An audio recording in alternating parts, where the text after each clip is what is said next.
Chapter The Breath of Corruption. The body of Father Zosima was prepared for burial according to the established ritual. As is well known, the bodies of dead mummies are not washed. In the words of the church ritual, if any one of the monks depart in the Lord, the monk designated, that is, whose officed eyes shall wipe the body with warm water, making first the sign, the cross with a sponge on the forehead of the deceased, on the breast, on the hands and feet and on the knees, and that is enough. All this was done by Father Pai Sai, who then clothed the deceased in his monastic garb and wrapped him in his cloak, which was, according to custom, somewhat slit to allow of its being folded about him in the form of a cross. On his head he put a hood with an 8-cornered cross. The hood was left open, and the dead man's face was covered with black gauze. In his hands was put an icon of the Saviour. Towards morning he was put in the coffin, which had been ready long before. It was decided to leave the coffin all day in the cell, in the larger room in which the elder used to receive his visitors and fellow monks.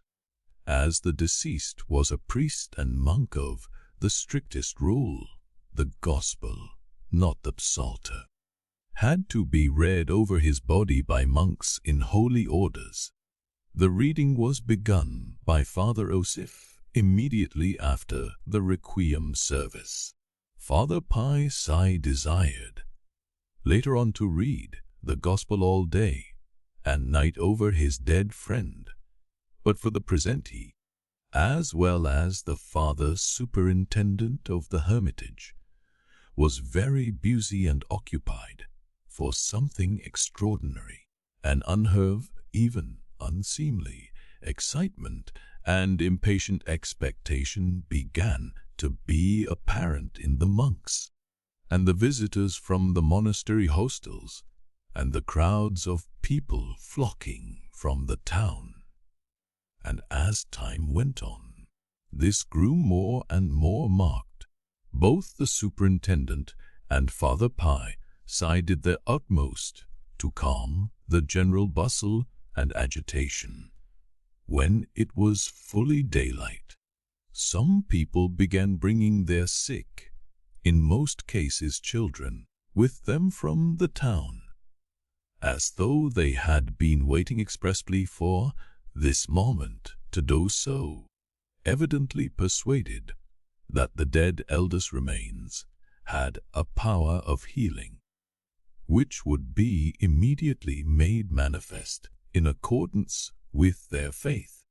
It was only then apparent how unquestionably everyone in our town had accepted Father Zosima during his lifetime as a great saint, and those who came were far from being all of the humbler classes.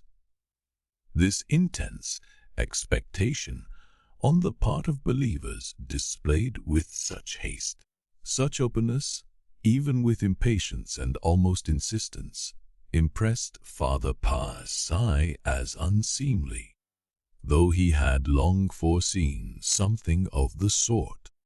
The actual manifestation of the feeling was beyond anything he had looked for. When he came across any of the monks who displayed this excitement, Father Pai Sai began to reprove them. Such immediate expectation of something extraordinary, he said, shows a levity possible to worldly people but unseemly in use. But little attention was paid him, and Father Pai Sai noticed it uneasily. Yet he himself, if the whole truth must be told, secretly at the bottom of his heart, cherished almost the same hopes, and could not but be aware of it. though he was indignant at the too impatient expectation around him, and saw in it light, mindedness, and vanity. Nevertheless, it was particularly unpleasant to him to meet certain persons whose presence aroused in him great misgivings. In the crowd, in the dead man's cell, he noticed with inward aversion for which he immediately reproached himself the presence of Rakitin and of the monk from Obdorsk, who was still staying in the monastery. Of both of them, Father Pi felt for some reason suddenly suspicious, though indeed he might well have felt the same about others. The monk from Obdorsk was conspicuous as the most fussy in the excited crowd. He was to be seen everywhere. Everywhere he was asking questions. Everywhere he was listening. On all sides he was whispering with peculiar, mysterious air. His expression showed the greatest impatience and even a sort of irritation.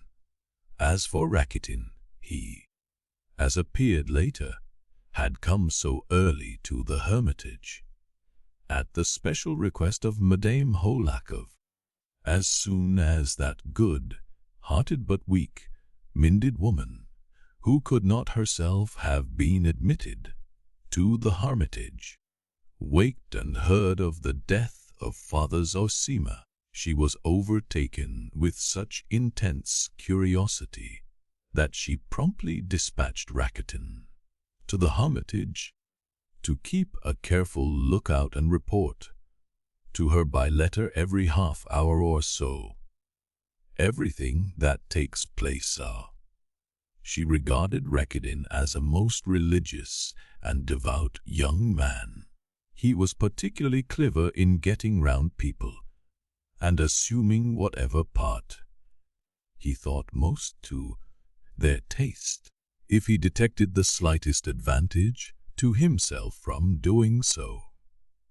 It was a bright, clear day, and many of the visitors were thronging about the tombs, which were particularly numerous round the church and scattered here and there about the hermitage. As he walked round the hermitage, Father Patsy remembered Alyosha, that he had not seen him for some time, not since the night, and he had no sooner thought of him than he at once him in the farthest corner of the hermitage garden, sitting on the tombstone of a monk who had been famous long ago for his saintliness. He sat with his back to the hermitage and his face to the wall, and seemed to be hiding behind the tombstone. Going up to him, Father Patsy saw that he was weeping quietly but bitterly, with his face hidden in his hands, and that his whole frame was shaking with sobs. Father Patsy stood over him for a little. "Enough, dear son, enough, dear," he pronounced with feeling at last. "What do you weep? Rejoice and weep not. Don't you know that this is the greatest of his days? Think only where he is now, at this moment." Alyosha glanced at him, uncovering his face, which was swollen with crying like a child's, but turned away at once without uttering a word and hid his face in his hands again. "Maybe it is well," said Father Patsy thoughtfully. "Weep if you must. Christ has sent you those tears. Your touching tears are but a relief to your spirit and will serve to gladden your dear heart," he added to himself, walking away from Alyosha and thinking lovingly of him. He moved away quickly, however, for he felt that he too might weep looking at him. Meanwhile, the time was passing. The monastery services and the requiems for the dead followed in their due course. Father Pi Sai again took Father Osif's place by the coffin and began reading the Gospel. But before 3 o'clock in the afternoon, that something took place to which I alluded at the end of the last book. Something so unexpected by all of us, and so contrary to the general hope, that, I repeat, this trivial incident has been meetly remembered to this day in our town and all the surrounding neighborhood. I may add here, for myself personally, that I feel it almost repulsive to recall that event which caused such frivolous agitation and was such a stumbling block to many, though in reality it most natural and trivial matter. I should, of course, have omitted all mention of it in my story if it had not exerted a very strong influence on the heart and soul of the chief, though future, hero of my story, Alyosha, forming a crisis and turning point in his spiritual development, giving a shock to his intellect, which finally strengthened it for the rest of his life, and gave it a definite aim. And so, to return to our story, when before dawn they laid Father Zosima's body in the coffin and brought it into the front room, the question of opening the windows was raised among those who were around the coffin, but this suggestion made casually by someone was unanswered and almost unnoticed. Some of those present may perhaps have inwardly noticed it, only to reflect that the anticipation of decay and corruption from the body of such a saint was an actual absurdity, calling for compassion, if not a smile, for the lack of faith and the frivolity it implied.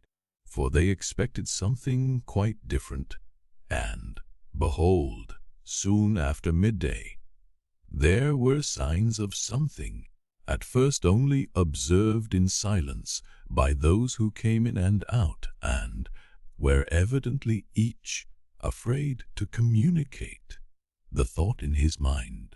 But by 3 o'clock those signs had become so clear and unmistakable that the news swiftly reached all the monks and visitors in the hermitage, promptly penetrated to the monastery, throwing all the monks into amazement, and finally, in the shortest possible time, spread to the town, exciting everyone in it, believers and unbelievers alike. The unbelievers rejoiced, and as for the believers, some of them rejoiced even more than the unbelievers, for men love the downfall and disgrace of the righteous, as the deceased elder had said in one of his exhortations. The fact is that a smell of decomposition began to come from coffin. The coffin, growing gradually more marked, and by 3 o'clock it was quite unmistakable. In all the past history of our monastery, no such scandal could be recalled, and in no other circumstances could such a scandal have been possible, as showed itself in unseemly disorder immediately after this discovery among the very monks themselves. Afterwards, even many years afterwards, some sensible monks were amazed and horrified when they recalled that day, that the scandal could have reached such proportions. For in the past, monks of very holy life had died, God-fearing old men, whose saintliness was acknowledged by all, yet from their humble coffins, too, The breath of corruption had come, naturally, as from all dead bodies, but that had caused no scandal nor even the slightest excitement. Of course, there had been, in former times, saints in the monastery whose memory was carefully preserved and whose relics, according to tradition, showed no signs of corruption. This fact was regarded by monks as touching and mysterious, and the tradition of it was cherished as something blessed and miraculous, and as a promise, by God's grace, of still greater glory from their tombs in the future. One such, whose memory was particularly cherished, was an old monk Job who had died 70 years before at the age of 105. He had been a celebrated ascetic, rigid in fasting and silence, and his tomb was pointed out to all visitors on their arrival with peculiar respect, and mysterious hints of great hopes connected with it.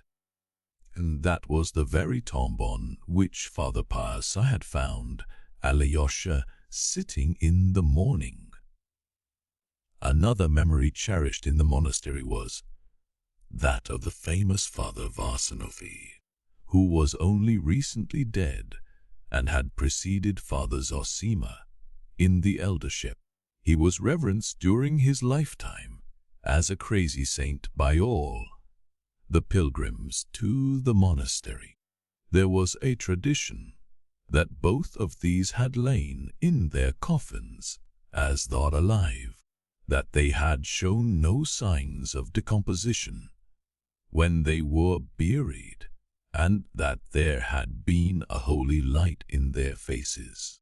And some people even insisted that a sweet fragrance came from their bodies. Yet, in spite of these edifying memories, it would be difficult to explain the frivolity, absurdity and malice that were manifested beside the coffin of Father Zosima. It is my private opinion that several different causes were simultaneously at work, one of which was the deeply rooted hostility to the institution of elders as a pernicious innovation, an antipathy hidden deep in the hearts of many of the monks. Even more powerful was jealousy of the dead man's saintliness, so firmly established during his lifetime that it was almost a forbidden thing to question it. For though the late elder had won over many hearts, more by love than by miracles, and had gathered round him a mass of loving adherents, none the less, in fact, rather the more on that account he had awakened jealousy, and so had come to have bitter enemies, secret and open, not only in the monastery but in the world outside it. He did no one any harm, but why do they think him so saintly? And that question alone, gradually repeated, gave rise at last to an intense, insatiable hatred of him. That, I believe, was why many people were extremely delighted at the smell of decomposition, which came so quickly, for not a day had passed since his death. At the same time there were some among those who had been hitherto reverently devoted to the elder, who were almost mortified and personally affronted by this incident. This was how the thing happened. As soon as signs of decomposition had begun to appear, the whole aspect of the monks betrayed their secret motives in entering the cell. They went in, stayed a little while, and hastened out to confirm the news to the crowd of other monks waiting outside. Some of the latter shook their heads mournfully, but others did not even care to conceal the delight which gleamed unmistakably in their malignant eyes. And now no one reproached them for it. No one raised his voice in protest, which was strange, for the majority of the monks had been devoted to the dead elder. But it seemed as though God had, in this case, let the minority get the upper hand for a time. Visitors from outside, particularly of the educated class, soon went into the cell too, with the same spying intent. Of the peasantry, few went into the cell, though there were crowds of them at the gates of the hermitage. After 3 o'clock, the rush of worldly visitors greatly increased, and this was no doubt owing to the shocking news. People were attracted who would not otherwise have come that day and had not intended to come, and among them were some personages of high standing. But external decorum was still preserved, and Father Pi, with a stern face, continued firmly and distinctly reading aloud the Gospel, apparently not noticing what was taking place around him, though he had, in fact, observed something unusual long before. But at last the murmurs, first subdued but gradually louder and more confident, reached even him. It shows God's judgment is not as man's. Father Pi heard suddenly. The first to give utterance to this sentiment was a layman, an elderly official from the town, known to be a man of great piety, but he only repeated aloud what the monks had long been whispering.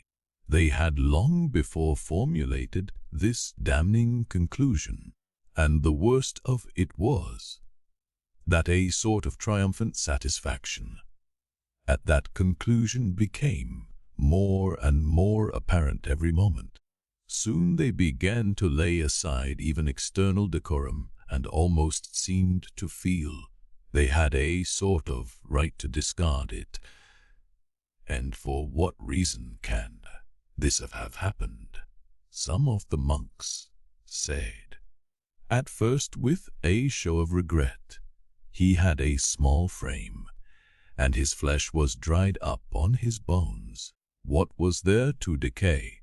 It must be a sign from heaven. Others hastened to add, and their opinion was adopted at once without protest, for it was pointed out, too, that if the decomposition had been natural, as in the case of every dead sinner, it would have been apparent later, after a lapse of at least 24 hours. But this premature corruption was in excess of nature, and so the finger of God was evident. It was meant for a sign. This conclusion seemed irresistible.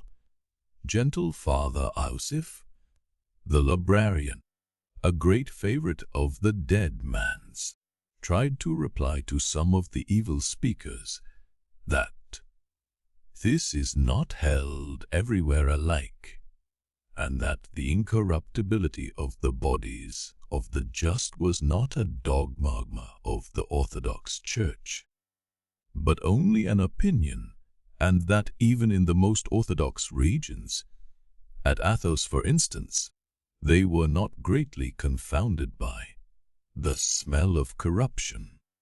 And there, the chief sign of the glorification of the saved was not bodily incorruptibility, but the color of the bones when the bodies have lain many years in the earth and have decayed in it.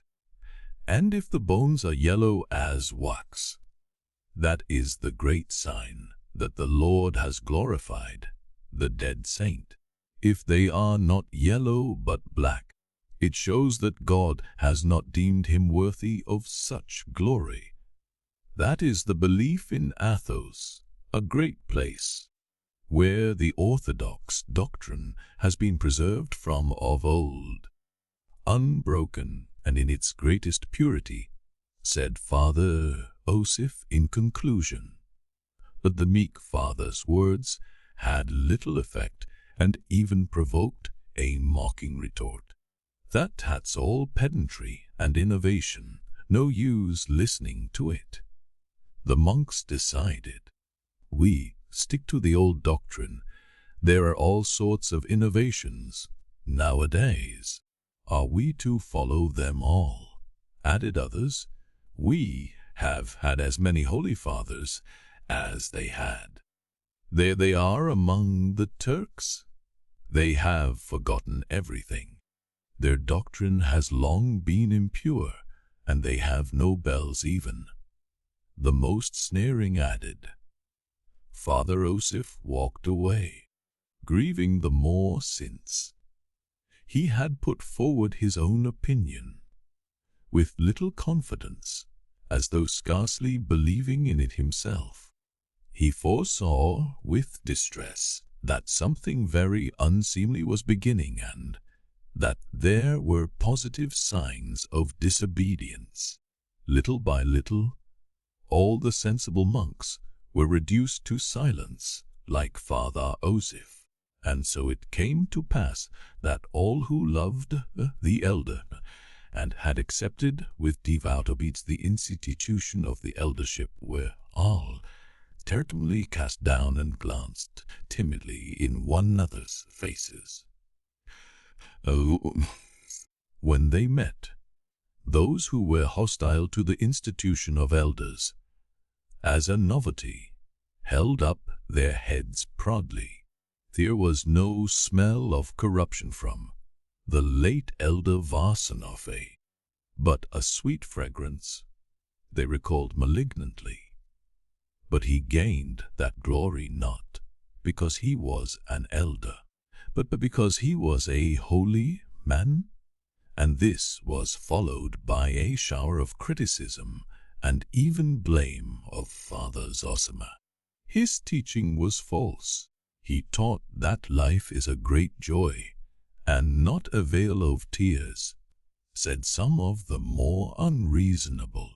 He followed the fashionable belief. He did not recognize material fire in hell. Others, still more unreasonable, added, he was not strict in fasting, allowed himself sweet things, ate cherry jam with his tea. Ladies used to send it to him. Is it for a monk of strict rule to drink tea? Could be heard among some of the envious. He sat in pride. The most malignant declared vindictively. He considered himself a saint, and he took it as his due when people knelt before him. He abused the sacrament of confession. The fiercest opponents of the VIII did in a malicious spur. The institution wish, and among these were some of the oldest monks, strictest in their devotion, genuine ascetics, who had kept silent during the life of the deceased elder, but now suddenly unsealed their lips.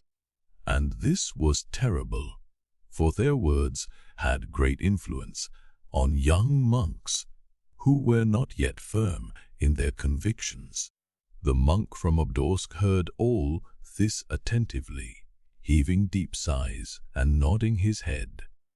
Yes, clearly Father Ferapont was right in his judgment yesterday, and at that moment Father Ferapont himself made his appearance, as though on purpose to increase the confusion.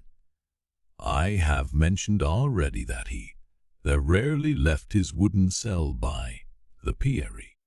He was seldom even seen at church, and they overlooked this neglect on the ground of his craziness, and did not keep him to the rules binding on all the rest. But if the whole truth is to be told, They hardly had a choice about it, for it would have been discreditable to insist on burdening with common regulations so great an ascetic, who prayed day and night. He even dropped asleep on his knees. If they had insisted, the monks would have said, "He is holier than all oaths, and he follows a rule harder than ours. And if he does not go to church, it's because he knows when he ought to. He has his own rule." It was to avoid the chance of these sinful murmurs that Father Ferapont was left in peace. As everyone was aware, Father Ferapont particularly disliked Father Zosima, and now the news had reached him that God's judgment is not the same as manless, and that something excessive was that among the Hindus were to run the Subramabdorsk. It may well be something had happened in the witches of nature, who had visited him the evening before and left his cell terror-stricken. I have mentioned above that though Father Pasai, standing firm and immovable reading the Gospel over the coffin, could not hear nor see what was passing outside the cell, he gauged most of it correctly in his heart, for he knew the men surrounding him well. He was not shaken by it, but awaited what would come next without fear, watching with penetration and insight for the outcome of the general excitement. Suddenly an extraordinary uproar in the passage, in open defiance of decorum, burst on his ears. The door was flung open and Father Ferapont appeared in the doorway. Behind him there could be seen accompanying him a crowd of monks, together with many people from the town. They did not, however, enter the cell, but stood at the bottom of the steps, waiting to see what Father Ferapont would say or do, for they felt with a certain awe, in spite of their audacity, that he had not come for nothing. Standing in the doorway, Father Ferapont raised his arms, and under his right arm, the keen, inquisitive little eyes of the monk from Obdorsk peeped in. He alone, in his intense curiosity, could not resist running up the steps after Father Ferapont. The others, on the contrary, pressed farther back in sudden alarm. When the door was noisily flung open, holding his hands aloft, Father Ferapont suddenly roared, "Casting out, I cast out," and, turning in all directions, he began at once making the sign of the cross at each of the four walls and four corners of the cell in succession. All who accompanied Father Ferapont immediately understood his action, for they knew he always did this wherever he went, and that he would not sit down or say a word till he had driven out the evil spirits. "Satan, go hence! Satan, go hence!" he repeated at each sign of the cross. "Casting out, I cast out," he roared again. He was wearing his coarse gown girt with a rope. His bare chest, covered with grey hair, could be seen under his hempen shirt. His feet were bare. As soon as he began waving his arms, the cruel irons he wore under his gown could be heard clanking.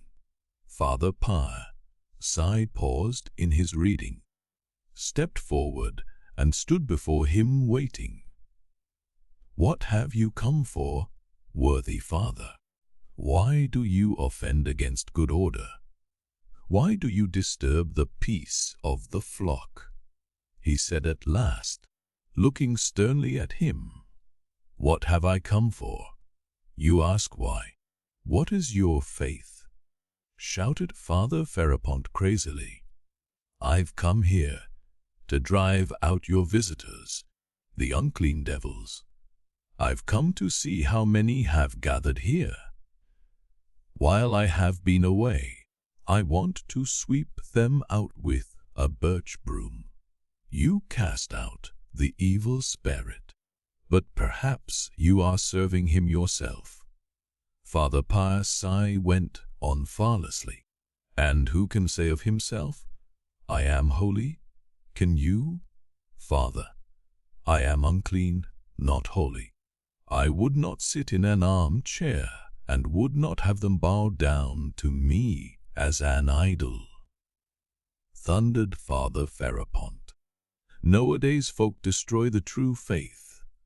The dead man, your saint. He turned to the crowd, pointing with his finger to the coffin. Did not believe in devils. He gave medicine to keep off the devils, and so they have become as common as spiders in the corners, and now he has begun to stink himself. In that we see a great sign from God. The incident he referred to was this. One of the monks was haunted in his dreams and, later on, in waking moments, by visions of evil spirits. When in the utmost terror he confided this to Father Zosima. The elder had advised continual prayer and rigid fasting. But when that was of no use, he advised him, while persisting in prayer and fasting, to take a special medicine. Many persons were shocked at the time and wagged their heads as they talked over it. And most of all Father Ferapont, to whom some of the censorious had hastened to report this consolatory on the part of the elder.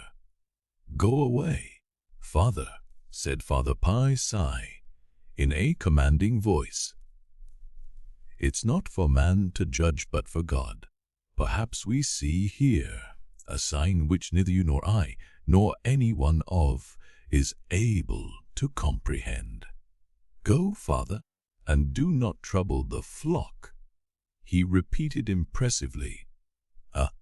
He did not keep the fasts according to the rule, and therefore the sign has come. That is clear, and it's a sin to hide it. The fanatic, carried away by a zeal that outstripped his reason, would not be quieted. He was seduced by sweetmeats. Ladies brought them to him in their pockets. He sipped tea. He worshipped his belly, filling it with sweet things, and his mind with hearty thoughts. And for this he is put to shame. You speak lightly, Father. Father Psi, too, raised his voice. I admire your fasting and severities, but you speak lightly like some frivolous youth, fickle and childish. Go away, Father, I command you. Father Psi thundered in conclusion. I will go, said Ferapont, seeming somewhat taken aback, but still as bitter. You learned men, you are so clever you look down upon my humbleness. I came hither with little learning, and here I have forgotten what I did now. God himself has preserved me in my weakness from your subtlety. Father Psi stood over him, waiting resolutely. Father Ferapont paused and, suddenly leaning his cheek on his hand despondently, pronounced in a sing-song voice, looking at the coffin of the dead elder. Tomorrow they will sing over him, our helper and defender, a splendid anthem, and over me when all they'll sing will be earthly. lurthi jokoi, a spli joy. He added with tearful regret, "You are proud and puffed up. This is a vain place." He shouted suddenly like a madman, and with a wave of his hand, he turned quickly and quickly descended the steps. The crowd awaiting him below wavered. Some followed him at once, and some lingered, for the cell was still open, and Father Pi Sai, following Father Feraponton to the steps, stood watching him. But the excited old fanatic was not completely silenced. Walking 20 steps away, he suddenly turned towards the setting sun, raised both his arms, and, as though someone had cut him down, fell to the ground with a loud scream. "My God has conquered. Christ has conquered the setting sun," he shouted frantically, stretching up his hands to the sun, and falling face downwards on the ground. He sobbed like a little child, shaken by his tears, and spreading out his arms on the ground. Then all rushed up to him. There were exclamations and sympathetic sobs. A kind of frenzy seemed to take possession of them all. "This is the one who is a saint. This is the one who is a holy man." Some cried aloud, loathing their fare, "This is he who should be an elder." Others added malignantly, "He wouldn't be an elder. He would refuse. He wouldn't serve a cursed innovation. He wouldn't imitate their foolery." Other voices chimed in at once, and it is hard to say how far they might have gone. But that moment, the bell rang summoning them to service. All began crossing themselves at once. Father Ferapont, too, got up and crossing himself, went back to his cell without looking round, still uttering exclamations which were utterly incoherent. A few followed him, but the greater number dispersed, hastening to service. Father Pi Sai let Father Osif read in his place and rant down. The frantic outcries of bigots could not shake him, but his heart was suddenly filled with melancholy for some special reason, and he felt that. He stood still and suddenly wondered, "Why am I sad even to dejection?" and immediately grasped with surprise that his sudden sadness was due to a very small and special cause. In the crowd thronging at the entrance to the cell, he had noticed Alyosha, and he remembered that he had felt at once a pang heart on seeing him. "Can that boy mean so much to my heart now?"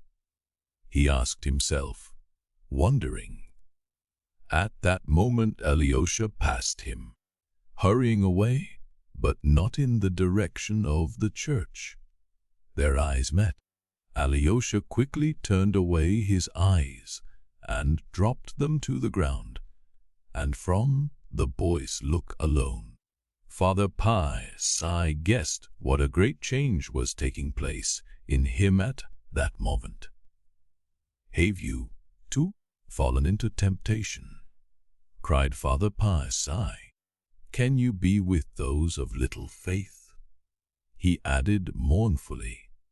Alyosha stood still and gazed vaguely at Father Pi Sai, but quickly turned his eyes away again, and again looked on the ground. He stood sideways and did not turn his face to Father Pi Sai, who watched him attentively. "Where are you hastening?" "The bell calls to service," he asked again. But again Alyosha gave no answer. "Are you leaving the hermitage?" "What, without asking leave, without asking a blessing?" Alyosha suddenly gave a wry smile, cast a strange, very strange look at the father to whom his former guide, the former sovereign of his heart and mind, his beloved elder, had confided him as he lay dying, and suddenly, still without speaking, waved his hand, as though not caring even to be respectful, and with rapid steps walked towards the gates away from the hermitage. "You will come back again," murmured Father Pi, sigh, looking after him with sorrowful surprise.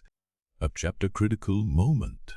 Father Pi sigh, of course, was not wrong when he decided that his dear boy would come back again. Perhaps indeed, to some extent, he penetrated with insight into the true meaning of Alyosha's spiritual condition. Yet I must frankly own that it would be very difficult for me to give a clear account of that strange, vague moment in the life of the young hero I love so much. To Father Pi, Sai's sorrowful question, "Are you too with those of little faith?" I could of course confidently answer for Alyosha, "No, he is not with those of little faith. Quite the contrary. Indeed, all his trouble came from the fact that he was of great faith. But still the trouble was there, and was so agonizing that even long afterwards, Alyosha thought of that sorrowful day as one of the bitterest and most fatal days of his life. If the question is asked, could all his grief and disturbance have been only due to the fact that his elder's body had shown signs of premature decomposition instead of once performing miracles? I must answer, without beating about that, us ants performing the bush. It certainly was. I would only beg the reader not to be in too great hurry to laugh at my young hero's pure heart. I am far from intending to apologize for him or to justify his innocent faith on the ground of his youth, or little progress he had made in his studies, or any such reason. I must declare, on the contrary, that I have genuine respect for the qualities of his heart. No doubt a youth who received impressions cautiously, whose love was lukewarm, and whose mind was too prudent for his age, and so of little value, such a young man might, I admit, have avoided what happened to my hero. But in some cases it is really more creditable to be carried away by an emotion, however unreasonable, which springs from a great love, than to be unmoved. And this is even truer in youth, for a young man who is always sensible is to be suspected and is of little worth. That's my opinion. But reasonable people will exclaim perhaps, every young man cannot believe in such a superstition, and your hero is no model for others. To this I reply again, yes, my hero had faith, a faith holy and steadfast, but still I am not going to apologize for him. Though I declared above, and perhaps too hastily, that I should not explain or justify my hero, I see that some explanation is necessary for the understanding of the rest of my story. Let me say then, it was not a question of miracles. There was no frivolous and impatient expectation of miracles in his mind, and Alyosha needed no miracles at the time for the triumph of some preconceived idea. Oh no, not at all.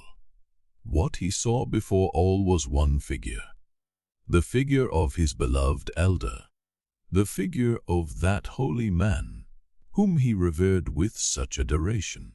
The fact is that all the love that lay concealed in his pure young heart for every one and everything had, for the past year, been concentrated, and perhaps wrongly so, on one being, his beloved elder.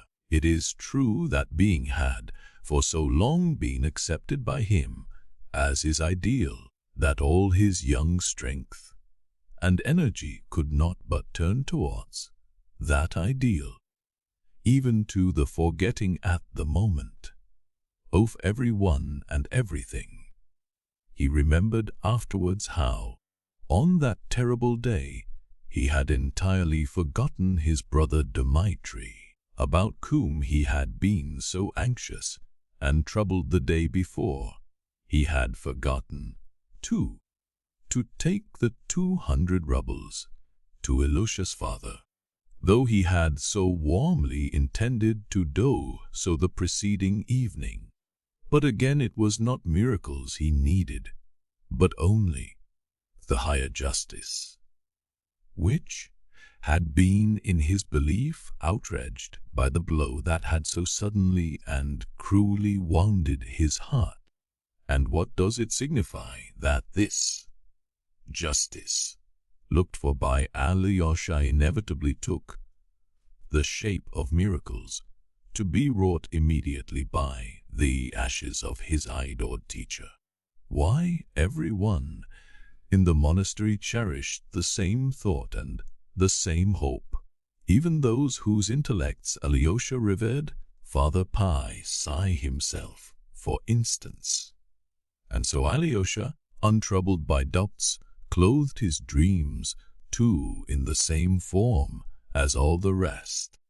And a whole year of life in the monastery had formed the habit of this expectation in his heart.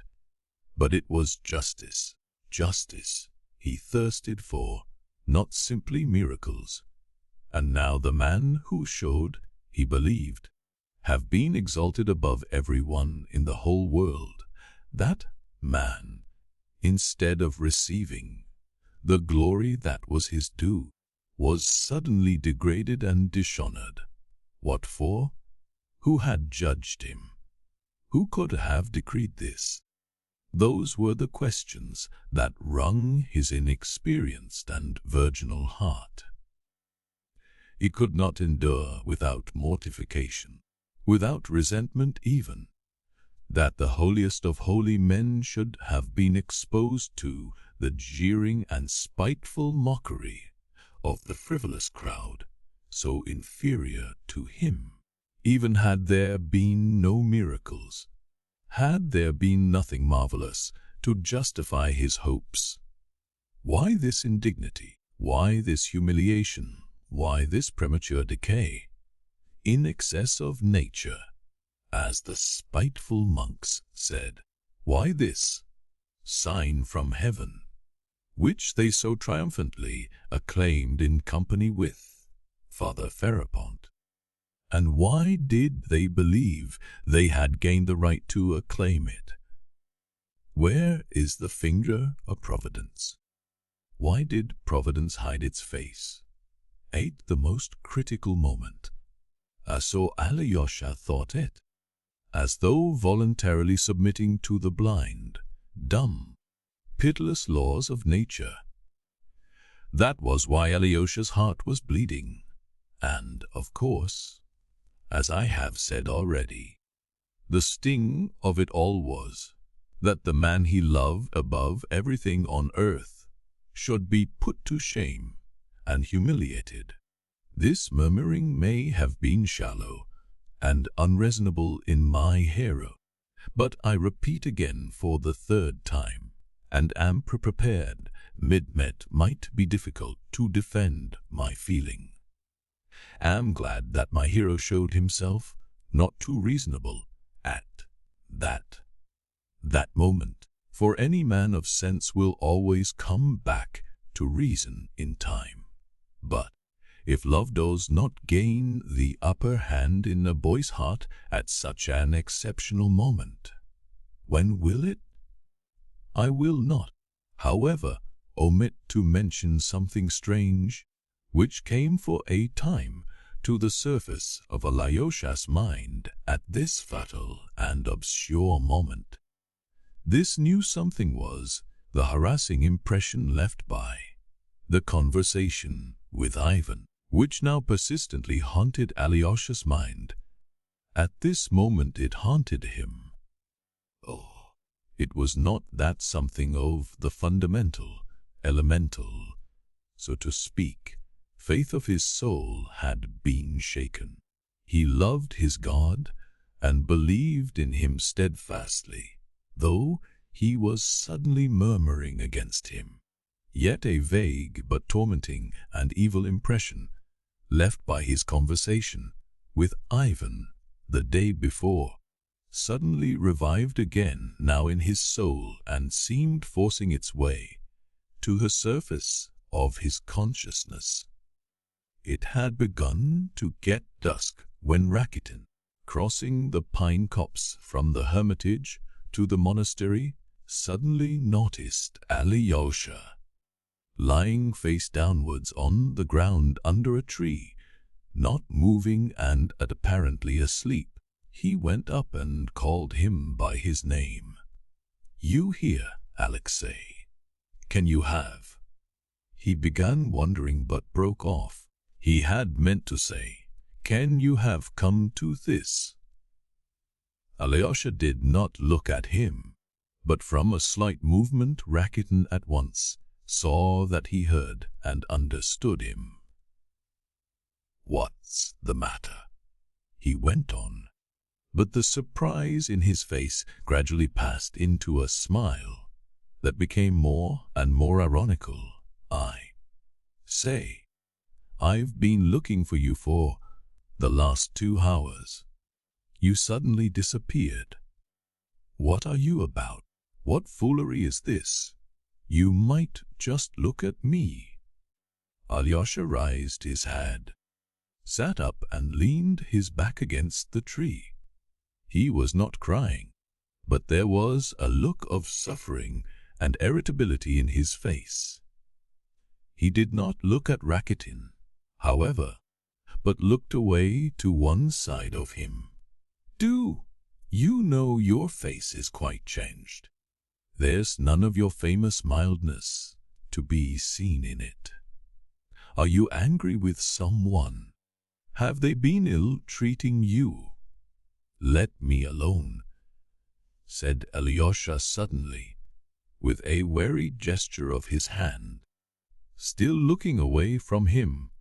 "Oh-ho, so that's how we are feeling?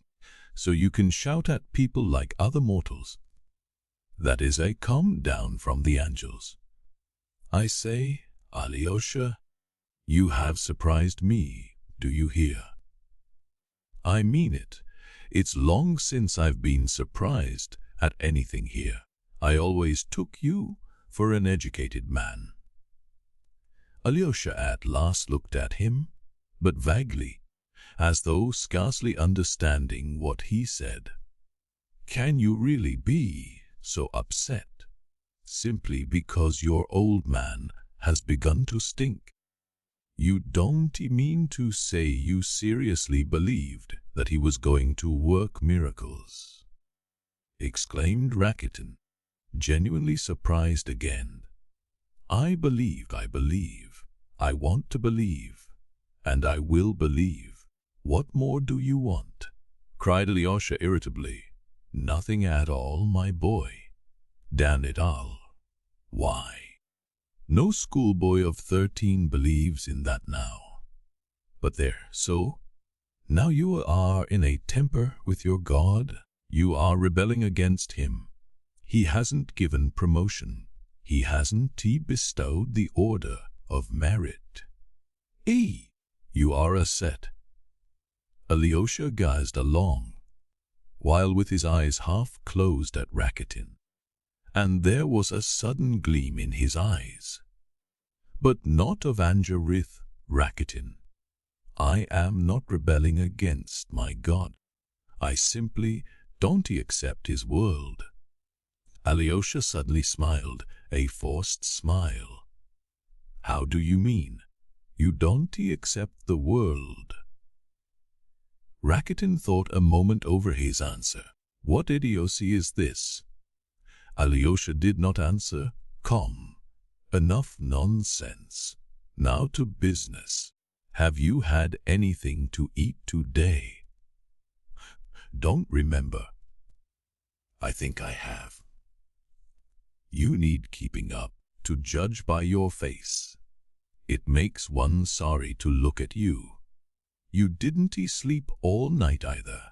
I hear. You had a meeting in there. And then all this bobbery afterwards. Most likely you've had nothing to eat but a mouthful of holy bread.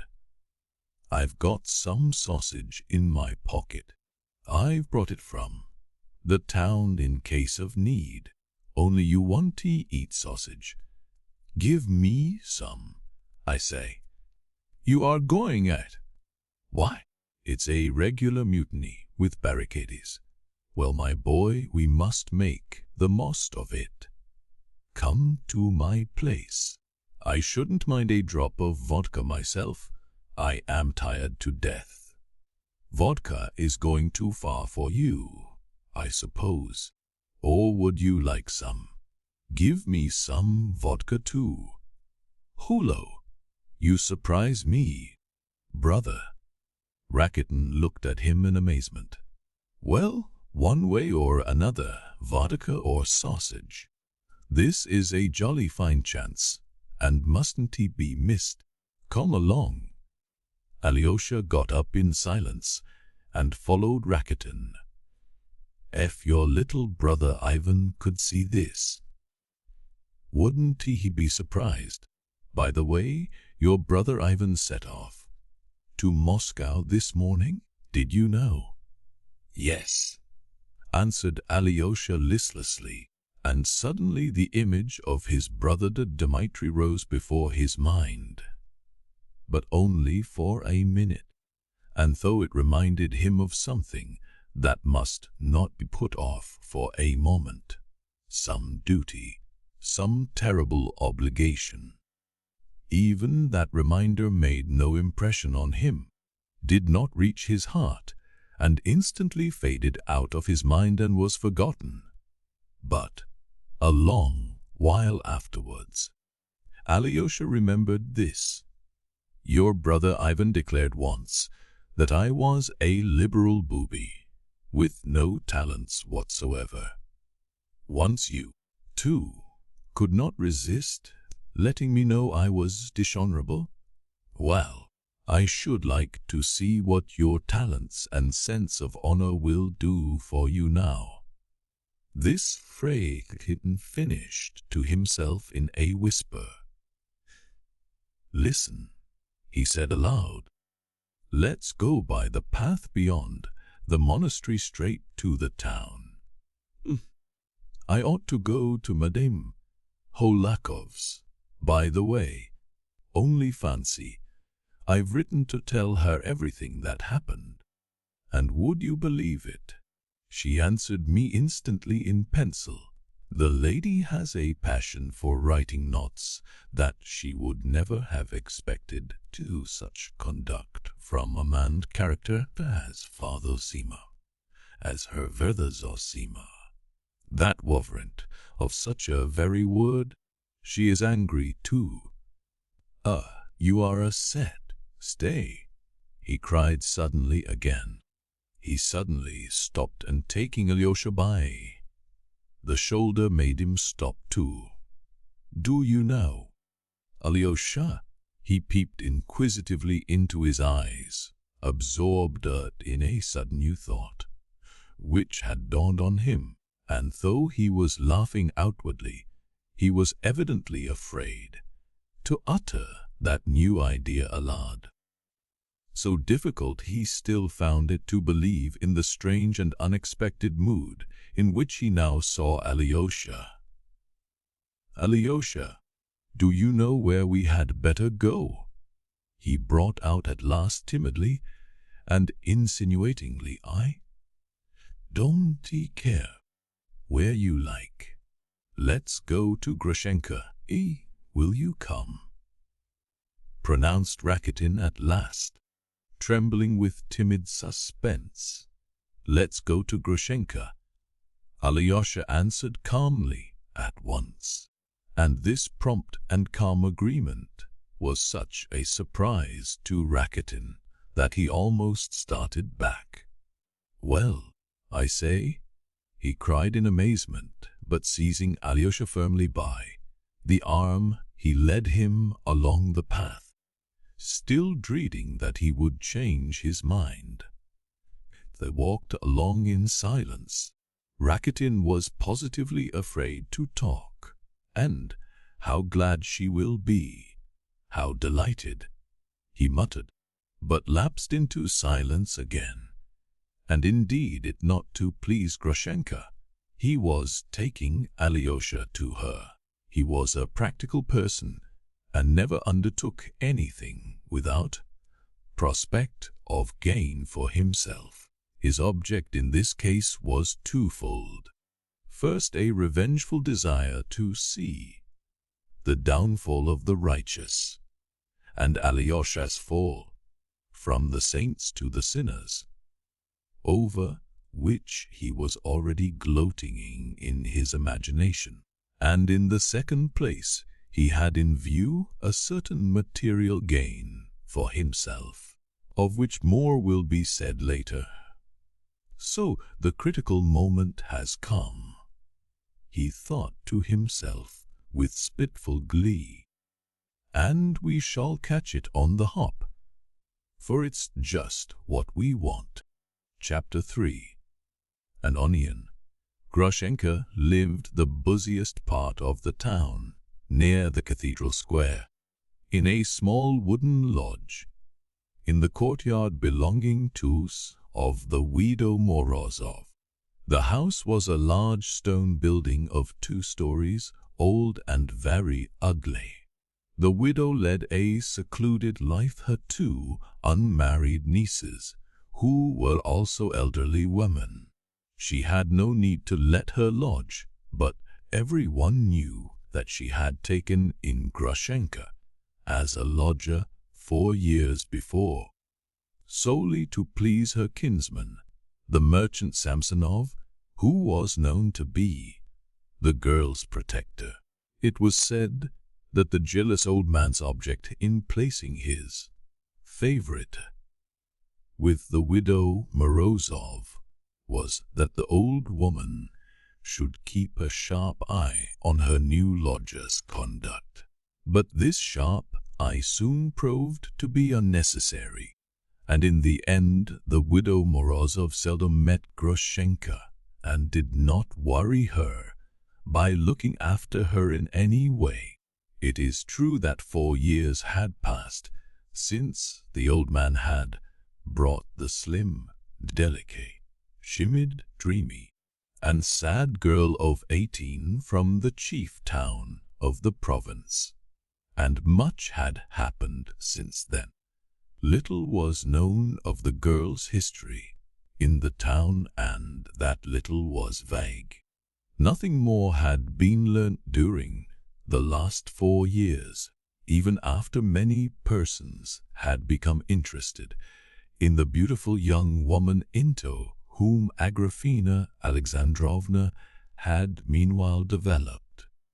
There were rumors that she had been at 17 betrayed by someone, some sort of officer, and immediately afterwards abandoned by him. The officer had gone away and afterwards married, while Grushenka had been left in poverty and disgrace. It was said, however, that though Grushenka had been raised from destitution by the old man, Samsonov, she came of a respectable family belonging to the clerical class, that she was the daughter of a deacon or something of the sort. And now, after 4 years, the sensitive, injured and pathetic little orphan had become a plump, rosy beauty of the Russian type, a woman of bold and determined character, proud and insolent. She had a good head for business, was acquisitive, saving and careful, and by fair means or foul had succeeded, it was said, in amassing a little fortune. There was only one point on which all were agreed. Grushenka was not easily to be approached, and except her aged protector, there had not been one man who could boast of her favors during those 4 years. It was a positive fact, for there had been a good many, especially during the last 2 years, who had attempted to obtain those favors. But all their efforts had been in vain, and some of these suitors were forced to beat an undignified and even comic retreat. Owing to the firm and ironical resistance they met from the strong-willed young person. It was known, too, that the young person had, especially of late, been given to what is called speculation, and that she had shown marked abilities in that direction, so that many people began to say that she was no better than a Jew. It was not that she lent money on interest, but it was known, for instance, that she had for some time past, in partnership with old Karamazov, actually invested in the purchase of bad debts for a trifle, 1/10 of their nominal value, and afterwards had made out of 10 times the value. The old widower Samsonov, a man of large fortune, was stingy and merciless. He tyrannized over his grown-up sons. But for the last year, during which he had been ill and lost the use of his swollen legs, he had fallen greatly under the influence of his protégé, whom he had at first kept strictly and in humble surroundings, on Lenten fire, as the wits said at the time. But Grushenka had succeeded in emancipating herself, while she established in him a boundless belief in her fidelity. The old man, now long since dead, had had a large business in his day, and was also a noteworthy character, miserly and hard as flint, though Grushenka's hold upon him was so strong that he could not have without it had been so, especially for the last 2 years. He did not settle any considerable fortune on her, and would not have been moved to do so if she had threatened to leave him. But he had presented her with a small sum, and even that was a surprise to everyone when it became known. "You are a wench with brains," he said to her, when he gave her 8,000 rubles, "and you must look after yourself. But let me tell you that except your yearly allowance as before, you'll get nothing more from me to the day of my death, and I'll leave you nothing in my will either." And he kept his word. He died and left everything to his sons, whom, with their wives and children, he had treated all his life as servants. Grushenka was not even mentioned in his will. All this became known afterwards. He helped Grushenka with his advice to increase her capital and put business in her way. When Fyodor Pavlovitch, who first came into contact with Grushenka over a piece of speculation, ended to his own surprise by falling madly in love with her, old Samsonov, gravely ill as he was immensely amused. It is remarkable that throughout their whole acquaintance Grushenka was absolutely and spontaneously open with the old man, and he seems to have been the only person in the world with whom she was so. Of late, when Dmitri too had come on the scene with his love, the old man left off laughing. On the contrary, he once gave Grushenka a stern and earnest piece of advice.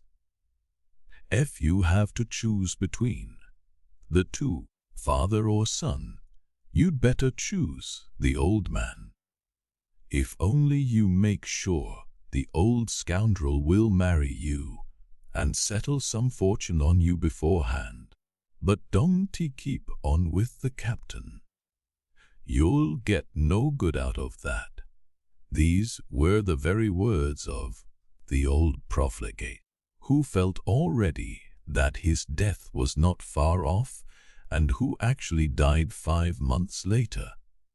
I will note, too, in passing, that although many in our town knew of grotesque and monstrous rivalry of the Karamazovs, father and son, the object of which was Grushenka, scarcely any one understood what really underlay her attitude to both of them. Even Grushenka's 2 servants, and after the catastrophe of which we will speak, that she received Dmitri in court, testify Fyodorovich simply for because these servants from to murder her. He threatened to old cook, invalid and almost deaf, who came from Grushenka's old home, and her granddaughter, a smart young girl of 20, who performed the duties of a maid. Grushenka lived very economically, and her surroundings were anything but luxurious. Her lodge consisted of 3 rooms, furnished with mahogany furniture, in the fashion of 1820, belonging to her landlady. It was quite dark when Rakitin and Alyosha entered her rooms, yet they were not lighted up. Grushenka was lying down her drawing room on the big, hard, clumsy sofa, with a mahogany back. The sofa was covered with shabby and ragged leather. Under her head she had 2 white down pillows taken from her bed. She was lying stretched out motionless on her back with her hands behind her head. She was dressed as though expecting someone, in a black silk dress, with a dainty lace fichu on her head, which was very becoming. Over her shoulders was thrown a lace shawl, pinned with a massive gold brooch. She certainly was expecting someone. She lay as though impatient and wary, her face rather pale and her lips and eyes hot, restlessly tapping the arm of the sofa with the tip of her right foot. The appearance of Rakitin and Alyosha caused a slight excitement. From the hall they could hear Grushenka leap up from the sofa and cry out a frightened voice, "Who's there?"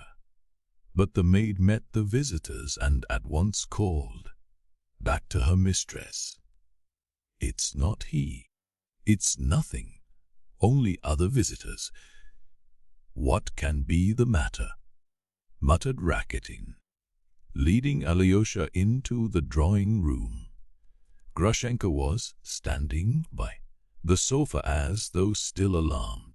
A thick coil of her dark brown hair escaped from its lace covering and fell on her right shoulder, but she did not notice it, and did not put it back till she had gazed at her visitors and recognized them. "Ah, it's you, Rakitin. You quite frightened me. Whom have you brought? Who is this with you? Good heavens, you have brought him!" she exclaimed, recognizing Alyosha. "Do send for candles," said Rakitin, with the free and easy air of a most intimate friend who is privileged to give orders in the house. "Candles. Of course, candles. Fenya, fetch him a candle." "Well, you have chosen a moment to bring him," she exclaimed again, nodding towards Alyosha, and turning to the looking-glass. She began quickly fastening up her hair with both hands. She seemed displeased. "Haven't I managed to please you?" asked Rakitin, instantly almost offended. "You frighten me, Rakitin. That's what it is." Grushenka turned with a smile to Alyosha. "Don't be afraid of me, my dear Alyosha. You cannot think how glad I am to see you, my unexpected visitor. But you frighten me, Rakitin. I thought it was Mitya breaking in. You see, I deceived him just now. I made him promise to believe me, and I told him a lie. I told him that I was going to spend the evening with my old man, Kuzma Kuzmich, and should be there till late counting up his money. I always spend one whole evening a week with him, making up his accounts. We lock ourselves in, and he counts on the reckoning beads, while I sit and put things down in the book. I am the only person he trusts. Mitya believes that I am there, but I came back and have been sitting locked in here, expecting some news. How was it Fenya let you in? Fenya, run out to the gate. Open it and look about whether the captain is to be seen.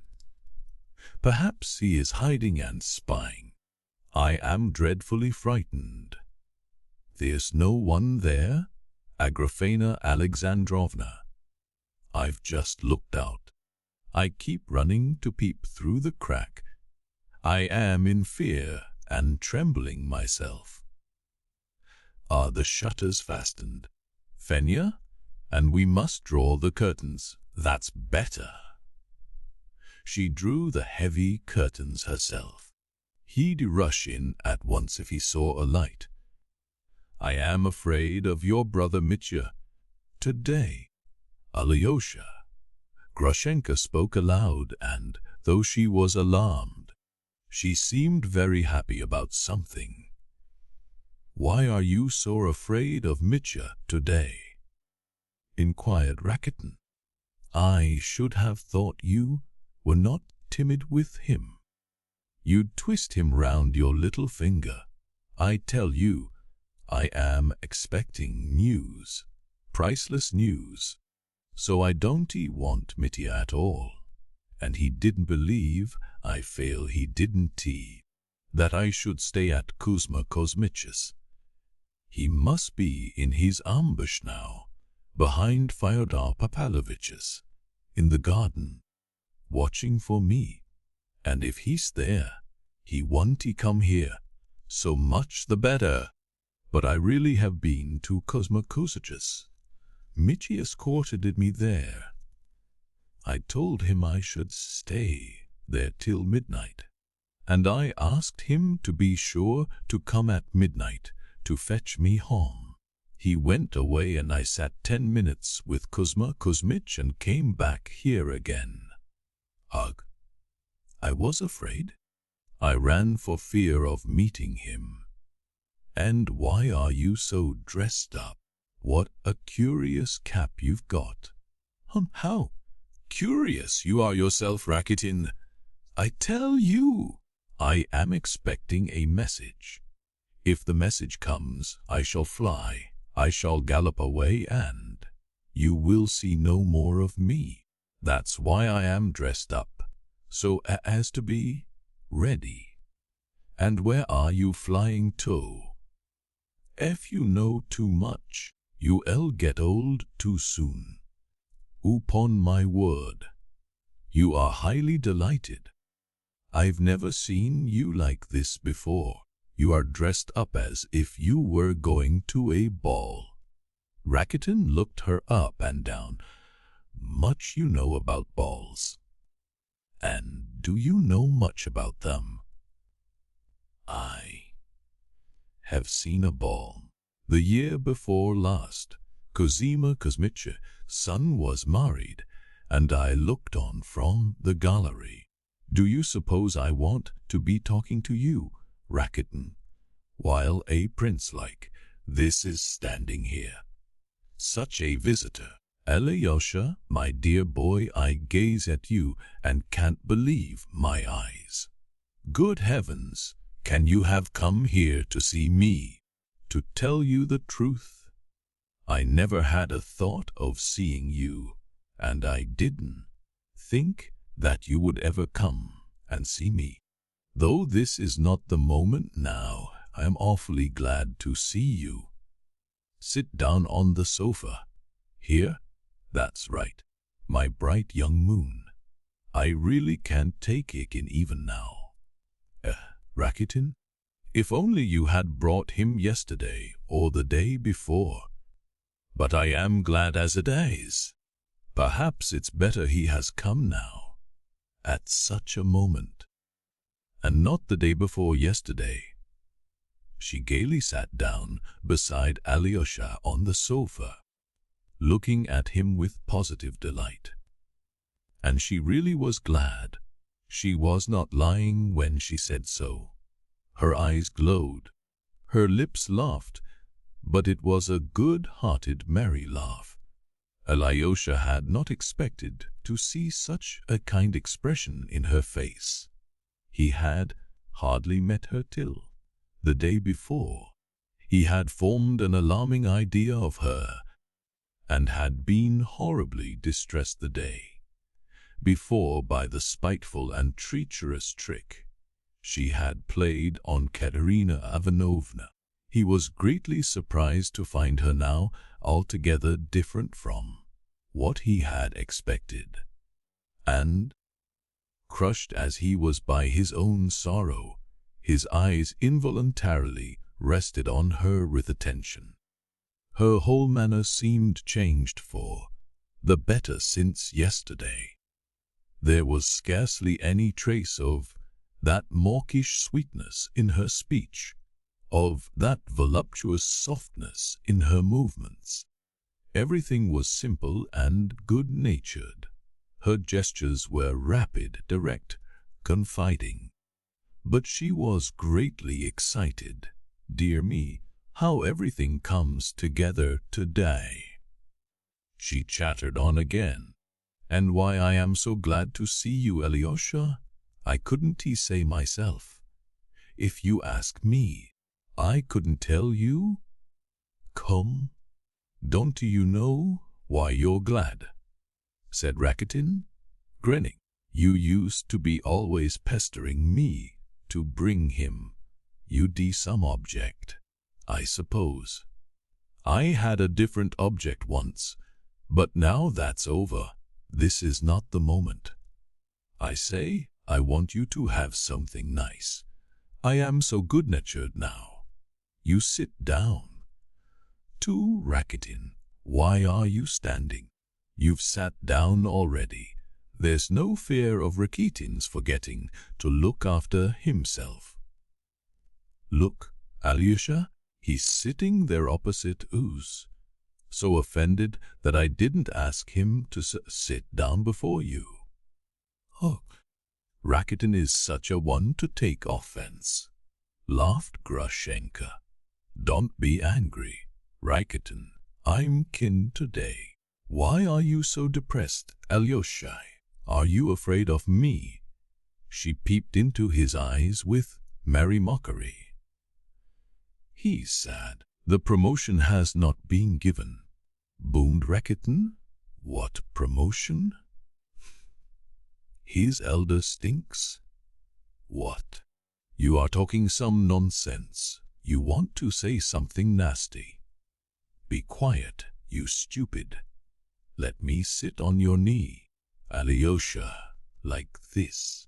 she suddenly skipped forward and jumped, laughing on his knee, like a nestling kitten, with her right arm about his neck. "I'll cheer you up, my pice boy." "Yes, really. Will you let me sit on your knee? You won't be angry.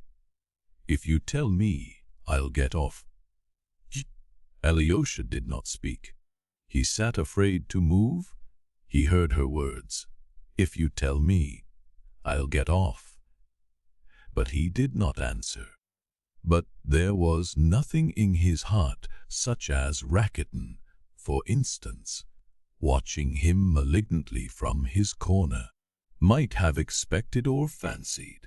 The great grief in his heart swallowed up every sensation that might have been aroused. And if only he could have thought clearly at that moment, he would have realized that he had now the strongest armor to protect him from every lust and temptation. Yet, in spite of the vague irresponsiveness of his spiritual condition and the sorrow that overwhelmed him, he could not help wondering at a new and strange sensation in his heart. This woman, this dreadful woman, had no terror for him now, none of that terror that had stirred in his soul any passing thought of woman.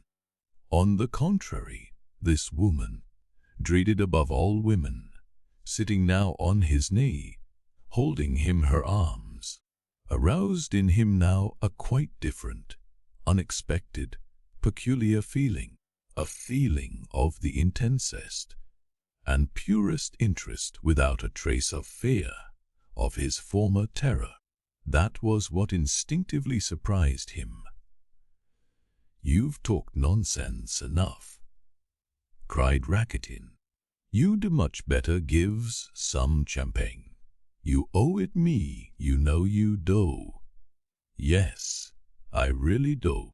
Do you know, Alyosha, I promised him champagne on the top of everything. If he'd bring you, I'll have some too. Fenya, bring us the bottle Mitya left. Look sharp. Though I am so stingy, I'll stand a bottle, not for you. Rakuten, you're a toadstool, but he is a falcon. And though my heart is full of something very different, so beat, I'll drink with you. I long for some dissipation. But what is the matter with you? And what is this message, may I ask, or is it a secret?" Rakuten put in inquisitively, doing his best to pretend not to notice the snubs that were being continually aimed at him. "It's not a secret, and you know it too," Grushenka said, in a voice suddenly anxious, turning her head towards Rakuten and drawing a little away from Alyosha, though she still sat on his knee with her arm round his neck. "My officer is coming, Rakuten. My officer is coming. I heard he was coming, but is he so near?" "He is at Mokrow now. He'll send a messenger from there. So he wrote. I got a letter from him today. I am expecting the messenger every minute." "You don't say so. Why at Mokrow?" "That's a long story. I've told you enough. Mitya'll be up to something now, I say. Does he know or doesn't he?" "He know. Of course he doesn't he. If he knew, there would be murder. But I am not afraid of that now. I am not afraid of his knife." "Be quiet, Rakuten.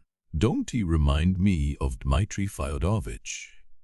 He has bruised my heart, and I don't want to think of that at this moment. I can think of Alyosha here. I can look at Alyosha, smile at me, cheer up, smile at my foolishness, at my pleasure. Ah, he's smiling, he's smiling. How kindly he looks at me.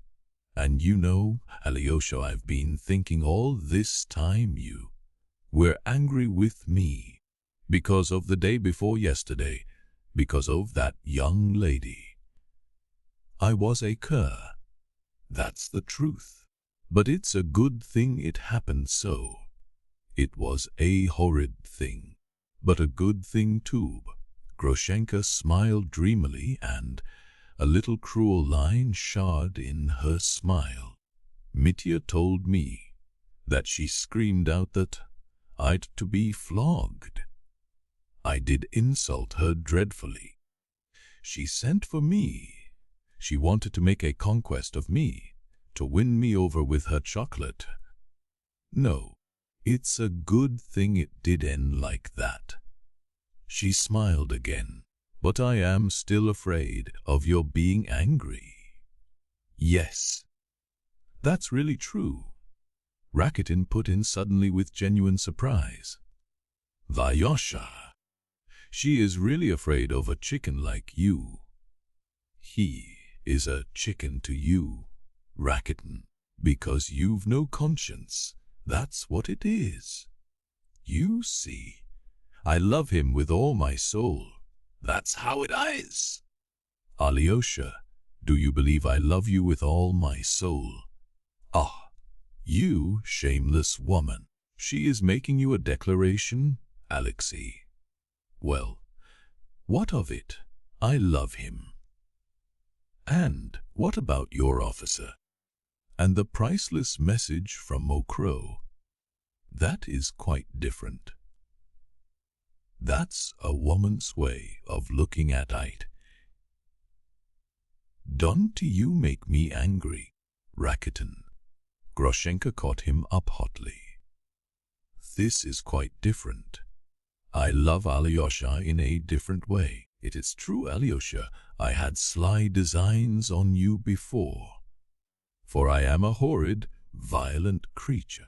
But at other times I've looked upon you, Alyosha, as my conscience.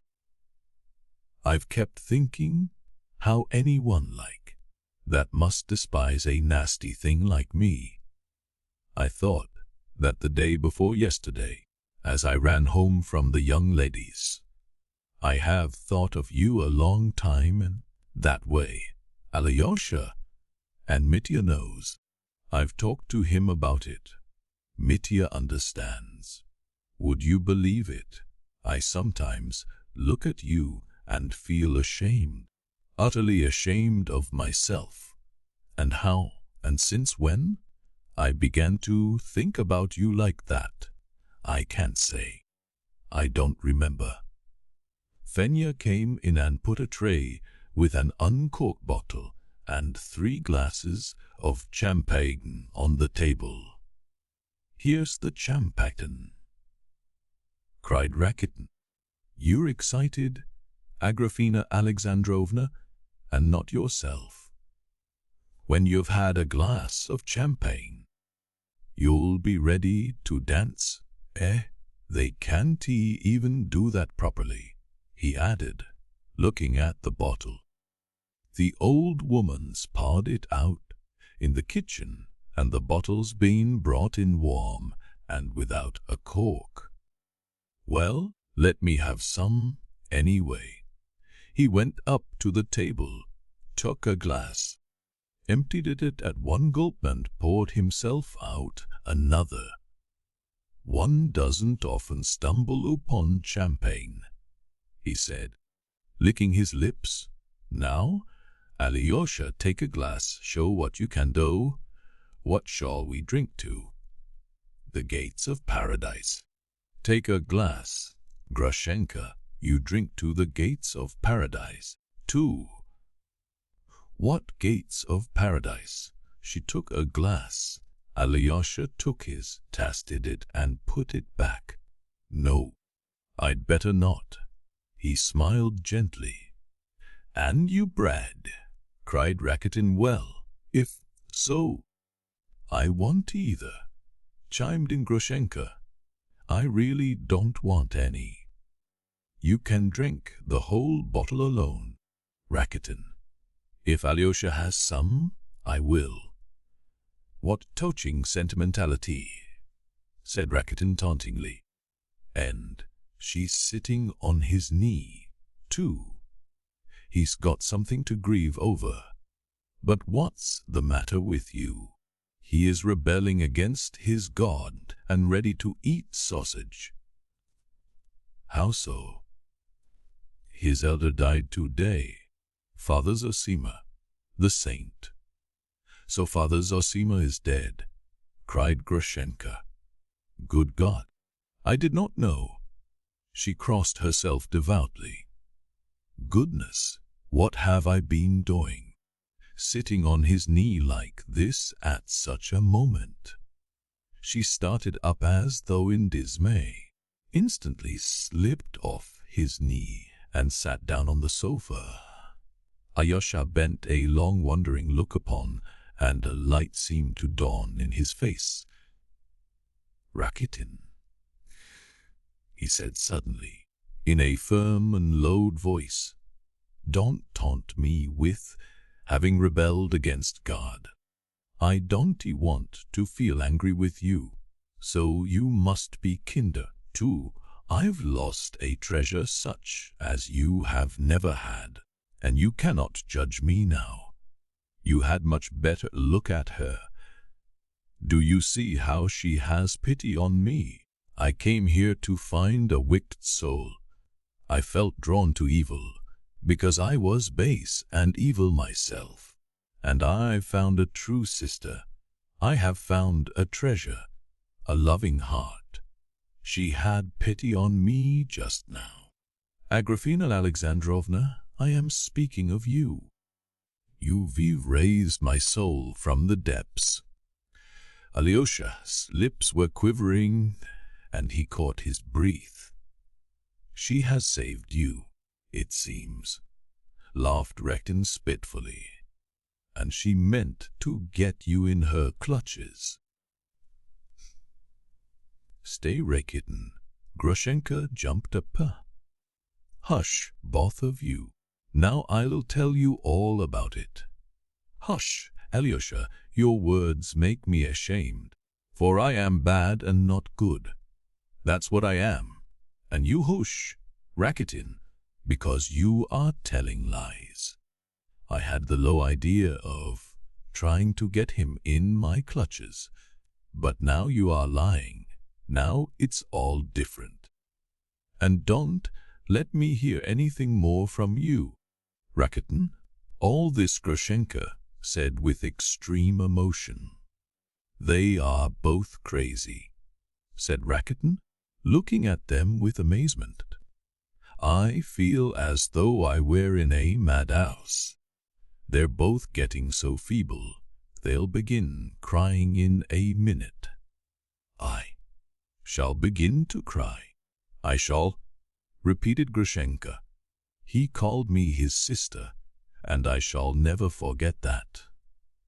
Only let me tell you, Rakitin, though I am bad, I did give away an onion. An onion. Hang it all. You really are crazy. Rakitin wondered at their enthusiasm. He was aggrieved and annoyed. Though he might have reflected each that is just passing was true spiritual crisis such does not come often in a lifetime. But though Rakitin was very sensitive about everything that concerned himself, he was very obtuse as regards the feelings and sensations of others, partly from his youth and inexperience, partly from his intense egoism. You see, Alyosha. Grushenka turned to him with a nervous laugh. I was boasting when I told Rakitin I had given away an onion. But it's not to boast I tell you about. It's only a story, but it's a nice story. I used to hear it when I was a child from Matryona, my cook, who is still with me. it's like this. Once upon a time there was a peasant woman, and a very wicked woman she was, and she died and did not leave a single good deed behind. The devils caught her and plunged her into the lake of fire. So her guardian angel stood and wondered what good deed of hers he could remember to tell to God. She once pulled up onion in her garden, said he, and gave it to a beggar woman. And God answered, "You take that onion then, hold it out to her in the lake, and let her take hold and be pulled out. And if you can pull her out of the lake, let her come to paradise. But if the onion breaks, then the woman must stay where she is." The angel ran to the woman and held out the onion to her. "Come," said he, "catch hold and I'll pull you out." And he began cautiously pulling her out. He had just pulled her right out when the other sinners in the lake, seeing how she was being drawn out, began catching hold of her so as to be pulled out with her. But she was a very wicked woman, and she began kicking them.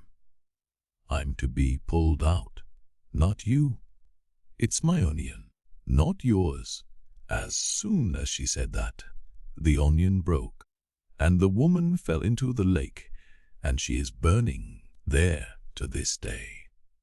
So the angel wept and went away. So that's the story, Alyosha.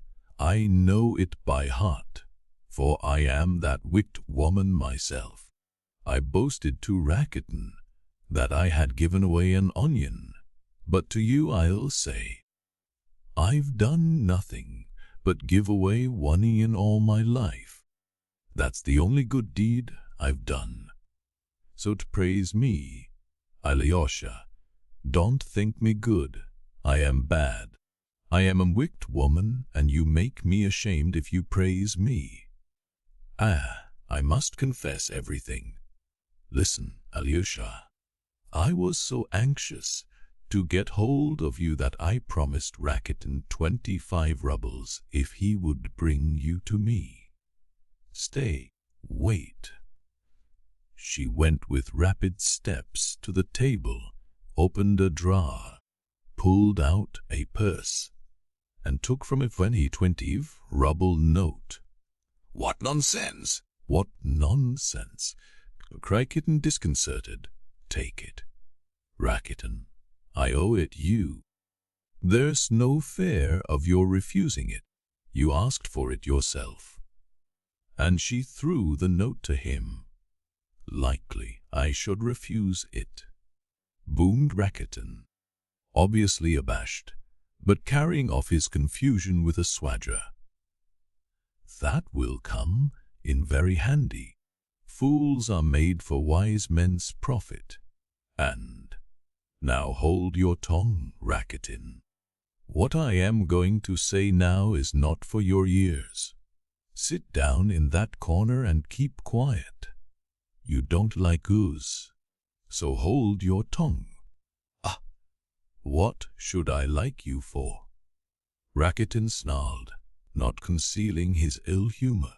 He put the 25-ruble note in his pocket, and he felt ashamed at Alyosha seeing it. He had reckoned on receiving his payment later, without Alyosha's knowing of it. And now, feeling ashamed, he lost his temper. Till that moment he had thought it discreet not to contradict Grushenka too flatly, in spite of her snubbing, since he had something to get out of her. But now he too was angry. One loves people for some reason. But what have either of you done for me? You should love people without a reason, as Alyosha does. How does he love you? How has he shown it, that you make such a fuss about it? Grushenka was standing in the middle of the room. She spoke with heat, and there were hysterical notes in her voice. "Hush, Rakitin, you know nothing about us. And don't you dare to speak to me like that again. How dare you be so familiar? Sit in that corner and be quiet, as though you were my footman. And now, Alyosha, I'll tell you the whole truth, that you may see what a wretch I am. I am not talking to Rakitin, but to you. I wanted to ruin you, Alyosha. That's the holy truth. I quite meant to. I wanted to so much that I bribed Rakitin to bring you. And why did I want to do such a thing? You knew nothing about it, Alyosha. You turned away from me. If you passed me, you dropped your eyes. And I've looked at you 100 times. Before today, I began asking everyone about you. Your face haunted my heart. He despises me, I thought. He won't even look at me. And I felt it so much at last that I wondered at myself for being so frightened of a boy. I'll get him in my clutches and laugh at him. I was full of spite and anger. Would you believe? Nobody here dares think of coming to Agrafena Alexandrovna with any evil purpose. Old Kuzma is the only man I have anything to do with here. I was bound and sold to him. Satan brought us together. But there has been no one else. But looking at you, I thought, I'll get him in my clutches and laugh at him. You see what a spiteful cur I am. And you called me your sister. And now that man who wronged me has come. I sit here waiting for a message from him. And do you know what that man has been to me?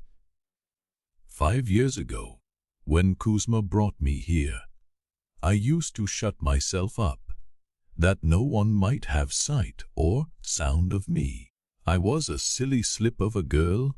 I used to sit here sobbing. I used to lay awake all night, thinking, where is he now? The man who wronged me. He is laughing at me with another woman, most likely. If only I could see him, if I could meet him again, I'd pay him out. I'd pay him out. At night I used to lie sobbing into my pillow in the dark, and I used to brood over it. I used to tear my heart on purpose and gloat over my anger. I'll pay him out. I'll pay him out. That's what I used to cry out in the dark. And when I suddenly thought that I should really do nothing to him, and that he was laughing at me then, or perhaps had utterly forgotten me, I would fling myself on the floor, melt into helpless tears, and lay there shaking till dawn. In the morning I would get more spiteful than a dog, ready to tear the whole world to pieces. And then, what do you think? I began saving money. I became hard-hearted, grew stout. Would you say? No one in the whole world sees it. No one knows it. But when night comes on, I sometimes lie as I did 5 years ago, when I was a silly girl, clenching my teeth and crying all night, thinking, I'll pay him out. I'll pay him out. Do you hear? Well then, now you understand me. A month ago a letter came to me. He was coming. He was a widower. He wanted to see me. It took my breath away. Then I suddenly thought, he comes and whistles to call me. I shall creep back to him like a beaten dog. I couldn't believe myself. Am I so abject?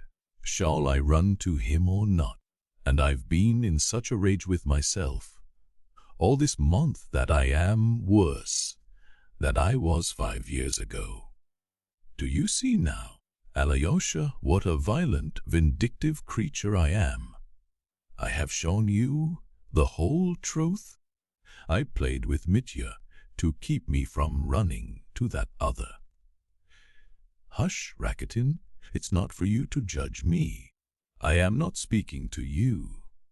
Before you came in, I was lying here waiting, brooding, deciding my whole future life, and you can never know what was in my heart. Yes, Alyosha, tell your young lady not to be angry with me for what happened the day before yesterday. Nobody in the whole world knows what I am going through now, and no one ever can now, for perhaps I shall take a knife with me today. I can't make up my mind. And at this tragic phrase, Grushenka broke down, hid her face in her hands, flung herself on the sofa pillows, and sobbed like a little child. Alyosha got up and went to Rakitin. Misha, he said, don't be angry. She wounded you, but don't be angry. You heard what she said just now. You mustn't ask too much of human endurance. One must be merciful. Alyosha said this at the instinctive prompting of his heart. He felt obliged to speak, and he turned to Rakitin. If Rakitin had not been there, he would have spoken to the air. But Rakitin looked at him ironically, and Alyosha stopped short. You were so primed up with your elder's teaching last, that now you have to let it off on me. Alexei, man of God, said Rakitin, with a smile of hatred. Don't laugh, Rakitin, don't smile. Don't talk of the dead. He was better than anyone in the world, cried Alyosha, with tears in his voice. I didn't speak to you as a judge, but the lowest of the judged. What am I beside her? I came here seeking my ruin, and said to myself, what does it matter? In my cowardliness, but she, after 5 years in torment, as soon as any one says a word from the heart to her, it makes her forget everything, forgive everything in her tears. The man who has wronged her has come back. He sends for her, and she forgives him everything, and hastens joyfully to meet him, and she won't take a knife with her. She won't. No, I am not like that. I don't know whether you are, Misha, but I am not like that. It is a lesson to me. She is more loving than we. Have you heard her speak before of what she has just told us? No, you haven't.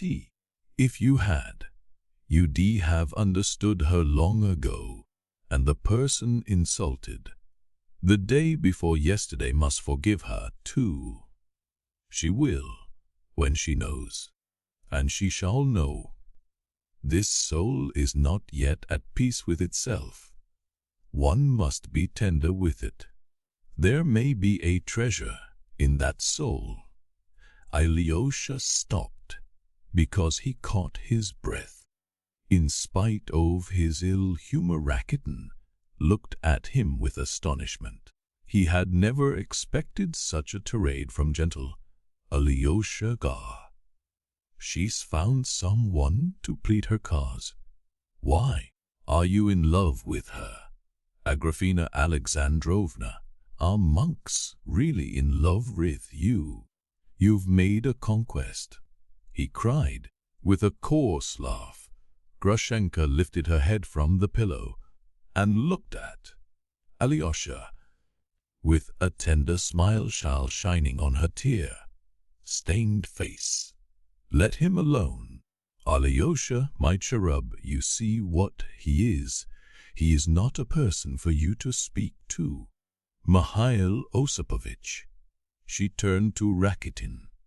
I beg your pardon for being rude to you, but now I don't want to. Alyosha, come to me. Sit down here. She beckoned to him with a happy smile. That's right, sit here. Tell me. She shook him by the hand and peeped into his face, smiling. Tell me, do I love that man or not? The man who wronged me, do I love him or not? Before you came, I lay here in the dark, asking my heart whether I loved him. Decide for me, Alyosha. The time has come, it shall be as you say. Am I to forgive him or not? But you have forgiven him already, said Alyosha, smiling. Yes, I really have forgiven him, Grushenka murmured thoughtfully. What an abject heart! To my abject heart. She snatched up a glass from the table, emptied at a gulp, lifted it in the air and flung it on the floor. The glass broke with a crash. A little cruel line came into her smile.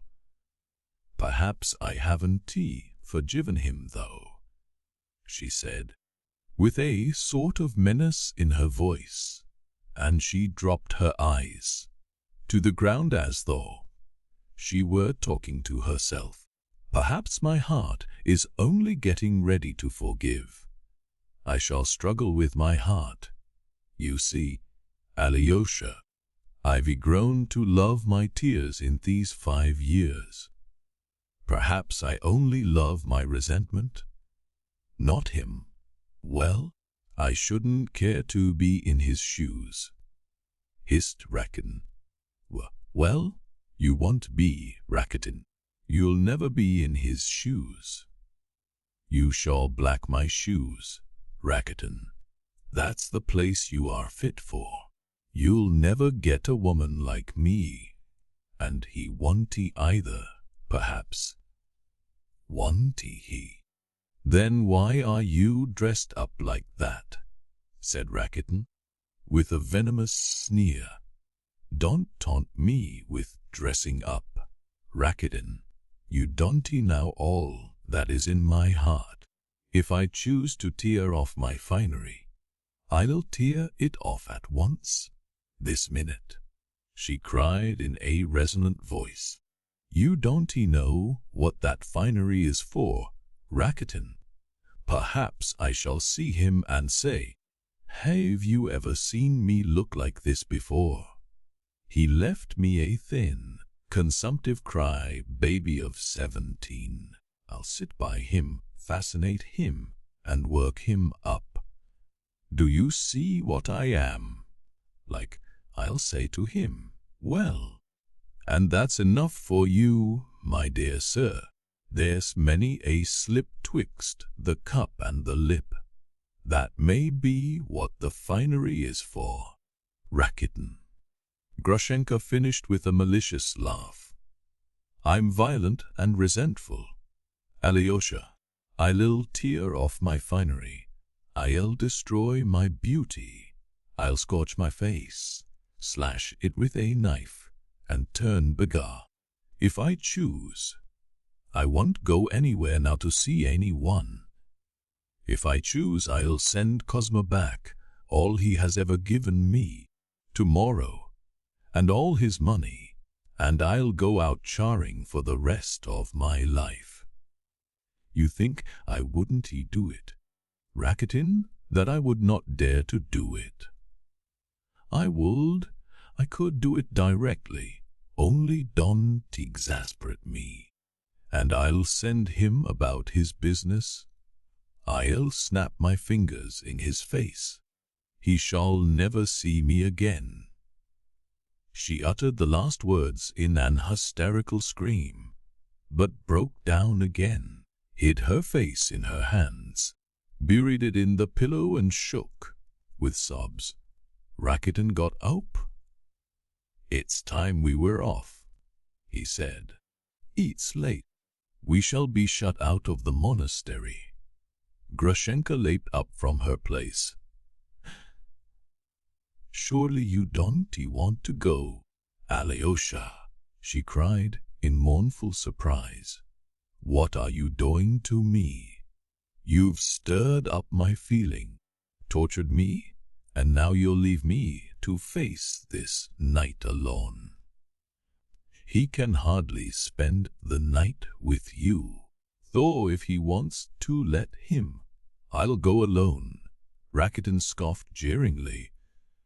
"Whoosh, evil tongue!" Grushenka cried angrily at him. "You never said such words to me as he has come to say." "What has he said to you so special?" asked Rakitin irritably. "I can't say. I don't know.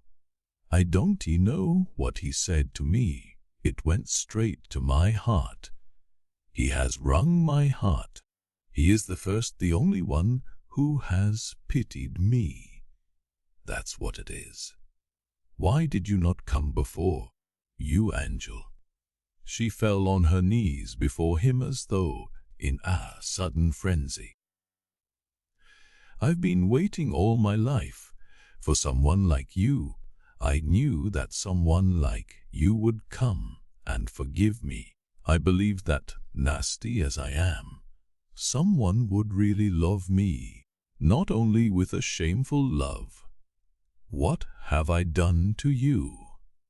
answered Alyosha, bending over her with a tender smile and gently taking her by the hands. "I only gave you an onion, nothing but a tiny little onion. That was all." He was moved to tears himself as he said it. At that moment there was a sudden noise in the passage. Someone came into the hall. Grushenka jumped up, seeming greatly alarmed. Fenya ran noisily into the room, crying out, "Mistress, mistress darling, a messenger has galloped up," she cried, breathless and joyful. "A carriage from Mokroe for you. Timofey, the driver, with 3 horses. They are just putting in fresh horses." "A letter? Here's the letter, mistress." And a letter was in her hand, and she waved it in the air all the while she talked. Grushenka snatched the letter from her and carried it to the candle. It was only a note, a few lines. She read it in one instant. "He has sent for me," she cried, her face wide and distorted. With a wan smile, "He whistles. Crawl back, little dog." But only for one instant. She stood as though hesitating. Suddenly the blood rushed to her head and sent a glow to her cheeks. "I will go," she cried. "5 years of my life. Goodbye, Alyosha, my fate is sealed.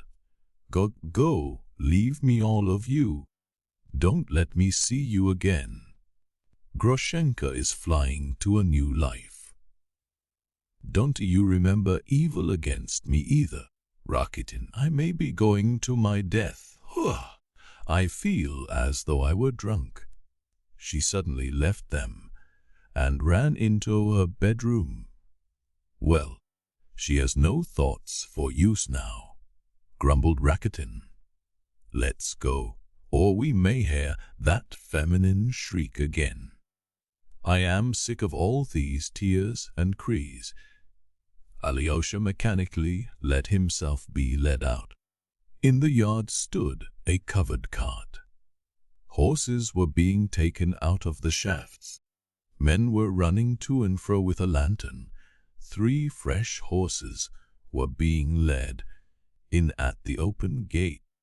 But when Alyosha and Rakitin reached the bottom of the steps, Grushenka's bedroom window was suddenly opened, and she called in a ringing voice, after Alyosha.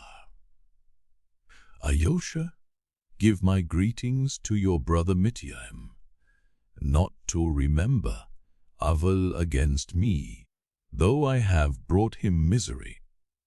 And tell him, too, in my words, Grushenka has fallen to a scoundrel, and not to you, noble heart. And add, too, that Grushenka loved him only 1 hour, only 1 short hour she loved him. So let him remember that hour all his life. Say, Grushenka tells you too.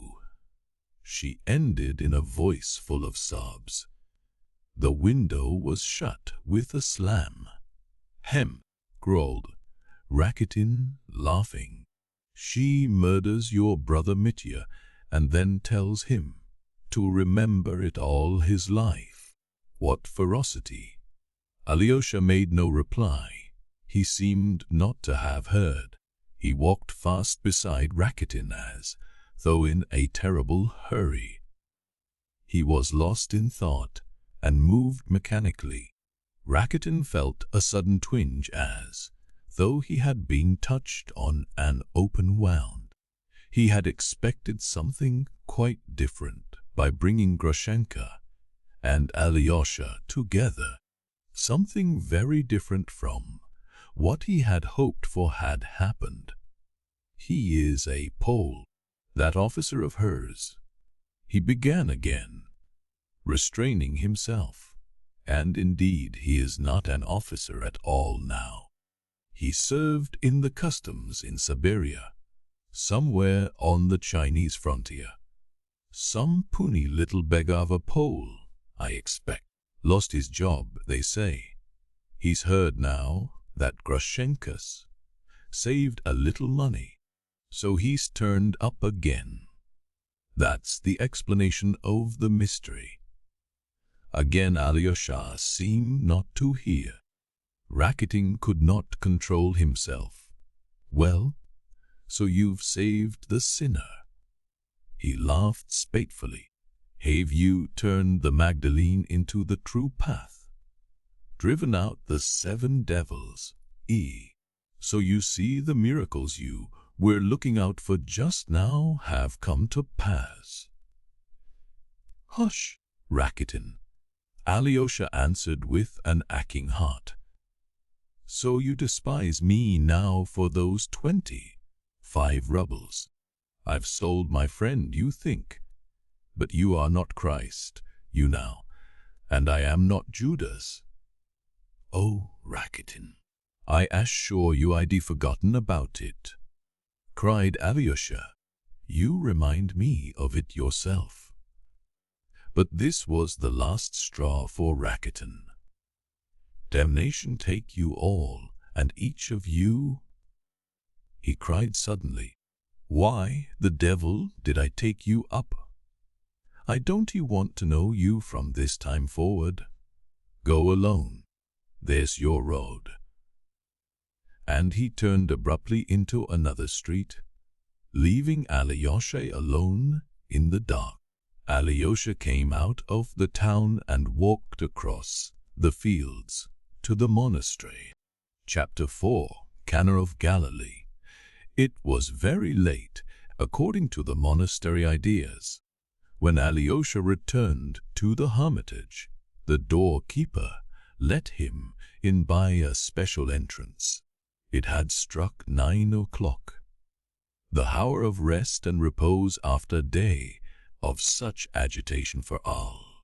Alyosha timidly opened the door and went into the elder's cell, where his coffin was now standing. There was no one in the cell but Father Parsai, reading the Gospel in solitude over the coffin, and the young novice Porphyry, who, exhausted by the previous night's conversation and the disturbing incidents of the day, was sleeping the deep sleep of youth on the floor of the other room. Though Father Parsai heard Alyosha come in, he did not even look in his direction. Alyosha turned to the right from the door to the corner, fell on his knees and began to pray. His soul was overflowing but with mingled feelings. No single sensation stood out distinctly. On the contrary, one drove out another in a slow, continual rotation. But there was a sweetness in his heart and, strange to say, Alyosha was not surprised at it. Again he saw that coffin before him, the hidden dead figure, so precious to him. But the weeping and poignant grief of the morning was no longer etching in his soul. As soon as he came in, he fell down before the coffin as before a holy shrine. But joy was glowing in his mind and in his heart. The one window of the cell was open, the air was fresh and cool. So the smell must have become stronger if they opened the window, thought Alyosha. But even this thought of the smell of corruption, which had seemed to him so awful and humiliating a few hours before, no longer made him feel miserable or indignant. He began quietly praying, but he soon felt that he was praying almost mechanically. Fragments of thought floated through his soul, flashed like stars, and went out again at once, to be succeeded by others. But yet there was reigning in his soul a sense of the wholeness of things, something steadfast and comforting, and he was aware of it himself.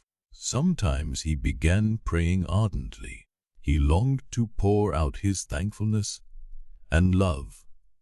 But when he had begun to pray, he passed suddenly to something else and sank into thought, forgetting both the prayer and what had interrupted it. He began listening to what Father Psy was reading, but worn out with exhaustion, he gradually began to doze. And the third day there was in Cana of Galilee, read Father Psy, and the mother of Jesus was there, and both Jesus was called, and his disciples, to the marriage. Marriage? What's that? A marriage? Floated whirling through Alyosha's mind. There is happiness for her, too. She has gone to the feast. No, she has not taken the knife. That was only a tragic phrase. Well, tragic phrases should be forgiven. They must be. Tragic phrases comfort the heart. Without sorrow would be too heavy for men to bear. Rakitin has gone off to the back alley. As long as Rakitin broods over his wrongs, he will always go off to the back alley. But the high road, the road is wide and straight and bright as crystal, and the sun is at the end of it. Ah! What's being read? And when they wanted wine, the mother of Jesus saith unto him, They have no wine. Alyosha heard. Yes, I was missing that, and I didn't want to miss it. I love that passage. It's Cana of Galilee, the first miracle. Ah, that miracle. Ah, that sweet miracle. It was not men's grief, but their joy Christ visited. He worked his first miracle to help men's gladness. He who loves men loves the gladness too. He was always repeating that. It was one of his leading ideas. There's no living without joy, Mitya says. Yes, Mitya. Everything that is true and good is always full of forgiveness. He used to say that, too. Jesus saith unto her, Woman, what has it to do with thee or me? Mine hour is not yet come, or his mother saith unto the servants, whatsoever he saith unto you, do it. Gladness, the gladness of some poor, very poor, people. Of course they were poor, since they hadn't wine enough even at a wedding. The historians write that, in those days, the people living about the lake of Gennesaret were the poorest that can possibly be imagined. And another great heart, that other great being, his mother, knew that he had come not only to make his great terrible sacrifice. She knew that his heart was open even to the simple, artless merrymaking of some obscure and unlearned people, who had warmly bidden him to their poor wedding. Mine hour is not yet come, he said. With a soft smile, he must have smiled gently to her, and indeed, was it to make wine abundant at poor weddings he had come down to earth, and yet he went and did as she asked him. Ah, he is reading again. Jesus saith unto them, fill the water pots with water, and they filled them up to the brim. And he saith unto them, draw out now, and bear unto the governor of the feast. And they bare it.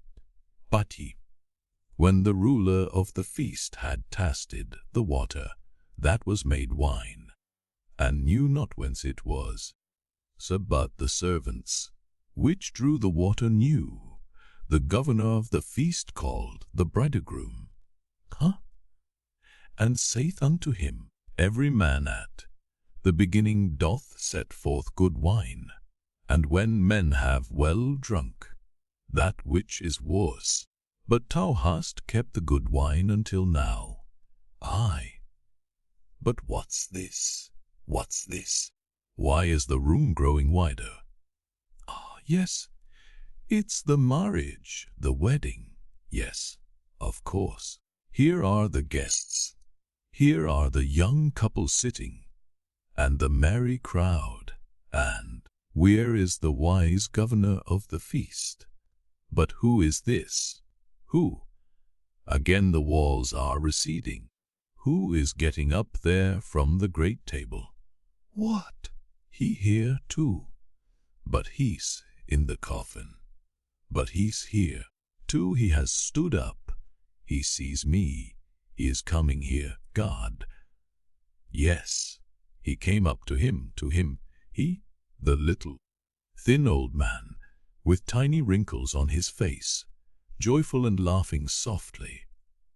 There was no coffin now, and he was in the same dress as he had worn yesterday, sitting with them.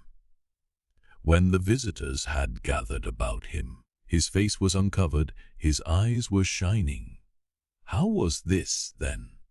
He too had been called to the feast. He too, at the marriage of Cana in Galilee. Yes, my dear, I am called, too, called and bidden. He heard a soft voice saying over him, why have you hidden yourself here, out of sight? You come and join us too.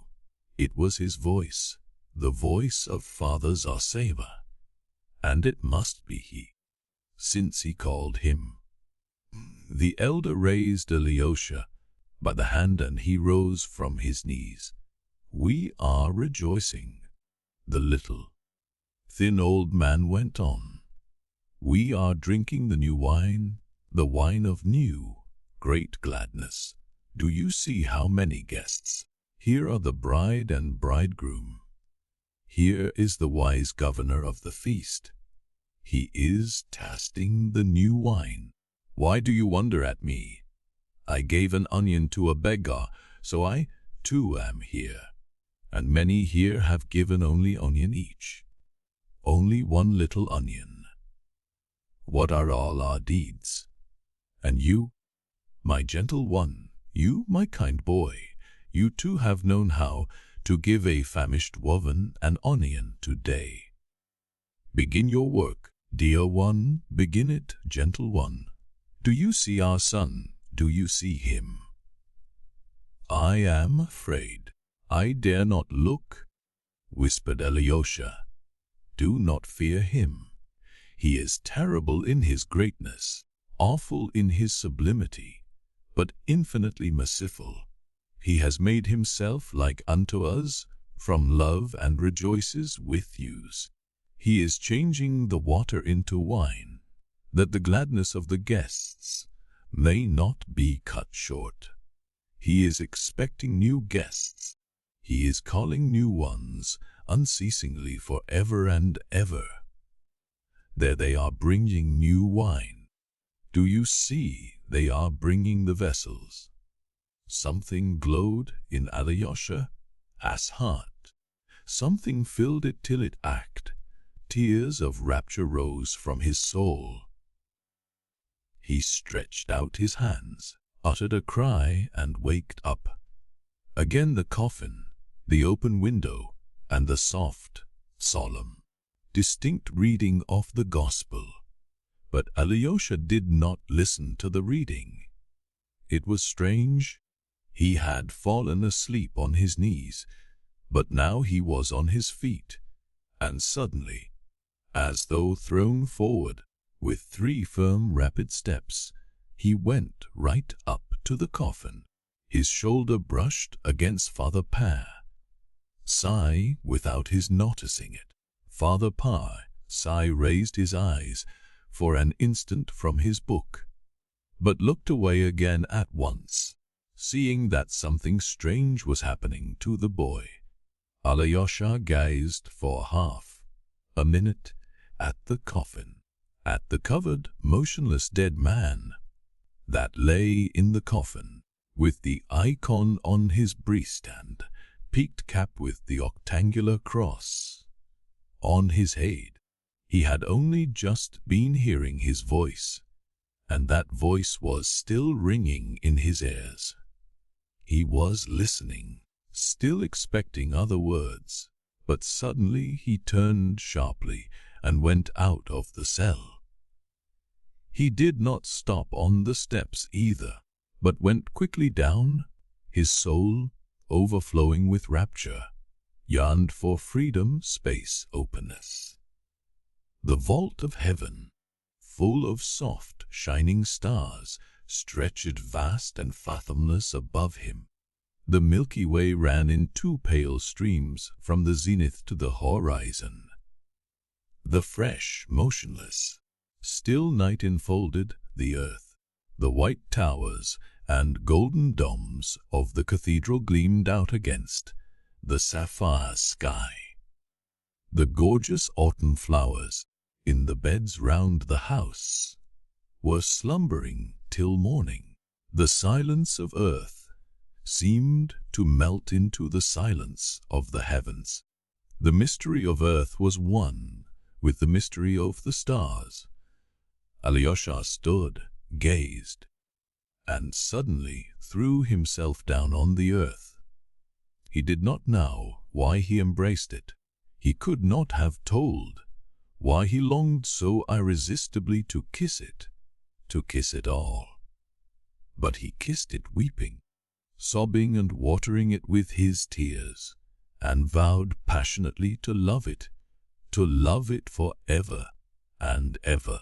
What water the earth with the tears of your joy and love, those tears echoed in his soul. What was he weeping over? Oh, in his rapture he was weeping even over those stars, which were shining to him from the abyss of space, and he was not ashamed of that ecstasy. There seemed to be threads from all those innumerable worlds of God, linking his soul to them, and it was trembling all over, in contact with other worlds. He longed to forgive everyone and for everything, and to beg forgiveness. Oh, not for himself, but for all men, for all and for everything. And others are praying for me too, echoed again in his soul.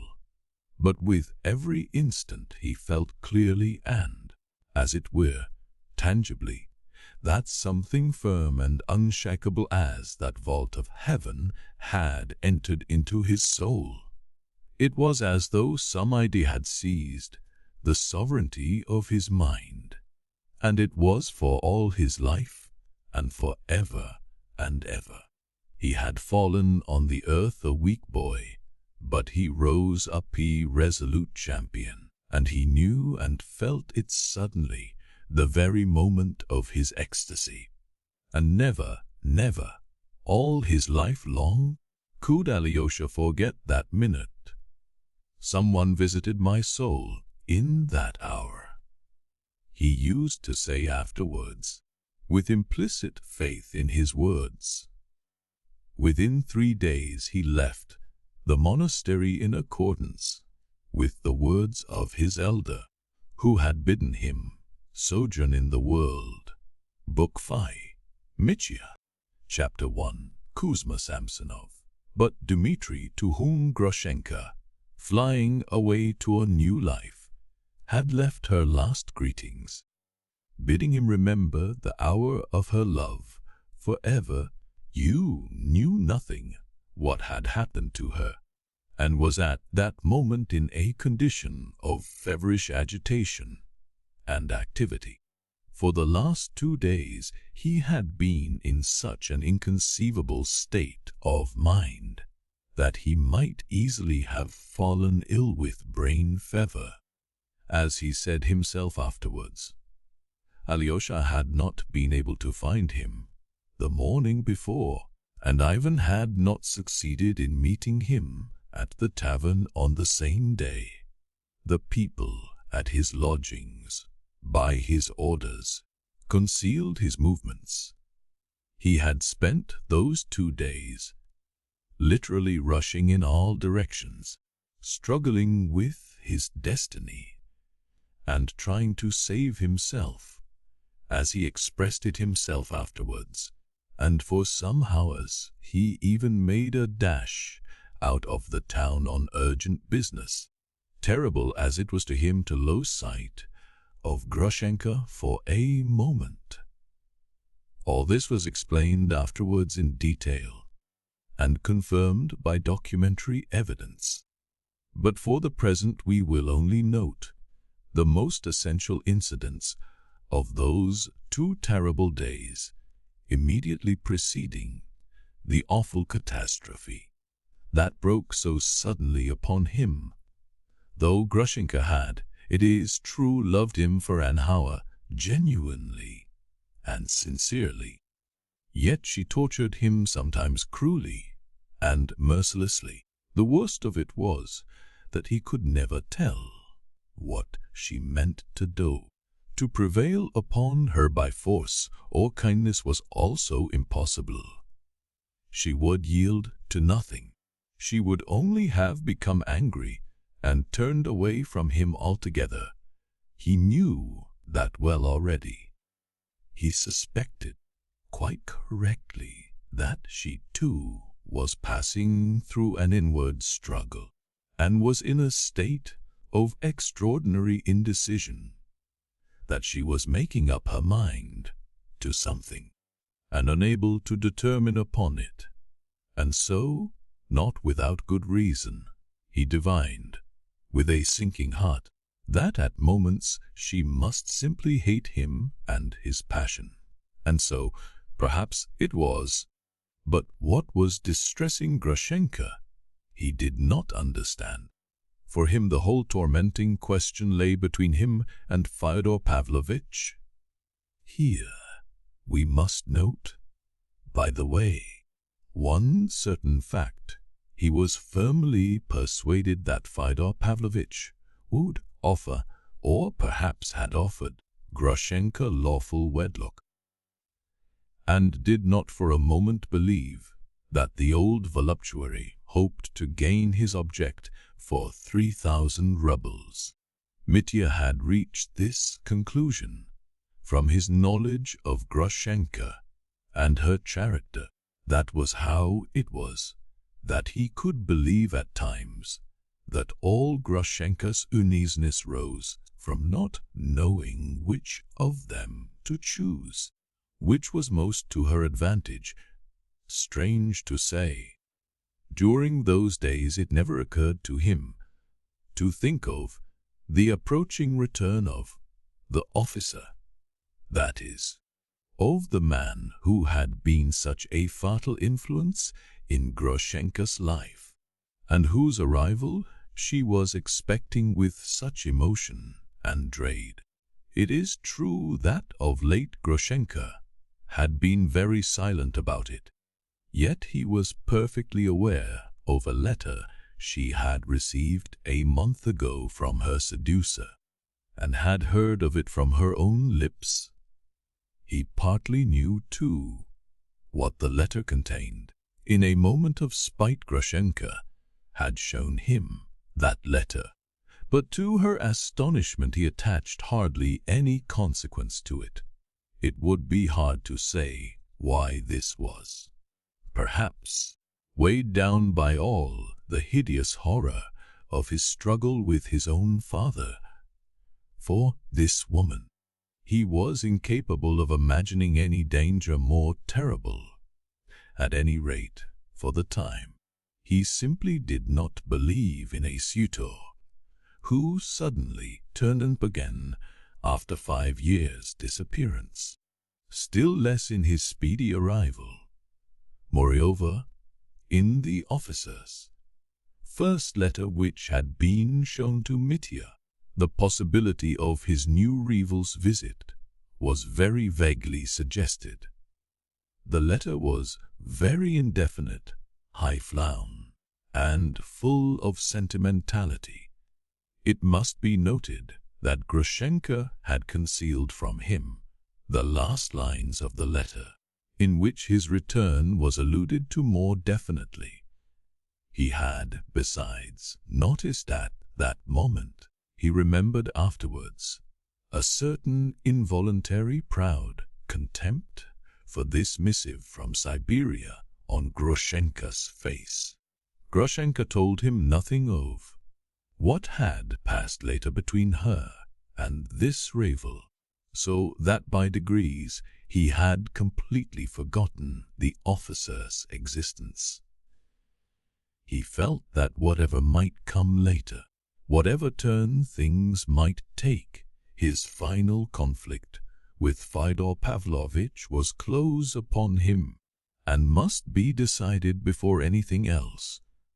With a sinking heart, he was expecting every moment Grushenka's decision, always believing that it would come suddenly, on the impulse of the moment.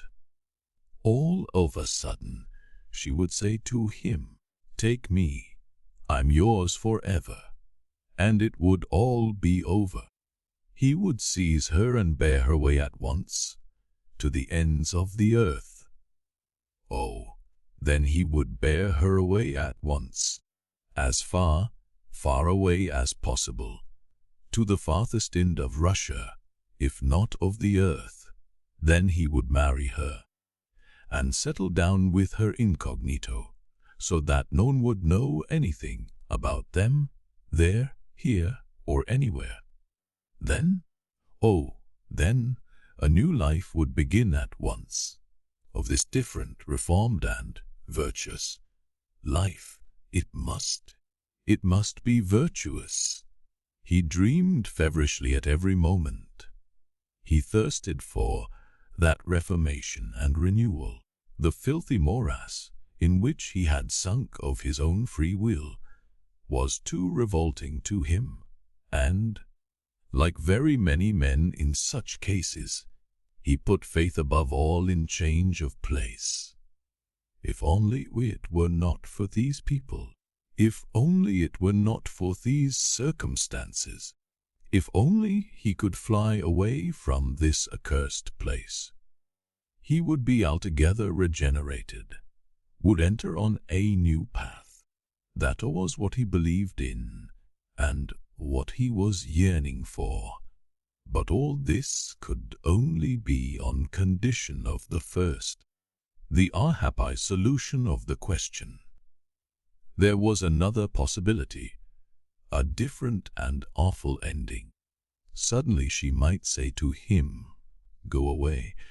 I have just come to terms with Fyodor Pavlovich. I am going to marry him and don't want you." And then, but Mitya did not know what would happen then. Up to the last hour he didn't know. That must be said to his credit. He had no definite intentions, had planned no crime.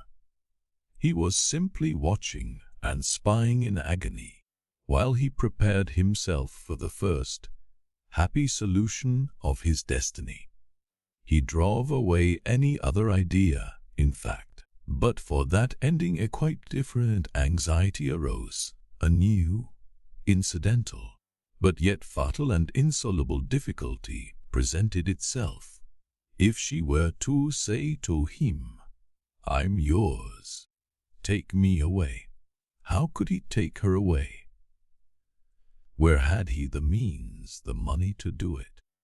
It was just at this time that all sources of revenue from Fyodor Pavlovich, doles which had gone on without interruption for so many years, ceased. Grushenka had money, of course, but with regard to this Mitya suddenly evinced extraordinary pride. He wanted to carry her away and begin the new life with her himself, at his own expense, not at hers. He could not conceive of taking her money, and the very idea caused him a pang of intense repulsion. I want to enlarge on this fact, or analyze it here, but confine myself to remarking that this was his attitude at the moment. All this may have arisen indirectly and unconsciously from the sacred stings of his conscience for the money of Katerina Ivanovna that he had dishonestly appropriated. "I've been a scoundrel to one of them, and I shall be a scoundrel again to the other directly," was his feeling then, as he explained after. "And when Grushenka knows, she won't care for such a scoundrel." Where then was he to get the means? Where was he to get the fateful money? Without it, all would be lost, and nothing could be done. And only because I hadn't the money. Oh, the shame of it!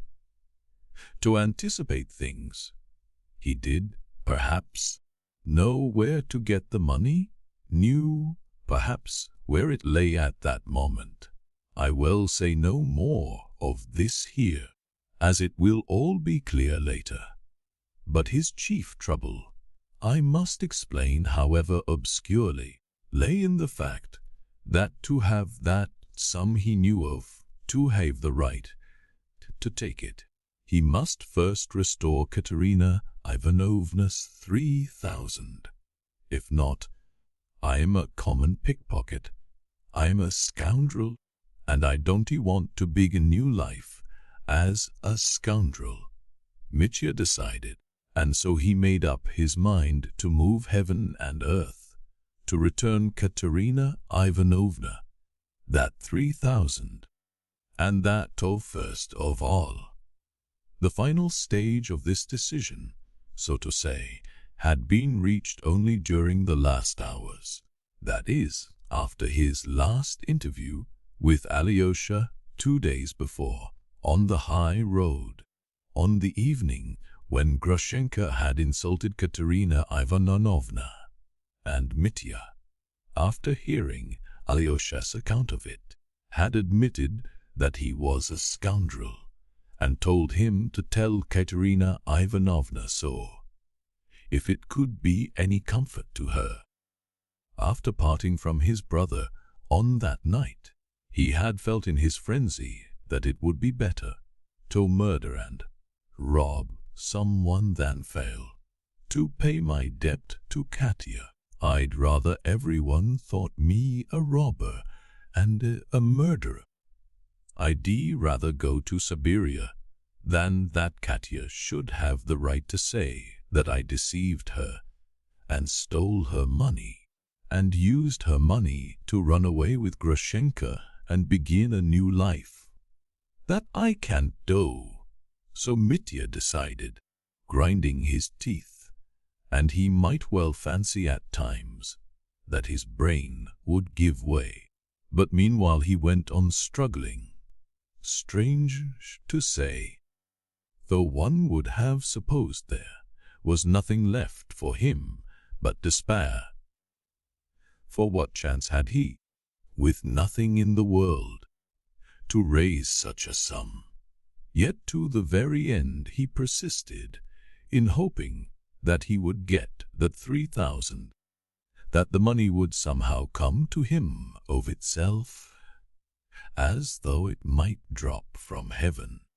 That is just how it is with people who, like Dmitri, have never had anything to do with money, except to squander what has come to them by inheritance without any effort of their own, and have no notion how money is obtained.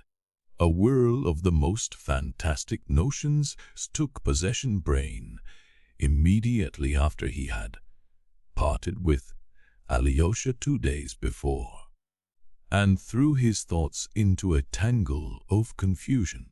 This is how it was he pitched first on a perfectly wild enterprise, and perhaps to men of that kind in such circumstances, the most impossible, fantastic schemes occur first, and seem most practical.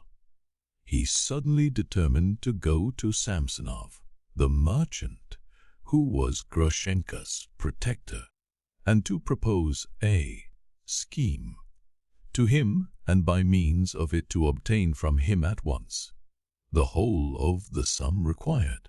Of the commercial value of his scheme he had no doubt, not the slightest, and was only uncertain how Samsonov would look upon his freak, supposing he were to consider it from any but the commercial point of view. Though Mitya knew the merchant by sight, he was not acquainted with him and had never spoken a word to him. But for some unknown reason, he had long entertained the conviction that the old reprobate, who was lying at death's door, would perhaps not at all object now to Grushenka securing a respectable position and marrying a man to be depended upon. And he believed not only that he would not object, but that this was what he desired, and, if opportunity arose, that he would be ready to help from some rumor, or perhaps from some stray word of Grushenka's. He had gathered further that the old man would perhaps prefer him to Fyodor Pavlovitch for Grushenka. Possibly many of the readers of my novel will feel that in reckoning on such assistance, and being ready to take his bride, so to speak, from the hands of her protector, Dmitri showed great coarseness and want of delicacy. I will only observe that Mitya looked upon Grushenka's past as something completely over. He looked that past with infinite pity, and resolved with all the fervor of his passion that when once Grushenka told him she loved him and would marry him, it would mean the beginning of a new Grushenka and a new Dmitri, free from every vice. They would forgive one another and would begin their lives afresh. As for Kuzma Samsonov, Dmitri looked upon him as a man who had exercised a fateful influence in that remote past of Grushenka's. though she had never loved him, and who was now himself a thing of the past, completely done with, and, so to say, non-existent. Besides, Mitya hardly looked upon him as a man at all, for it was known to every one in the town that he was only a shattered wreck, whose relations with Grushenka had changed their character, and were now simply paternal, and that this had been so for a long time. In any case, there was much simplicity on Mitya's part in all this, for in spite of all his vices, he was a very simple-hearted man. It was an instance of this simplicity that Mitya was seriously persuaded that, being on the eve of his departure for the next world, old Kuzma must sincerely repent of his past relations with Grushenka, and that she had more devoted friend and protector in the world than this now harmless old man. After his conversation with Alyosha at the crossroads, he hardly slept all night, and at 10 o'clock next morning he was at the house of Samsonov and telling the servant to announce him. It was a very large and gloomy old house of 2 stories, with a lodge and outhouses. In the lower story lived Samsonov's 2 married sons with their families, his old sister, and his unmarried daughter. In the lodge lived 2 of his clerks, one of whom also had a large family. Both the lodge and the lower story were overcrowded, but the old man kept the upper floor to himself, and would not even let the daughter live there with him, though she waited upon him, and in spite of her asthma was obliged at certain fixed hours, and at any time he might call her, to run upstairs to him from below. This upper floor contained a number of large rooms kept purely for show, furnished in the old-fashioned merchant style, with long monotonous rows of clumsy mahogany chairs along the walls, with glass chandeliers under shades and gloomy mirrors on the walls. All these rooms were entirely empty and unused, for the old man kept to one room, a small, remote bedroom, where he was waited upon by an old servant with a kerchief on her head, and by a lad who used to sit on the locker in the passage.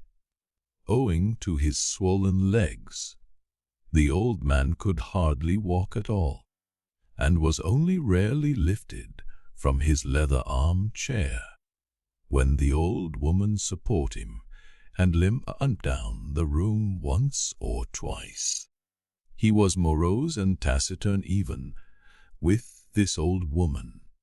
When he was informed of the arrival of the captain, he at once refused to see him, but Mitya persisted and sent his name up again.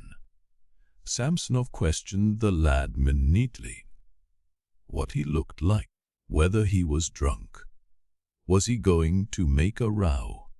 The answer he received was that he was sober, but wouldn't go away. The old man again refused to see him. Then Mitya, who had foreseen this, and purposely brought pencil and paper with him, wrote clearly on the piece of paper the words, "On most important business closely concerning Agrafena Alexandrovna," and sent it up to the old man. After thinking a little, Samsonov told the lad take the visitor to the drawing room, and sent the old woman downstairs with a summons to his younger son to come upstairs to him at once. This younger son, a man over 6 foot and of exceptional physical strength, who was closely shaven and dressed in the European style, though his father still wore a kaftan and a beard, came at once without a comment. All the family trembled before the father. The old man had sent for this giant, not because he was afraid of the captain. He was by no means of a timorous temper, but in order to have a witness in case of any emergency. Supported by his son and the servant lad, he waddled at last into the drawing-room. It may be assumed that he felt considerable curiosity. The drawing-room in which Mitya was awaiting him was a vast, dreary room that laid a weight of depression on the heart. It had a double row of windows, a gallery, marbled walls, and 3 immense chandeliers with glass lustres covered with shades. Mitya was sitting on a little chair at the entrance, awaiting his fate with nervous impatience.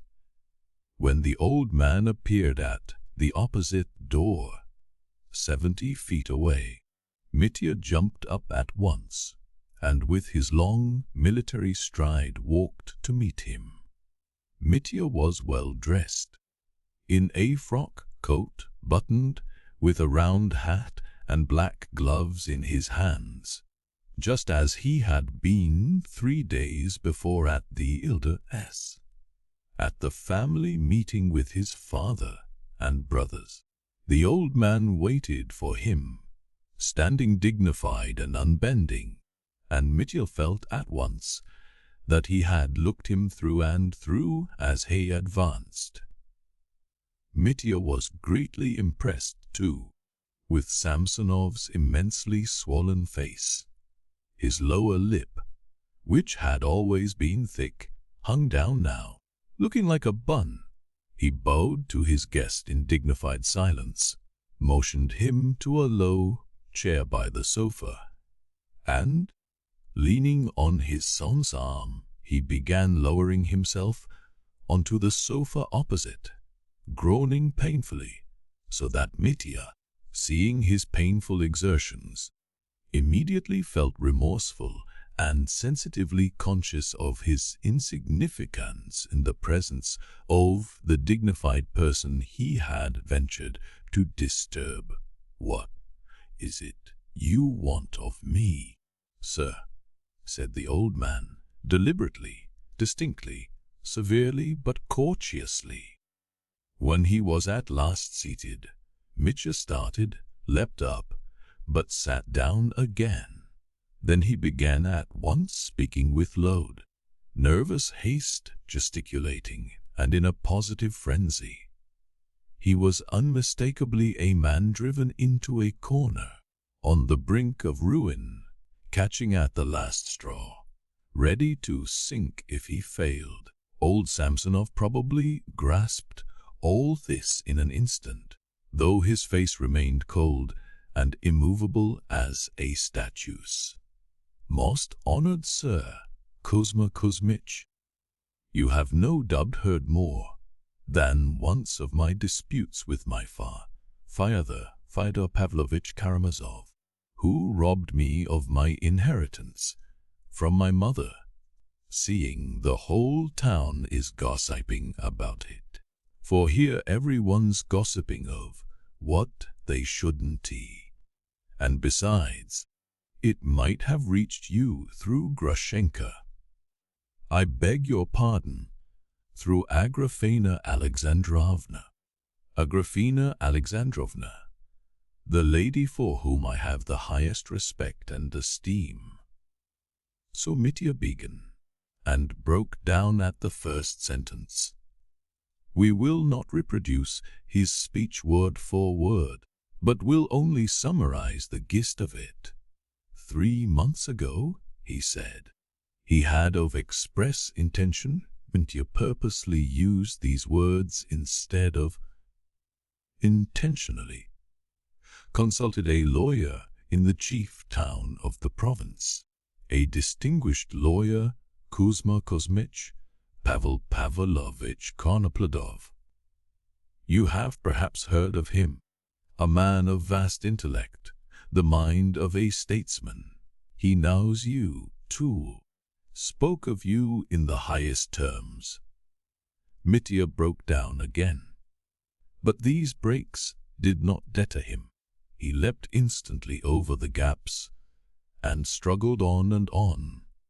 This Konoplodov, after questioning him minutely and inspecting the documents he was able to bring, Mitya alluded somewhat vaguely to these documents and slurred over the subject with special hasty, reported that they certainly might take proceedings concerning the village of Tuchamashnia, which ought, he said, to have come to him, Mitya, from his mother, and so checkmate the old villain, his father, because every door was not closed and justice might still find a loophole. In fact, he might reckon on an additional sum of 6 or even 7,000 rubles from Fyodor Pavlovich, as Tuchamashnia was worth at least 25,000. He might say 28,000. In fact, 30. Kuzma Kuzmich, and would you believe it? I didn't get 17 from that heartless man. So he, Mitya, had thrown the business up for the time, knowing nothing about the law, but on coming here was struck dumb by a cross claim made upon here where he had adrift again and again took flying leap forward. So will not you, excellent and honored Kuzma Kuzmich, be willing to take up all my claims against that unnatural monster, and pay me a sum down of only 3,000. You see, you cannot, in any case, lose over it. On my honor, I swear that. Quite the contrary. You may make 6 or 7,000 instead of 3. Above all, he wanted this concluded that very day. I'll do the business with you at a notary's, or whatever it is. In fact, I'm ready to do anything. I'll hand over all the deeds. Whatever you want, sign anything, and we could draw up the agreement at once. And if it were possible, if it were only possible, that very morning, you could pay me that 3,000. For there isn't a capitalist in this town to compare with you, and so would save me, in fact, for a good, I might say an honorable action, for I cherish the most honorable feelings for a certain person, whom you know well and care for as a father. I would not have come, indeed, if it had not been as a father. And, indeed, it's a struggle of 3 in this business, for its fate. That's a fearful thing, Kuzma Kuzmich. A tragedy, Kuzma Kuzmich, a tragedy. And as you've dropped out long ago, it's a tug of war between two. I'm expressing it awkwardly, perhaps, but I'm not a literary man. You see, I'm on the one side, and that monster on the other. So you must choose. It's either I or the monster. It all lies in your hands. The fate of 3 lives, and the happiness of 2. Excuse me, I'm making a mess of it, but you understand. I see from your venerable eyes that you understand. And if you don't understand, I'm done for. So you see. Mitya broke off his clumsy speech with that. So you see. And jumping up from his seat, awaited the answer to his foolish proposal. At the last phrase he had suddenly become hopelessly aware that it had all fallen flat. Above all, that he had been talking utter nonsense. How strange it is. On the way here it seemed all right, and now it's nothing but nonsense. The idea suddenly dawned on his despairing mind. All the while he had been talking, the old man sat motionless, watching him with an icy expression in his eyes. After keeping him for a moment in suspense, Kuzma Kuzmich pronounced at last, in the most positive and chilling tone, excuse me, we don't undertake such business." Mitya suddenly felt his legs growing weak under him. "What am I to do now, Kuzma Kuzmich?" he muttered with a pale smile. "I suppose it's all up with Meek. What do you think?" "Excuse me." Mitya remained standing, staring motionless. He suddenly noticed a movement in the old man's face. He started. "You see, sir, business of that sort's not in our line," said the old man slowly. "There's the court and the lawyers. It's a perfect misery. But if you like, there is a man here you might apply to. Good heavens! Who is it?" "You're my salvation, Kuzma Kuzmich," faltered Mitya. He live here, and he's not here just now. He is a peasant. He does business in timber. His name is Lyagavy. He's been haggling with Fyodor Pavlovich for the last year over your copse at Tachamashnia. They can't agree on the price. Maybe you've heard. Now he's come back again and is staying with the priest at Alinsko, about 12 versts from the Volovya station. He wrote to me, too, about the business of the copse, asking my advice. Fyodor Pavlovich means to go and see him himself. So if you were to be beforehand with Fyodor Pavlovich and to make Lyagavy the offer you've made me, he might possibly—" "A brilliant idea," Mitya interrupted ecstatically. "He's the very man. It would just suit him. He's haggling with him for it, being asked too much. And here he would have all the documents entitling him to the property itself." "Ha, ha!" And Mitya suddenly went off into his short, wooden laugh.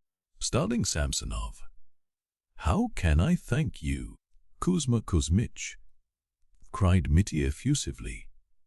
"Don't mention it," said Samsonov, inclining his head. "But you don't know you've saved me. Oh, it was a true presentiment brought me to you. So now to this priest. No need of thanks. I'll make haste and fly there. I'm afraid I've overtaxed your strength. I shall never forget it. It's a Russian says that, Kuzma Kuzmich. A Russian. To be sure." Mitya seized his hand to press it, but there was a malignant gleam in the old man's eye. Mitya drew back his hand, but at once blamed himself for his mistrustfulness. "It's because he's tired," he thought. "For her sake." "For her sake, Kuzma Kuzmich. You understand that it's for her," he cried, his voice ringing through the room. He bowed, turned sharply round, and with the same long stride, walked to the door without looking back. He was trembling with delight. Of everything was on the verge of ruin, and my guardian angel saved me, was the thought in his mind. And if such a businessman as Samsonov, a most worthy old man, and what dignity, had suggested this course, then success was assured. He would fly off immediately. I will be back before night. I shall be back at night, and the thing is done. Could the old man have been laughing at me? Exclaimed Mitya, as he strode towards his lodging. He could, of course, imagine nothing, but that the advice was practical, from such a businessman, with an understanding of the business, with an understanding of this Lyagavy, a curious surname. Or the old man was laughing at him. Alas, the second alternative was the correct one. Long afterwards, when the catastrophe had happened, old Samsonov himself confessed, laughing, that he had made a fool of Septon.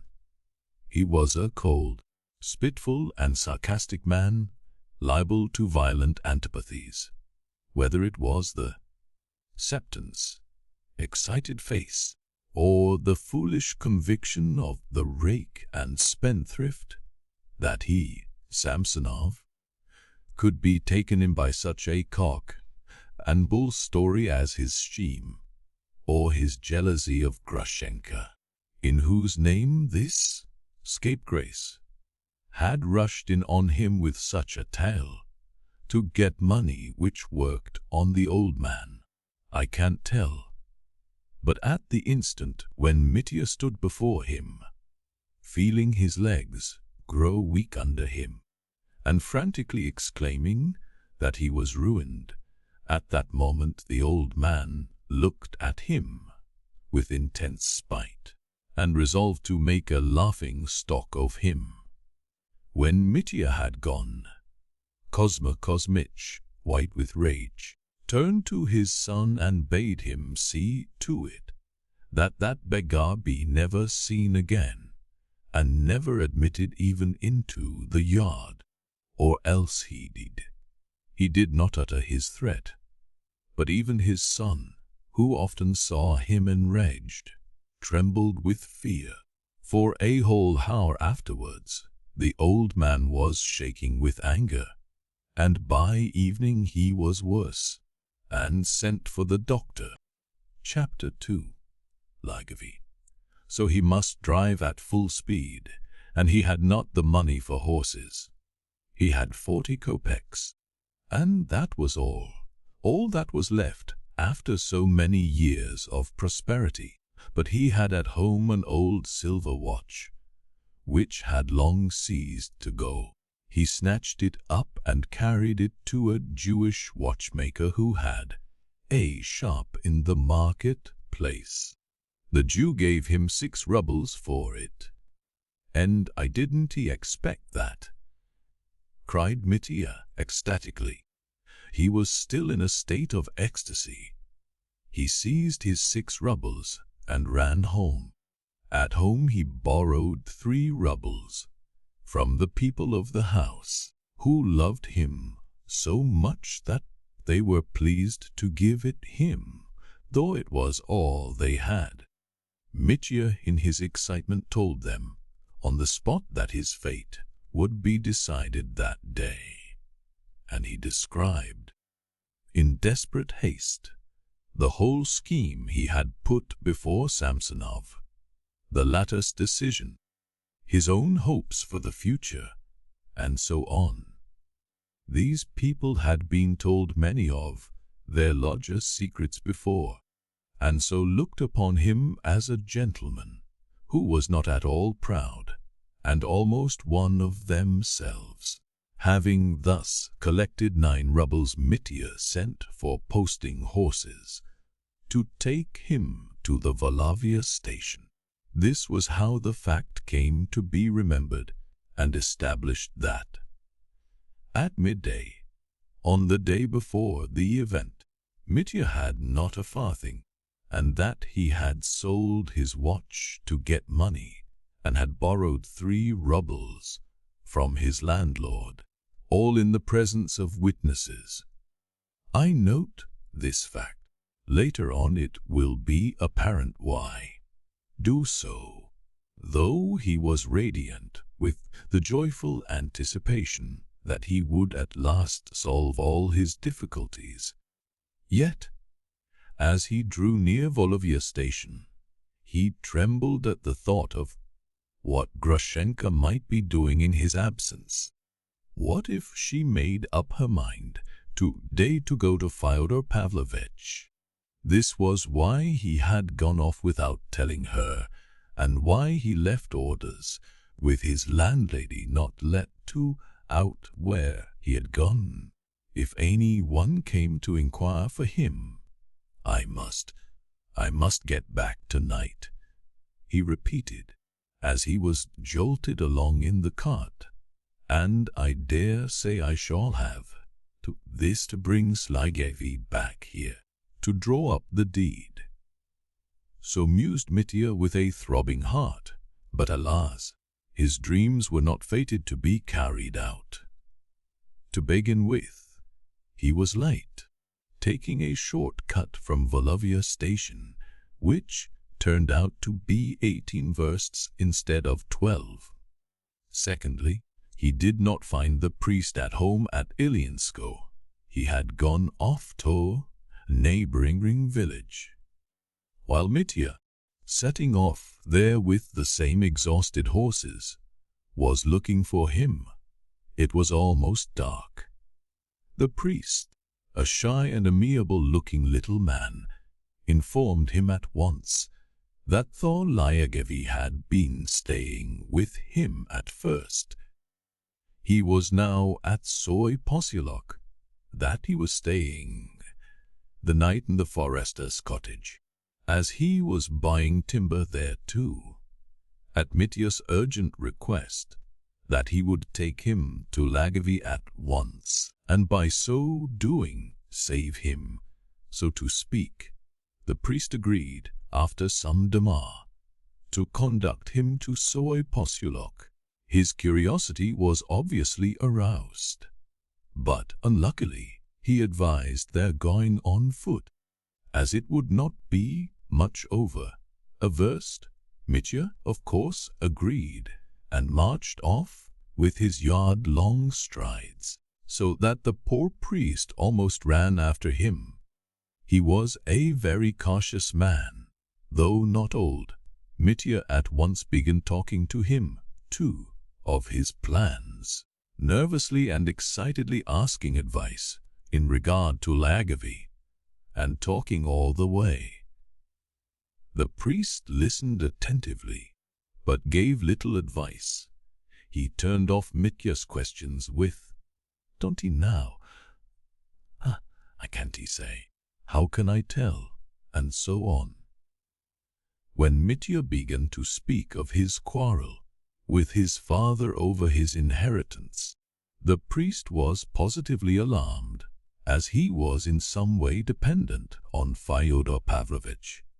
He inquired, however, with surprise, why he called the peasant trader Gorskin Lyagavy, and obligingly explained to Mitya that, though the man's name really was Lyagavy, he was never called so, as he would be grievously offended at the name, and that he must be sure to call him Gorskin, "'Cor you'll do nothing with him. He won't even listen to you," said the priest in conclusion. Mitya was somewhat surprised for a moment, and explained that that was what Samsonov had called him. On hearing this fact, the priest dropped the subject, though he would have done well to put into words his doubt whether, if Samsonov had sent him to that peasant, calling him Lyagavy, there was not something wrong about it, and he was turning him into ridicule. But Mitya had no time to pause over such trifles. He hurried, striding along, and only when he reached Soy Posyolok did he realize that they had come not 1 verst, nor 1.5, but at least 3. This annoyed him, but he controlled himself. They went into the hut. The forester lived in 1/2 of the hut, and Gorskin was lodging in the other. The better room, the other side of the passage.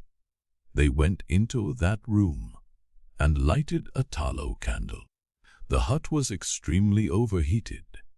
On the table there was a samovar that had gone out, a tray with cups, an empty rum bottle, a bottle of vodka partly full, and some half-eaten crusts of wheaten bread.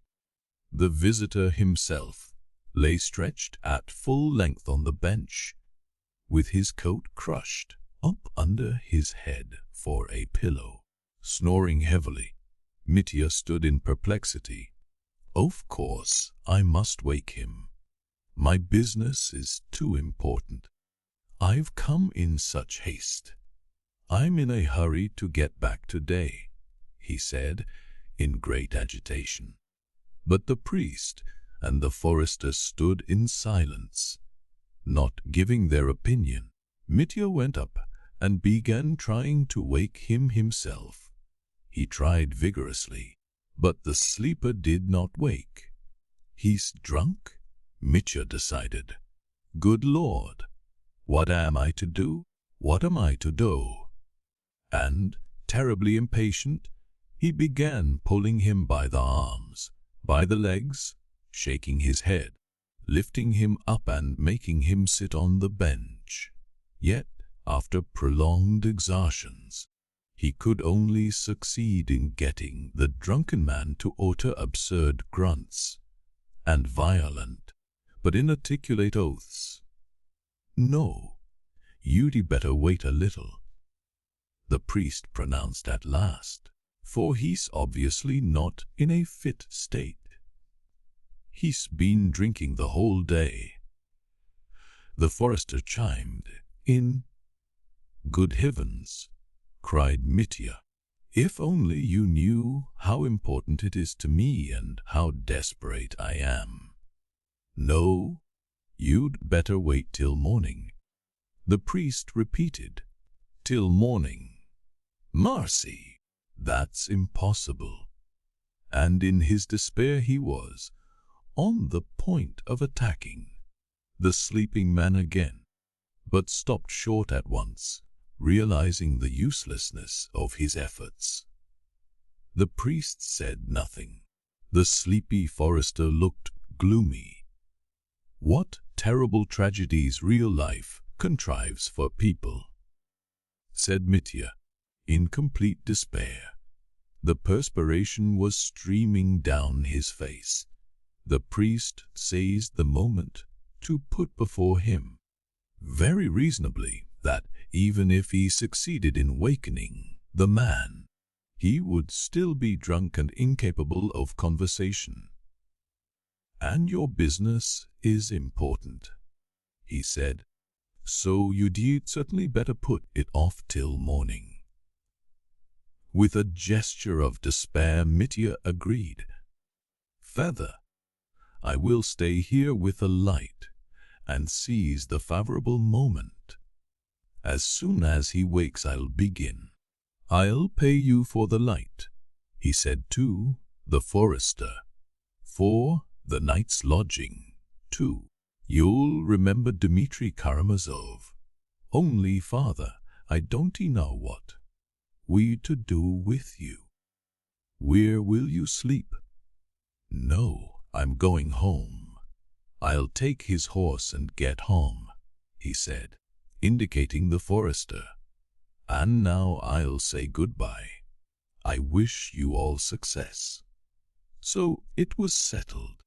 The priest rode off on the forester's horse, delighted to escape, though he shook his head uneasily, wondering whether he ought not next day to inform his benefactor, Fyodor Pavlovitch, of this curious incident. Or he may, in an unlucky hour, hear of it, be angry, and withdraw his favor. The forester, scratching himself, went back to his room without a word, and Mitya sat on the bench to catch the favorable moment. As he expressed it, profound dejection clung about his soul like a heavy mist, a profound, intense dejection. He sat thinking, but could reach no conclusion. The candle burnt dimly, a cricket chirped. It became insufferably close in the overheated room. He suddenly pictured the garden, the path behind the garden, the door of his father's house mysteriously opening, and Grushenka running in. He leapt up from the bench. "It's a tragedy," he said, grinding his teeth. Mechanically he went up to the sleeping man and looked in his face. He was a lean, middle-aged peasant, with a very long face, flaxen curls, and a long, thin reddish beard, wearing a blue cotton shirt and a black waistcoat, from the pocket of which peeped the chain of a silver watch. Mitya looked at his face with intense hatred, and for some unknown reason his curly hair particularly irritated him. What was insufferably humiliating was that after leaving things of such importance and making such sacrifices, he, Mitya, utterly worn out, should with business of such urgency be standing over this dolt on whom his whole fate depended, while he snored as though there were nothing the matter, as though he'd dropped from another planet. "Oh, the irony of fate!" cried Mitya, and quite losing his head, he fell again to rousing the tipsy peasant. He roused him with a sort of ferocity, pulled at him, pushed him, even beat him. But after 5 minutes of vain exertions, he returned to his bench in helpless despair and sat down. "Stupid!" cried Mitya. "And how dishonorable it all is!" Something made him add. His head began to ache horribly. Should he fling it up and go away altogether? He wondered. No, wait till tomorrow now. I'll stay on purpose. What else did I come for? Besides, I've no means of going. How am I to get away from here now? Oh, the idiocy of it! But his head ached more and more. He sat without moving, and unconsciously dozed off and fell asleep as he sat. He seemed to have slept for 2 hours or more. He was waked up by his head aching so unbearably that he could have screamed. There was a hammering in his temples, and the top of his head ached. It was a long time before he could wake up fully and understand what had happened to him. At last he realized that the room was full of charcoal fumes from the stove, and that he might die of suffocation. And the drunken peasant still lay snoring. The candle guttered and was about to go out. Mitya cried out and ran staggering across the passage into the forester room. The forester waked up at once, but hearing that the other room was full of fumes, to Mitya's surprise and annoyance, accepted the fact with strange unconcern, though he did go to see to it. But he's dead. And what am I to do then? Cried Mitya frantically. They threw open the doors, opened a window and the chimney. Mitya brought a pail of water from the passage. First he wetted his own head. Then, finding a rag of some sort, dipped it into the water and put it on Lyagavy's head. The forester still treated the matter contemptuously, and when he opened the window said grumpily, "It'll be all right." Now, he went back to sleep, leaving Mitya a lighted lantern. Mitya fussed about the drunken peasant for half an hour, wetting his head, and gravely resolved not to sleep all night. But he was so worn out that, when he sat down for a moment to take breath, he closed his eyes, unconsciously stretched himself full length on the bench and slept like the dead. It was dreadfully late when he waked. It was somewhere about 9 o'clock. The sun was shining brightly in the 2 little windows of the hut. The curly-headed peasant was sitting on the bench and had his coat on. He had another samovar and another bottle in front of him. Yesterday's bottle had already been finished, and the new one was more than half empty. Mitya jumped up and saw at once that the cursed peasant was drunk again, hopelessly and incurably. He stared at him for a moment with wide-opened eyes. The peasant was silently and slyly watching him, with insulting composure, and even a sort of contemptuous condescension, so Mitya fancied.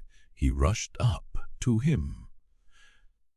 "Excuse me, you see, you've most likely heard from the forester here in the hut.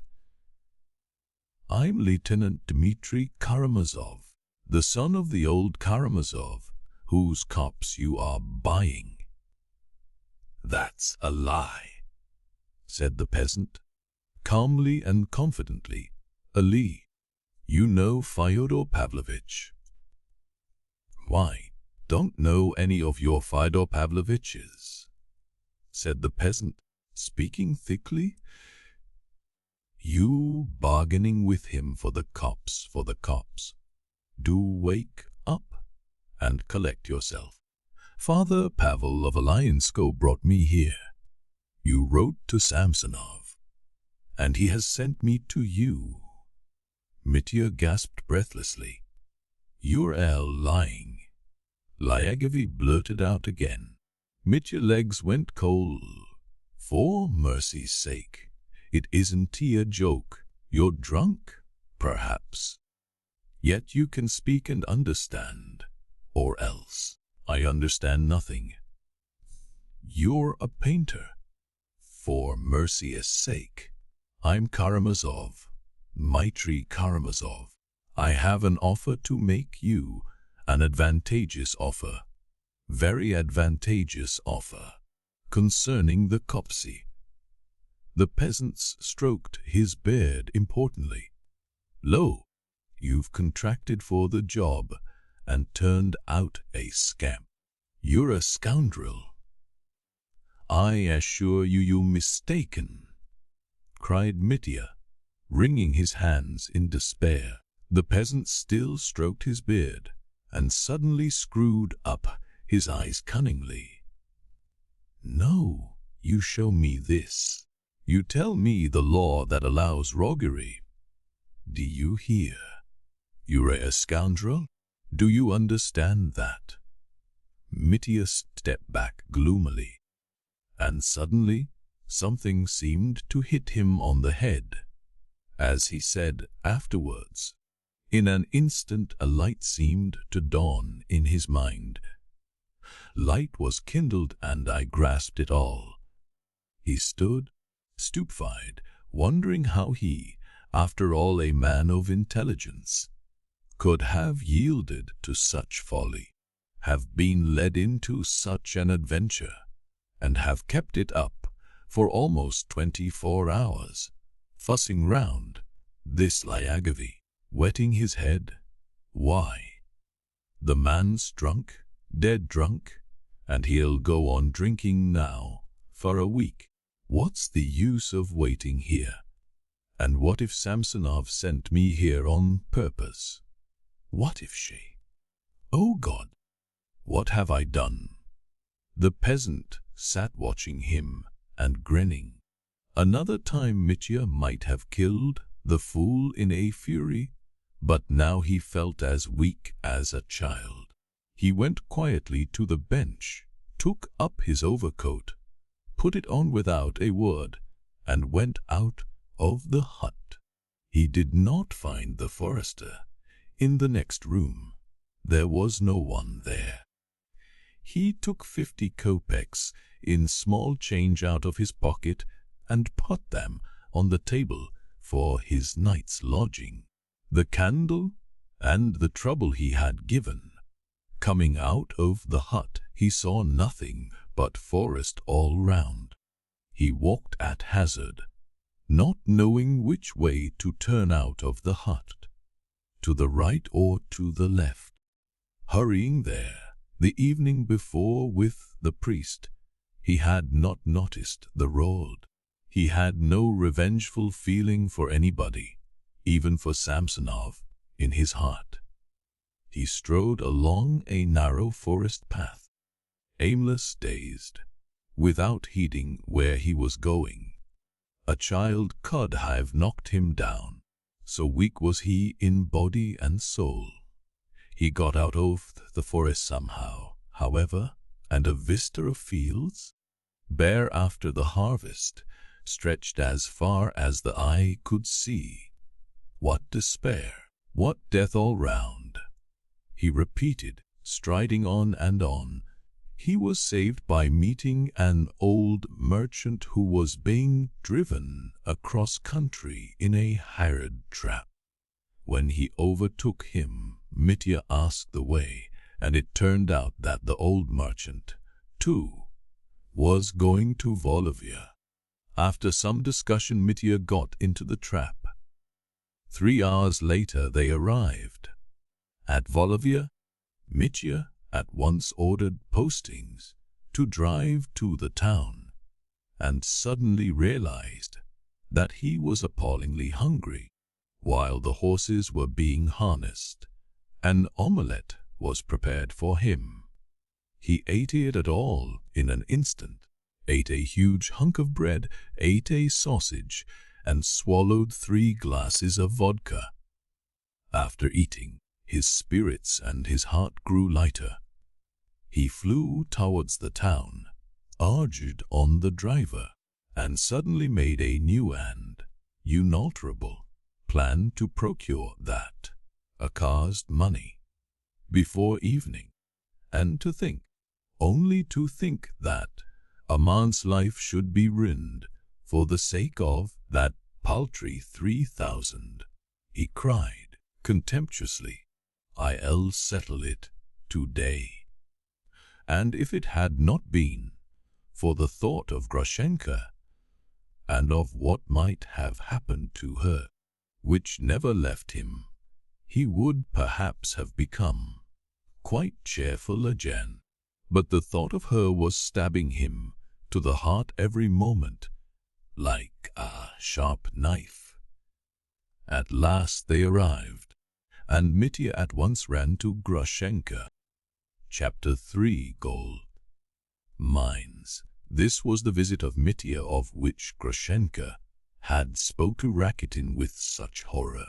She was just then expecting the message, and was much relieved that Mitya had not been to see her that day or the day before. She hoped that, "Please God, he won't come till I'm gone away." And he suddenly burst in on her. The rest we know already.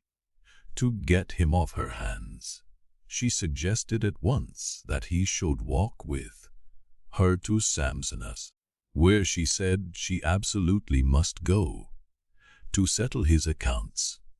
And when Mitya accompanied her at once, she said good-bye to him at the gate, making him promise to come at 12 o'clock to take her home again. Mitya, too, was delighted at this arrangement. If she was sitting at Samsonov's, she could not be going to Fyodor Pavlovitch's. If only she's not lying, he added at once. But he thought she was not lying from what he saw. He was that sort of jealous man who, in the absence of the beloved woman, at once invents all sorts of awful fancies of what may be happening to her, and how she may be betraying him. But when shaken, heartbroken, convinced of her faithlessness, he runs back to her. At the first glance at her face, her laughing, affectionate face, he revives at once, lays aside all suspicion, and with joyful shame abuses himself for his jealousy. After leaving Grushenka at the gate, he rushed home. Oh, he had so much still to do that day, but a load had been lifted from his heart. Anyway, now I must only make haste and find out from Smerdyakov whether anything happened there last night, whether, by any chance, she went to Fyodor Pavlovitch. Floated through his mind. Before he had time to reach his lodging, jealousy had surged up again in his restless heart. Jealousy. Othello was not jealous. He was trustful, observed Pushkin, and that remark alone is enough to show the deep insight of our great poet. Othello's soul was shattered and his whole outlook clouded simply because his ideal was destroyed. But Othello did not begin hiding, spying, peeping. He was trustful. On the contrary, he had to be led up, pushed on, excited with great difficulty before he could entertain the idea of deceit. The truly jealous man is not like that. It is impossible to picture oneself the shame and moral degradation to which the jealous man can descend without a qualm of conscience. And yet it's not as though the jealous were all vulgar and base souls. On the contrary, a man of lofty feelings, whose love is pure and full of self-sacrifice, may yet hide under tables, bribe the vilest people, and be familiar with the lowest ignominy of spying and eavesdropping. Othello was incapable of making his mind up to faithlessness. Not incapable of forgiving it, but of making up his mind to it. Though his soul was as innocent and free from malice as a baby's, it is not so with the really jealous man. It is hard to imagine what some jealous men can make up the mind to and overlook, and what they can forgive. The jealous are the readiest of all to forgive, and all women know it. The jealous man can forgive extraordinarily quickly, though, of course, after a violent scene, and he is able to forgive infidelity almost conclusively proved. The very kisses and embraces he has seen, if only he can somehow be convinced that it has all been for the last time, and that his rival will vanish from that day forward, will depart to the ends of the earth, or that he himself will carry her away somewhere where that dreaded rival will not get near her. Of course, the reconciliation is only for an hour.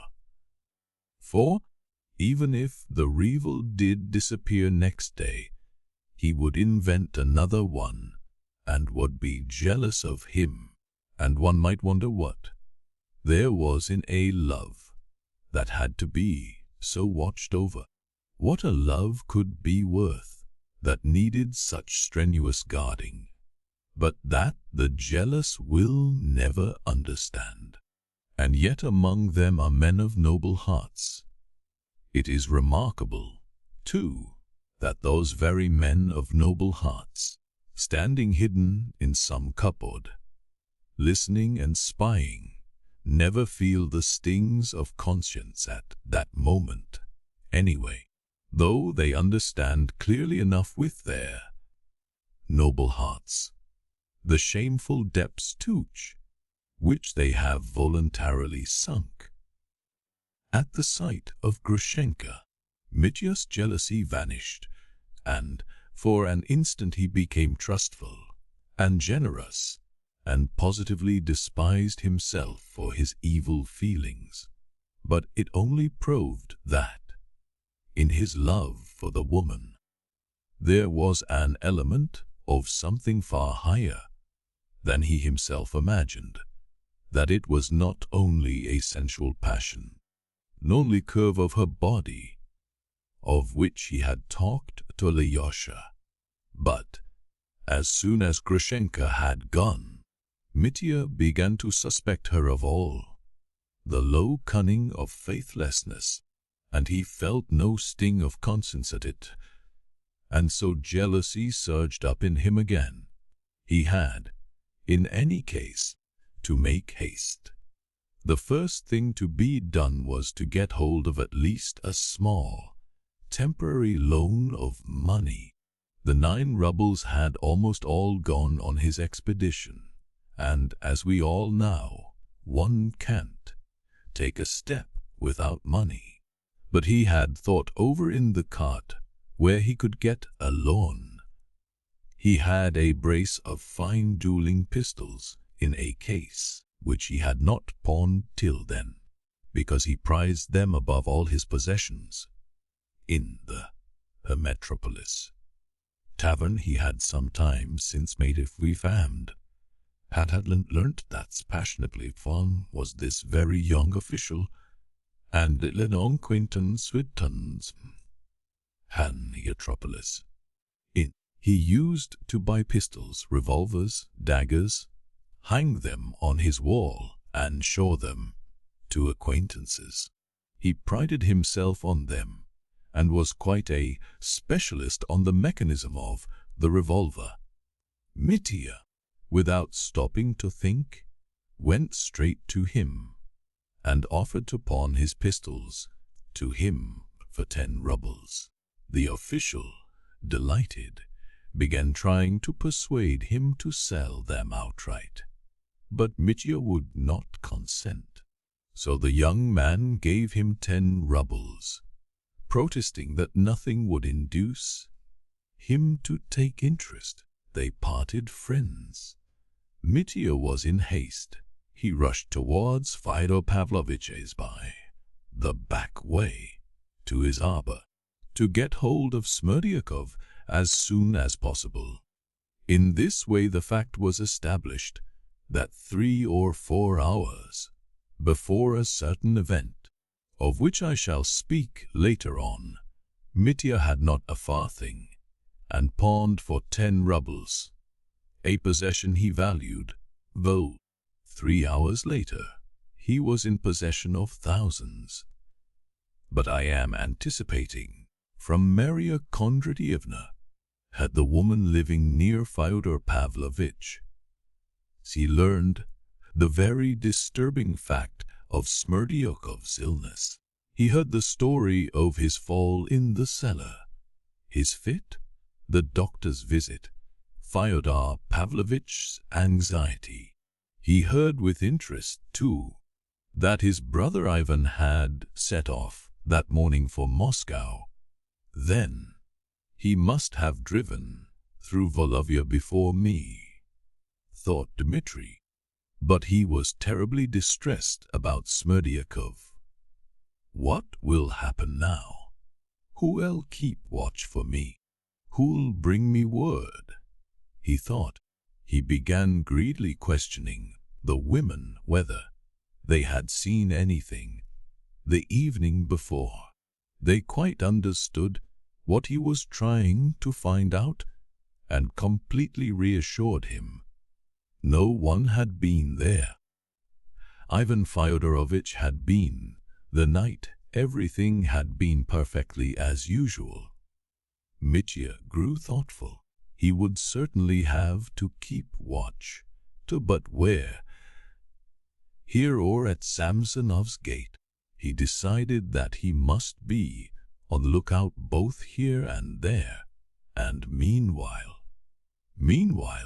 the difficulty was that he had Cal to carry new plan, that he had that made on the journey back.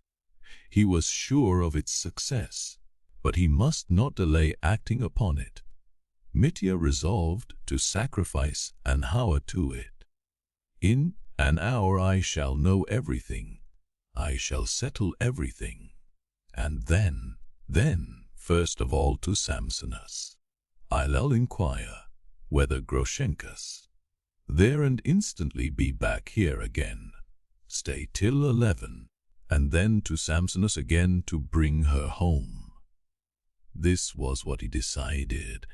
He flew home, washed, combed his hair, brushed his clothes, dressed, and went to Madame Holocaust.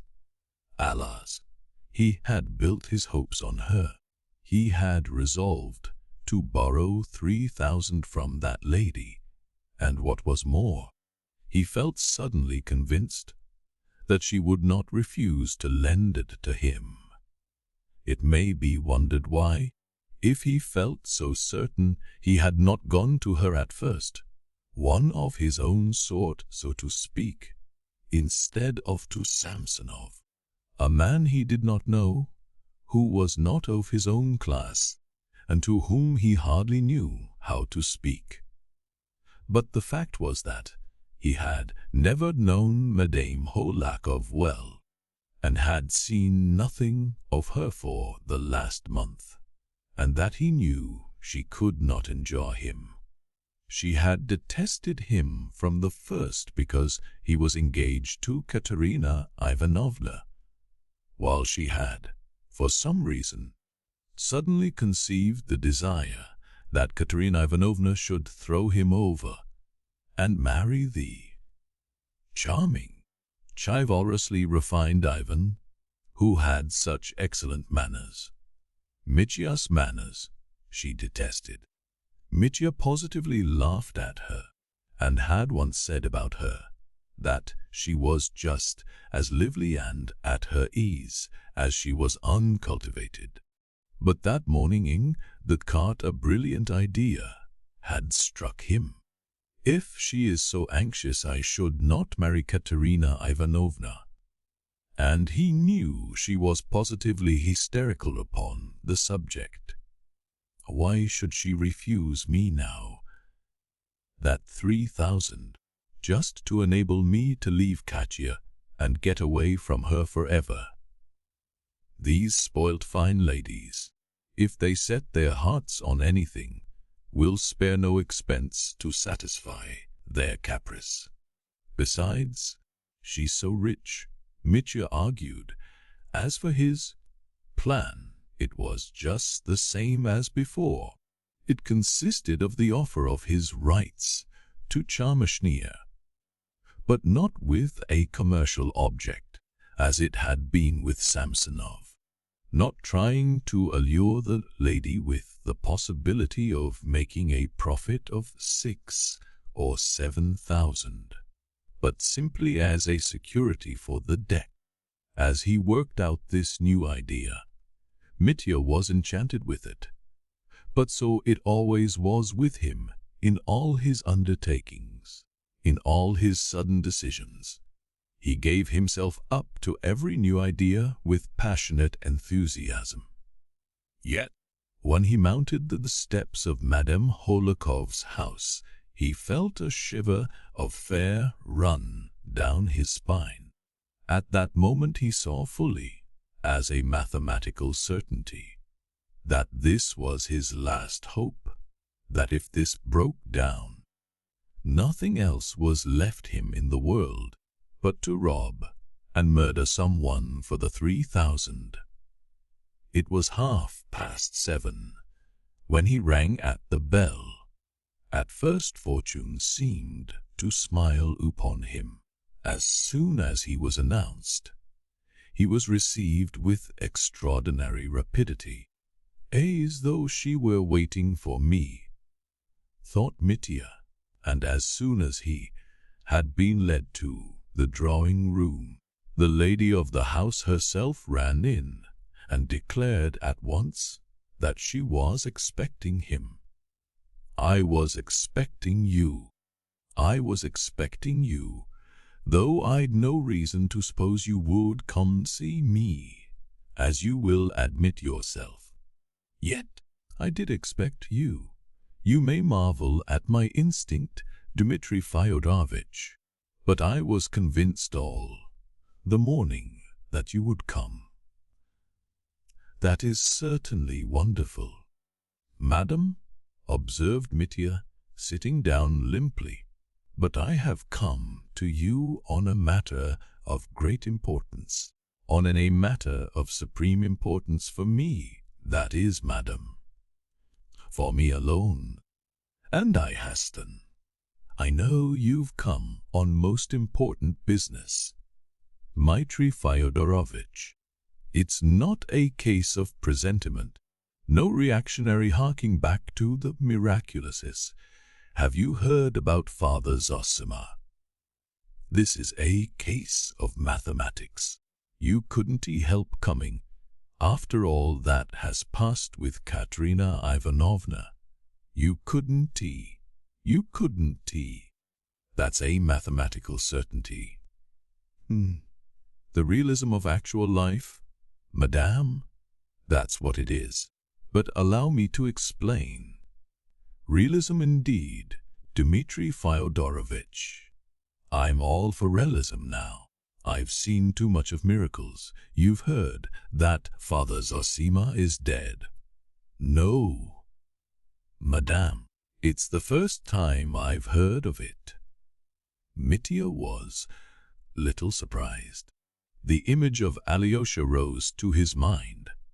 Last night, and only imagine. "Madame," said Mitya, "I can imagine nothing except that I'm in a desperate position, and that if you don't help me, everything will come to grief, and I first of all. Excuse me for the triviality of the expression, but I'm in a fever. I know that you're in a fever. You could hardly fail to be, and whatever you may say to me, I know beforehand. I have long been thinking over your destiny, Dmitri Fyodorovich. I am watching over it and studying it. Oh, believe me, I'm an experienced doctor of the soul. Dmitri Fyodorovich, madam, if you are an experienced doctor, I'm certainly an experienced patient," said Mitya, with an effort to be polite. "And I feel that if you are watching over my destiny in this way, you will come to my help in my ruin. And so allow me, at least, to explain to you the plan with which I have ventured to come to you, and what I am hoping of you." "I have come, madam." "Don't explain it. It's of secondary importance. But as for help, you're not the first I have helped, Dmitri Fyodorovich. You have most likely heard of my cousin, Madame Belmasov. Her husband was ruined, had come to grief, as you characteristically express it, Dmitri Fyodorovich. I recommended him to take to horse breeding, and now he's doing well. Have you any idea of horse breeding, Dmitri Fyodorovich?" "Not the faintest, madam, not the faintest," cried Mitya in nervous impatience, positively starting from his seat. "I simply implore you, madam, to listen to me. Only give me 2 minutes of free speech, that I may just explain to you everything, the whole plan with which I have come. Besides, I am short of time. I am in a fearful hurry." Mitya cried hysterically, feeling that she was just going to begin talking again, and hoping to cut her short. "I have come in despair, in the last gasp of despair, to beg you to lend me the sum of 3,000, the load on most safe security, madame, with the most trustworthy guarantees. Only let me explain. You must tell me all that afterwards." "Afterwards?" Madame Holikov with a gesture demanded silence in her turn. "And whatever you may tell me, I know it all beforehand. I've told you so already. You ask for a certain sum, for 3,000. But I can give you more, immeasurably more. I will save you, Dmitri Fyodorovich, but you must listen to me." Mitya started from his seat again. "Madam, will you really be so good?" he cried with strong feeling. "Good God, you've saved me! You have saved a man from a violent death, from a bullet. My eternal gratitude. I will give you more, infinitely more than 3,000, cried Madame Holikov, looking with a radiant smile at Mitya's ecstasy. Infinitely. But I don't need so much. I only need that fatal 3,000, and on my part can give security for that sum with infinite gratitude, and I propose a plan which—" "Enough, Dmitri Fyodorovich, it's said and done." Madame Holikov cut him short, with the modest triumph of beneficence. "I have promised to save you, and I will save you. I will save you as I did Belmazov. What do you think of the gold mines, Dmitri Fyodorovich?" "Of the gold mines, madame? I have never thought anything about them. But I have thought of them for you. Thought of them over and over again. I have been watching you for the last month. I've watched you 100 times as you've walked past, saying to myself, that's a man of energy who ought to be at the gold mines. I've studied your gait and come the conclusion, that's a man who would find gold." "From my gait, madam," said Mitya, smiling. "Yes, from your gait. You surely don't deny that character be told from the gait, Dmitri Fyodorovich. Science supports the idea. I'm all for science and realism now. After all this business with Father Zosima, which has so upset me, from this very day I'm a realist, and I want to devote myself to practical usefulness. I'm cured, as Turgenev says. But, madam, the 3,000 you so generously promised to lend me, it is yours, Dmitri Fyodorovich." Madame Holikov cut in at once. "The money is as good as in your pocket, not 3,000, but 3 million, Dmitri Fyodorovich. In less than no time, I'll make you a present of the idea. You shall find gold mines, make millions, return and become a leading man, and wake us up aid and lead us to better things. Are we to leave it all to the Jews? You will found institutions and enterprises of all sorts. You will help the poor, and they will bless you. This is the age of railways, Dmitri Fyodorovich. You'll become famous and indispensable to Department of Finance, which is so badly off at present. The depreciation of the ruble keeps me awake at night. Dmitri Fyodorovich, people don't know that side of me. Madam. Dmitri interrupted with an uneasy presentiment. I shall indeed, perhaps, follow your advice, your wise advice, madame. I shall perhaps set off to the gold mines. I'll come and see you again about it, many times indeed. But now, that 3,000 you so generously, oh, that would set me free, and if you could today.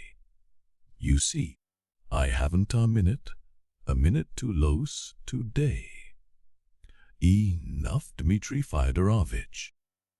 Enough, Madame Hohlakov interrupted emphatically. The question is, will you go to the gold mines or not? Have you quite made up your mind? Answer yes or no. I will go, madam, afterwards. I'll go where you like.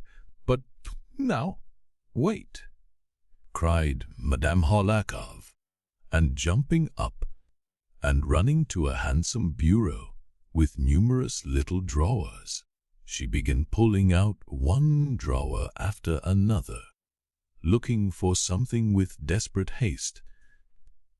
The 3,000, thought Mitya, his heart almost stopping, and ended the instant, without any papers or formalities. That's doing things in gentlemanly style. She's a splendid woman, if only she didn't talk so much. Here, cried Madame Hohlakov, running back joyfully to Mitya, here is what I was looking for. It was a tiny silver icon on a cord, such as is sometimes worn next the skin with a cross. This is from Kiev, Dmitri Fyodorovich, she went on reverently, from the relics of the holy martyr, Varvara. Let me put it on your neck myself, and with it dedicate you to a new life, to a new career. And she actually put the cord round his neck and began arranging it. In extreme embarrassment, Mitya bent down and helped her, and at last he got it under his necktie and collar through his shirt to his chest. Now you can set off, Madame Hohlakov pronounced, sitting down triumphantly in her place again. Madam, I am so touched. I don't know how to thank you, indeed, for such kindness, but if only you how precious time is to me. That sum of money, for which I shall be indebted to your generosity, oh madam, since you are so kind, so touchingly generous to me, Mitya exclaimed impulsively. Then let me reveal to you, though, of course, you've known it a long time, that I love somebody here. I have been false to Katerina Ivanovna, I should say. Oh, I've behaved inhumanly, dishonorably to her, but I fell in love here with another woman, a woman whom you, madam, perhaps, despise, for you know everything already, but whom I cannot leave on any account, and therefore that 3,000 now. Leave everything, Dmitri Fyodorovich, Madame Hohlakov interrupted in the most decisive tone. Leave everything, especially woman. Gold mines are your goal, and there's no place for women there. Afterwards, when you come back rich and famous, you will find the girl of your heart in the highest society. That will be a modern girl, a girl of education and advanced ideas. By that time the dawning woman question will have gained ground, and the new woman will have appeared. Madame, that's not the point, Not at all. Mitya clasped his hands in entreaty. Yes, it is, Dmitri Fyodorovich. Just what you need. The very thing you're yearning for, though you don't realize it yourself. I am not at all opposed to the present woman movement, Dmitri Fyodorovich. The development of woman, and even the political emancipation of woman in the near future. That's my ideal. I've a daughter myself. Dmitri Fyodorovich, people don't know that side of me. I wrote a letter to the author, Shechstrin, on that subject. He has taught me so much about the vocation of woman. So last year I sent him an anonymous letter of 2 lines. I kiss and embrace you, my teacher, for the modern woman. Persevere. And I signed myself, a mother. I thought of signing myself, a contemporary mother, and hesitated, but I stuck to the simple mother. There's more moral beauty in that, Dmitri Fyodorovich. And the word contemporary might have reminded him of the contemporary, a painful recollection owing to the censorship. What heaven's the matter, madame? Cried Mitya, jumping up at last, clasping his hands before her in helpless entreaty. You will make me weep if you delay what you have so generously. Oh, do weep, Dmitri Fyodorovich. Do weep. That's a noble feeling. Such path lays open before you. Tears will ease your heart, and later on you will return rejoicing. You will hasten to me from Siberia on purpose to share your joy with me. But allow me, too, Mitya cried suddenly. For the last time I entreat you, tell me, can I have the sum you promised me? If not, when may I come for it? What sum?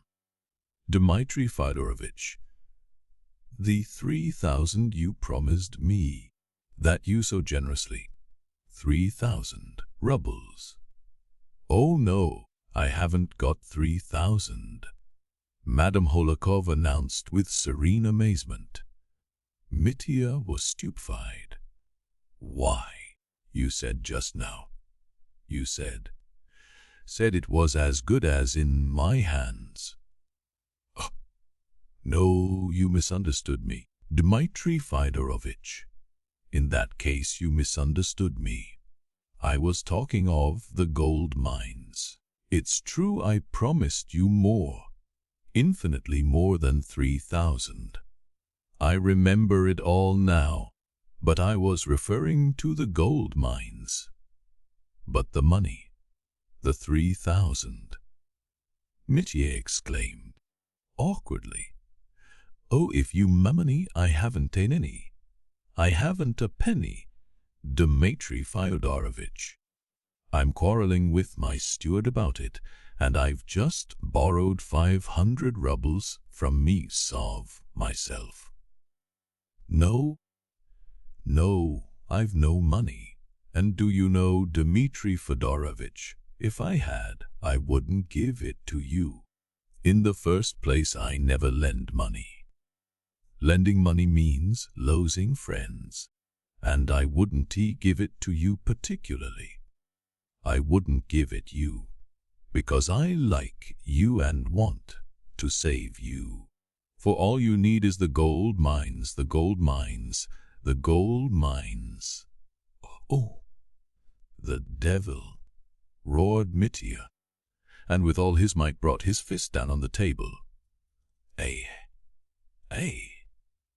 cried Madame Holikov, alarmed, and she flew to the other end of the drawing room. Mitya spat on the ground and strode rapidly out of the room, out of the house, into the street, into the darkness. He walked like one possessed, and beating himself on the breast, on the spot where he had struck himself 2 days previously, before Alyosha, the last time he saw him in the dark, on the road. What those blows upon his breast signified, on that spot, and what he meant by it, that was, for the time, witchcraft, as known to no one in the world, and had not been told even to Alyosha. But that secret meant for him more than disgrace. It meant ruin, suicide. So he had determined, if he did not get hold of the 3,000, that would pay his debt to Katerina Ivanovna, and so remove from his breast, from that spot on his breast, the shame he carried upon it, that weighed on his conscience. All this will be fully explained to the reader later on. But now that his last hope had vanished, this man, so strong in appearance, burst out crying like a little child a few steps from the Holakov's house. He walked on, and not knowing what he was doing, wiped away his tears with his fist. In this way he reached the square, and suddenly became aware that he had stumbled against something. He heard a piercing wail from an old woman whom he had almost knocked down. "Good Lord, you've nearly killed me. Why don't you look where you're going, scapegrace?" "Why, it's you!" cried Mitya, recognizing the old woman in the dark. It was the old servant who waited on Samsonov, whom Mitya had particularly noticed the day before. "And who are you, my good sir?" said the old woman, in quite a different voice. "I don't know you in the dark. You live at Kuzmich's. You're the servant there." "Just so, sir. I was only running out to Prarich's. But I don't know you now. Tell me, my good woman, is Agrafena Alexandrovna there now?" said Mitya, beside himself with suspense. "I saw her to the house some time ago." "She has been there, sir. She stayed a little while, and went off again." "What? Went away?" cried Mitya. "When did she go?" "Why, as soon as she came. She only stayed a minute. She only told Kuzma's Mitch a tale that made him laugh, and then she ran away." "You lying!" roared Mitya. "Ay," shrieked the old woman. But Mitya had vanished. He ran with all his might to the house where Grushenka lived. At the moment he reached it, Grushenka was on her way to Mokro. It was not more than a quarter of an hour after her departure. Fenya was sitting with her grandmother, the old cook, Matryona, in the kitchen when the captain ran in. Fenya uttered a piercing shriek on seeing him. "You scream!" roared Mitya. "Where is she?" But without giving the terror-stricken Fenya time to utter a word, he fell all of a heap at her feet. "Fenya, for Christ's sake tell me, where is she?" "Don't know, Dmitri Fyodorovich. I don't know. You may kill me, but I can't tell you." Fenya swore and protested. "You went out with her yourself not long ago." "She came back." "Indeed, she didn't. By God, I swear she didn't come back." "You lying!" shouted Mitya. "From your terror I know where she's." he rushed away. Fenya in her fright was glad. She had got off so easily. But she knew very well that it was only that he was in such haste, or she might not have fared so well. But as he ran, he surprised both Fenya and old Matryona by an unexpected action. On the table stood a brass mortar, with a pestle in it, a small brass pestle, not much more than 6 inches long. Mitya already had opened the door with one hand, when with the other he snatched up the pestle and thrust it in his side pocket. "Oh Lord, he's going to murder someone," cried Fenya, flinging up her hands. Chapter 4. In the dark, where was he running? Where could she be except at Fyodor Pavlovitch's? She must have run straight to him from Samsonov's. That was clear now. The whole intrigue, the whole deceit was evident. It all rushed whirling through his mind. He did not run to Maria Kondratyevna's. There was no need to go there. Not the slightest need. He must raise no alarm. They would run and tell directly. Maria Kondratyevna was clearly in the plot. Smerdyakov too, he too. All had been bought over. He formed another plan of action. He ran a long way round Fyodor Pavlovitch's house, crossing the lane, running down Matrovsky Street, then over the little bridge, and so came straight to the deserted alley at the back, which was empty and uninhabited, with, on one side, the hurdle fence over Neber's kitchen garden, on the other, the strong high fence that ran all round Fyodor Pavlovitch's garden. Here he chose a spot, apparently the very place where, according to the tradition, he knew Lizaveta had once climbed over it. If she could climb over it, the thought, God knows why, occurred to him. Surely I can. He did in fact jump up and instantly contrive to catch hold of the top of the fence. Then he vigorously pulled himself up and sat astride on it. Close by, in the garden, stood the bathhouse, but from the fence he could see the lighted windows of the house too.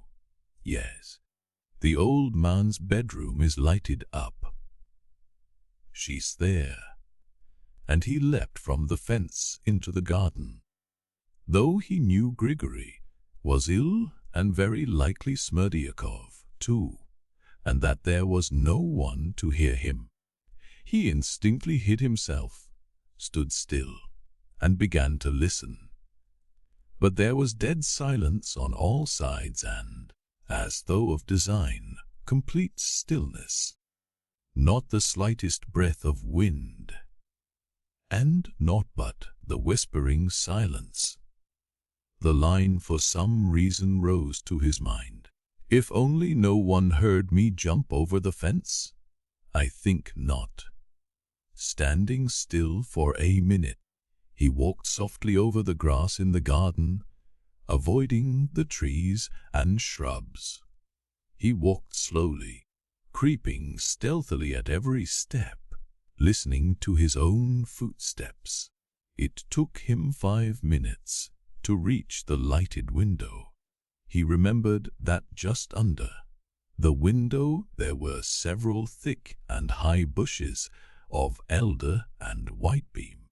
The door from the house into the garden on the left-hand side was shut. He had carefully looked on purpose to see. At passing, he reached the bushes and hid behind them. He held his breath. I must wait now, he thought, to reassure them, in case they heard my footsteps and are listening. If only I don't cough or sneeze. He waited 2 minutes. His heart was beating violently, and, at moments, he could scarcely breathe. No, this throbbing at my heart won't stop, he thought. I can't wait any longer. He was standing behind a bush in the shadow. The light of the window fell on the front part of the bush. How red the white beam berries are, he murmured, not knowing why. Softly and noiselessly, step by step, he approached the window and raised himself on tiptoe. All Fyodor Pavlovitch's bedroom lay open before him. It was not a large room, and was divided into parts by a red screen, Chinese, as Fyodor Pavlovitch used to call it. The word Chinese flashed into Mitya's mind, and behind the screen is Grushenka, thought Mitya. He began watching Fyodor Pavlovitch, who was wearing his new striped silk dressing gown, which Mitya had never seen, and a silk cord with tassels round the waist. Latrine, dandified shirt of fine linen with gold studs peeped out under the collar of the dressing gown. On his head Fyodor Pavlovitch had the same red bandage which Alyosha had seen. He has got himself up, thought Mitya. His father was standing near the window, apparently lost in thought.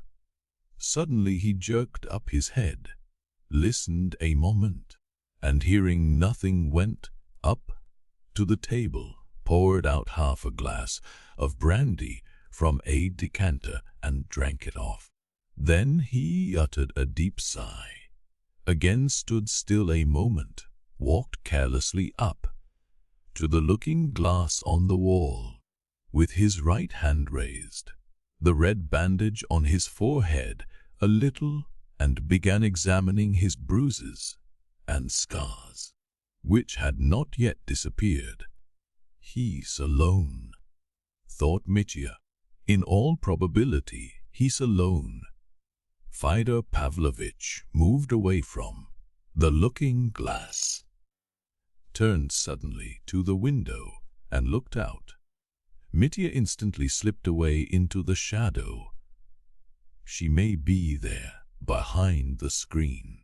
Perhaps she's asleep by now, he thought, with a pang at his heart. Fyodor Pavlovitch moved away from the window. He's looking for her out of the window, so she's not there.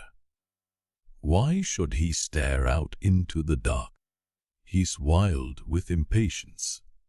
Mitya slipped back at once and fell to gazing in at the window again. The old man was sitting down at the table, apparently disappointed.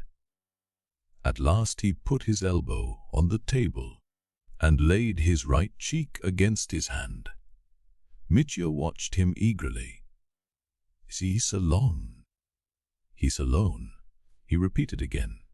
If she were here, his face would be different. Strange to say, a queer, irrational vexation rose up in his heart, that she was not here. It's not that she's not here, he explained to himself immediately, but that I can't tell for certain whether she is or not.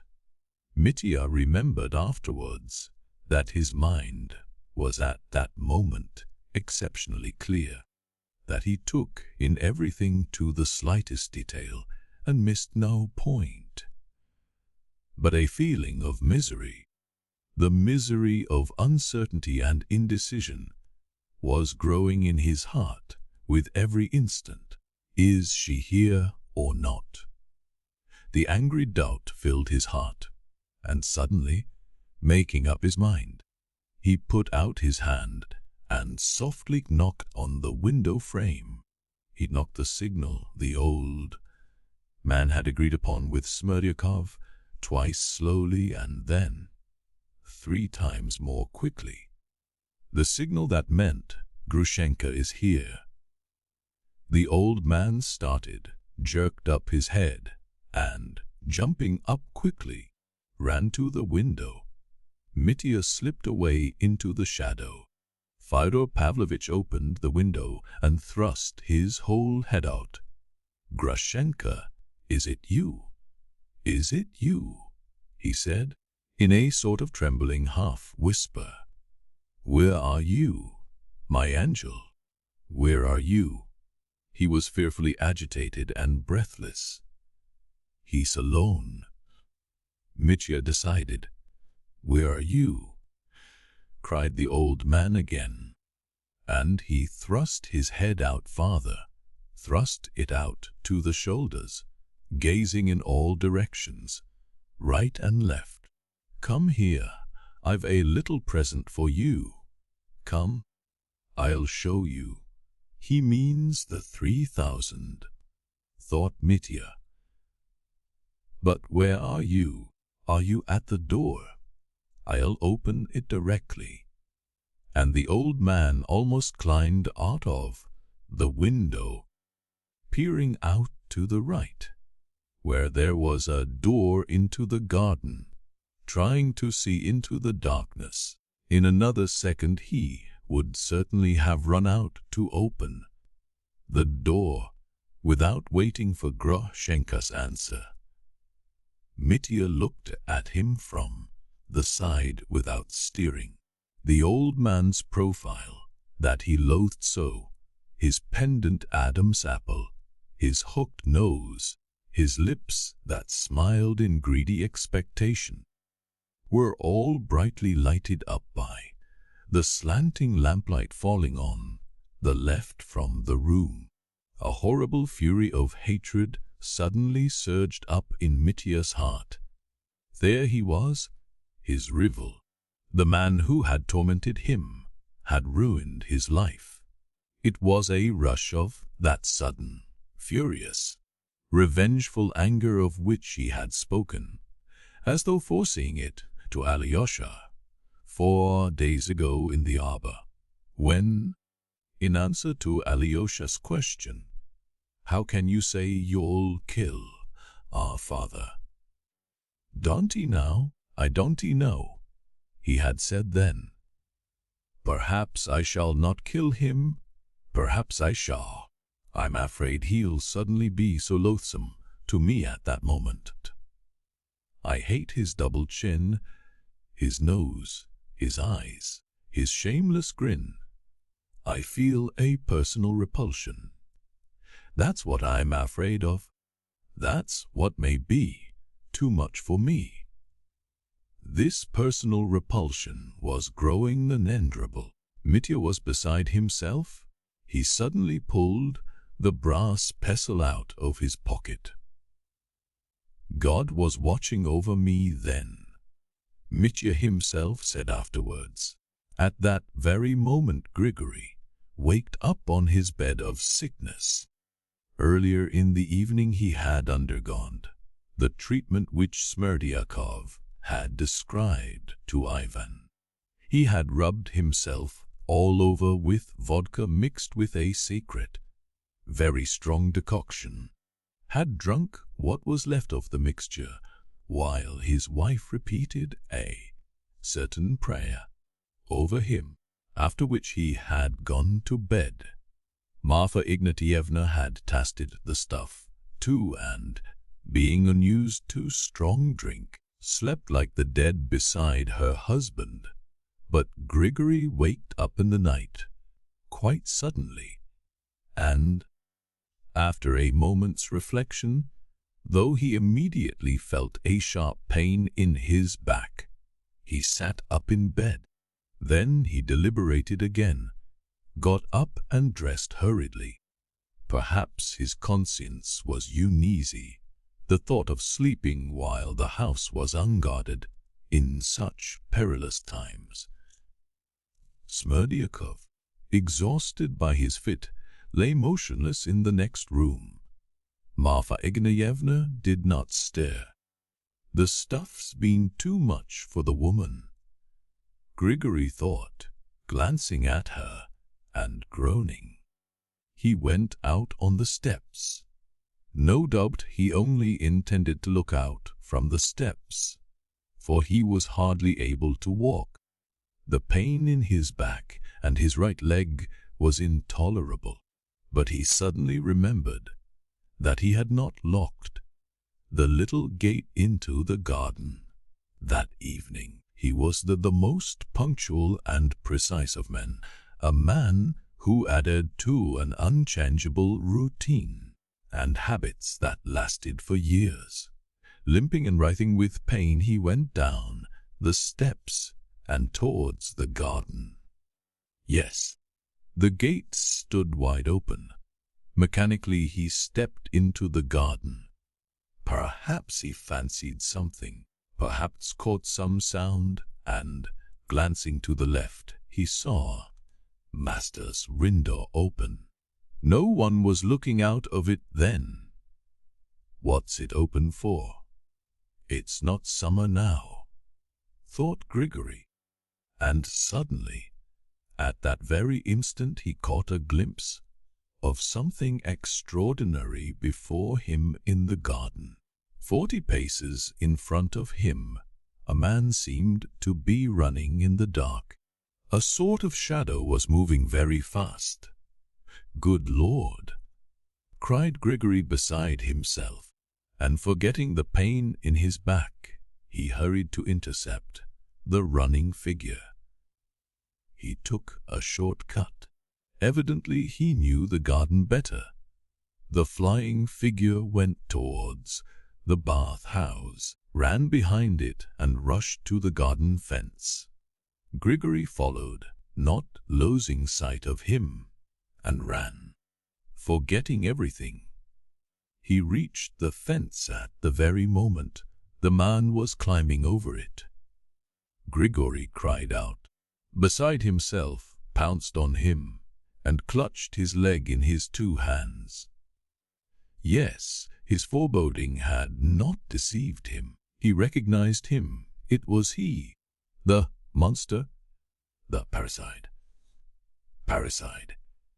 The old man shouted so that the whole neighborhood could hear, but he had not time to shout more.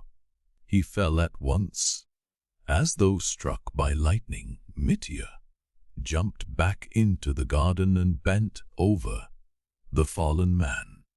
In Mitya's hands was a brass pestle, and he flung it mechanically in the grass. The pestle fell 2 paces from Grigory, not in the grass but on the path, in a most conspicuous place. For some seconds he examined the prostrate figure before him. The old man's head was covered with blood. Mitya put out his hand and began feeling it.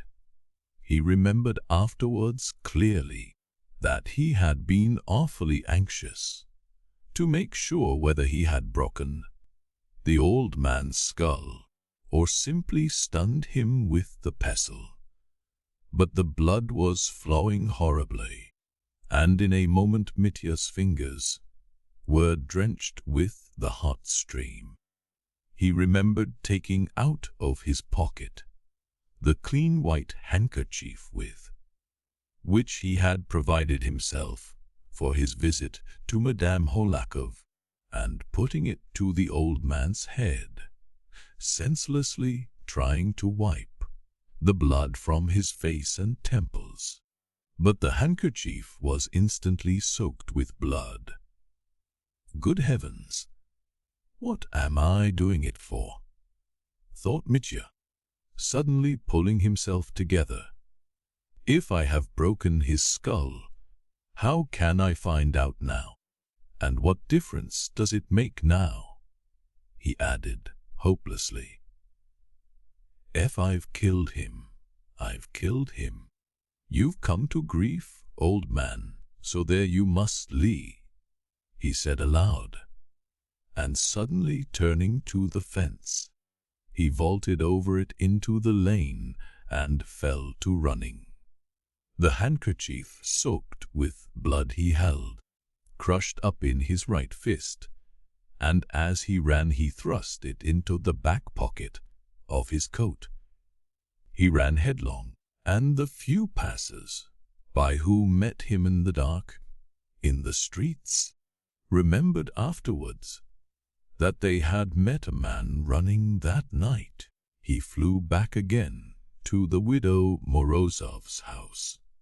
Immediately after he had left it that evening, Fenya had rushed to the chief porter, Nazar Ivanovich, and besought him, for Christ's sake, not to let the captain in again, today or tomorrow. Nazar Ivanovich promised, but went upstairs to his mistress, who had suddenly sent for him, and meeting his nephew, a boy of 20, who had recently come from the country, on the way up told him to take his place, but forgot to mention the captain. Mitya, running up the gate, knocked. The lad instantly recognized him, for Mitya had more than once tipped him. Opening the gate at once, he let him in, and hastened to inform him with good-humored smile that Agrafena Alexandrovna is not at home now. You know. Where is she then, Prohor? Asked Mitya, stopping short. She set off this evening, some 2 hours ago, with Timofey to Mokrow. What? At 4? Cried Mitya. That I can't say. To see some officer. Someone invited her and horses were sent to fetch her bar. Mitya left him and ran like a madman to Fenya. Chapter 5. A sudden resolution. She was sitting in the kitchen with her grandmother. They were both just going to bed.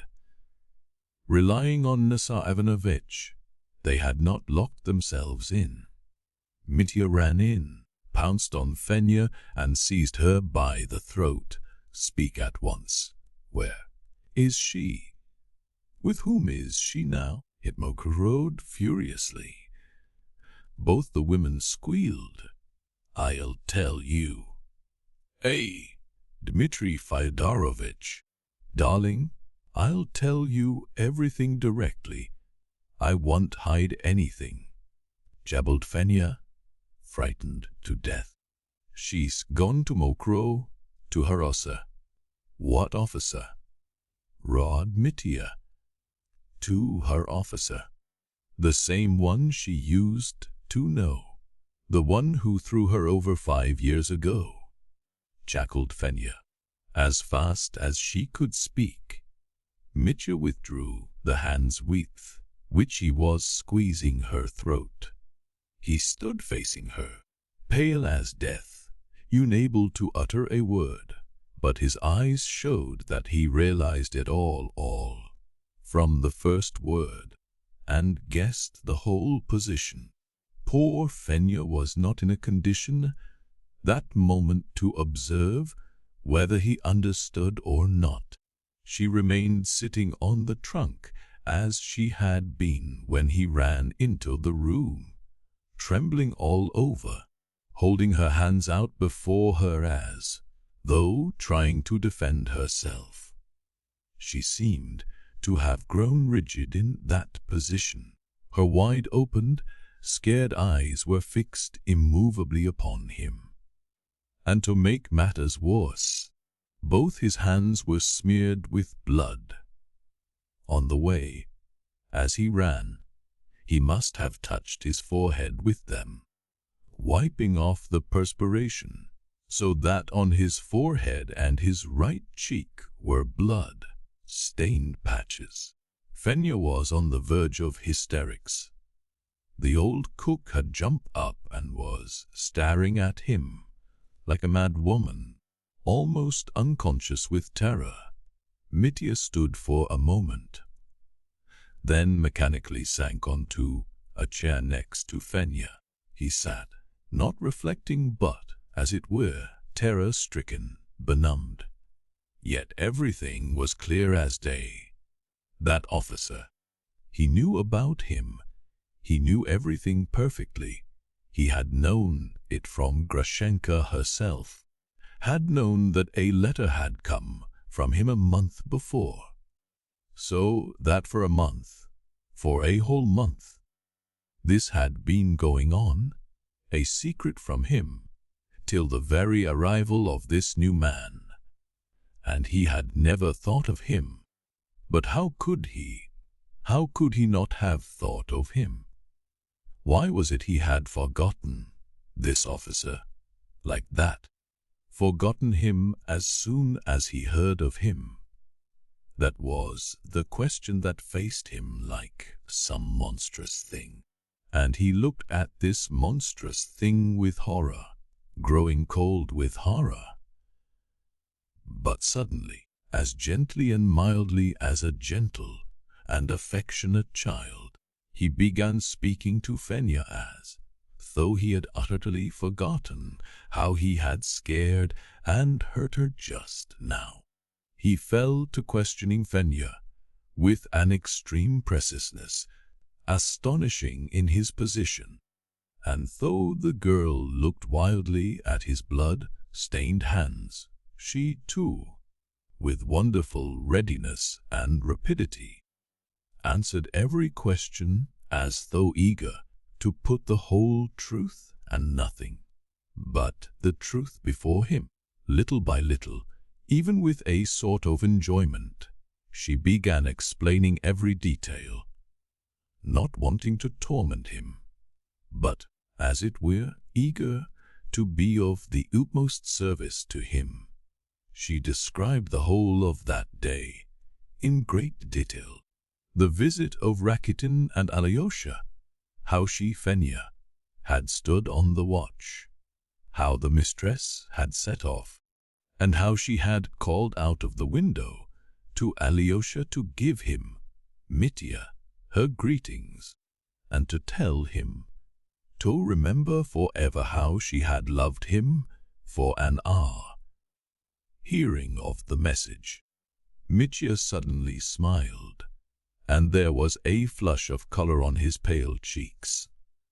At the same moment Fenya said to him, not a bit afraid now to be inquisitive. Look at your hands, Dmitri Fyodorovich. They're all over blood. Yes, answered Mitya mechanically. He looked carelessly at his hands and at once forgot them, and Fenya's question. He sank into silence again. 20 minutes had passed since he had run in. His first horror was over, but evidently some new fixed determination had taken possession of him. He suddenly stood up, smiling dreamily. What has happened to you, sir? Said Fenya, pointing to his hands again. She spoke compassionately, as though she felt very near to him now, in his grief. Mitya looked at his hands again. That's a blood, Fenya, he said, looking at her with a strange expression. That's human blood, and my God, why was it shed? But, Fenya, there's a fence here. He looked at her as though setting her a riddle. A high fence, and terrible to look at. But at dawn tomorrow, when the sun rises, Mitya will leap over that fence. You don't understand what fence, Fenya, and never mind. You'll here tomorrow and understand. And now, goodbye. I won't stand in her way. I'll step aside. I know how to step aside. Live, my joy. You loved me for an hour. Remember Mityenka Karamazov so forever. She always used to call me Mityenka. Do you remember? And with those words he went suddenly out of the kitchen. Fenya was almost more frightened at this sudden departure than she had been when he ran in and attacked her. Just 10 minutes later Dmitri went into Pyotr Ilyich Perhotin, the young official with whom he had pawned his pistols. It was by now 8:30, and Pyotr Ilyich had finished his evening tea and had just put his coat on again to go metropolis to play billiards. Mitya caught him coming out, seeing him with his face all smeared with blood. The young man uttered a cry of surprise. "Good heavens, what is the matter?" "I've come for my pistols," said Mitya, "and brought you the money. And thanks very much. I'm in a hurry. Pyotr Ilyich, please make haste." Pyotr Ilyich grew more and more surprised. He suddenly caught sight of a bundle of bank notes in Mitya's hand, and what was more, he had walked in holding the notes as no one walks and no one carries money. He had them in his right hand and held them outstretched as if to show them. Perhotin's servant boy, who met Mitya in the passage, said afterwards that he walked into the passage in the same way, with the money outstretched in his hand. So he must have been carrying them like that even in the streets. They were all rainbow-colored 100-ruble notes, and the fingers holding them were covered with blood. When Pyotr Ilyich was questioned later on as to the sum of money, he said that it was difficult to judge at a glance, but that it might have been 2,000 or perhaps 3, but it was a big, fat bundle. Dmitri Fyodorovich, so he testified afterwards, seemed unlike himself, not drunk, but, as it were, exalted, lost to everything, but at the same time, as it were, absorbed, as though pondering and searching for something and unable to come to a decision. He was in great haste, answered abruptly and very strangely, and at moments seemed not at all dejected but quite cheerful. "But what eyes the matter with you? What's wrong?" cried Pyotr Ilyich, looking wildly at his guest. "How is it that you all covered with blood? Have you had a fall? Look at yourself." He took him by the elbow and led him to the glass. Seeing his blood-stained face, Mitya started and scowled wrathfully. "Damnation, that's the last straw," he muttered angrily, hurriedly changing the notes from his right hand to the left, and impulsively jerked the handkerchief out of his pocket. But the handkerchief turned out to be soaked with blood, too. It was the handkerchief he had used to wipe Grigory's face.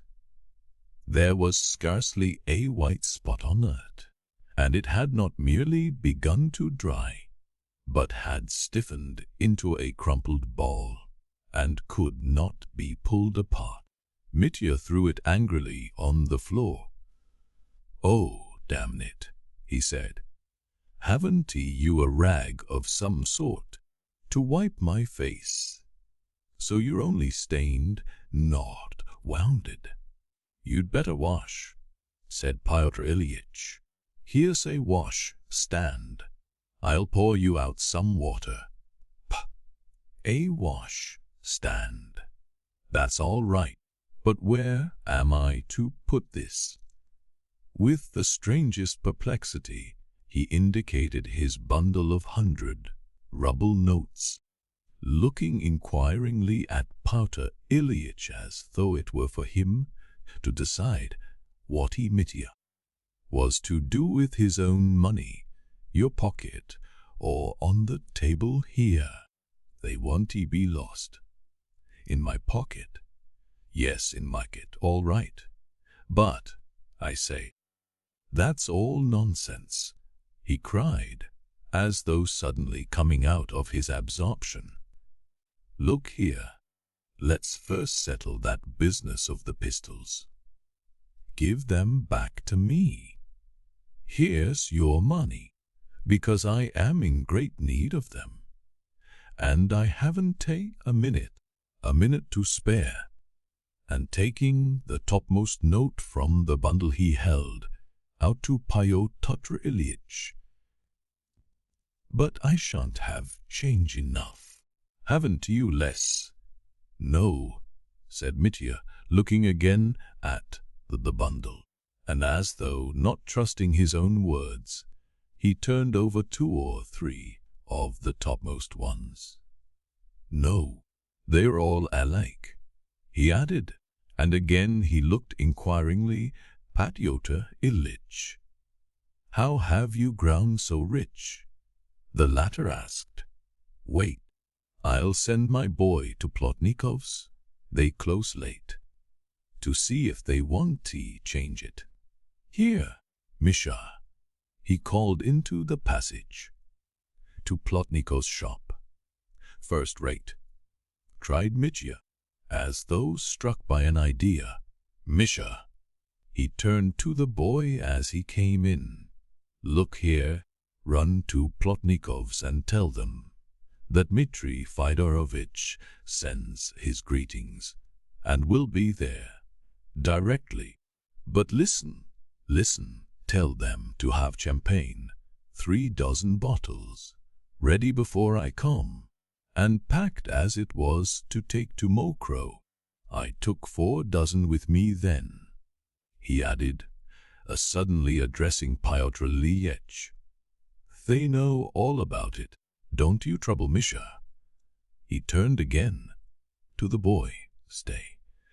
Listen, tell them to put in cheese, Strasbourg pies, smoked fish, ham, caviar, and everything they've got, up to 100 rubles, or 120 as before. But wait, don't let them forget dessert, sweets, pears, watermelons, 2 or 3 or 4, no, 1 melon's enough, and chocolate, candy, toffee, fondants. In fact, everything I took to Mokroe before, 300 rubles worth, with the champagne. Let it be just the same again. And remember, Misha, if you are called Misha, his name is Misha, isn't it?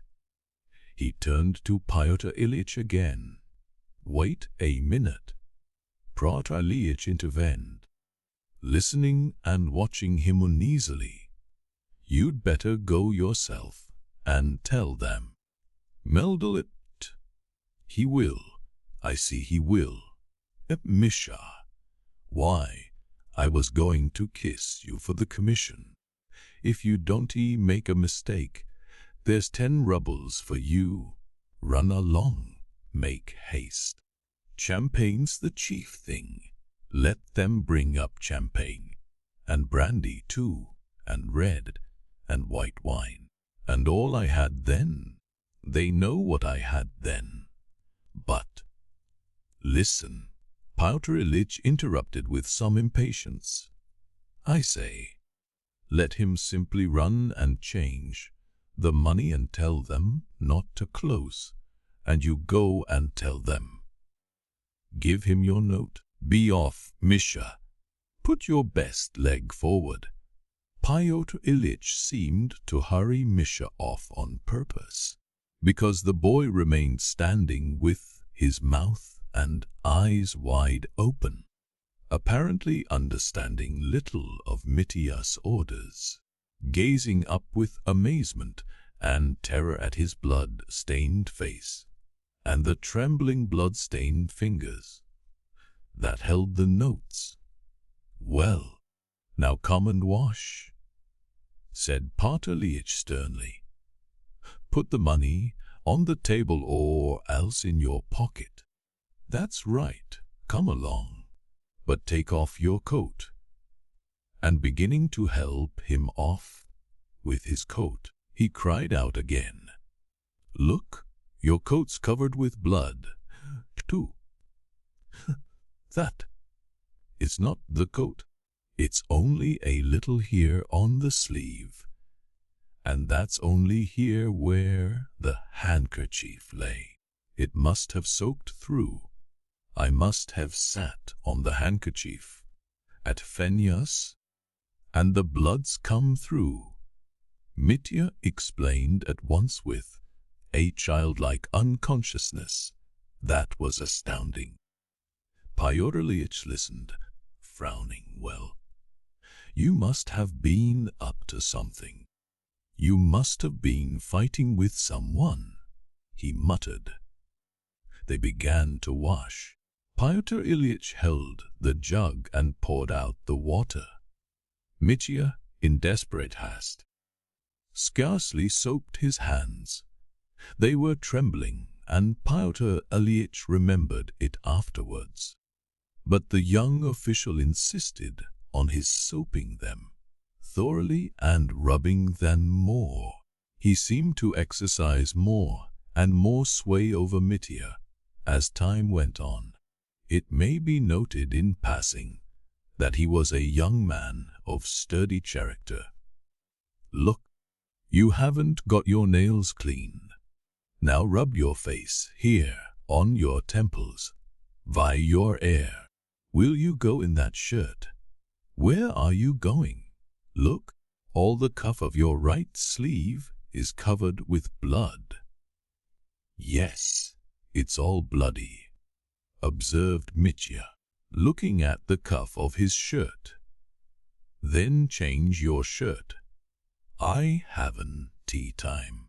You see I'll—" Mitya went on with the same confiding ingenuousness, drying his face and hands on the towel and putting on his coat. "I'll turn it up at the wrist. It won't be seen under the coat, you see. Tell me now, what game have you been up to? Have you been fighting with someone in the tavern again, as before? Have you been beating that captain again?" Pyotr Ilyich asked him reproachfully. "Whom have you been beating now? Or killing, perhaps?" "Nonsense," said Mitya. "Nonsense."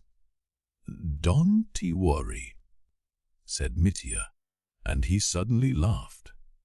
"I smashed an old woman in the market-place just now."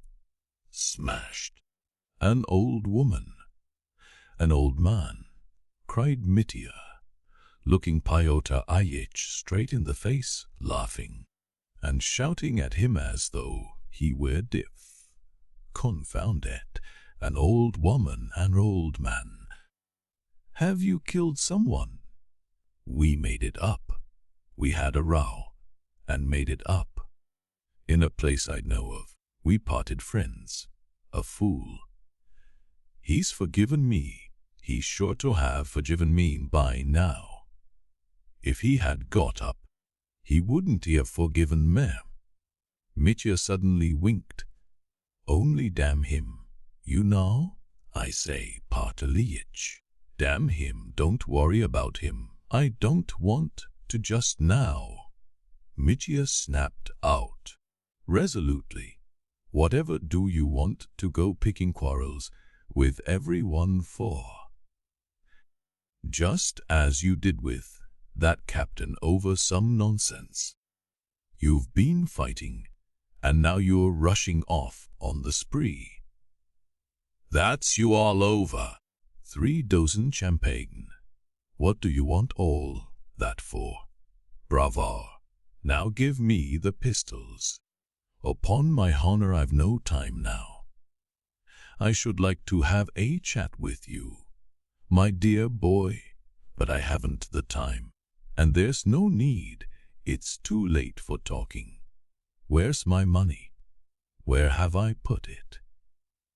he cried, thrusting his hands into his pockets. "You put it on the table. Yourself. Here it is. Had you forgotten? Money's like dirt or water to you, it seems. Here are your pistols. It's an odd thing. At 6 o'clock you pledged them for 10 rubles. And now you've got thousands. 2 or 3, I should say. 3, you bet," laughed Mitya, stuffing the notes into the side pocket of his trousers. "You'll lose it like that. Have you found a gold mine?" "The mines. The gold mines," Mitya shouted at the top of his voice, and went off into a roar of laughter. "Would you like to go to the mines, Perhotin? There's a lady here who'll stump up 3,000 for you, if only you'll go. She did it for me. She's so awfully fond of gold mines. Do you know Madame Hohlakov?" "I don't know her, but I've heard of her and seen her." "Did she really give you 3,000? Did she really?" said Pyotr Ilyitch, eyeing him dubiously. "As soon as the sun rises tomorrow, as soon as fly bus, ever young, flies upwards, praising and glorifying God, you go to her, this Madame Hohlakov, and ask her whether she did stump up that 3,000 or not. Try and find out. I don't know on what terms you are. Since you say it so positively, I suppose she did give it to you. You've got the money in your hand, but instead of going to Siberia, you're spending it all. Where are you really off to now?" "To Mokroe. To Mokroe.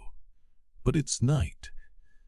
Once the lad had all, now the lad has not," cried Mitya suddenly.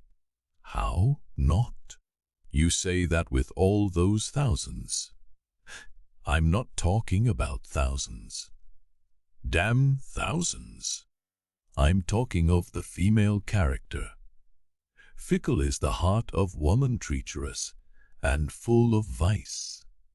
I agree with Ulysses. That's what he says. I don't understand you. I drunk? Not drunk, but worse. I'm drunk in spirit. Fyodor Ilyitch, drunk in spirit. But that's enough. What are you doing?" "Loading the pistol." "I'm loading the pistol." Unfastening the pistol chase, Mitya actually opened the powder horn and carefully sprinkled and rammed in the charge. Then he took the bullet and, before inserting it, held it in 2 fingers in front of the candle. "Why are you looking at the bullet?"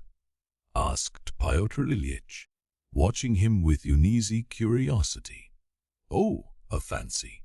Why, if you meant to put that bullet in your brain, would you look it or not?"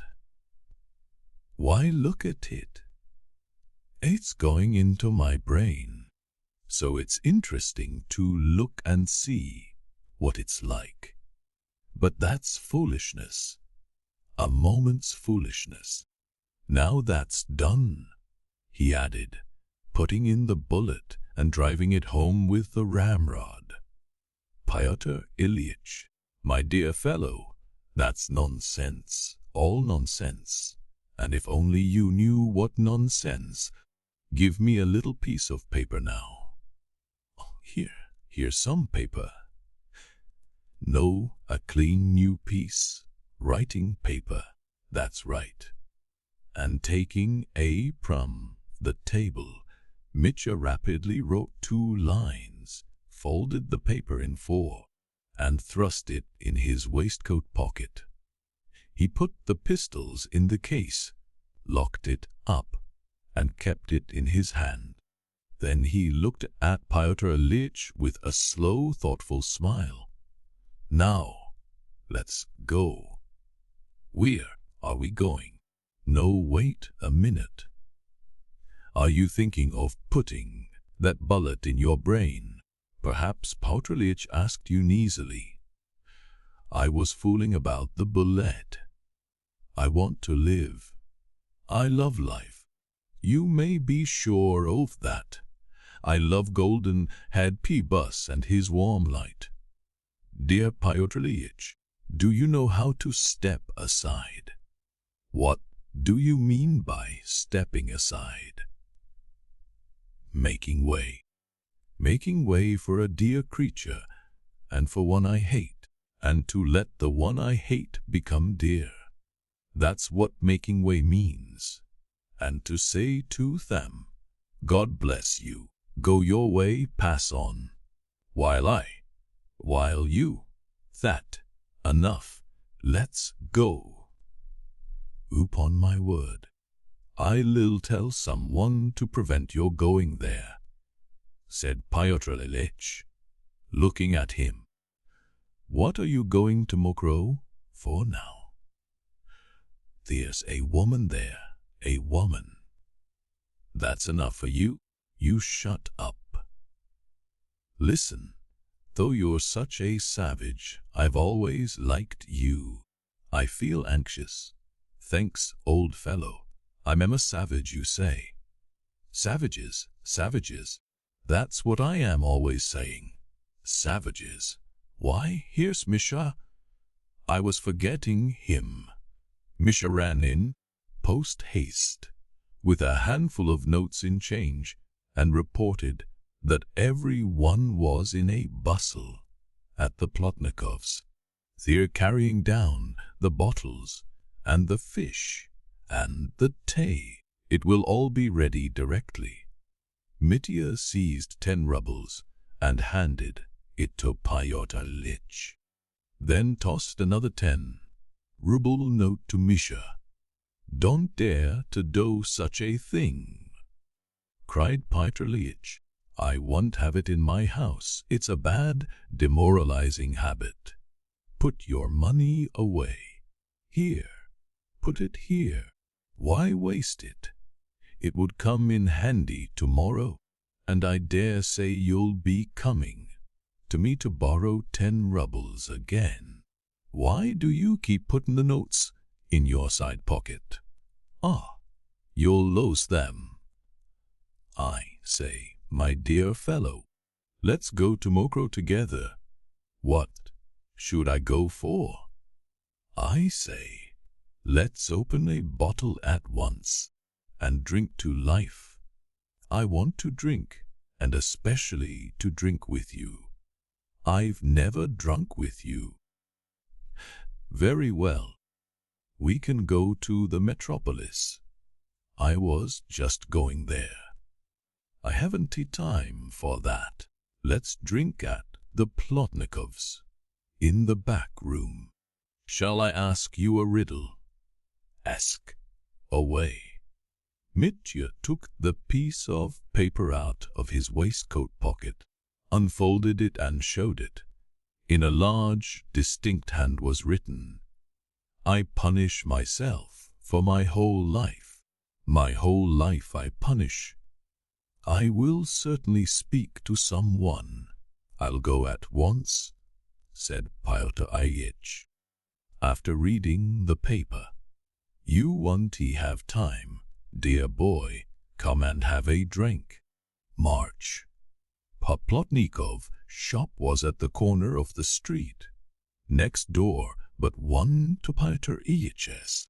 It was the largest grocery shop in our town, and by no means a bad one, belonging to some rich merchants. They kept everything that could be got in a Petersburg shop, grocery of all sorts, bottled by the brothers Alyosha, fruits, cigars, tea, coffee, sugar, and so on. There were 3 shop assistants and 2 errand boys always employed. Though our part of the country had grown poorer, the landowners had gone away, and trade had got worse. Yet the grocery stores flourished as before, every year with increasing prosperity. There were plenty of purchasers for their goods. They were awaiting Mitya with impatience in the shop. They had vivid recollections of how he had bought, 3 or 4 weeks ago, wine and goods of all sorts, to the value of several hundred rubles, paid for in cash. They would never have let him have anything on credit, of course. They remembered that then, as now, he had had a bundle of 100-ruble notes in his hand, and had scattered them at random, without bargaining, without reflecting, or caring to reflect what use so much wine and provisions would be to him.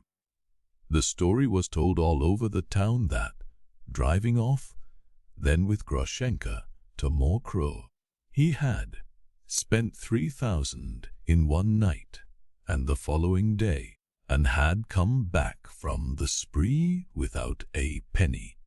He had picked up a whole troop of gypsies, and encamped in our neighborhood at the time, who for 2 days got money without stint out of him, while he was drunk, and drank expensive wine without stint.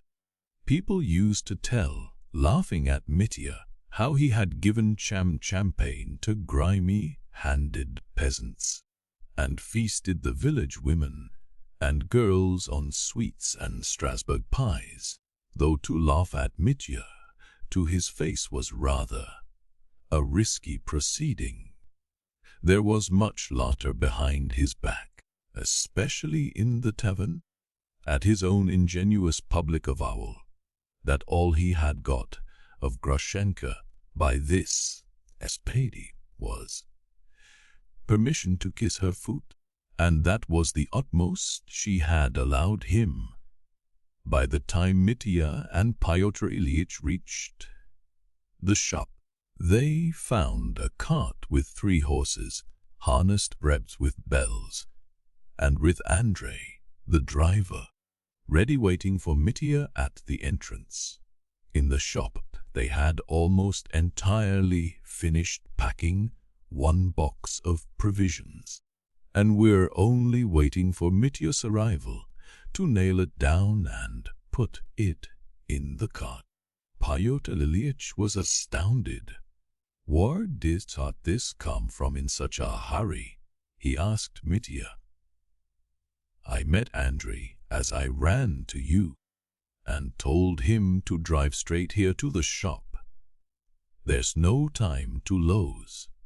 Last time I drove with Timofey, but Timofey now has gone on before me with the witch. Shall we be very late, Andrei? They'll only get there an hour at most before us. Not even that, maybe. I got Timofey ready to start. I know how he'll go. Their pace won't be ours, Dmitri Fyodorovitch. How could it be? They won't get there an hour earlier. Andrei, a lanky, red-haired, middle-aged driver, wearing a full-skirted coat, and with a kaftan on his arm, replied warmly, 50 rubles for vodka if we're only an hour behind them. I warrant the time, Dmitri Fyodorovitch. They won't be half an hour before yous, let alone an hour. Though Mitya bustled about seeing after things, he gave his orders strangely, as it were disconnectedly and inconsecutively. He began a sentence and forgot the end of it. Pyotr Ilyitch found himself obliged to come to the rescue. 400 rubles worth, not less than 400 rubles worth, just as it was then, commanded Mitya. 4 dozen champagne, not a bottle less. What do you want with so much? What's it for? Stay, cried Pyotr Ilyitch. What's this box? What's in it? Surely there isn't 400 rubles worth here. The officious shopman began explaining, with holy politeness, that the first box contained only half a dozen bottles of champagne, and only the most indispensable articles, such as savory sweets, toffee, etc. But the main part of the goods ordered would be packed and sent off, as on the previous occasion, in a special cart also, with 3 horses traveling at full speed, so that it would arrive not more than an hour later than Dmitri Fyodorovitch himself. Not more than an hour, and put in more toffee and fondants. The girls there are so fond of it, Mitya insisted hotly. The fondants are all right, but what do you want with 4 dozen of champagne? 1 would be enough, said Pyotr Ilyitch, almost angry. He began bargaining, asking for a bill of the goods, and refused to be satisfied. But he only succeeded in saving 100 rubles. In the end, it was agreed that only 300 rubles worth should be sent. Well, you may go to the devil, cried Pyotr Ilyitch on second thoughts. What's it to do with me?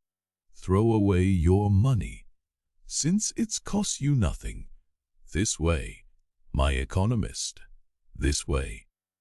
Don't be angry. Mitya drew him into a room at the back of the shop. They'll give us a bottle here directly. We'll taste it. Pyotr Ilyitch, come along with me, for you're a nice fellow, the sort I like. Mitya sat down on a wicker chair, before a little table, covered with a dirty dinner napkin. Pyotr Ilyitch sat down opposite, and the champagne soon appeared, and oysters were suggested to the gentlemen. First-class oysters, the last lot in. Hang the oysters. I don't eat them, and we don't need anything, cried Pyotr Ilyitch, almost angrily. There's no time for oysters, said Mitya, and I'm not hungry.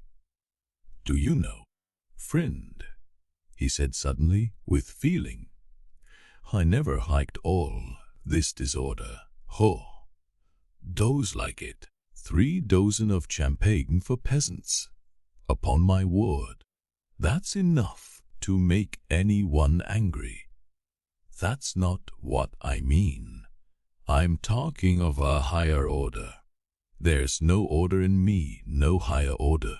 But that's all over. There's no need to grieve about it. It's too late, damn it. My whole life has been disorder, and one must set it in order. Is that a pun? You raving, not making puns. Glory be to God in heaven. Glory be to God in me. That verse came from my heart once. It's not a verse, but a tear. I made it myself, not while I was pulling the captain's beard. Though why do you bring him in all of a sudden? Why do I bring him? Foolery. All things come to an end. All things are made equal. That's the long and short of it. You know, I keep thinking of your pistols. That's all foolery too. Drink and don't be fanciful. I love life. I've loved life too much, shamefully much. Enough. Let's drink to life. Dear boy, I propose the toast. Why am I pleased with myself? I am a scoundrel, but I'm satisfied with myself. And yet I'm tortured by the thought that I'm a scoundrel, but satisfied with myself. I bless the creation. I'm ready to bless God and His creation directly. But I must kill one noxious insect for fear, and spoil life for others. Let us drink to life. Dear brother, what can be more precious than life? Nothing. To life, and to one queen of queens. Let's drink to life and your queen. So, if you like. They drank a glass each. Although Mitya was excited and expansive, yet he was melancholy, too.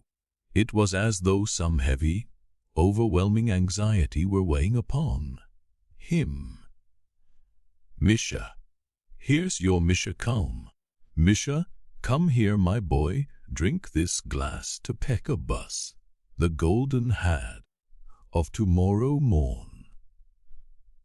What are you giving it him for? Cried Pyotr Ilyich irritably. Yes, let I want to. Each. Misha emptied the glass, bowed, and ran out. He'll remember it afterwards, Mitya remarked. Woman? I love woman. What is woman? The queen of creation? My heart is sad, Pyotr Ilyich. Do you remember Hamlet? I am very sorry. Good Horatio, Alice, poor Yorick. Perhaps that's me, Yorick. Yes, I'm Yorick now, and a skull afterwards. Pyotr Ilyich listened in silence. Mitya too was silent for a while. What dog's that you've got here? He asked the shopman, casually, noticing a pretty little lap dog with dark eyes sitting in the corner. It belongs to Varvara Alexeyevna, the mistress, answered the clerk. She brought it and forgot it here. It must be taken back to her. I saw one like it in the regiment, murmured Mitya dreamily, only that one had its hind leg broken. By the way, Pyotr Ilyich, I wanted to ask you, have you ever stolen anything in your life? What a question. Oh, I didn't mean anything. From somebody's pocket, you know. I don't mean government money. Everyone steals that, and no doubt you do. 2. You go to the devil. I'm talking of other people's money. Stealing straight out of a pocket. Out of a purse. I stole 20 kopecks from my mother when I was 9 years old. I took it off the table on the sly and held it tight in my hand. Well, and what happened? Oh, nothing. I kept it 3 days. Then I felt ashamed, confessed, and gave it back. And what then? Naturally I was whipped. But why do you ask? Have you stolen something? I have, said Mitya, winking slyly. What have you stolen? Inquired Pyotr Ilyich curiously. I stole 20 kopecks from my mother when I was 9 years old, and gave it back 3 days after. As he said this, Mitya suddenly got up. Dmitri Fyodorovich, won't you come now? Called Andrei from the door of the shop. Are you ready? Mitya started. A few more last words and, Andrei, a glass of vodka at starting. Give him some brandy as well. That box, the one with the pistols. Put under my seat. Goodbye, Pyotr Ilyich, don't remember evil against me. But you're coming back tomorrow. Of course. Will you settle the little bill now? Cried the clerk, springing forward. Oh, yes, the bill, of course. He pulled the bundle of notes out of his pocket again, picked out 300 rubles, threw them on the counter, and ran hurriedly out of the shop. Everyone followed him out, bowing and wishing him good luck. Andrei, coughing from the brandy he had just swallowed, jumped up on the box. But Mitya was only just taking his seat, when suddenly, to his surprise, he saw Fenya before him. She ran up panting, clasped her hands before him with a cry, and plumped down at his feet. Dmitri Fyodorovitch, dear good Dmitri Fyodorovitch, don't harm my mistress. And it was I told you all about it. And don't murder him, he came first. He's hers. He'll marry Agrafena Alexandrovna now. That's why he's come back from Siberia. Dmitri Fyodorovitch, dear, don't take a fellow creature's life. Tut. Tut, that's it, is it? So you're off there to make trouble, muttered Pyotr Ilyich. Now it's all clear as daylight. Dmitri Fyodorovitch, give me your pistols at once if you mean to behave like a man. He shouted aloud to Mitya. Do you hear, Dmitri? The pistols. Wait a bit, brother. I'll throw them into the pool on the road, answered Mitya. Fenya, get up. Don't kneel to me. Mitya won't hurt anyone. The silly fool won't hurt anyone again. But I say, Fenya, he shouted, after having taken his seat. I hurt you just now, so forgive me and have pity on me. Forgive a scoundrel. But it doesn't matter if you don't. It's all the same now. Now then, Andrei, look alive. Fly along full speed. Andrei whipped up the horses, and the bells began ringing. Goodbye, Patalich. My last tear is for you. He's not drunk, but he keeps babbling like a lunatic. Pyotr Ilyich thought as he watched him go. He had half a mind to stay and see the cart packed with the remaining wines and provisions, knowing that they would deceive and defraud Mitya. But, suddenly feeling vexed with himself, he turned away with a curse and went to the tavern to play billiards. He's a fool. Though he's a good fellow, he muttered as he went. I've heard of that officer, Grushenka's former flame. Well, if he has turned a pep itch those pistols, damn it all. I'm not his nurse. Let them do what they like. Besides, it'll all come to nothing. They're a set of brawlers, that's all. They'll drink and fight and make friends again. They are not men who do anything real.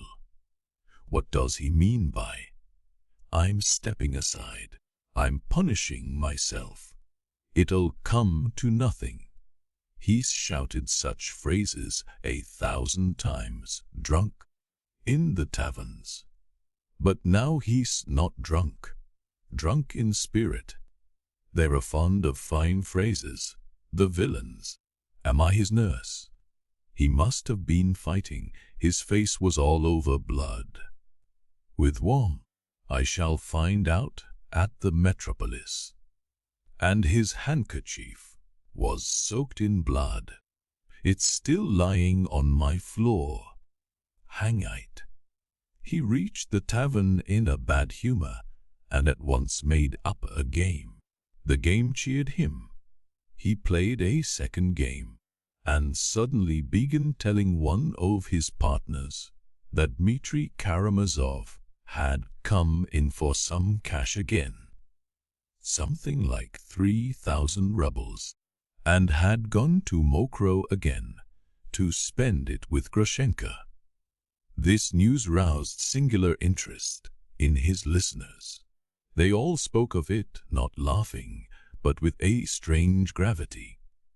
They left off playing. 3,000. But where can he have got 3,000?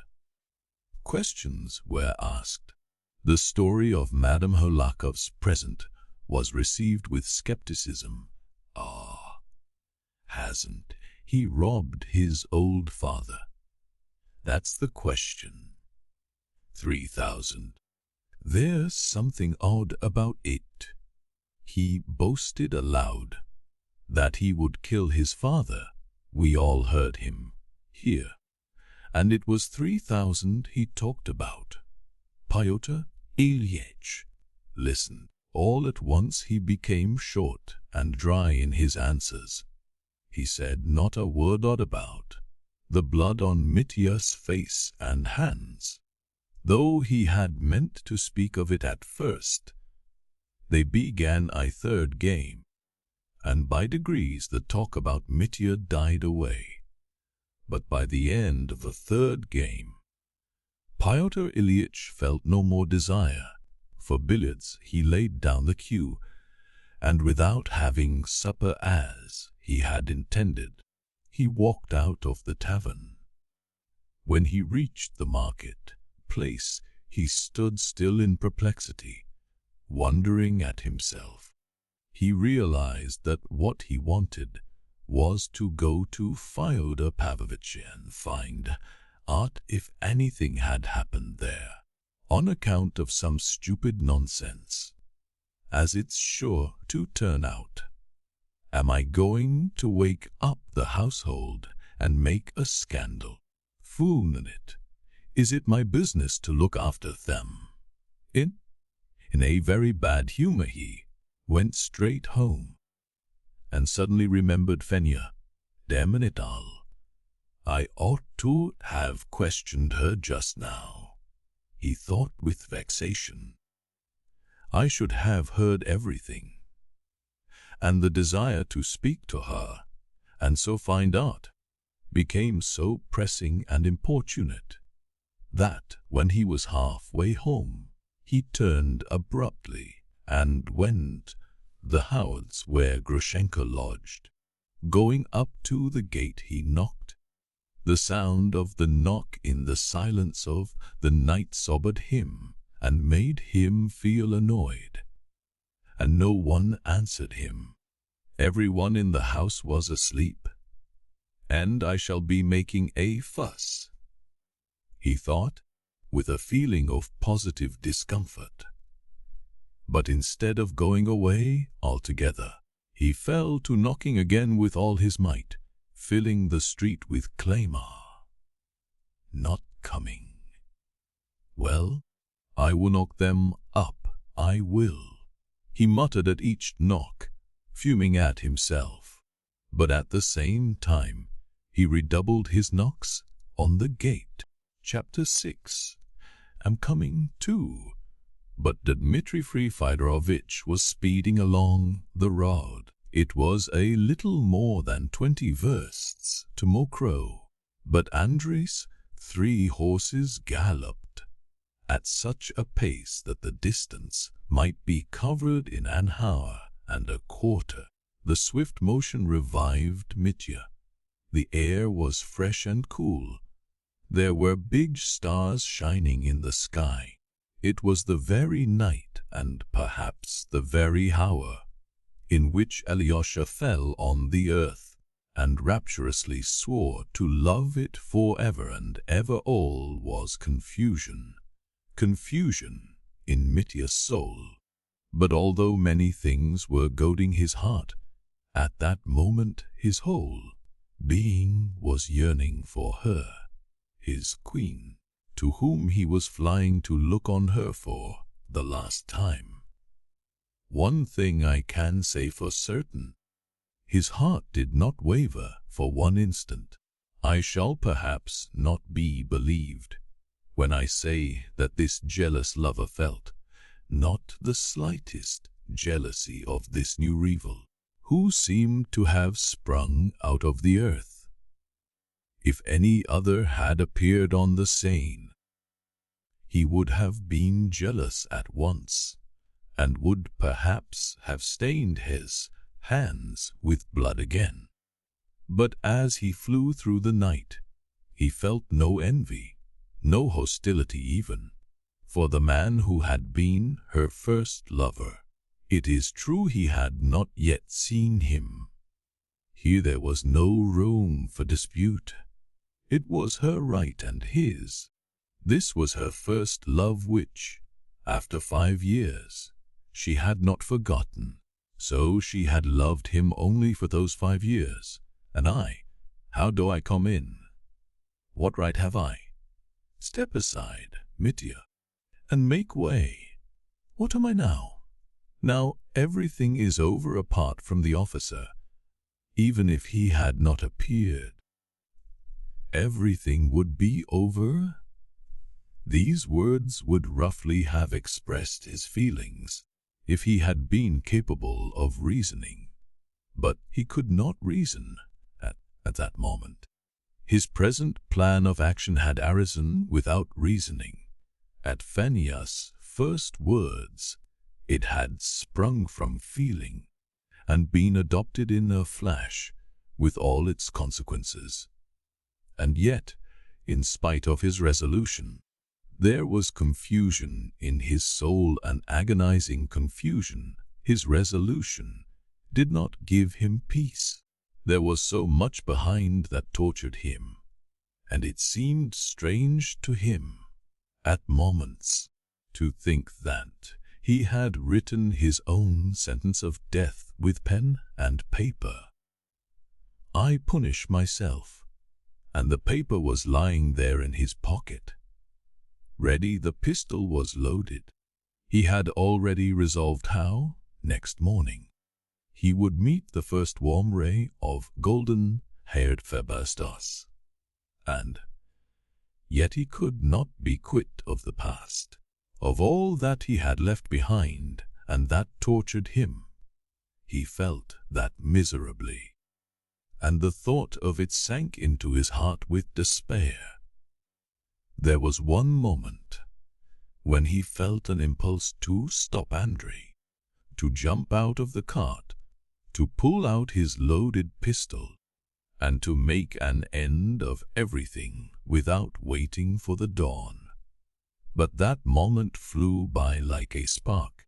The horses galloped on, devouring space, and as he drew near his goal, again the thought of her alone, took more and more complete possession of his soul, chasing away the fearful images that had been haunting it. Oh, how he longed to look upon her, if only for a moment, if only from a distance. She's now with him, he thought. No, I shall see what she looks like with him, her first love. And that's all I want.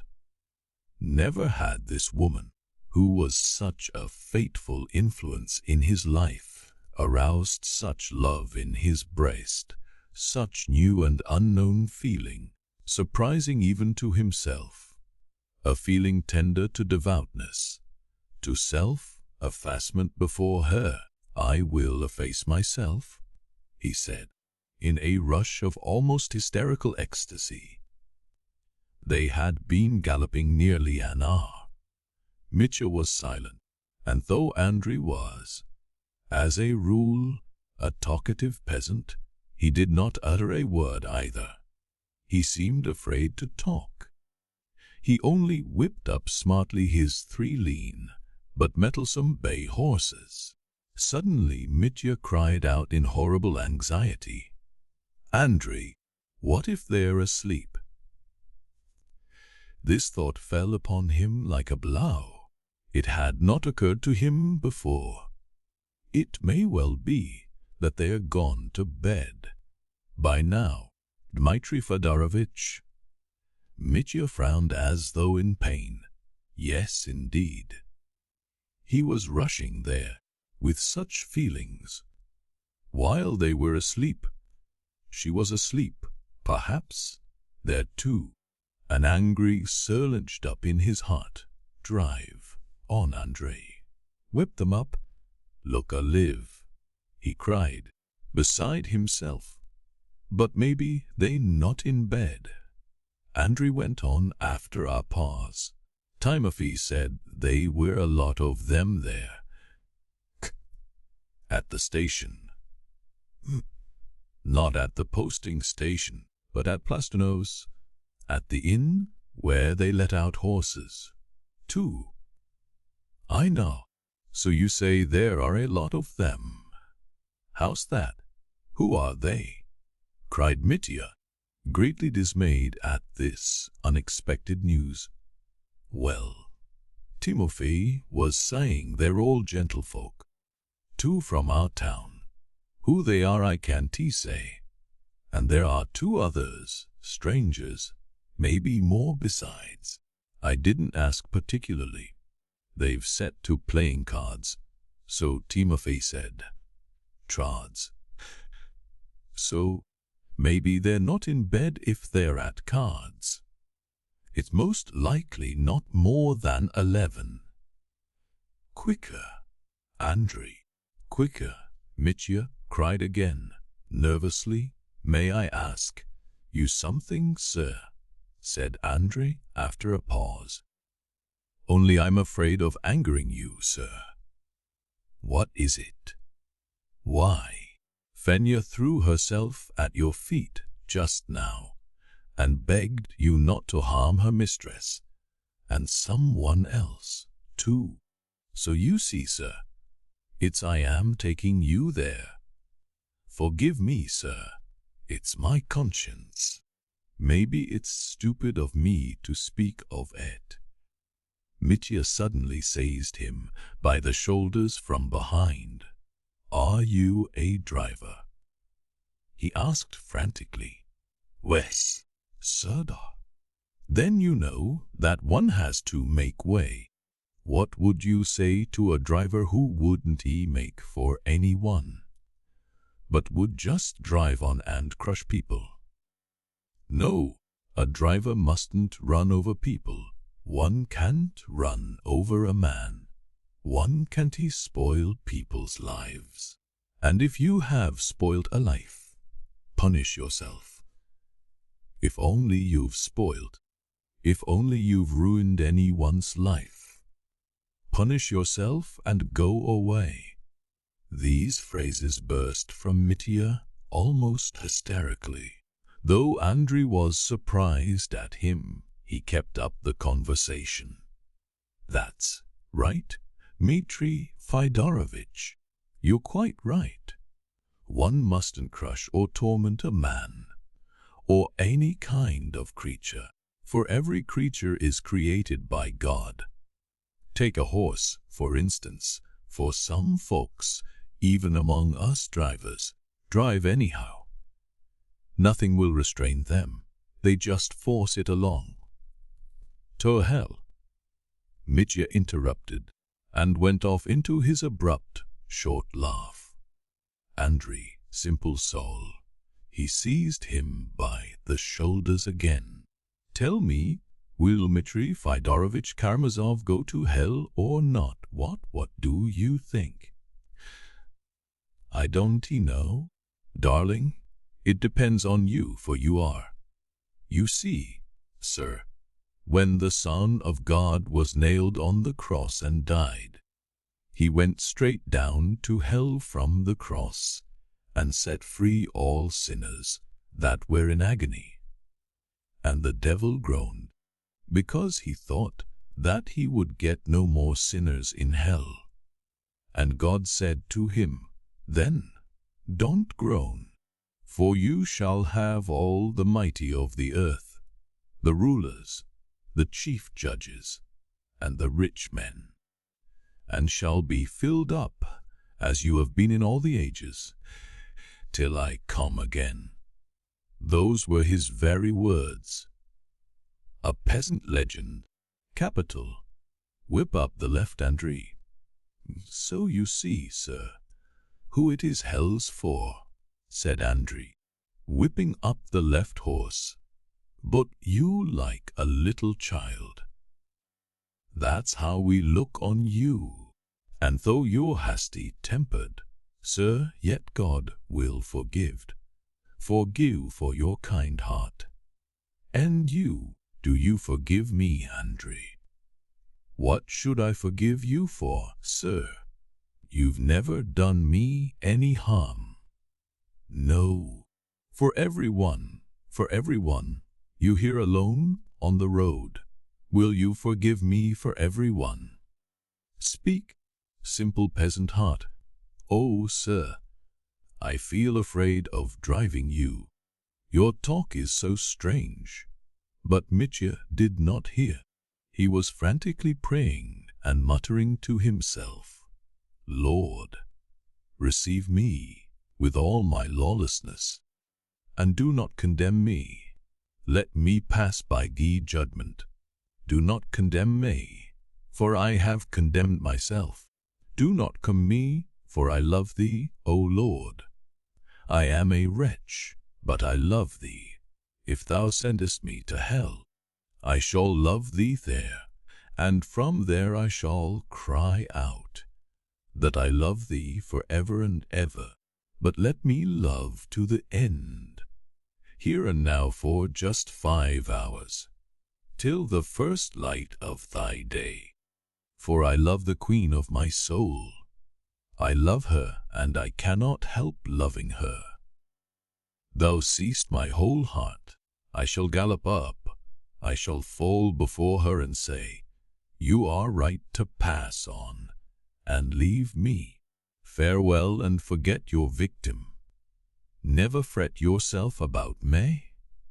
"Mokro," cried Andri, pointing ahead with his whip.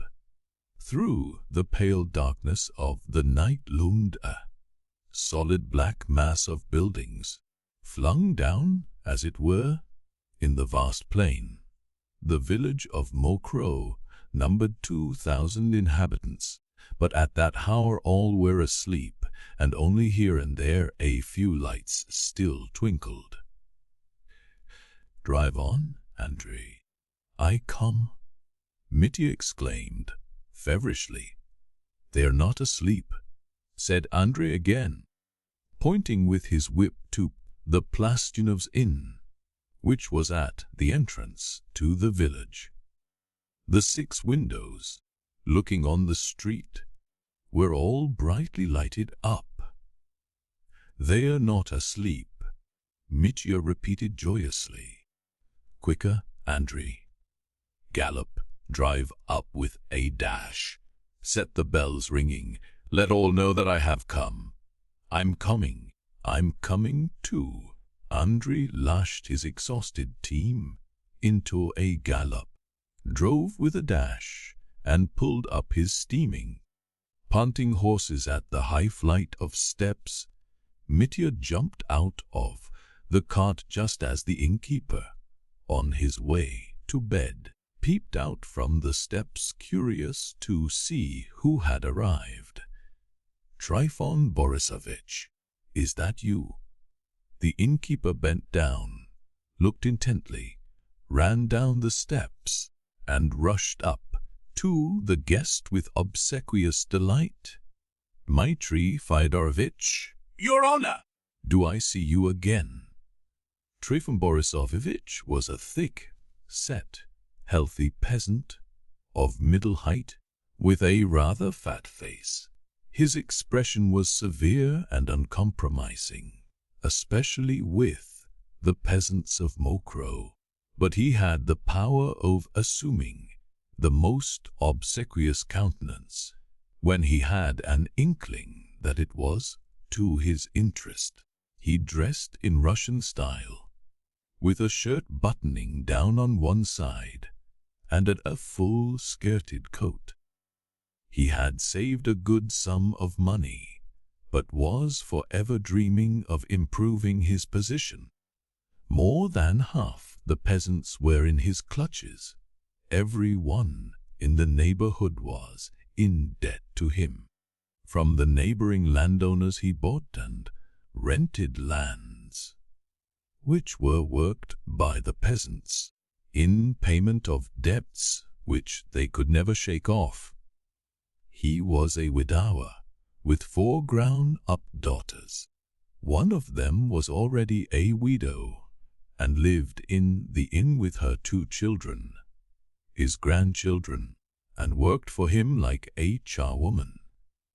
Another of his daughters was married to a petty official, and in one of the rooms of the inn on the wall could be seen, among the family photographs, a miniature photograph of this official in uniform and official epaulettes. The 2 younger daughters used to wear fashionable blue or green dresses, fitting tight at the back and with trains a yard long, on church holidays or when they went to pay visits. But next morning they would get up at dawn, as usual, sweep out the rooms with a birch broom, empty the slops, and clean up after lodgers. In spite of the thousands of rubles he had saved, Trifon Borisovich was very fond of emptying the pockets of a drunken guest, and remembering that not a month ago he had, in 24 hours, made 2 if not 300 rubles out of Dmitri, when he had come on his escapade with Grushenka. He met him now with eager welcome, scenting his prey the moment Mitya drove up to the steps. "Dmitri Fyodorovich, dear sir, we see you once more." "Stay, Trifon Borisovich," began Mitya. "First and foremost, where is she?" "Agrafena Alexandrovna." The innkeeper understood at once, looking sharply into Mitya's face. "She's here, too. With whom?" "With whom?" "Some strangers. One is an official gentleman, a Pole, to judge from his speech. He sent the horses for her from here. And there's another with him, a friend of his, or a fellow traveler. There's no telling. They're dressed like civilians. Well, are they feasting? Have they money? Poor sort of a feast. Nothing to boast of, Dmitri Fyodorovich. Nothing to boast of. And who are the others? They, 2 gentlemen from the town. They've come back from Cana and are putting up here. One's quite a young gentleman, a relative of Mr. Mesov, he must be, but I've forgotten his name, and I expect you know the other 2, a gentleman called Maximov. He's been on a pilgrimage, so he says, to the monastery in the town. He's traveling with this young relation of Mr. Mesov. Is that all? Yes. Stay. Listen, Trifon Borisovich. Tell me the chief thing. What of her?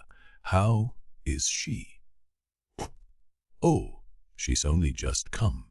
She's sitting with them. Is she cheerful? Is she laughing? No, I think she's not laughing much. She's sitting quite dull. She's combing the young gentleman's hair. The Pole, the officer. He's not young, and he's not an officer either. Not him, sir. It's the young gentleman. That's Mr. Mesov's relation. I've forgotten his name. Kelganov. That's it, Kalganov. All right, I'll see for myself. Are they playing cards? They have been playing, but they've left off. They've been drinking tea. The official gentleman asked for liqueurs. Stay, Trifon Borisovich. Stay, my good soul, I'll see for myself. Now answer one more question. Are the gypsies here? You can't have the gypsies now, Dmitri Fyodorovich. The authorities have sent them away. But we've Jews that play the cymbals and the fiddle in the village, so one might send for them. They'd come. Send for them. Certainly send for them, cried Mitya. And you can get the girls together as you did then. Marya especially, Stepanida, too, and Irina. 200 rubles for a chorus. Oh, for a sum like that I can get all the village together, though by now they're asleep.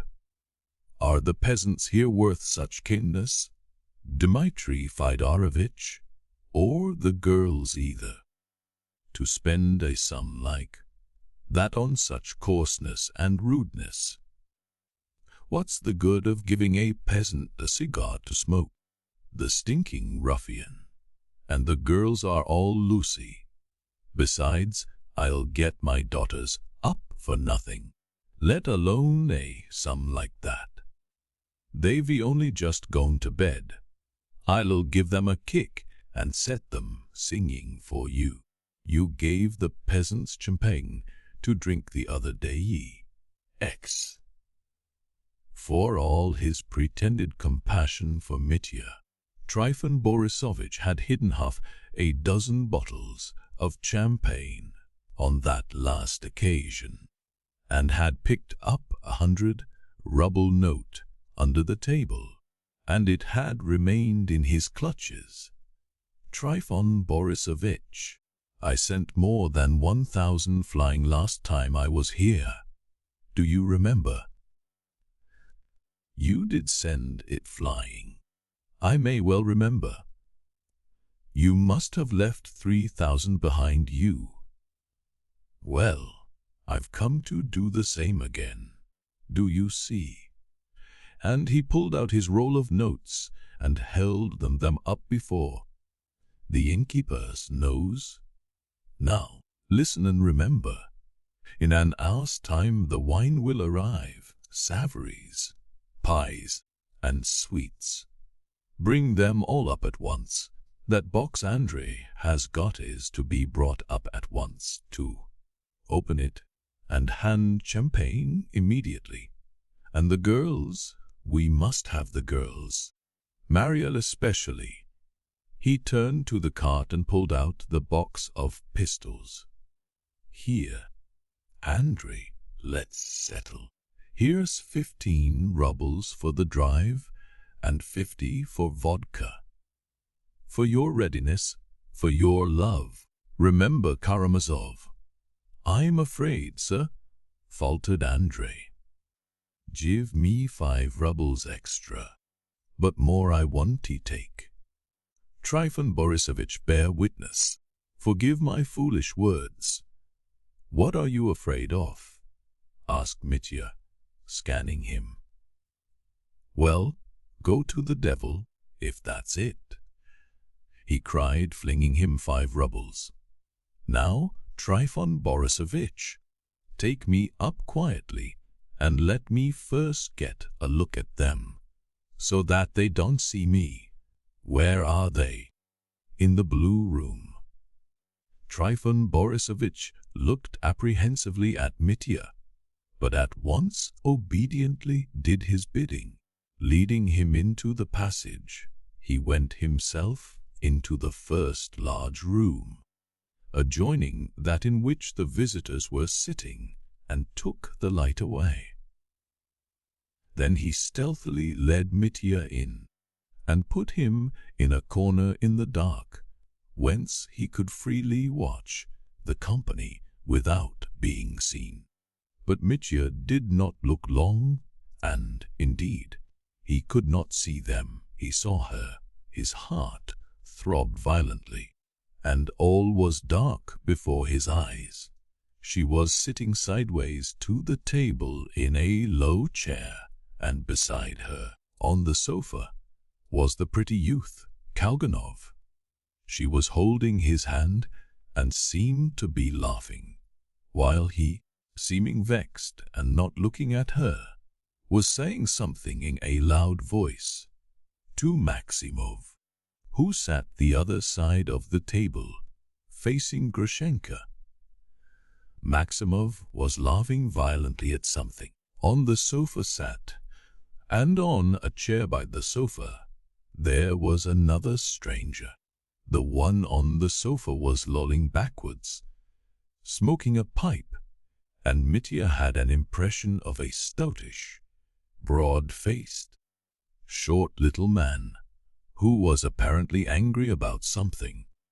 His friend, the other stranger, struck Mitya as extraordinarily tall, but he could make out nothing more. He caught his breath. He could not bear it for a minute.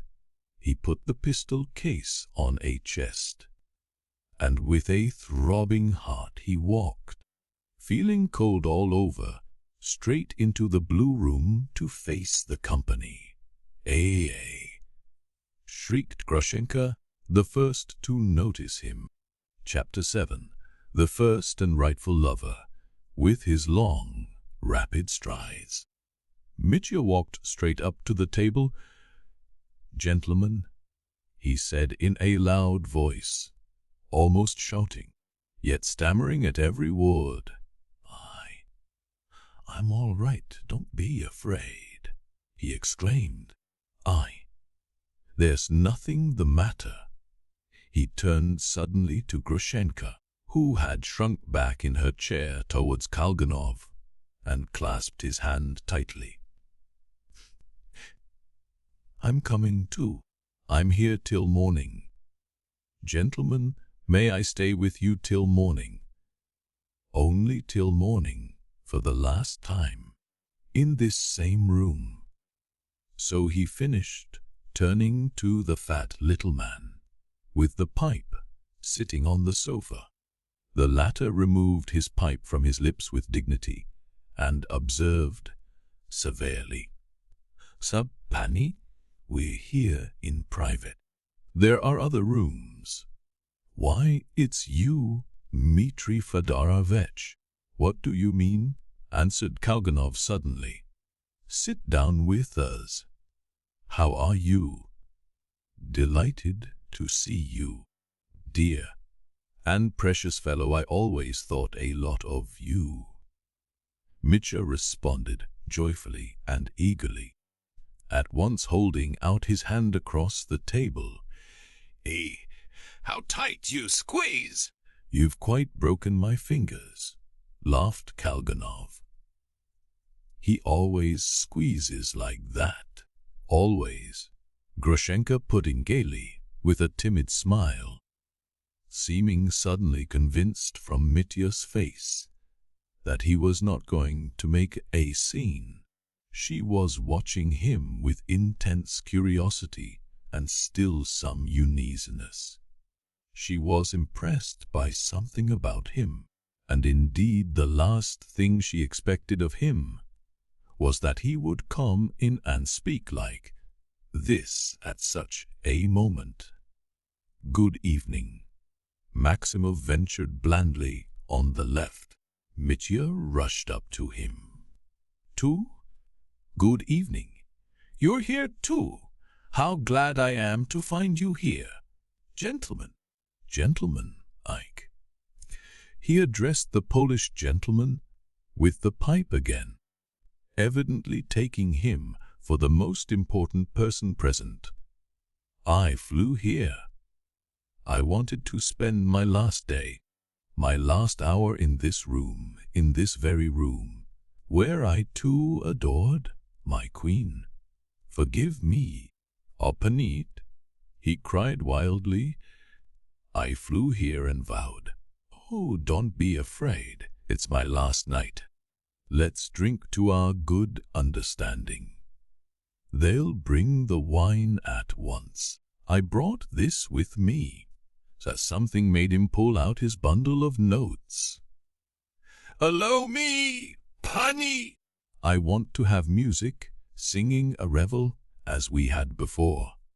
But the worm, the unnecessary worm, will crawl away, and there'll be no more of him. I will commemorate my day of joy on my last night. He was almost choking. There was so much he wanted to say, but strange exclamations were all that came from his lips. The Pole gazed fixedly at him, at the bundle of notes in his hand, looked at Grushenka, and was in evident perplexity. "If my sovereign lady is permitting," he was beginning. "What does sovereign mean?" "Sovereign, I suppose," interrupted Grushenka. "I can't help laughing at you, the way you talk. Sit down. Mitya, what are you talking about? Don't frighten us, please. You won't frighten us, will you? If you won't, I am glad to see you."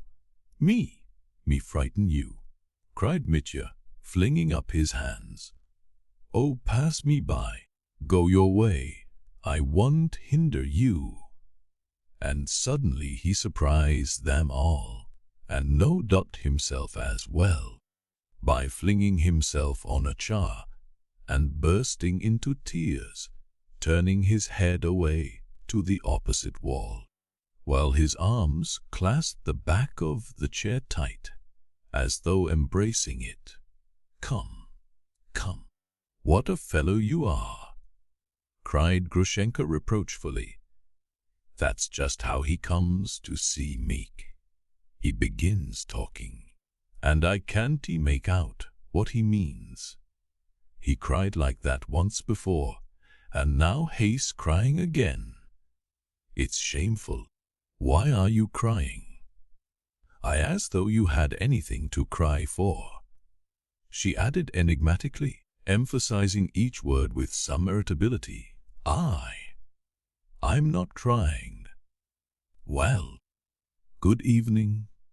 He instantly turned round in his chair and suddenly laughed. Not his abrupt wooden laugh, but a long, quivering, inaudible, nervous laugh. "Well, there you are again. Come, cheer up, Grushenka said to him persuasively. "I'm very glad you've come, very glad, Mitya. Do you hear? I'm very glad. I want him to stay here with us," she said peremptorily, addressing the whole company, though her words were obviously meant for the man sitting on the sofa. I wish it. "And if he goes away, I shall go, too," she added with flashing eyes. "What my queen commands is law," pronounced the Pole, gallantly kissing Grushenka's hand. "I beg you, a panic, to join our company," he added politely, addressing Mitya. Mitya was jumping up with the obvious intention of delivering another tirade, but the words did not come. "Let's drink, Pani," he blurted out instead of making a speech. Everyone laughed. Good heavens! I thought he was going to begin again. Grushenka exclaimed nervously. "Do you hear, Mitya?" she went on insistently. "Don't prance about. But it's nice you've brought the champagne. I want some myself, and I can't bear liqueurs. And best of all, you've come yourself. We were fearfully dull here. You've come for our spree again, I suppose, but put your money in your pocket. Where did you get such a lot?" Mitya had been, all this time, holding in his hand the crumpled bundle of notes on which the eyes of all, especially of the Poles, were fixed. In confusion he thrust them hurriedly into his pocket. He flushed. At that moment the innkeeper brought in an uncorked bottle of champagne and glasses on a tray. Mitya snatched up the bottle, but he was so bewildered that he did not know what to do with it. Kalganov took it from him and poured out the champagne. Another bottle," Mitya cried to the innkeeper, and, forgetting to clink glasses with the Pole whom he had so solemnly invited to drink their good understanding, he drank off his glass without waiting for any one else. His whole countenance suddenly changed. The solemn and tragic expression with which he had entered vanished completely, and a look of something childlike came into his face. He seemed to have become suddenly gentle and subdued. He looked shyly and happily at every one, with a continual nervous little laugh, and the blissful expression of a dog who has done wrong, been punished, and forgiven. He seemed to have forgotten everything, and was looking round at every one with a childlike smile of delight. He looked at Grushenka, laughing continually and bringing his chair close up to her. By degrees he had gained some idea of the two Poles, though he had formed no definite conception of them yet. The Pole on the sofa struck him by his dignified demeanor and his Polish accent, and, above all, by his pipe. Well, what of it? It's a good thing he's smoking a pipe, he reflected. The Pole's puffy, middle-aged face, with its tiny nose and two very thin, pointed, dyed and impudent-looking mustaches, had not so far roused the faintest doubts in Mitya. He was not even particularly struck by the Pole's absurd wig made in Siberia, with love locks foolishly combed forward over the temples. "I suppose it's all right since he wears a wig," he went on, musing blissfully. The other younger Pole, who was staring insolently and defiantly at the company, and listening to the conversation with silent contempt, still only impressed Mitya by his great height, which was in striking contrast to the Pole on the sofa. If he stood up, be 6'3". The thought flitted through Mitya's mind.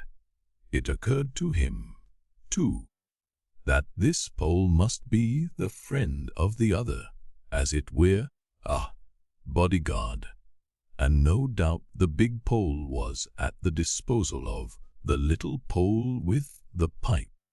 But this all seemed to Mitya perfectly right, and not to be questioned. In his mood of dog-like submissiveness, all feeling of rivalry had died away. Grushenka's mood and the enigmatic tone of some of her words he completely failed to grasp. All he understood, with thrilling heart, was that she was kind to him, that she had forgiven him, and made him sit by her. He was beside himself with delight, watching her sip her glass of champagne.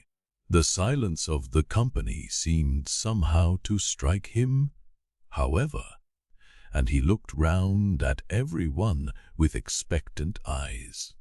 "Why are we sitting here, though, gentlemen? Why don't you begin doing something?" His smiling eyes seemed to ask. "He keeps talking nonsense."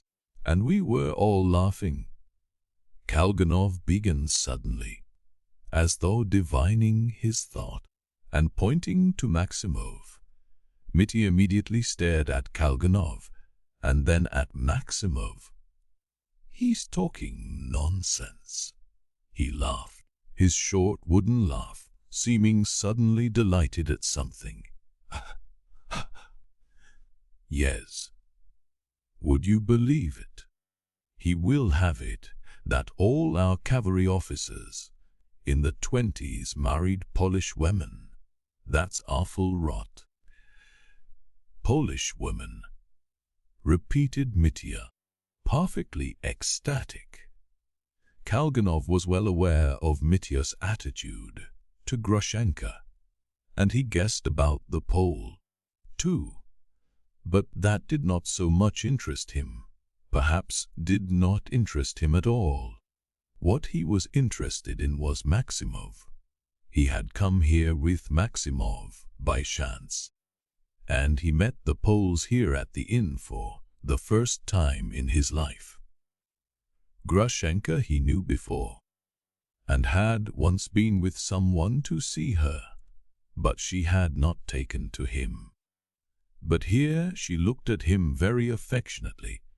Before Mitya's arrival, she had been making much of him, but he seemed somehow to be unmoved by it.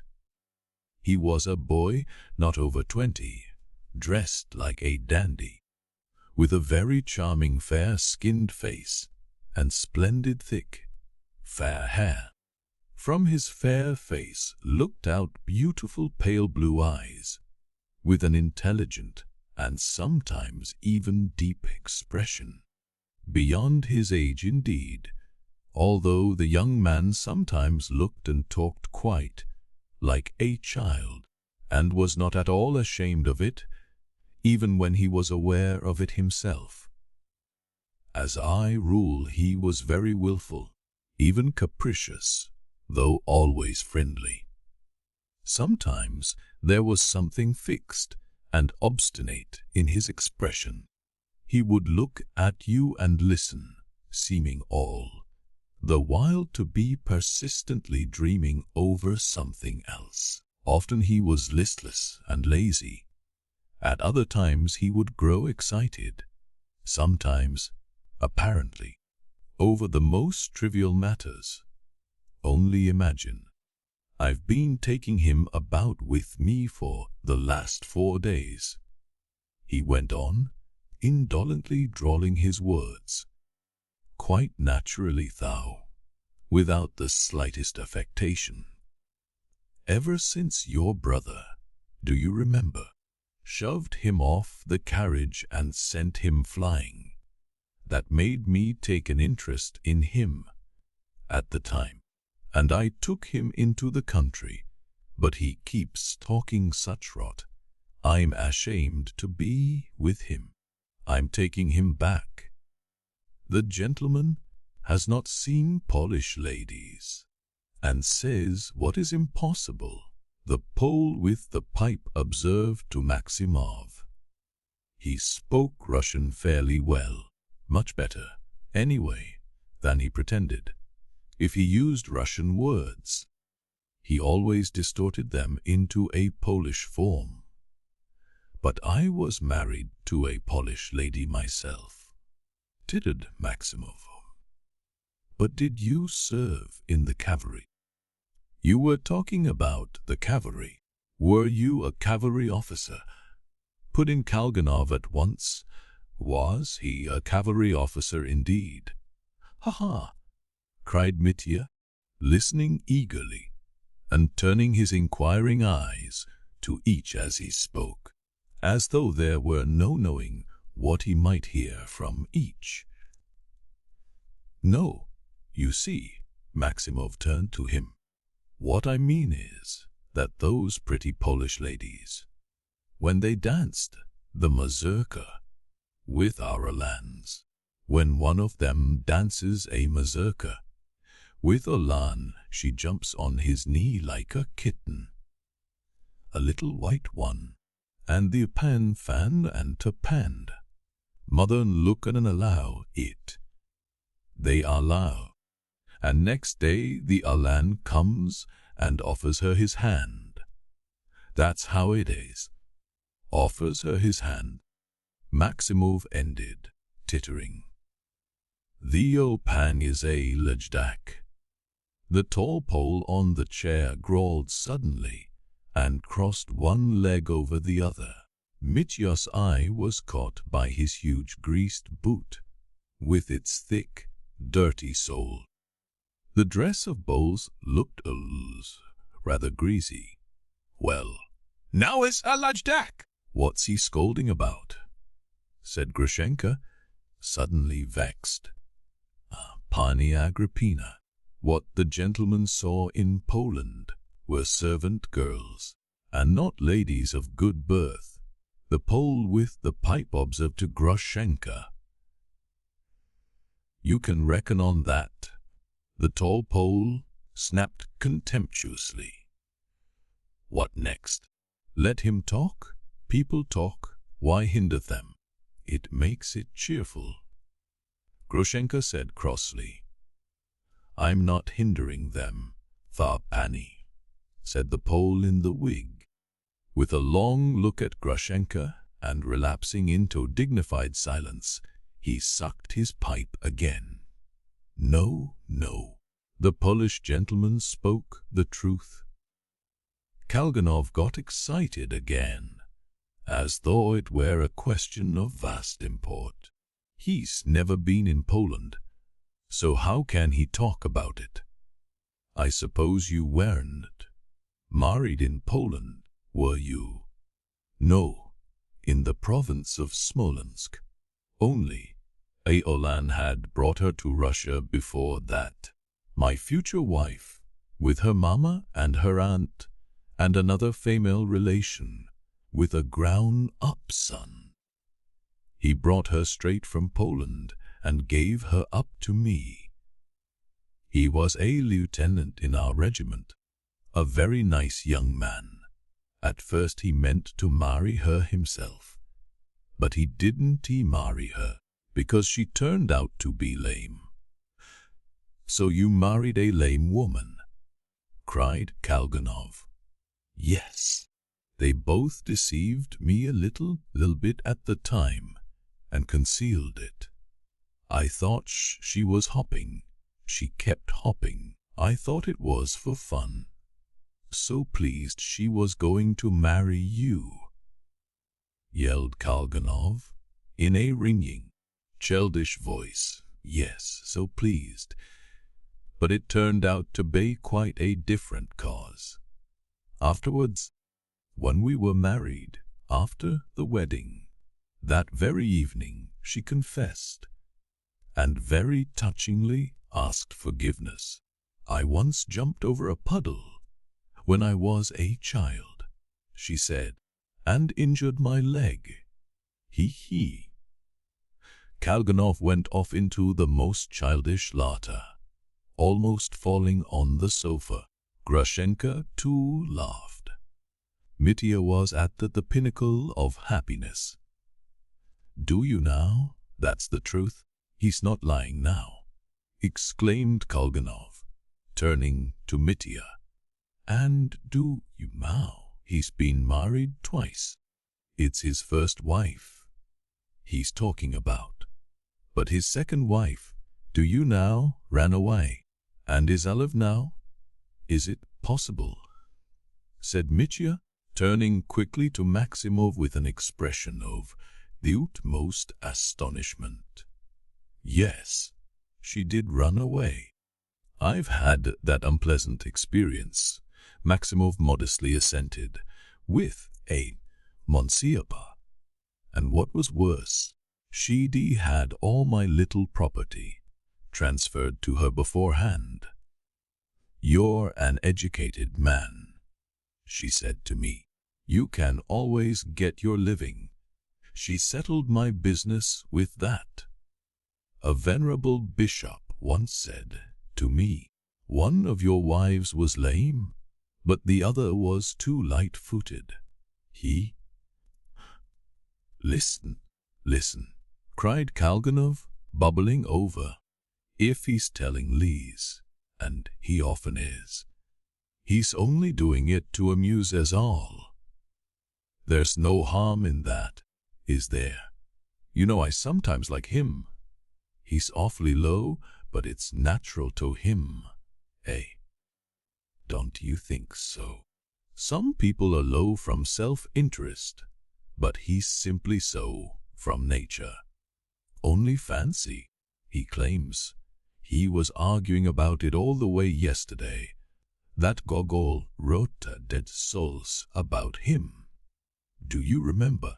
There's a landowner called Maximov in it, whom Nozdryov thrashed.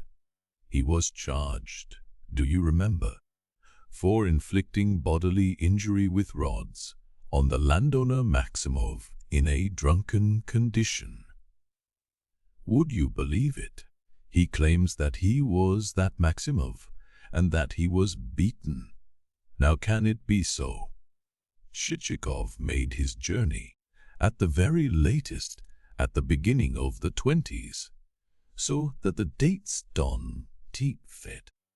He couldn't have been thrashed then. He couldn't. Could he? It was difficult to imagine what Kalganov was excited about, but his excitement was genuine. Mitya followed his lead without protest. Well, but if they did thrash him, he cried, laughing.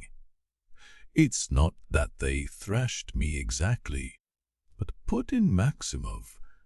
What do you mean? Either they thrashed you or they didn't. What o'clock is it, Openit? The Pole, with the pipe, asked his tall friend, with a bored expression. The other shrugged his shoulders in reply. Neither of them had a watch. Why not talk? Let other people talk. Mustn't other people talk because you're bored? Grushenka flew at him with evident intention of finding fault. Something seemed for the first time to flash upon Mitya's mind. This time the Pole answered with unmistakable irritability. Pani, I didn't oppose it. I didn't say anything. All right then. Come, tell us your story, Grushenka cried to Maximov. Why are you all silent? There's nothing to tell, it's all so foolish, answered Maximov at once, with evident satisfaction, mincing a little. Besides, all that's by way of allegory in Gogol, for he's made all the names have a meaning. Nozdryov was really called Nosov, and Kovshnikov had a different name.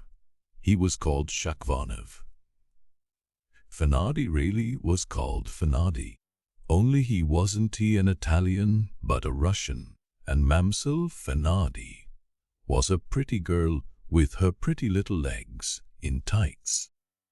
And she had a little short skirt with spangles, and she kept turning round and round, only not for 4 hours, but for 4 minutes only. And she bewitched everyone. But what were you beaten for? Cried Kalganov. For Piron, answered Maximov. What Piron? Cried Mitya, the famous French writer. The Jaya Piron. We were all drinking then, a big party of us, in a tavern at that very fair. They de-invited me, and first of all I began quoting epigrams. Is that you, Boilo? What a funny get-up! And Boilo answers that he's going to a masquerade, that is to the baths, he, and they took it to themselves. So I made haste to repeat another, very sarcastic, well known to all educated people. Yes, Sappho and Faun are we. But one grief is weighing on me. You don't know your way to the sea. They were still more offended and began abusing me in the most unseemly way for it. And as ill luck would have it, to set things right, I began telling a very cultivated anecdote about Piron, how he was not accepted into the French Academy, and to revenge himself wrote his own epitaph. Sigit Piron qui ni fut rein, pas mi academician. They seized me and thrashed me. But what for? What for? For my education. People can thrash a man for anything, Maximov concluded, briefly and sententiously. That's enough. That's all stupid. I don't want to listen. I thought it would be amusing. Grushenka had come short. Suddenly, Mitya started, and at once left off laughing. The tall Pole rose upon his feet, and with the hearty air of a man bored and out of his element, began pacing from corner to corner of the room, his hands behind his back. He can't sit still, said Grushenka, looking at him contemptuously. Mitya began to feel anxious. He noticed besides that the Pole on the sofa was looking at him with an irritable expression. "Pani," cried Mitya, "let's drink, and the other pan too. Let us drink." In a flash he had pulled 3 glasses towards him, and filled them with champagne. "To Poland, her panowie." "I drink to your Poland," cried Mitya. "I shall be delighted, pania," said the Pole on the sofa, with dignity and affable condescension, and he took his glass. "And the other pan, what's his name? Drink, most illustrious. Take your glass." Mitya urged Pan Wróblewski. "Put in the Pole on the sofa." Pan Wróblewski came up to the table, swaying as he walked. "To Poland, her panowie?" cried Mitya, raising his glass. "Hurrah!" All 3 drank. Mitya seized the bottle and again poured out 3 glasses. "Now to Russia, her panowie, and let us be brothers." "Pour out some for yous," said Grushenka. "I'll drink to Russia." "So would I," said Kalganov. "And I would, too. To Russia," the old grandmother tittered Maximov. "Olk," cried Mitya. "Trifon Borisovich, some more bottles." The other 3 bottles Mitya had brought with him were put on the table. Mitya filled the glasses. "To Russia, hurrah!" he shouted again. All drank the toast except the Poles, and Grushenka tossed off her whole glass at once. The Poles did not touch theirs. "How's this?" cried Mitya. "Want you drink it." Pan Wróblewski took the glass, raised it and said with a resonant voice, "To Russia as she was for 1772.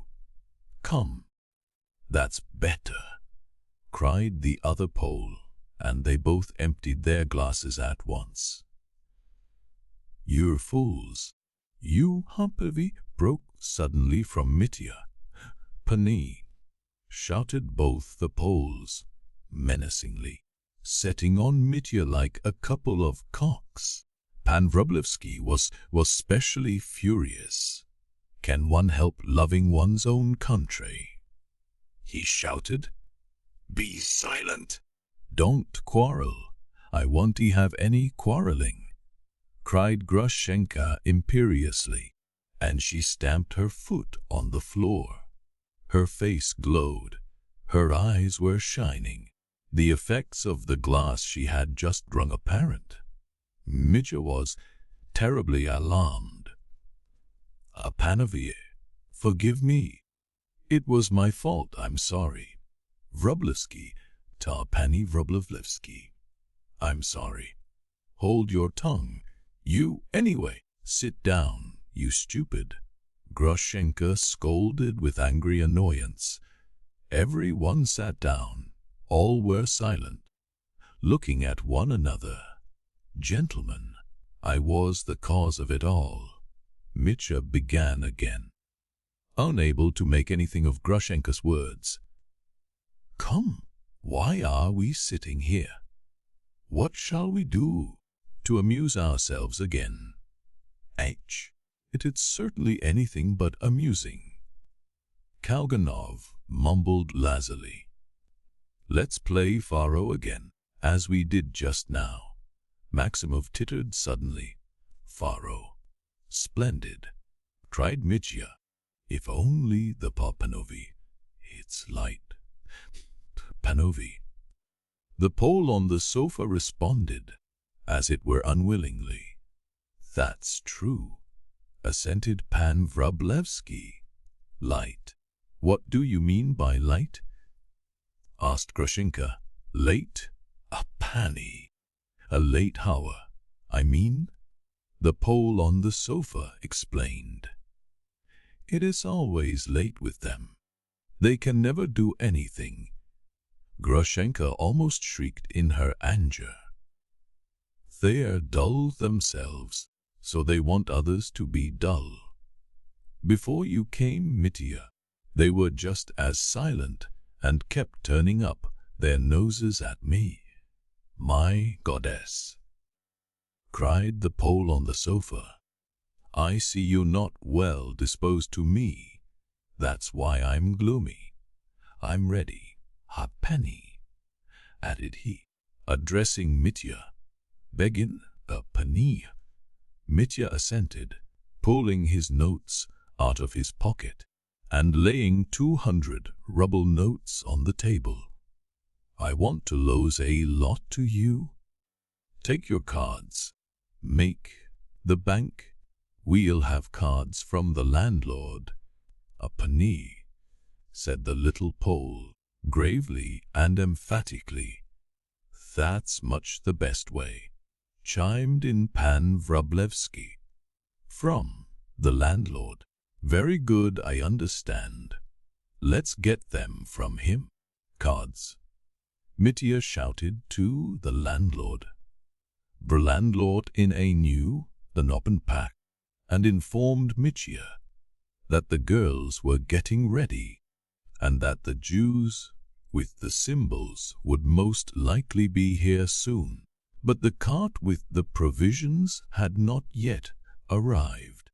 Mitya jumped up from the table and ran into the next room to give orders. But only 3 girls had arrived, and Maria was not there yet. And he did not know himself what orders to give and why. He had run out. He only told them to take out of the box the presents for the girls, the sweets, the toffee, and the fondants. Vodka for Andrei? Vodka for Andrei, he cried in haste. I was rude to Andrei. Suddenly Maximov, who had followed him out, touched him on the shoulder. Give me 5 rubles, he whispered to Mitya. I'll stake something at faro too. He. Spapital. Splendid. Take 10. Here. Again he took all the notes out of his pocket and picked out one for 10 rubles. And if you lose that, come again. Buy? Very good. Maximov whispered joyfully, and he ran back again. Mitya, too, returned, apologizing for having kept them waiting. The Poles had already sat down and opened the pack. They looked much more amiable, almost cordial.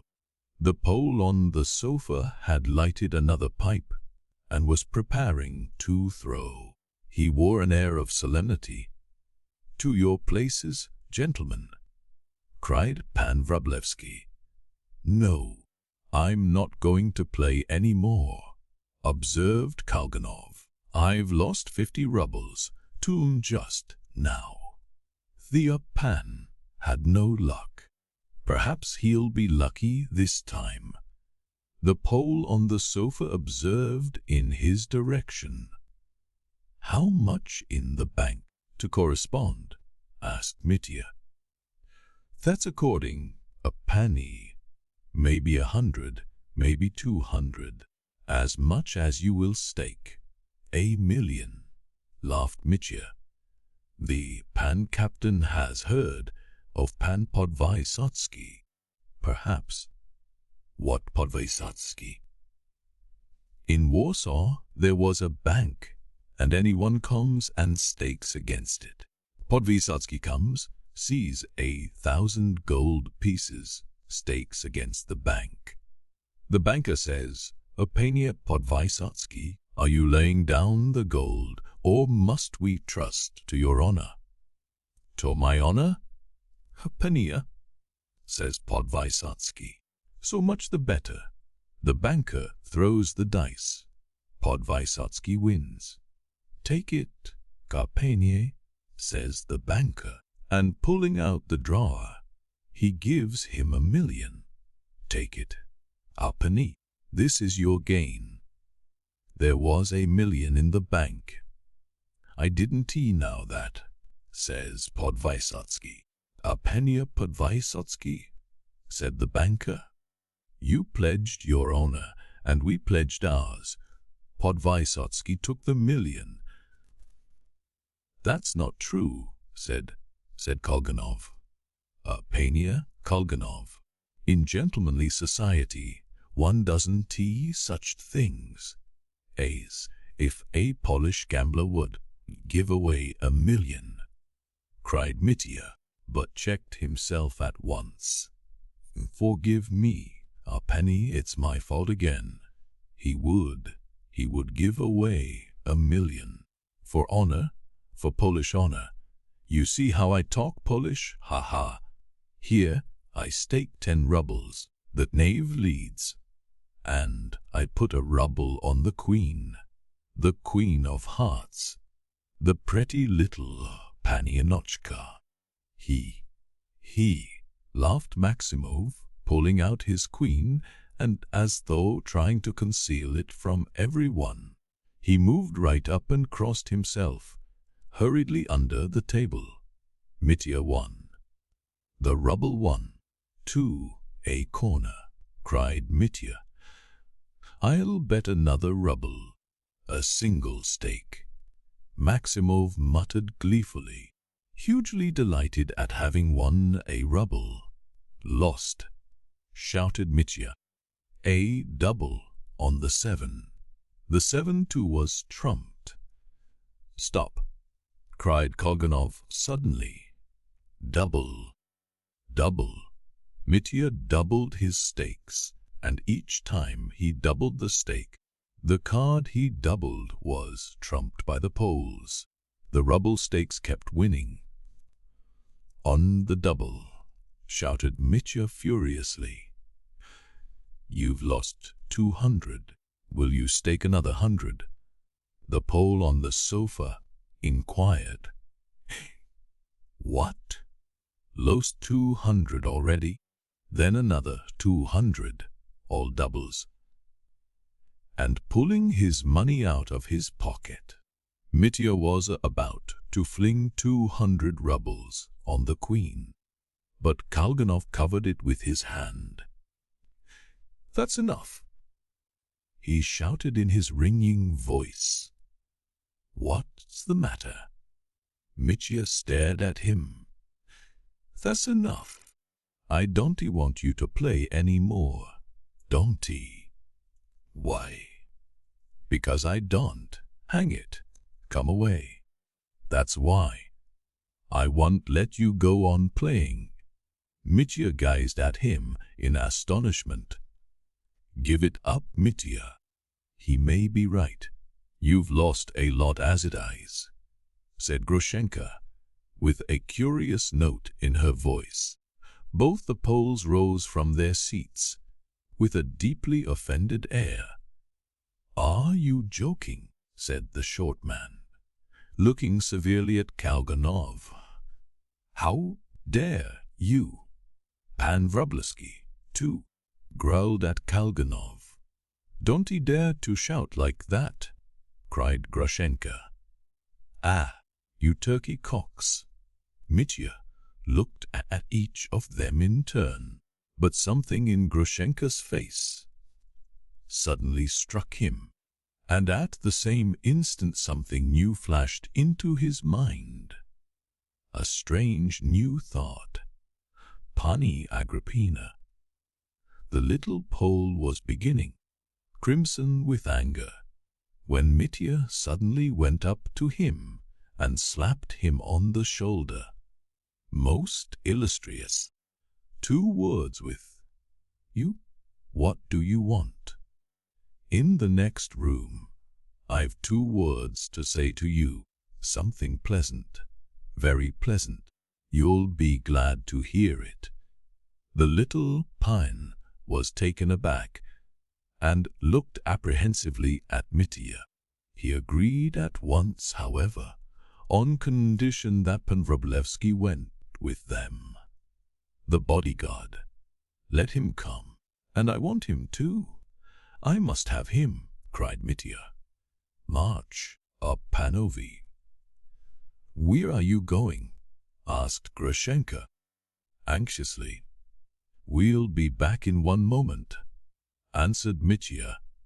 There was a sort of boldness, a sudden confidence shining in his eyes. His face had looked very different when he entered the room an hour before. He led the Poles, not into the large room where the chorus of girls was assembling and the table was being laid, but into the bedroom on the right, where the trunks and packages were kept, and there were 2 large beds, with pyramids of cotton pillows on each. There was a lighted candle on a small deal table in the corner. The small man and Mitya sat down to this table, facing each other, while the huge Wróblewski stood beside them, his hands behind his back. The Poles looked severe but were evidently inquisitive. "What can I do for you?" lisped the little Pole. "Well, look here, Opanier, I won't keep you long. There's money for you." He pulled out his notes. "Would you like 3,000? Take it and go your way." The Pole gazed open-eyed at Mitya with a searching look. 3,000. He exchanged glances with Wróblewski. 3, Apanovia, 3. "Listen, Apania, I see you're a sensible man. Take 3,000 and go to the devil, and Wróblewski with you, do you hear? But at once, this very minute, and forever. You understand that, Pania? Forever. Here's the door. You go out of it. What have you got there? A great coat, a fur coat. I'll bring it out to you. They'll get the horses out directly, and then... Goodbye, a penny." Mitya awaited an answer with assurance. He had no doubts. An expression of extraordinary resolution passed over the Pole's face. "And the money?" "The money, Apani? 500 rubles I'll give you this moment for the journey, and as a first installment, and 2,500 tomorrow in the town. I swear on my honor, I'll get it at any cost," cried Mitya. The Poles exchanged glances again. The short man's face looked more forbidding. 700, 700, not 500, at once. This minute, cash down," Mitya added, feeling something wrong. "What's the matter? Oh, Penny, don't you trust me? I can't give you the whole 3,000 straight off. If I give it, you may come back to her tomorrow. Besides, I haven't the 3,000 with me. I've got it at home in the town," faltered Mitya, his spirit sinking at every word he uttered. "Upon my word, the money's there, hidden." In an instant an extraordinary sense of personal dignity showed itself in the little man's face. "What next?" he asked ironically. "For shame," and he spat on the floor. Pan Vrublevsky spat too. "You do that, a painit," said Mitya, recognizing with despair that all was over, "because you hope to make more out of Grushenka. You're a couple of capons. That's what you are. This is a mortal insult." The little Pole turned as red as a crab, and he went out of the room briskly, as though unwilling to hear another word. Vrublevsky swung out after him, and Mitya followed, confused and crestfallen. He was afraid of Grushenka, afraid that the old Pan would at once raise an outcry, and so indeed he did. The Pole walked into the room and threw himself in a theatrical attitude before Grushenka. "Pani Agrippina, I have received a mortal insult," he exclaimed. But Grushenka suddenly lost all patience, as though they had wounded her in the tenderest spot.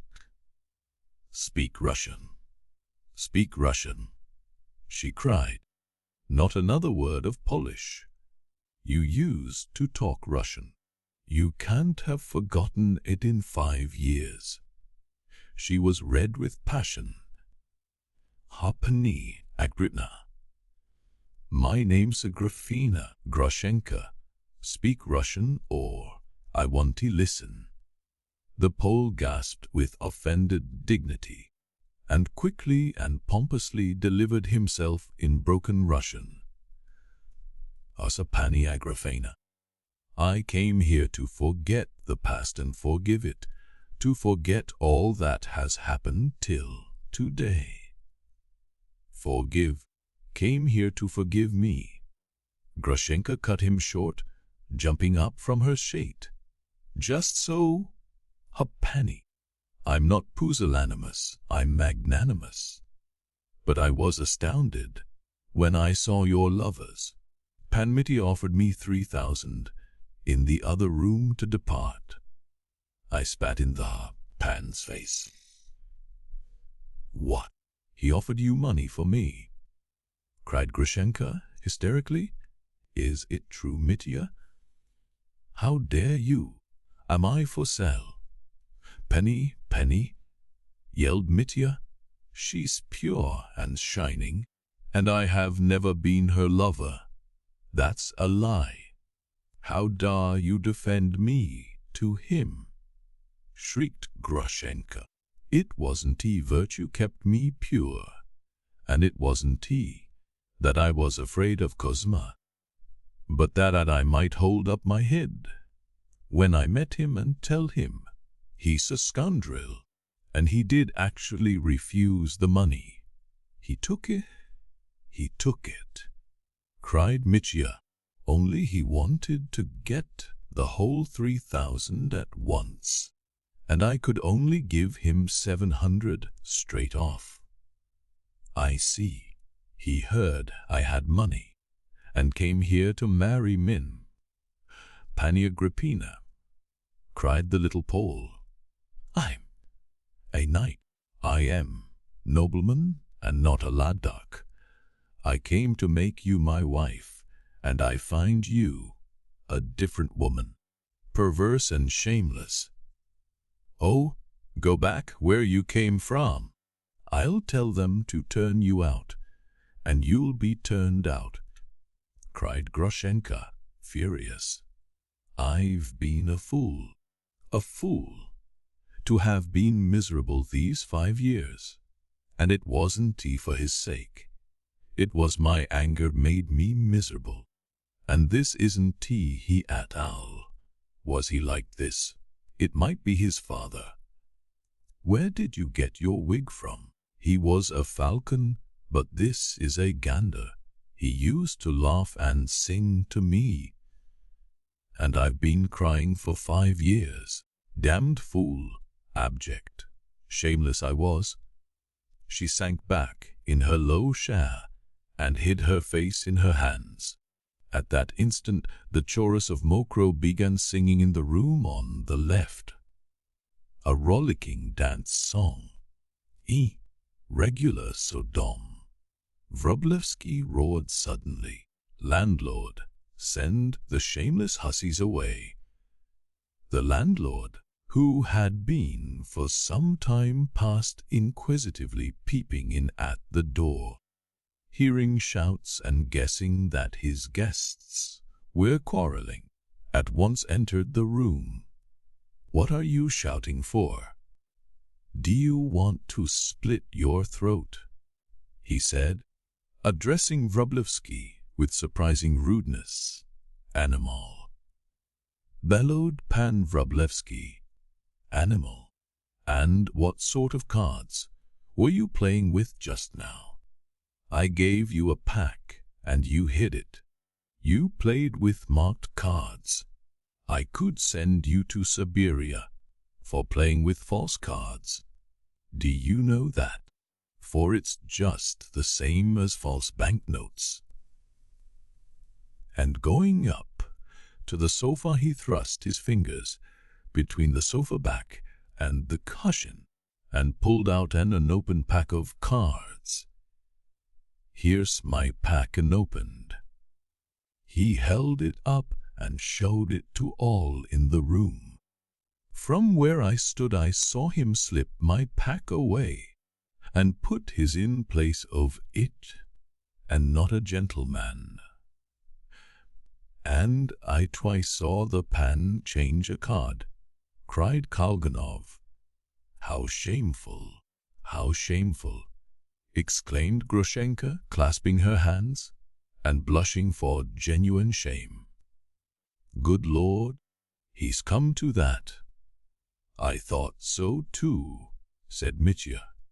But before he had uttered the words, Wróblewski, with a confused and infuriated face, shook his fist at Grushenka, shouting, "You low harlot!" Mitya flew at him at once, clutched him in both hands, lifted him in the air, and in one instant had carried him into the room on the right, from which they had just come.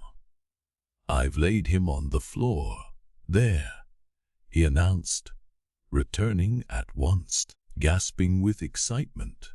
"He's struggling, the scoundrel, but he won't come back. No fear of that." He closed one half of the folding doors, and holding the other ajar, called out to the little Pola, "Most illustrious, will you be pleased to retire as well?" "My dear Dmitri Fyodorovitch," said Trifon Borisovitch, "make them give you back the money you lost. It's as good as stolen from you." "I don't want my 50 rubles back," Kalganov declared suddenly. "I don't want my 200 either," cried Mitya. "I wouldn't take it for anything." "Let him keep it as a consolation." "Bravo! You're a trump, Mitya," cried Grushenka, and there was a note of fierce anger in the exclamation. The little Tapan, crimson with fury but still mindful of his dignity, was making for the door. But he stopped short and said suddenly, addressing Grushenka, "Pampany, If you want to come with me, come. If not, goodbye." And swelling with indignation and importance, he went to the door. This was a man of character. He had so good an opinion of himself that after all that had passed, he still expected that she would marry him. Mitya slammed the door after him. "Lock it," said Kalganov. But the key clicked on the other side. They had locked it from within. "That's capital," exclaimed Grushenka relentlessly. Serve them right. Chapter 8. Delirium. What followed was almost an orgy, a feast to which all were welcome. Grushenka was the first to call for wine. "I want to drink. I want to be quite drunk, as we were before. Do you remember, Mitya? Do you remember how we made friends here last time?" Mitya himself was almost delirious, feeling that his happiness was at hand. But Grushenka was continually sending him away from her. "Go and enjoy yourself. Tell them to dance, to make merry. Let the stove and cottage dance, as we had it last time," she kept exclaiming. She was tremendously excited, and Mitya hastened to obey her. The chorus were in the next room, the room in which they had been sitting till that moment was too small, and was divided in two by cotton curtains, behind which was a huge bed with a puffy feather mattress and a pyramid of cotton pillows. In the 4 rooms for visitors there were beds. Grushenka settled herself just at the door. Mitya set an easy chair for her. She had sat in the same place to watch the dancing and singing the time before, when they had made merry there. All the girls who had come had been there then. The Jewish band with fiddles and zithers had come too, and at last the long-expected cart had arrived with the wines and provisions. Mitya bustled about. All sorts of people began coming into room to look on, peasants and their women, who had been roused from sleep and attracted by the hopes of another, a marvelous entertainment, such as they had enjoyed a month before. Mitya remembered their faces, greeting and embracing every one he knew. He uncorked bottles and poured out wine for every one who presented himself. Only the girls were very eager for the champagne. The men preferred rum, brandy and, above all, hot punch. Mitya had chocolate made for all the girls and ordered that 3 samovars should be kept boiling all night to provide tea and punch for everyone to help himself. An absurd chaotic confusion followed, but Mitya was in his natural element, and the more foolish it became, the more his spirits rose. If the peasants had asked him for money at that moment, he would have pulled out his notes and given them away right and left. This was probably why the landlord, Trifon Borisovich, kept hovering about Mitya to protect him. He seemed to have given up all idea of going to bed that night, but he drank little, only 1 glass of punch, and kept a sharp look out on Mitya's interests after his own fashion. He intervened in the nick of time, civilly and obsequiously persuading Mitya not to give away cigars and Rhine wine, and, above all, money to the peasants as he had before. He was very indignant, too, at the peasant girls drinking liquor and eating sweets. "They're a lousy lot, Dmitri Fyodorovich," he said. "I'd give them a kick, every one of them, and they'd take it as an honor. That's all they're worth." Mitya remembered Andrei again, and ordered punch to be sent out to him. "I was rude to him just now," he repeated with a sinking, softened voice. Kalganov did not want to drink, and at first did not care for the girls singing. But after he had drunk a couple of glasses of champagne, he became extraordinarily lively, strolling about the room, laughing and praising the music and the songs, admiring every one and everything. Maximov, blissfully drunk, never left his side. Grushenka, too, was beginning to get drunk. Pointing to Kalganov, she said to Mitya, "What a dear, charming boy he is."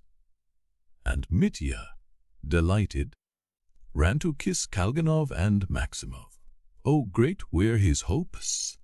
She had said nothing yet, and seemed, indeed, purposely to refrain from speaking. But she looked at him from time to time with caressing and passionate eyes. At last she suddenly gripped his hand and drew him vigorously to her. She was sitting at the moment in the low chair by the door. "How was it you came just now?" "Have you walked in? I was frightened. So you wanted to give me up to him, did you? Did you really want to?" "I didn't want to spoil your happiness." Mitya faltered blissfully, but she did not need his answer. "Well, go and enjoy yourself." She sent him away once more. "Don't cry, I'll call you back again." He would run away, and she listened to the singing and looked the dancing, though her eyes followed him wherever he went. But in another quarter an hour she would call him once more, and again he would run back to her.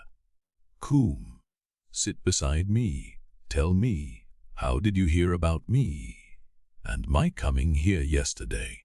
From whom did you first hear it?" And Mitya began telling her all about it, disconnectedly, incoherently, feverishly. He spoke strangely, often frowning, and stopping abruptly. "What are you frowning at?" she asked. "Nothing. I left a man ill there.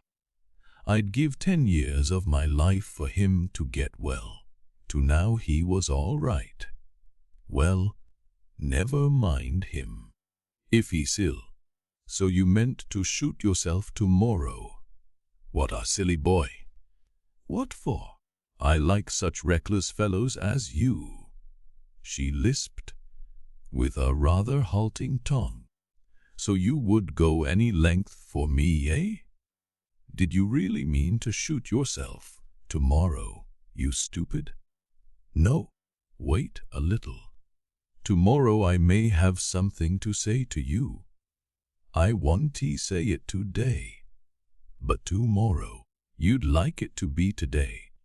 No, I don't want to today. Come, go along now. Go and amuse yourself."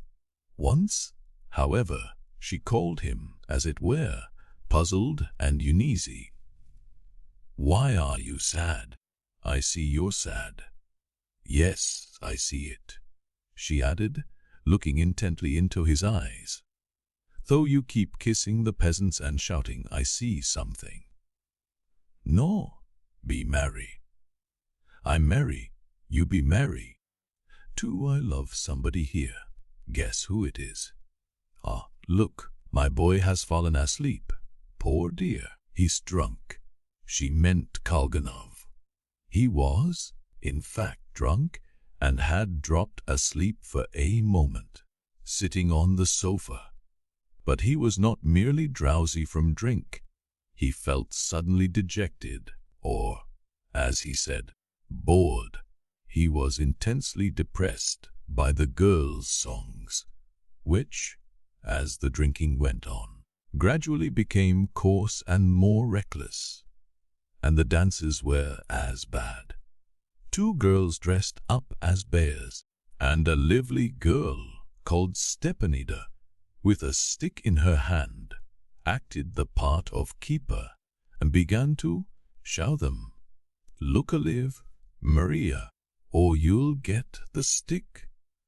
The bears rolled on the ground at last, in the most unseemly fashion, amid roars of laughter from the closely packed crowd of men and women. "Well, let them, said Grushenka sententiously, with an ecstatic expression on her face. "When they do get day to enjoy themselves, why shouldn't folks be happy?" Kalganov looked as though he had been besmirched with dirt. "It is swinish, all this peasant foolery," he murmured, moving away. "It's the game they play when it's light all night in summer." He particularly disliked one new song to a jaunty dance tune. It described how a gentleman came and tried his luck with the girls to see whether they would love him. The master came to try the girls. Would they love him? Would they not? But that the girls could not love the master.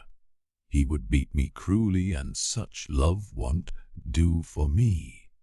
Then a gypsy comes along and he, 2 trees. The gypsy came to try the girls. Would they love him? Would they not? But they couldn't love the gypsy either. He would be a thief, I fear, and would cause me many a tear. And many more men come to try their luck, among them a soldier. The soldier came to try the girls. Would they love him? Would they not? But the soldier is rejected with contempt in 2 indecent lines, sung with absolute frankness and producing a furor in the audience. The song ends with a merchant. The merchant came to try the girls. Would they love him? Would they not? And appears that he wins their love because the merchant will make gold for me, and his queen I'll gladly be. Kavana was positively indignant. Song of yesterday. That of yesterday. That's just gay Easter Day. Who writes such things for them? They might just as well have had a railwayman or a Jew come to try his luck with the girls. They'd have carried all before them.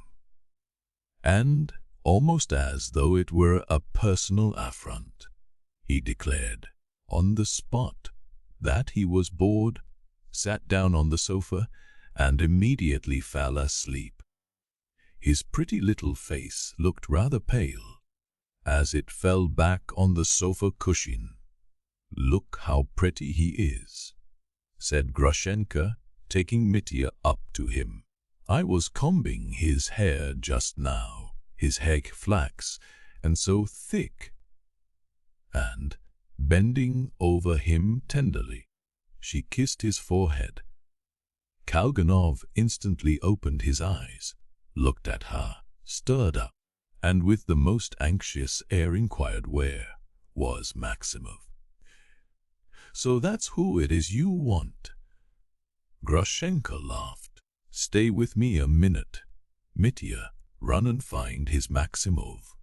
Maximov, it appeared, could not tear himself away from the girls, only running away from time to time to pour himself out a glass of liquor. He had drunk 2 cups of chocolate. His face was red, and his nose was crimson. His eyes were moist and mawkishly sweet. He ran up and announced that he was going to dance the Saboti-Ree. They taught me all those well-bred, aristocratic dances when I was little. Go with him, Mitya, and I'll watch from here how he dances, said Grushenka.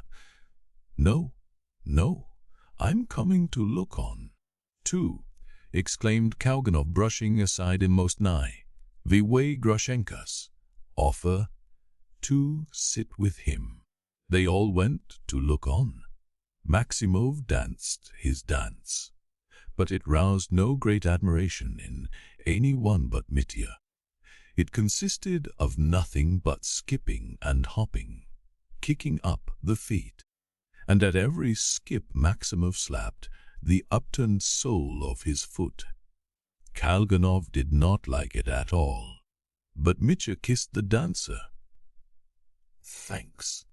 You tired, perhaps? What are you looking for here? Would you like some sweets? A cigar?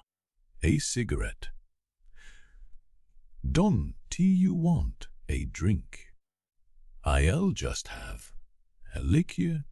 Have you any chocolates? Yes, there's a heap of them on the table there. Choose one. I like one with vanilla, old people. He. No, brother, we've none of that special sort. I say. The old man bent down to whisper in Mitya's ear. That girl there, little Maria, hey, how would it be if you were to help me make friends with her? So, that's what you're after. No, brother, that won't do. I'd do no harm to anyone, Maximov muttered disconsolately. Oh, all right. They only come here to dance and sing, you know, brother. But damn it all, wait a bit, eat and drink and be merry meanwhile. Don't you want money? Later on, perhaps, smiled Maximov. Oh, all right.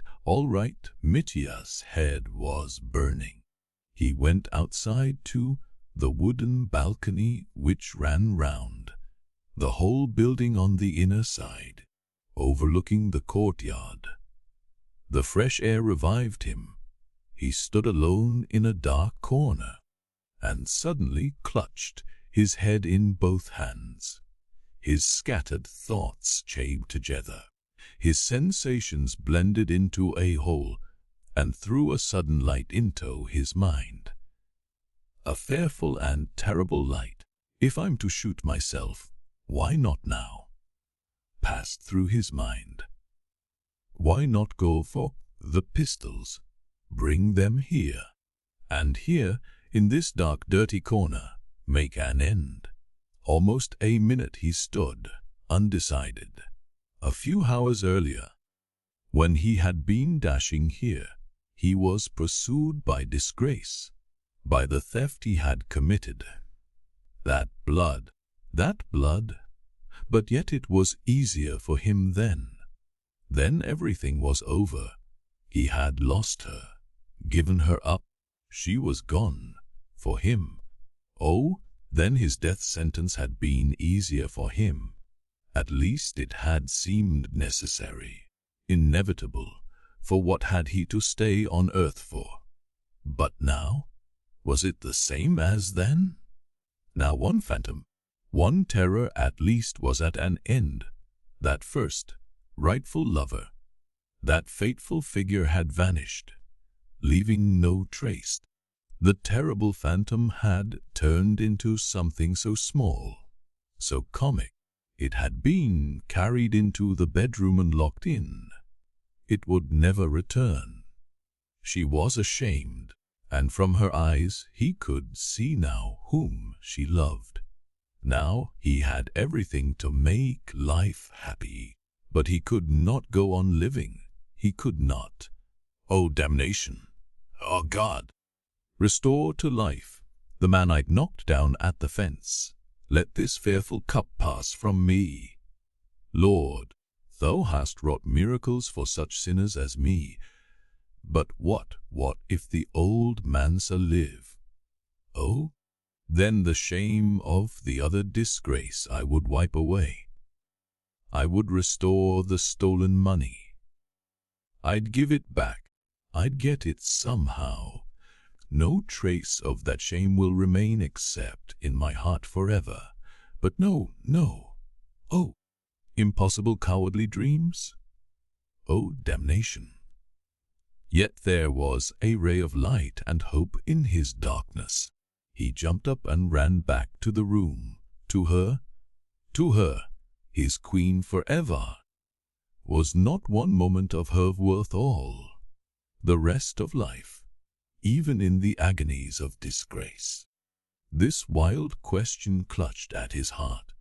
To her alone, to see her, to hear her, to think of nothing, to forget everything, if only for that night, for an hour, for a moment. Just as he turned from the balcony into the passage, he came upon the landlord, Trifon Borisovich. He thought he looked gloomy and worried, and fancied he had come to find him. "What is it, Trifon Borisovich? Are you looking for me?" "No, sir." The landlord seemed disconcerted. "Why should I be looking for you? Where have you been? Why do you look so glum? You're not angry, are you? Wait a bit. You shall soon get to bed. What's the time? It'll be 3 o'clock. Past 3, it must be. We'll leave off soon. We'll leave off. Don't mention it. It doesn't matter. Keep it up as long as you like." What's the matter with him? Mitya wondered for an instant, and he ran back to the room where the girls were dancing. But she was not there. She was not in the blue room either. There was no one but Kalganov asleep on the sofa. Mitya peeped behind the curtain. She was there. She was sitting in the corner, on a trunk, bent forward, with her head and arms on the bed close by. She was crying bitterly, doing her utmost to stifle her sobs, that she might not be heard. Seeing Mitya, she beckoned him to her, and when he ran to her, she grasped his hand tightly. "Mitya, I loved him. You know how I have loved him these 5 years, all that time. Did I love him or only my own anger?" "No, him! "It's a lie that it was my anger I loved and not him. Mitya, I was only 17 then. He was so kind to me, so merry he used to sing to me, or so it seemed to a silly girl like me. And now, oh Lord, it's not the same man. Even his face is not the same. He's different altogether. I shouldn't have known him. I drove here with Timothy, and all the way I was thinking how I should meet him, what I should say to him, how we should look at one another. My soul was faint, and all of a sudden it was just as though he had emptied a pail of dirty water over me. He talked to me like a schoolmaster, all so grave and learned. He met me so solemnly that I was struck dumb. I couldn't get a word in. At first I thought he was ashamed to talk before his great big pole. I sat staring at him and wondering why I couldn't he say a word to him now. It must have been his wife that ruined him. You know, he threw me up to get married. She must have changed him like that. Mitya, how shameful it is. Oh, Mitya, I'm ashamed. I'm ashamed for all my life. Curse it, curse it, curse those 5 years. And again she burst into tears, but clung tight to Mitya's hand and not let it go. Mitya, darling, stay, don't go away. I want to say one word to you, she whispered, and suddenly raised her face to him. Listen, tell me who it is I love. I love one man here. Who is that man? That's what you must tell me. A smile lighted up her face, that was swollen with weeping, and her eyes shone in the half-darkness. A falcon flew in, and my heart sank. Fool, that's the man you love. That was what my heart whispered to me at once. You came in and all grew bright. What's he afraid of? I wondered. For you were frightened, you couldn't speak. It's not them he's afraid of. Could you be frightened of anyone? It's me he's afraid of, I thought. Only me, so Fenya told you, you little stupid. How I called to Alyosha out of the window that I loved Mityenka for 1 hour, and that I was going now to love another. Mitya, how could I be such a fool as to think I could love anyone after you? Do you forgive me, Mitya? Do you forgive me or not? Do you love me? Do you love me? She jumped up and held him with both hands on his shoulders. Mitya, dumb with rapture, gazed into her eyes, at her face, at her smile, and suddenly clasped her tightly in his arms and kissed her passionately. You will forgive me for having tormented you. It was through spite I tormented you all. It was for spite I drove the old man out of his mind. Do you remember how you drank at my house one day and broke the wine glass? I remembered that, and I broke a glass today and drank to my vile heart. Mitya, my falcon, why don't you kiss me? He kissed me once, and now he draws back and looks and listens. Why listen to me? Kiss me hard, that's right. If you love, well then love. I'll be your slave now, your slave for the rest of my life. It's sweet to be a slave. Kiss me. Beat me, ill-treat me, do what you will with me. And I do deserve to suffer. Stay, wait, afterwards, I want to have that. She suddenly thrust him away. Go along, Mitya. I'll come and have some wine. I want to be drunk. I'm going to get drunk and dance. I must. She tore herself away from him and disappeared behind the curtain. Mitya followed like a drunken man. Wes, come what may. Whatever may happen now. For 1 minute I give the whole world, he thought. Grushenka did, in fact, toss off a whole glass of champagne at one gulp and became at once very tipsy. She sat down in the same chair as before, with a blissful smile on her face. Her cheeks were glowing, her lips were burning, her flashing eyes were moist. There was passionate appeal in her eyes. Even Kalganov felt a stir at the heart and went up to her. Did you feel how I kissed you when you were asleep just now? She said thickly. I'm drunk now, that's what it is. And aren't you drunk? And why isn't Mitya drinking? Why don't you drink, Mitya? I'm drunk, and you don't drink. I am drunk. I'm drunk as it is. Drunk with you. And now I'll be drunk with wine too. He drank off another glass, and he thought it strange himself. That glass made him completely drunk. He was suddenly drunk, although till that moment he had been quite sober. He remembered that. From that moment everything whirled about him, as though he were delirious.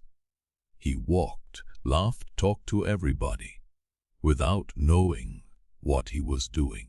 Only one persistent burning sensation made itself felt continually, like a red-hot coal in his heart.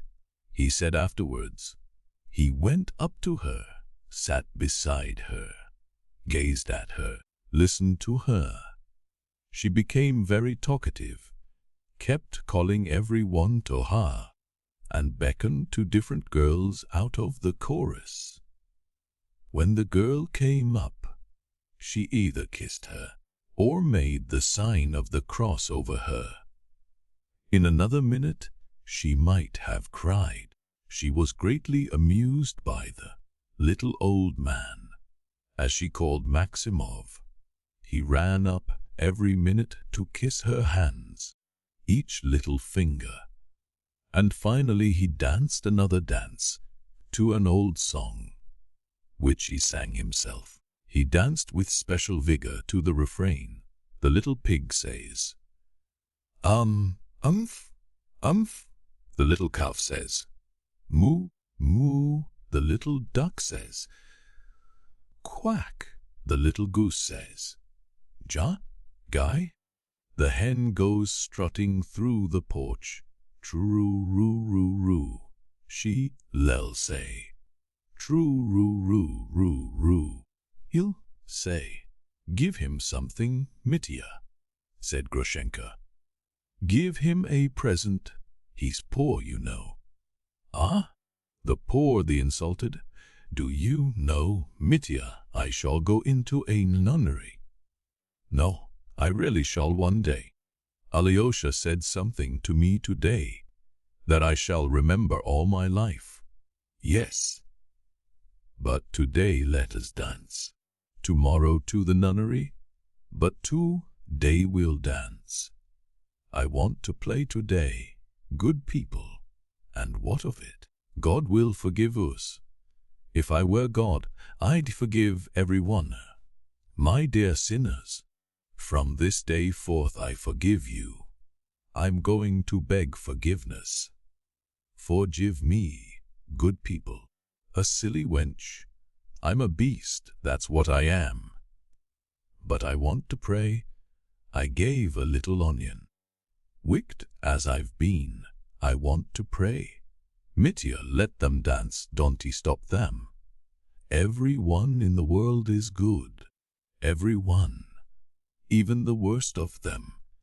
The world's a nice place. Though we're bad, the world's all right. We're good and bad, good and bad. Come, tell me, I've something to ask you. Come here, everyone. And I'll ask you, why am I so good? You know I am good. I'm very good. Come.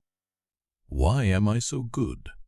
So Grushenka babbled on, getting more and more drunk. At last she announced that she was going to dance too. She got up from her chair, staggering. Mitya, don't give me any more wine. If I ask you, don't give it to me. Wine doesn't give peace. Everything's going round, the stove and everything. I want to dance. Let everyone see how I dance. Let them see how beautifully I dance. She really meant it. She pulled a white cambric handkerchief out of her pocket and took it by one corner in her right hand to wave it in the dance. Mitya ran to and fro.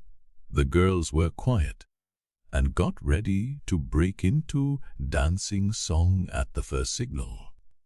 Maximov, hearing that Grushenka wanted to dance, squealed with delight and ran skipping about in front of her, humming with legs so slim and sides so trim, and its little tail curled tight. But Grushenka waved her handkerchief at him and drove him away. Etch! Mitya, why don't they come? Let everyone come to look on. Call them in too, that we're locked in. Why did you lock them in? Tell them I'm going to dance. Let them look on. 2. Mitya walked with a drunken swagger to the locked door and began knocking to the poles with his fist. Hi, you podvysotskis. Come, she's going to dance. She calls you Lajdak. One of the poles shouted in reply. You're a Lajdak yourself. You're a little scoundrel. That's what you are? Leave off laughing at Poland, said Kalganov sententiously. He too was drunk. Be quiet, boy. If I call him a scoundrel, it doesn't mean that I called all Poland so. One Ladaka doesn't make a Poland. Be quiet, my pretty boy Boyd, at a sweetmeat. H. What fellows? As though they were not men. Why won't they make friends? Said Grushenka, and went forward to dance. The chorus broke into, my porch, my new porch. Grushenka flung back her head, half opened her lips, smiled, waved her handkerchief, and suddenly, with a violent lurch, stood still in the middle of the room. Looking bewildered, I'm weak, she said in an exhausted voice. Forgive me. I'm weak. I'm sorry. She bowed to the chorus and then began bowing in all directions. I'm sorry. Forgive me. The lady's been drinking. The pretty lady has been drinking. Voices were heard saying, the lady's drunk too much. Maximov explained to the girls, Gigya, lead me away. Take me, said Grushenka helplessly. Mitya pounced on her, snatched her up in his arms, and carried the precious burden through the curtains. Well, now I'll go, thought Kalganov, and walking out of the blue room, he closed the two halves of the door after him. But the orgy in the larger room went on and grew and louder. Mitya laid Grushenka on the bed and kissed her on the lips. Don't touch me, she faltered in an imploring voice. Don't touch me till I'm yours. I've told you I'm yours. But don't touch me. Spare me with them here, with them close, you musty. He's here. It's nasty here. I'll obey you. I won't think of it. I worship you, muttered Mitya. Yes, it's nasty here, it's abominable. And still holding her in his arms, he sank on his knees by the bedside. I know, though, you're a brute, you're generous, Grushenka articulated with difficulty. It must be honorable, it shall be honorable for the future. And let us be honest, let us be good, not brutes, but good. Take me away, take me far away, do you hear? I don't want it to be here, but far away. Oh, yes, yes, it must be, said Mitya, pressing her in his arms. I'll take you and we'll fly away. Oh, I'd give my whole life for 1 yearly to know about that blood. What blood? Asked Grushenka, bewildered. Nothing, muttered Mitya through his teeth. Grusha, You wanted to be honest. But I'm a thief. But I've stolen money from Katya. Disgrace, a disgrace. From Katya? From that young lady. No, you didn't steal it.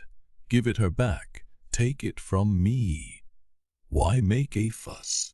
Now everything of mine is yours. What does money matter? We shall waste it anyway. Folks like yours are bound to waste money. But we'd better go and work the land. I want to dig the earth with my own hands. We must work, do you hear? Alyosha said so. I want to be your mistress. I'll be faithful to you. I'll be your slave. I'll work for you. We'll go to the young lady and bow down to her together, so that she may forgive us. And then we'll go away. And if she won't forgive us, we'll go anyway. Take her money and love me. Don't love her. Don't love her any more. If you love her, I shall strangle her. I'll put out both her eyes with a needle. I love you. I love only you. I'll love you in Siberia. Why Siberia? Never mind Siberia if you like. I don't care. We'll work. There's snow in Siberia.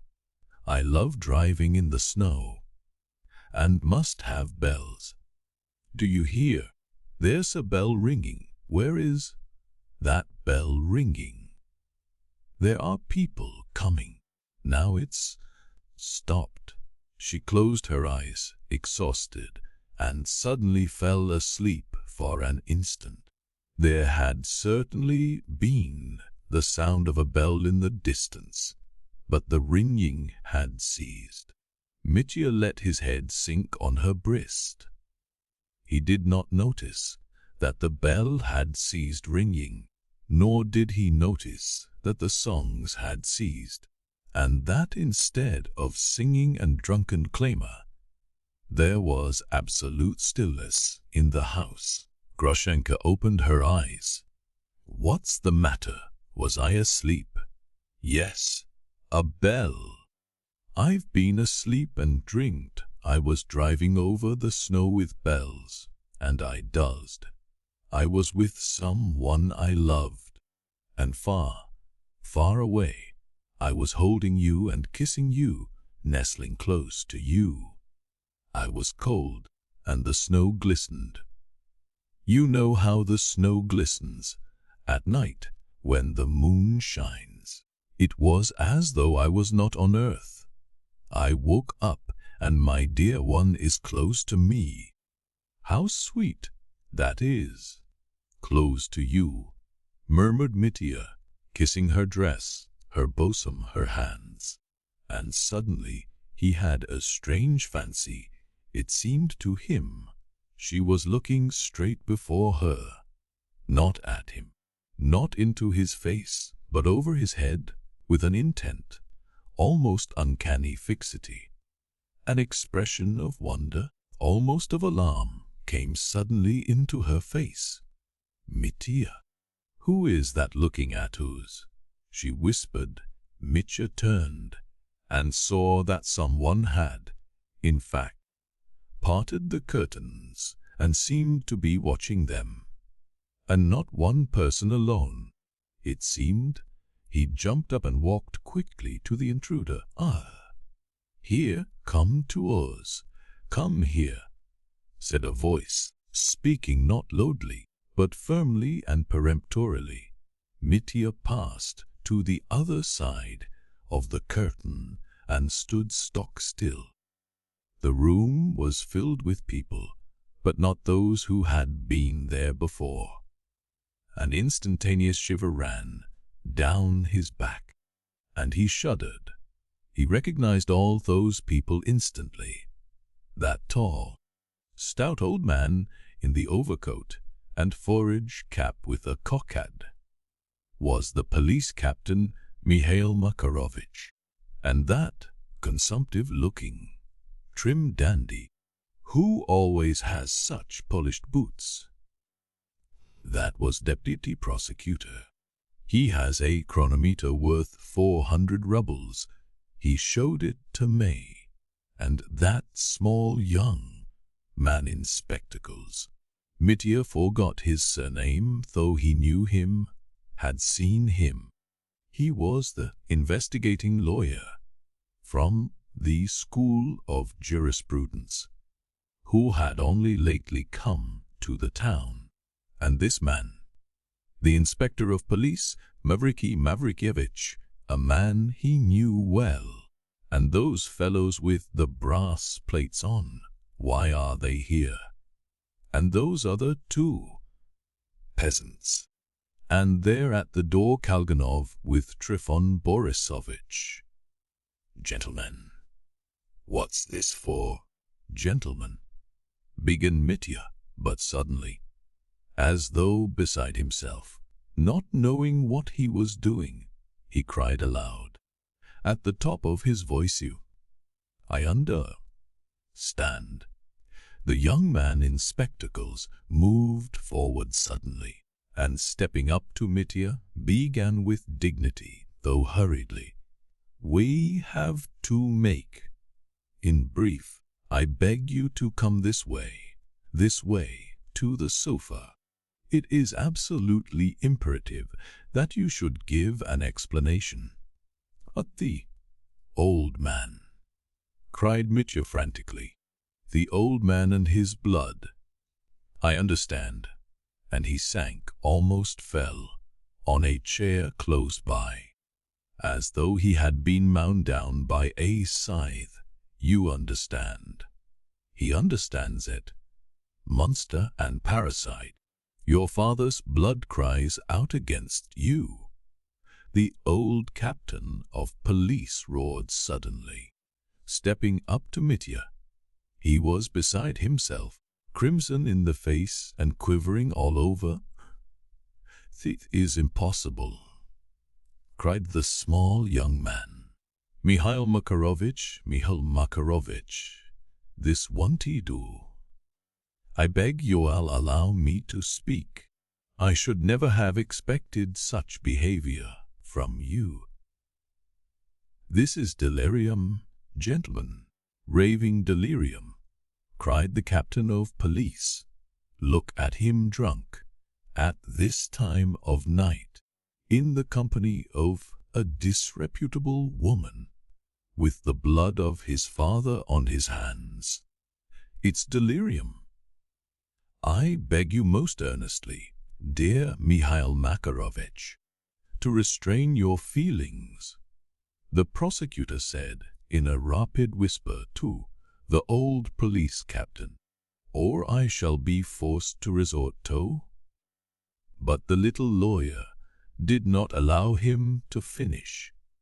He turned to Mitya and delivered himself in a loud, firm, dignified voice. Ex-Lieutenant Karamazov, it is my duty to inform you that you are charged with the murder of your father, Fyodor Pavlovich Karamazov, perpetrated this night. He said something more, and the prosecutor, too, put in something. But though Mitya heard them, he did not understand them. He stared at them all with wild eyes. Book Whence? The Preliminary Investigation, Chapter 1. The beginning of Perhotin's official career, Pyotr Ilyich Perhotin, whom we left knocking at the strong locked gates of the widow Morozov's house, ended, of course, by making himself heard. Fenya, who was still excited by the fright she had had 2 hours before, and too much upset to go to bed, was almost frightened into hysterics on hearing the furious knocking at the gate. Though she had herself seen him drive away, she fancied that it must be Dmitri Fyodorovich knocking again. No one else could knock so savagely. She ran to the house porter, who had already waked up and gone out to the gate, and began imploring him not to open it. But having questioned Fyodor Ilyich and learned that he wanted to see Fenya on very important business, the man made up his mind at last to open. Fyodor Ilyich was admitted into Fenya's kitchen, but the girl begged him to allow the house porter to be present because of her misgivings. He began questioning her and at once learnt the most vital fact. That is, that when Dmitri Fyodorovich had run out to look for Groshenka, he had snatched up a pestle from the mortar, and that when he returned, the pestle was not with him, and his hands were smeared with blood, and the blood was simply flowing, dripping from him, dripping. Fenya kept exclaiming. This horrible detail was simply the product of her disordered imagination, but although not dripping, Fyodor Ilyich had himself seen those hands stained with blood and had helped to wash them. Moreover, the question he had to decide was not how soon the blood had dried, but where Dmitri Fyodorovich had run with the pestle, or rather whether it really was to Fyodor Pavlovich's, and how he could satisfactorily ascertain.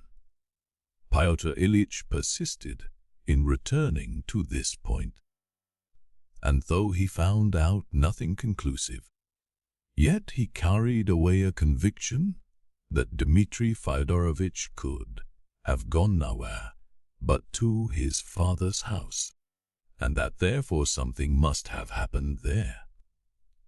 And when he came back, Fenya added with excitement, I told him the whole story, and then I began asking him, why have you got blood on your hands, Dmitri Fyodorovich? And he answered that that was human blood, and that he had just killed someone. He confessed it all to me, and suddenly ran off like a madman. I sat down and began thinking, where's he run off to now like a madman? He'll go to Mokroe, I thought, and kill my mistress there. I ran out to beg him not to kill her. I was running to his lodgings, but I looked at Plotnikov's shop and saw him just setting off, and there was no blood on his hands then. So Fenya had noticed this and remembered it. Fenya's old grandmother confirmed her evidence as far as she was capable. After asking some further questions, Fyodor Ilyich left the house, even more upset and uneasy than he had been when he entered it. The most direct and the easiest thing for him to do would have been to go straight to Fyodor Pavlovich's, to find out whether anything had happened there, and if so, what, and only to go to the police captain, as Fyodor Ilyich firmly intended doing, when he had satisfied himself of the fact. But the night was dark. Fyodor Pavlovich's gates were strong, and he would have to knock again. His acquaintance with Fyodor Pavlovich was of the slightest, and what if, after he had been knocking, they opened to him, and nothing had happened?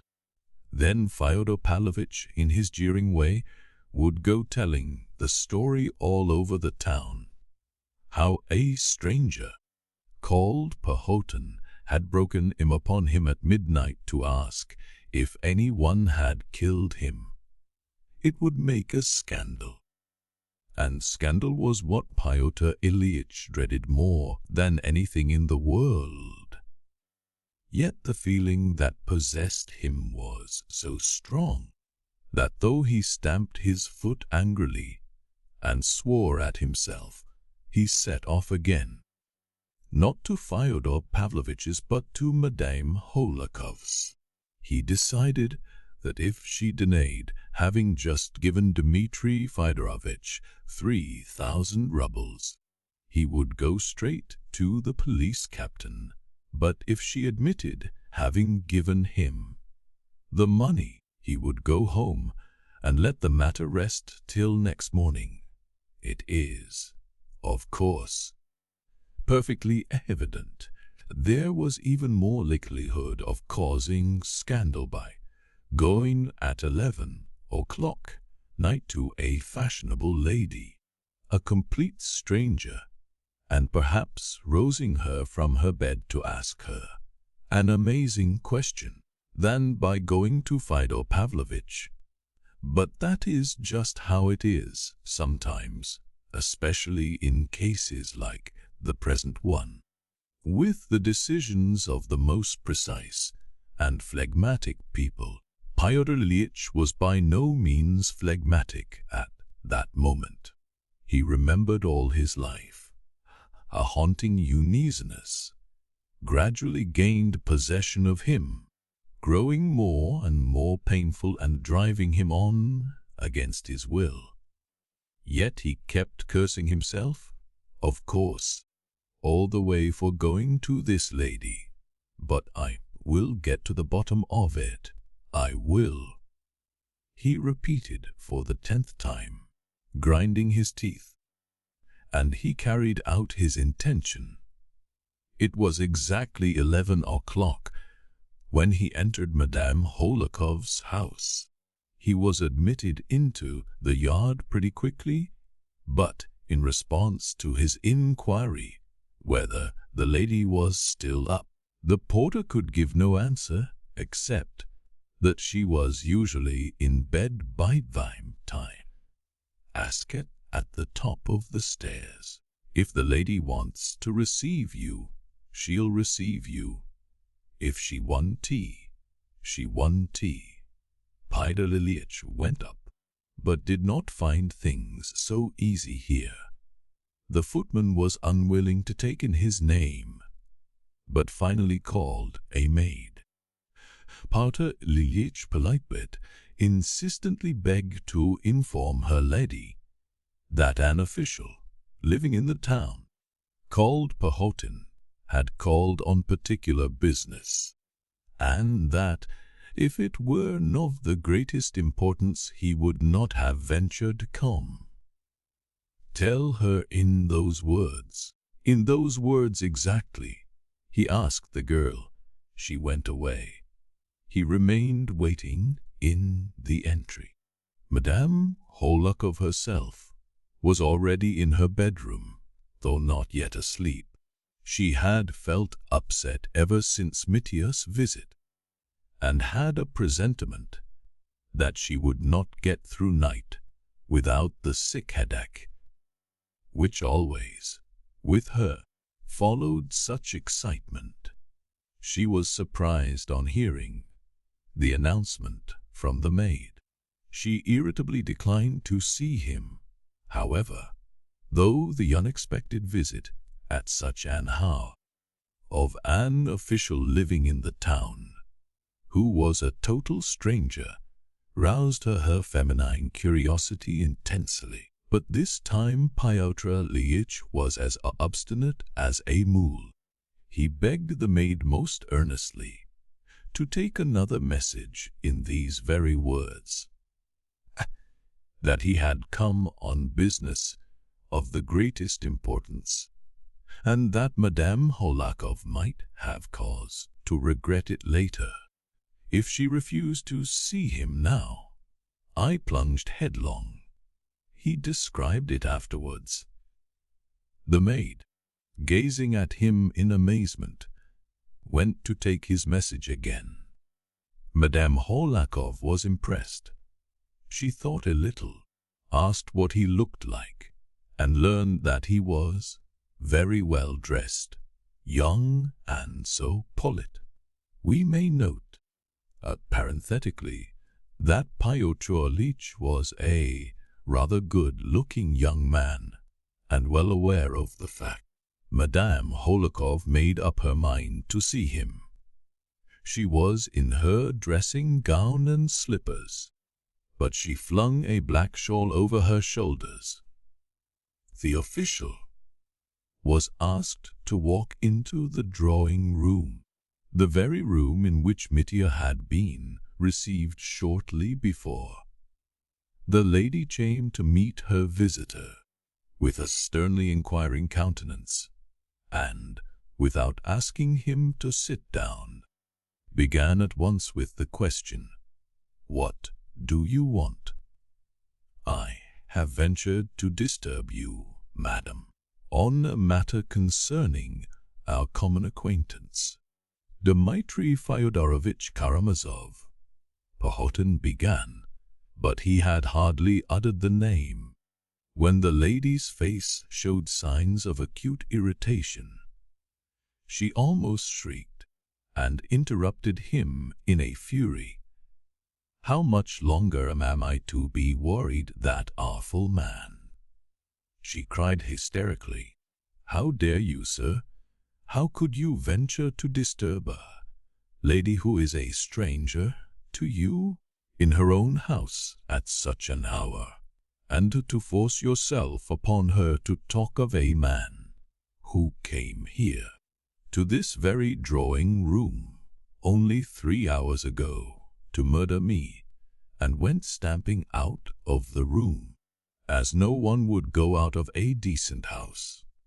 Let me tell you, sir, that I shall lodge a complaint against you, that I will not let it pass. Kindly leave me at once. I am a mother." I. Murder. "Then he tried to murder you too. Why? Has he killed somebody else?" Madame Holikov asked impulsively. "If you would kindly listen, madame, for half a moment, I'll explain it all in a couple of words," answered Perhotin firmly. "At 5 o'clock this afternoon, Dmitri Fyodorovich borrowed 10 rubles from me, and I know for a fact he had no money.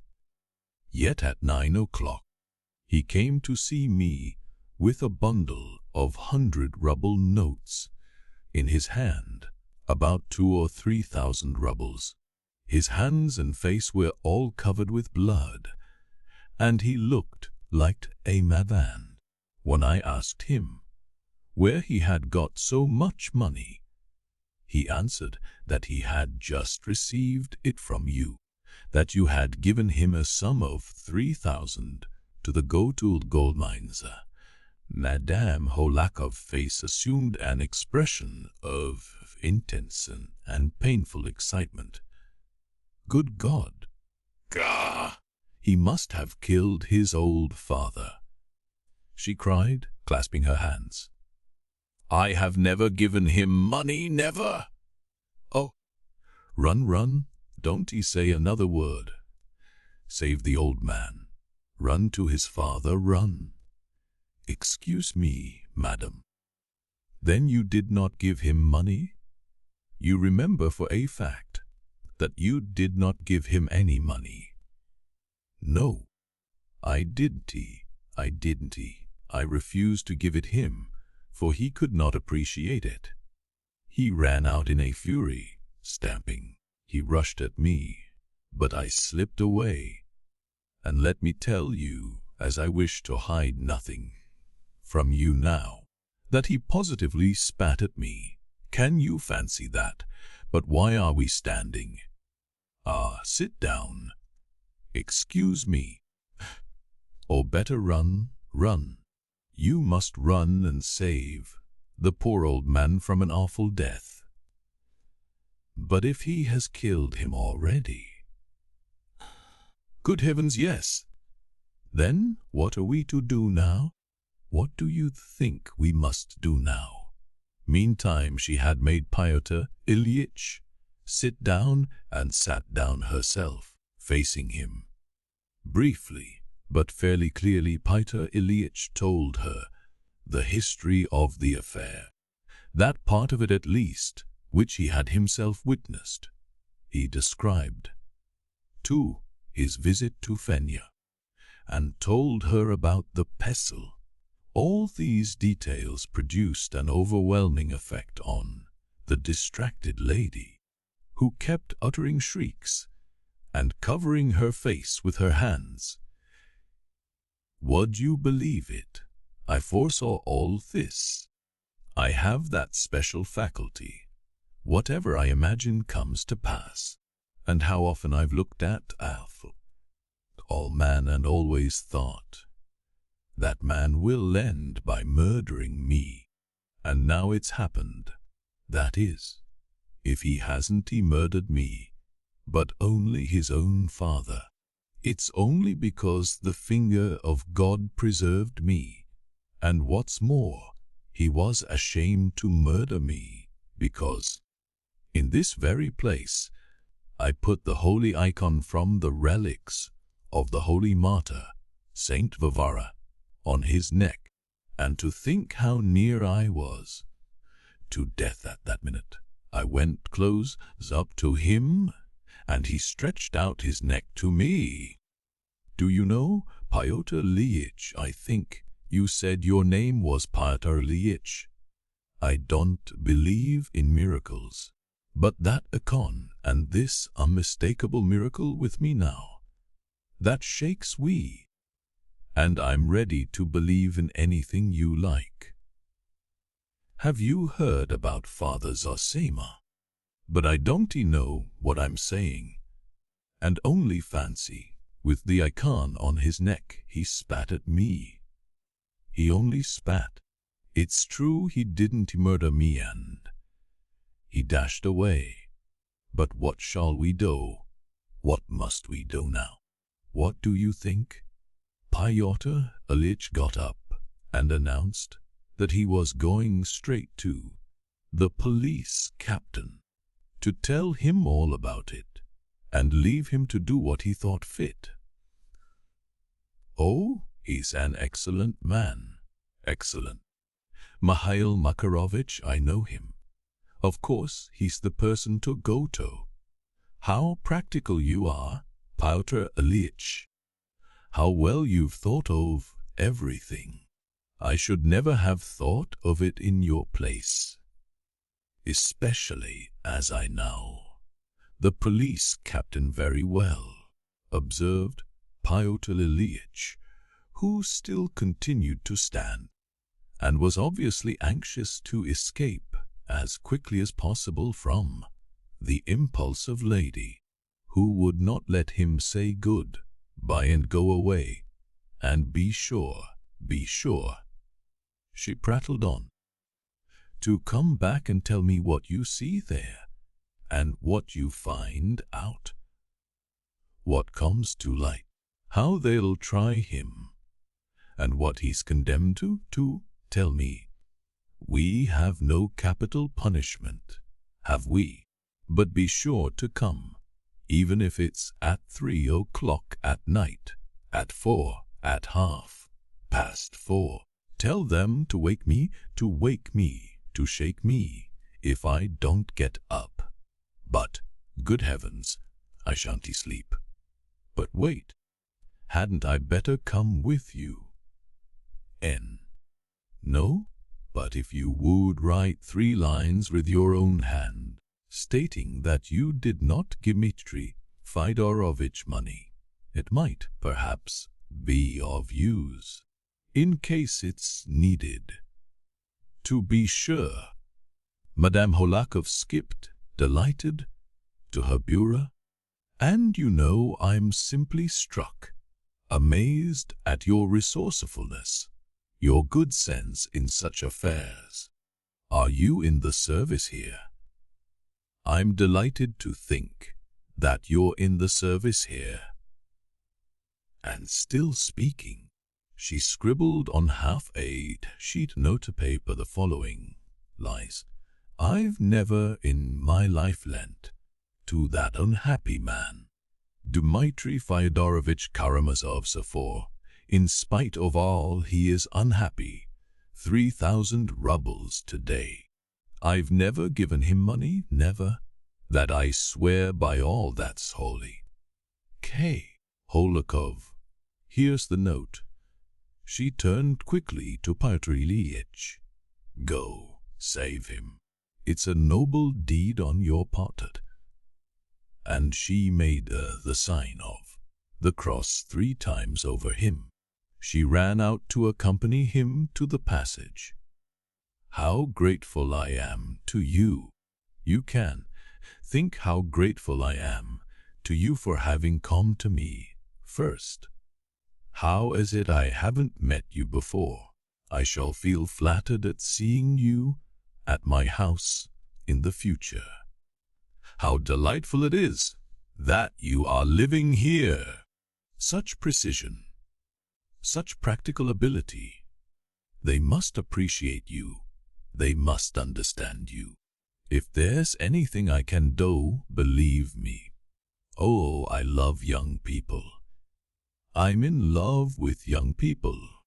The younger generation are the one prop of our suffering country. Her one hope. Oh, go, go. But Pyotr Ilyich had already run away, or she would not have let him go so soon. Yet Madame Holikov had made rather agreeable impression on him, which had somewhat softened his anxiety at being drawn into such an unpleasant affair. Tastes differ, as we all know. She's by no means so elderly, he thought, feeling pleased. On the contrary, I should have taken her for her daughter. As for Madame Holikov, she was simply enchanted by the young man. Such sense, such exactness, in so young a man, in our day, and all that with such manners and appearance. People say the young people of today are no good for anything, but here's an example, etc. So she simply forgot this dreadful affair, and it was only as she was getting into bed that, suddenly recalling how near death she had been, she exclaimed, "Ah, it is awful, awful," but she fell at once into a sound, sweet sleep. I would not, however, have dwelt on such trivial and irrelevant details if this eccentric meeting of the young official with the by no means elderly widow had not subsequently turned out to be the foundation of the whole career of the practical and precise young man. His story is remembered to this day with amazement in our town, and I shall perhaps have something to say about it when I have finished my long history of the Brothers Karamazov. The chapter Alarm. Our police captain, Mikhail Makarovich Makarov, a retired lieutenant colonel, was a widower and an excellent man. He had only come to us 3 years previously, but had won general esteem, chiefly because he knew how to keep society together. He was never without visitors, and could not have got on without them. Some one or other was always dining with him. He never sat down to table without guests. He gave regular dinners, too, on all sorts of occasions, sometimes most surprising ones. Though the fare was not Worcestershire, it was abundant. The fish pies were excellent, and the wine made up in quantity for what it lacked in quality. The first room his guests entered was a well-fitted billiard room, with pictures of English race horses in black frames on the walls, an essential decoration, as we all know, for a bachelor's billiard room. There was card playing every evening at his house, if only at one table. But at frequent intervals, all the society of our town, with the mammas and young ladies, assembled at his house to dance. Though Mikhail Makarovich was a widower, he did not live alone. His widowed daughter lived with him, with her 2 unmarried daughters, grown-up girls, who had finished their education. They were of agreeable appearance and lively character, and though everyone knew they would have no dowry, they attracted all the young men of fashion to the grandfather's house. Mikhail Makarovich was by no means very efficient in his work, though he performed his duties no worse than many others. To speak plainly, he was a man of rather narrow education. His understanding of the limits of his administrative power could not always be relied upon.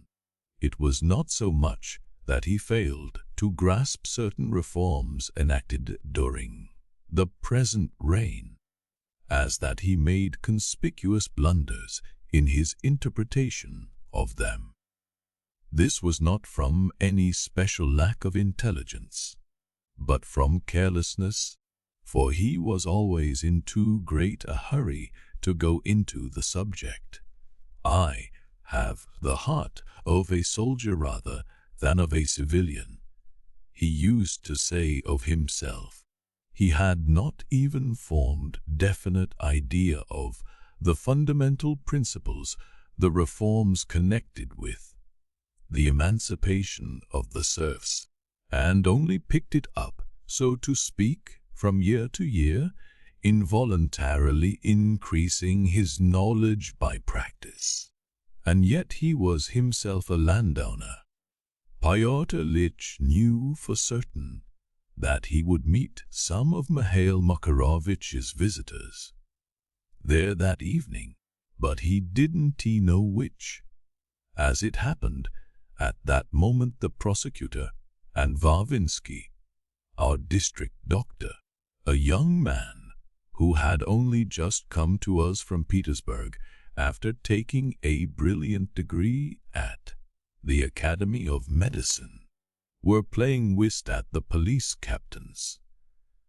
Ippolit Kirillovich, the prosecutor, he was really the deputy prosecutor, but we always called him the prosecutor, was rather a peculiar man, of about 35, inclined to be consumptive, and married to a fat and childless woman. He was vain and irritable, though he had a good intellect and even a kind heart. It seemed that all that was wrong with him was that he had a better opinion of himself than his ability warranted, and that made him seem constantly uneasy. He had, moreover, certain higher, even artistic leanings towards psychology, for instance, a special study of the human heart, a special knowledge of the criminal and his crime. He cherished a grievance on this ground. Considering that he had been passed over in the service, and being firmly persuaded that in higher spheres he had not been properly appreciated, and had enemies. In gloomy moments he even threatened to give up his post and practice as a barrister in criminal cases. The unexpected Karamazov case agitated him profoundly. It was a case that might well be talked about all over Russia. But I am anticipating Nikolai Parfenovich Nelyudov, the young investigating lawyer, who had only come from Petersburg 2 months before, was sitting in the next room with the young ladies. People talked about it afterwards, and wondered that all the gentlemen should, as though intentionally, on the evening of the crime, have been gathered together at the house of the executive authority. Yet it was perfectly simple, and happened quite naturally. Ippolit Kirillovich's wife had had toothache for the last 2 days, and he was obliged to go out to escape from her groans. The doctor, from the very nature of his being, could not spend an evening except at cards. Nikolay Parfenovich Nayudov had intending for 3s past to drop in that evening at Mikhail Makarovich's, so to speak casually, so as slyly to startle the eldest granddaughter, Olga Mihailovna, by showing that he knew her secret, that he knew it was her birthday, and that she was trying to conceal it on purpose, so as not to be obliged to give a dance. He anticipated a great deal of merriment, many playful jests about her age, and her being afraid to reveal it, about his knowing her secret, and telling everybody, and so on. The charming young man was a great adept at such teasing. The ladies had christened him the naughty man, and he seemed to be delighted at the name. He was extremely well bred, however, of good family, education and feelings, and, though leading a life of pleasure, his sallies were always innocent and in good taste. He was short and delicate-looking. On his white, slender little fingers he always wore a number of big, glittering rings. When he was engaged in his official duties, he always became extraordinarily grave, as though realizing his position and the sanctity of the obligations laid upon him. He had a special gift for mystifying murderers and other criminals of the peasant class during interrogation, and if he did not win their respect, he certainly succeeded in arousing their wonder. Pyotr Ilyich was simply dumbfounded when he went into the police captain's. He saw instantly that everyone knew. They had positively thrown down their cards. All were standing up and talking.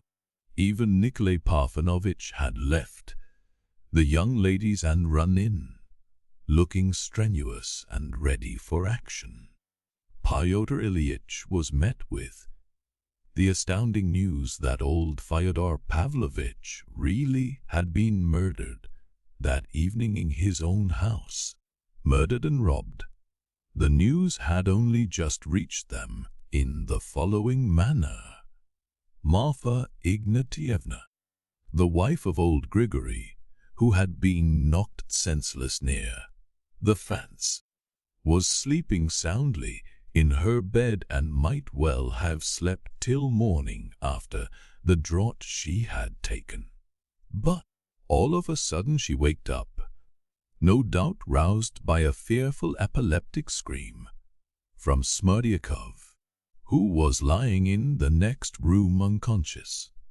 That scream always preceded his fits, and always terrified and upset Marfa Ignatievna. She could never get accustomed to it.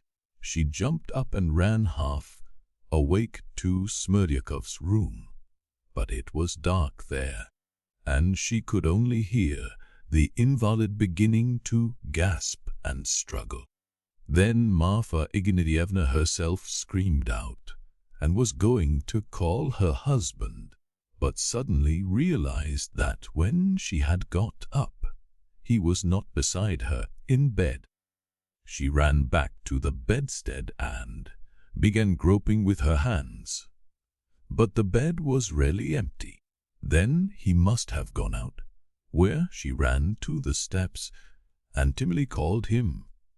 She got no answer, of course, but she caught the sound of groans far away in the garden in the darkness. she listened. The groans were repeated, and it was evident they came from the garden. Good Lord! Just as it was Lizaveta Smardioskaya, she thought distractedly.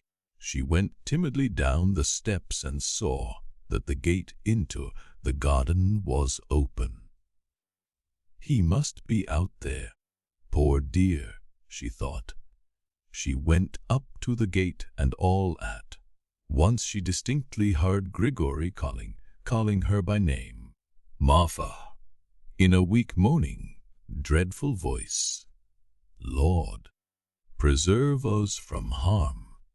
Marfa Ignativa murmured and ran towards the voice, and that was how she found Grigory.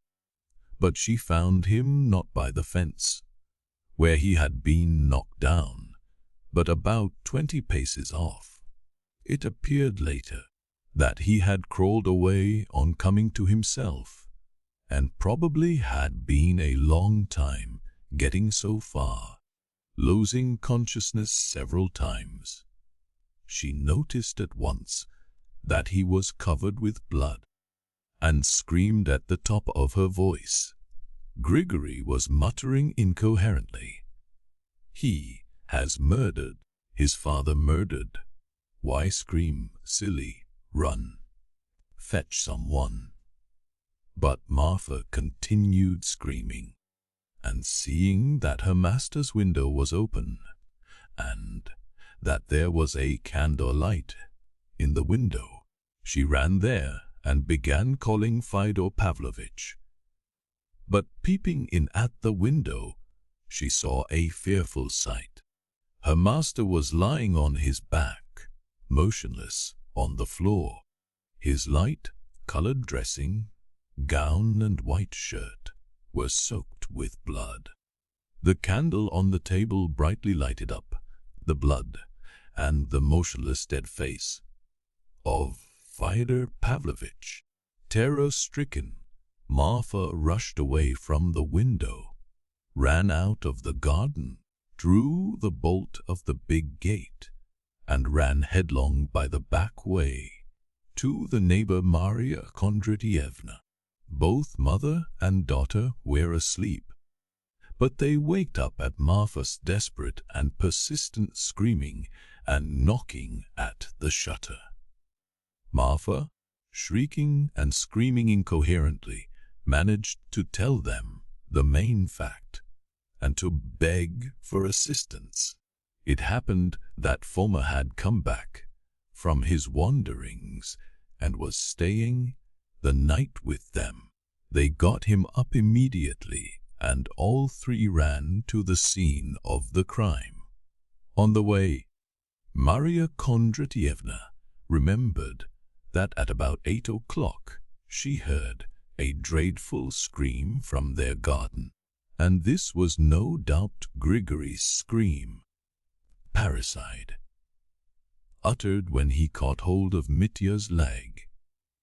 Some one person screamed out, and then was silent. Maria Kondratyevna explained as she ran. Running to the place where Grigory lay, the two women with the help of Foma carried him to the lodge. They lighted a candle and saw that Smerdyakov was no better, that he was writhing in convulsions, his eyes fixed in a squint, and that foam was flowing from his lips. They moistened Grigory's forehead with water mixed with vinegar, and the water revived him at once. He asked immediately, "Is the master murdered?" Then Foma and both. The women ran to house and saw this time that not only the window, but also the door into the garden was wide open.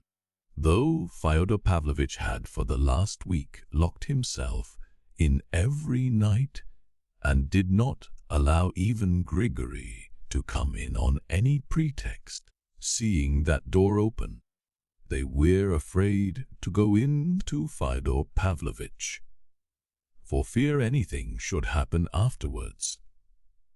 And when they returned to Grigory, the old man told them to go straight to the police captain, Maria Kondryevaran, there, and gave the alarm to the whole party at the police captain's.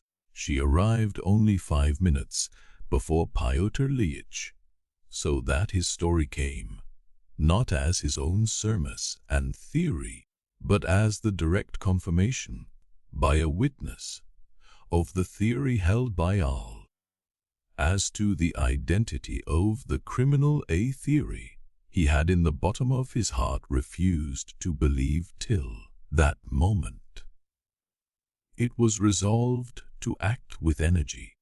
The deputy police inspector of the town was commissioned to take 4 witnesses, to enter Fyodor Pavlovitch's house, and there to open an inquiry on the spot, according to the regular forms, which I will not go into here. The district doctor, a zealous man, new to his work, almost insisted on accompanying the police captain, the prosecutor, and the investigating lawyer. I will note briefly that Fyodor Pavlovitch was found to be quite dead, with his skull battered in. But with what? Most likely with the same weapon with which Grigory had been attacked. And immediately that weapon was found, Grigory, to whom all possible medical assistance was at once given, described in a weak and breaking voice how he had been knocked down. They began looking with a lantern by the fence and found the brass pestle dropped in a most conspicuous place on the garden path.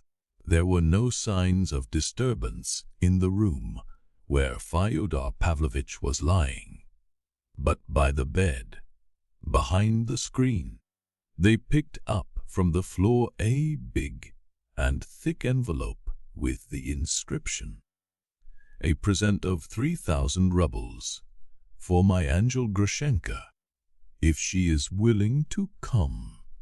And below had been added by Fyodor Pavlovitch, "For my little chicken."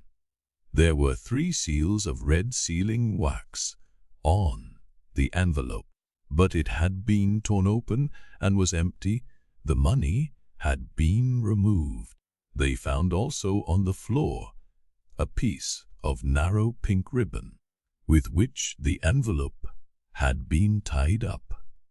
One piece of Pyotr Ilyitch's evidence made a great impression on the prosecutor and the investigating magistrate, namely his idea that Dmitri Fyodorovitch would shoot himself before daybreak, that he had resolved to do so, had spoken of it to Ilyich, had taken the pistols, loaded them before him, written a letter, put it in his pocket, etc.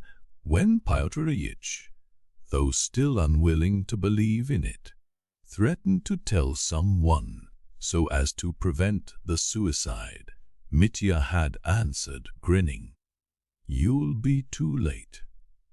So they must make haste to Mokroe to find the criminal before he really did shoot himself. "That's clear, that's clear," repeated the prosecutor in great excitement.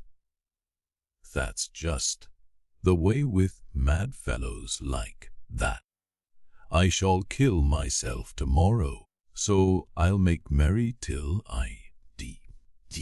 The story of how he'd bought the wine and provisions excited the prosecutor more than ever. "Do you remember the fellow that murdered Ulsafyev, the ancient called Ulsafyev? Gentlemen, he stole 1,500, went at once to have his hair curled, and then, without even hiding the money, carrying it almost in his hand in the same way, he went off to the girls. All were delayed, however, by the inquiry, the search, and the formalities, etc. in the house of Fyodor Pavlovich. It all took time, and so, 2 hours before starting, they sent on ahead to Mokro, the officer of the rural police, Mavrikyevich Shmertsov, who had arrived in the town the morning before to get his pay.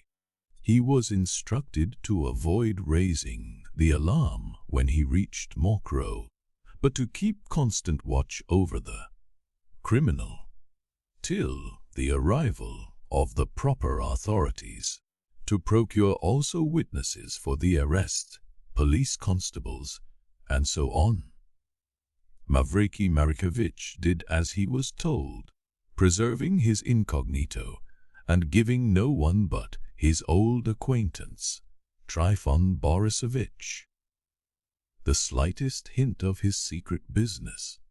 He had spoken to him just before Mitya met the landlord in the balcony, looking for him in the dark, and noticed at once a change in Trifon Borisovich's face and voice. So neither Mitya nor anyone else knew that he was being watched. The box with the pistols had been carried off by Trifon Borisovich and put in a suitable place. Only after 4 o'clock, almost at sunrise, all the officials, the police captain, the prosecutor, the investigating lawyer, drove up in 2 carriages, each drawn by 3 horses. The doctor remained at Fyodor Pavlovich to make a post-mortem next day on the body. But he was particularly interested in the condition of the servant, Smerdyakov. Such violent and protracted epileptic fits, recurring continually for 24 hours, are rarely to be met with and are of interest to science, he declared enthusiastically to his companions, and as they left, they laughingly congratulated him on his find. The prosecutor and the investigating lawyer distinctly remembered the doctor saying that Smerdyakov could not outlive the night. After these long, but I think necessary explanations, we will return to that moment of our tale at which we broke off. Chapter 3. The Sufferings of a Soul, the First Ordeal. And so Mitya sat looking wildly at the people round him, not understanding what was said to him. Suddenly he got up, flung up his hands, and shouted aloud, "I'm not guilty. I'm not guilty of that blood. I'm not guilty of my father's blood. I meant to kill him, but I'm not guilty, not I." But he had hardly said this before Grushenka rushed from behind the curtain and flung herself at the police captain's feet. "It was my fault, my wickedness," she cried in a heartrending voice, bathed in tears, stretching out her clasped hands towards them. "He did it through me. I tortured him and drove him to it. I tortured that poor old man that's dead too in my wickedness, and brought him to this. It's my fault, mine first, mine most my fault." Yes, it's your fault. You're the chief criminal, you fury, you harlot. "You're the most to blame," shouted the police captain, threatening her with his hand. But he was quickly and resolutely suppressed. The prosecutor positively seized hold of him. "This is absolutely irregular, Mihail Makarovich," he cried. "You are positively hindering the inquiry. You're ruining the case." He almost gasped. "Follow the regular course. Follow the regular course," cried Nikolay Parfenovitch, fearfully excited too. Otherwise it's absolutely impossible. Judge us together." Grushenka cried frantically, still kneeling. "Punish us together. I will go with him now, if it's to death. Grusha, my life, my blood, my holy one." Mitya fell on his knees beside her and held her tight in his arms. "Don't you believe her?" he cried. "She's not guilty of anything, of any blood, of anything." He remembered afterwards that he was forcibly dragged away from her by several men, and that she was led out, and that when he recovered himself, he was sitting at the table. Beside him and behind him stood the men with metal plates. Facing him on the other side of the table sat Nikolay Parfenovitch, the investigating lawyer. He kept persuading him to drink a little water out of a glass that stood on the table. "That will refresh you. That will calm you. Be calm, don't be frightened," he added, extremely politely.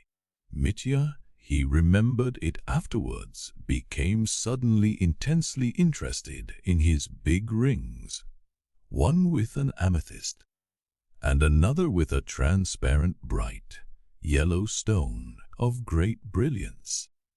And long afterwards he remembered with wonder how those rings had riveted his attention through all those terrible hours of interrogation, so that he was utterly unable to tear himself away from them and dismiss them as things that had nothing to do with his position. On Mitya's left side, in the place where Maximov had been sitting at the beginning of the evening, the prosecutor was now seated, and on Mitya's right hand, where Grushenka had been, was a rosy-cheeked young man in a sort of shabby hunting jacket, with ink and paper before him. This was the secretary of the investigating lawyer, who had brought him with him. The police captain was now standing by the window at the other end of the room, beside Kalganov, who was sitting there. "Drink some water," said the investigating lawyer softly, for the 10th time. "I have drunk it, gentlemen, I have."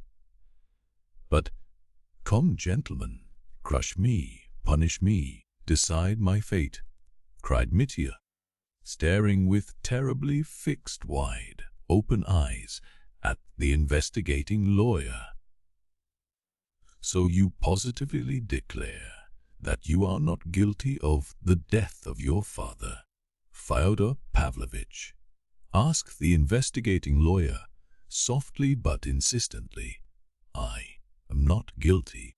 I am guilty of the blood of another old man, but not of my father's. And I weep for it. I killed the old man and knocked him down.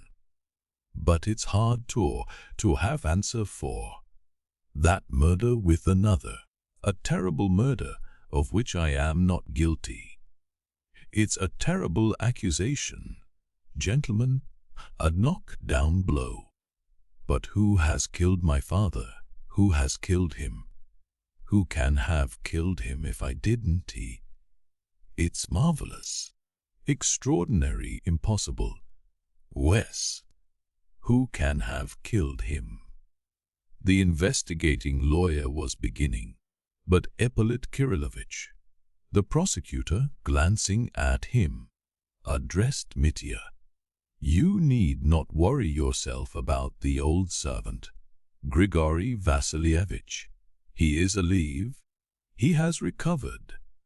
And in spite of the terrible blows inflicted, according to his own and your evidence, by you, there seems no doubt that he will live, so the doctor says, at least, alive. He's alive?" cried Mitya, flinging up his hands. His face beamed. "Lord, I thank thee for the miracle thou hast wrought for me, a sinner and evildoer. That's an answer to my prayer. I've been praying all night." And he crossed himself 3 times. He was almost breathless. "So from this Grigory, we have received such important evidence concerning you that..." The prosecutor would have continued, but Mitya suddenly jumped up from his chair. "1 minute, for God's sake, 1 minute. I will run to her." "Excuse me. At this moment it's quite impossible," Nikolay Parfenovitch almost shrieked. He, too, leapt to his feet. Mitya was seized by the men with the metal plates, but he sat down of his own accord. "Gentlemen, what a pity! I wanted to see her for 1 minute only. I wanted to tell her that it has been washed away, it has gone. That blood that was weighing on my heart all night, and that I am not a murderer now. Gentlemen, she is my betrothed," he said ecstatically and reverently, looking round at them all. "Oh, thank you, gentlemen. Oh, in 1 minute you have given me new life, new heart. That old man used to carry me in his arms, gentlemen. He used to wash me in the tub when I was a baby 3 years old, abandoned by everyone. He was like a father to me. And so you," the investigating lawyer began. "Allow me, gentlemen, allow me 1 minute more," interposed Mitya, putting his elbows on the table and covering his face with his hands. "Let me have a moment to think. Let me breathe, gentlemen. All this is horribly upsetting, horribly. A man is not a drum. Gentlemen, drink a little more water," murmured Nikolay Parfenovitch. Mitya took his hands from his face and laughed. His eyes were confident. He seemed completely transformed in a moment. His whole bearing was changed. He was once more the equal of these men, with all of whom he was acquainted, as though they had all met the day before, when nothing had happened. At some social gathering, we may note in passing that, on his first arrival, Mitya had been made very welcome at the police captain's, but later, during the last month especially, Mitya had hardly called at all, and when the police captain met him in the street, for instance, Mitya noticed that he frowned and only bowed out of politeness. His acquaintance with the prosecutor was less intimate, though he sometimes paid his wife, a nervous and fanciful lady, visits of politeness without quite knowing why, and she always received him graciously and had, for some reason, taken an interest in him up to the last. He had not had time to get to know the investigating lawyer, though he had met him and talked to him twice, each time about the fair sex. "You're a most skillful lawyer, I see, Nikolay Parfenovitch," cried Mitya, laughing gaily. "But I can help you now. Oh, gentlemen, I feel like a new man, and don't be offended at my addressing you so simply and directly. I'm rather drunk, too. I'll tell you that frankly. I believe I've had the honor and pleasure of meeting you, Nikolay Parfenovitch, at my kinsman Miksov's German gentleman. I don't pretend to be on equal terms with you. I understand. Of course, in what character I am sitting before you. Oh, of course, there's a horrible suspicion hanging over me. If Grigory has given evidence, a horrible suspicion. It's awful, awful, I understand that. But to business, gentlemen, I am ready, and we will make an end of it in one moment. For, listen, gentlemen, since I know I'm innocent, we can put an end to it in a minute. Can't we? Mitya spoke much and quickly, nervously and effusively, as though he positively took his listeners to be his best friends. So, for the present, we will write that you absolutely deny the charge brought against you, said Nikolay Parfenovitch impressively, and bending down to the secretary he dictated to him in an undertone what to write. Write it down. You want to write that down? Well, write it. I consent. I give my full consent, gentlemen, only. Do you see? Stay, write this. Of disorderly conduct I am guilty. Of violence on a poor old man I am guilty.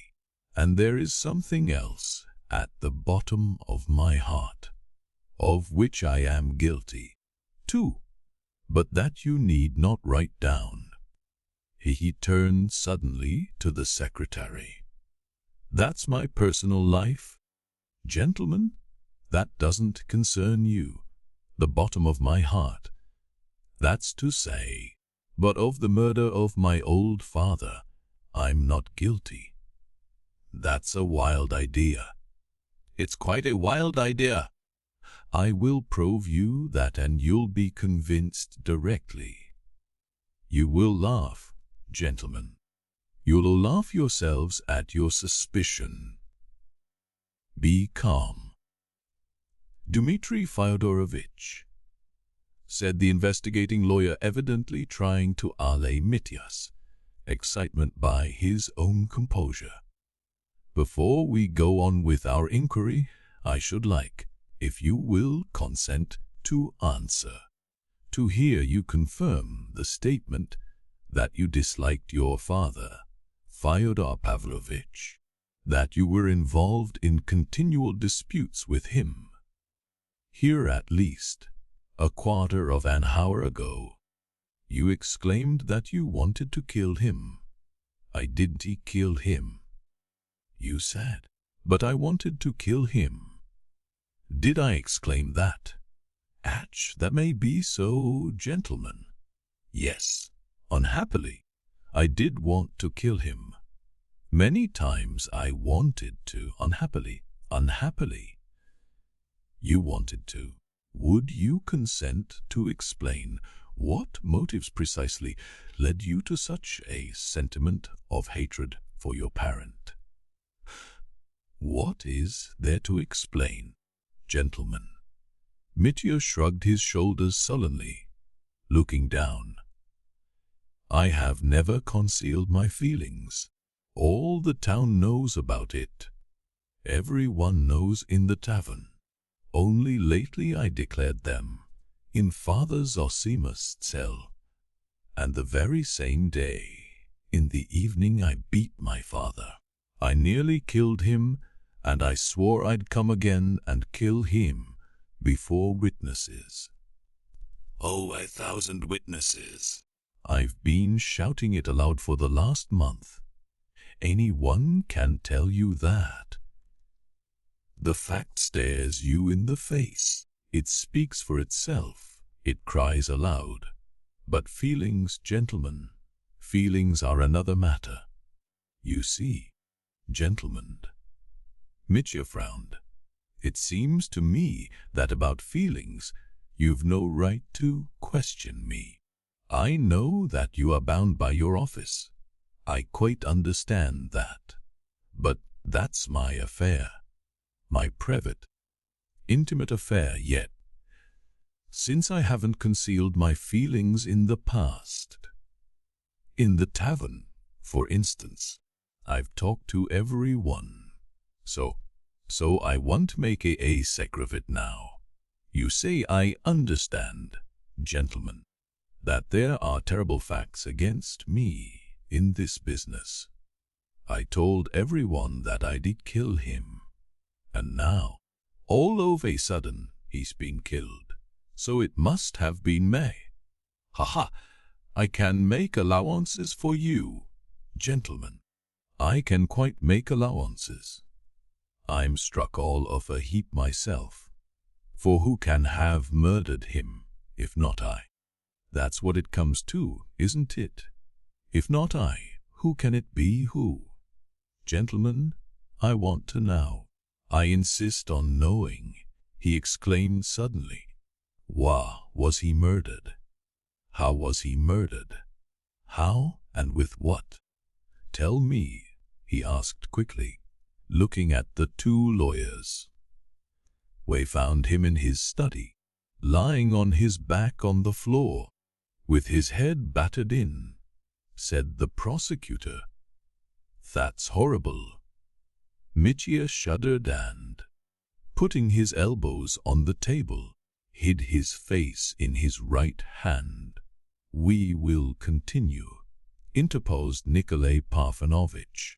So what was it that impelled you to this sentiment of hatred? You have asserted in public, I believe, that it was based upon jealousy. Well, yes, jealousy. And not only jealousy. Disputes about money. Yes, about money. Too. There was a dispute about 3,000 rubles, I think, which you claimed as part of your inheritance. 3,000. More, cried Mitya hotly. More than 6,000, more than 10, perhaps. I told everyone so, shouted it at them. But I made up my mind to let it go at 3,000. I was desperately in need that 3,000. So the bundle of notes for 3,000 that I knew he kept under his pillow, ready for Groshenka, I considered as simply stolen from me. Yes, gentlemen, I looked upon it as mine, as my own property. The prosecutor looked significantly at the investigating lawyer, and had time to wink at him on the sly. We will return to that subject later, said the lawyer promptly.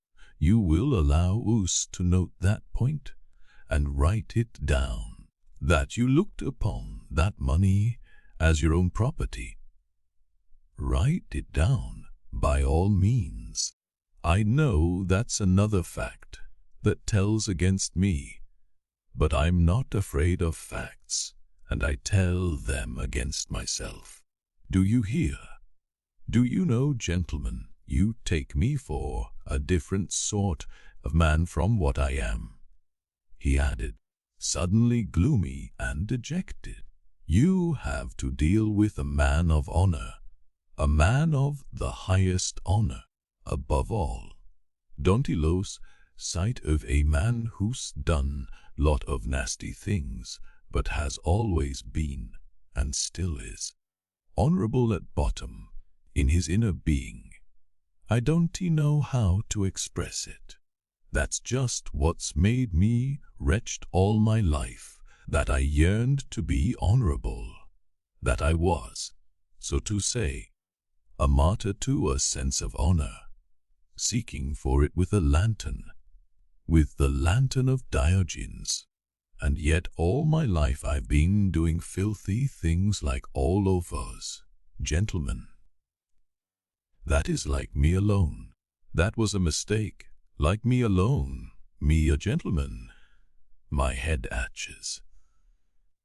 His brows contracted with pain. You see, gentlemen, I couldn't bear the look of him.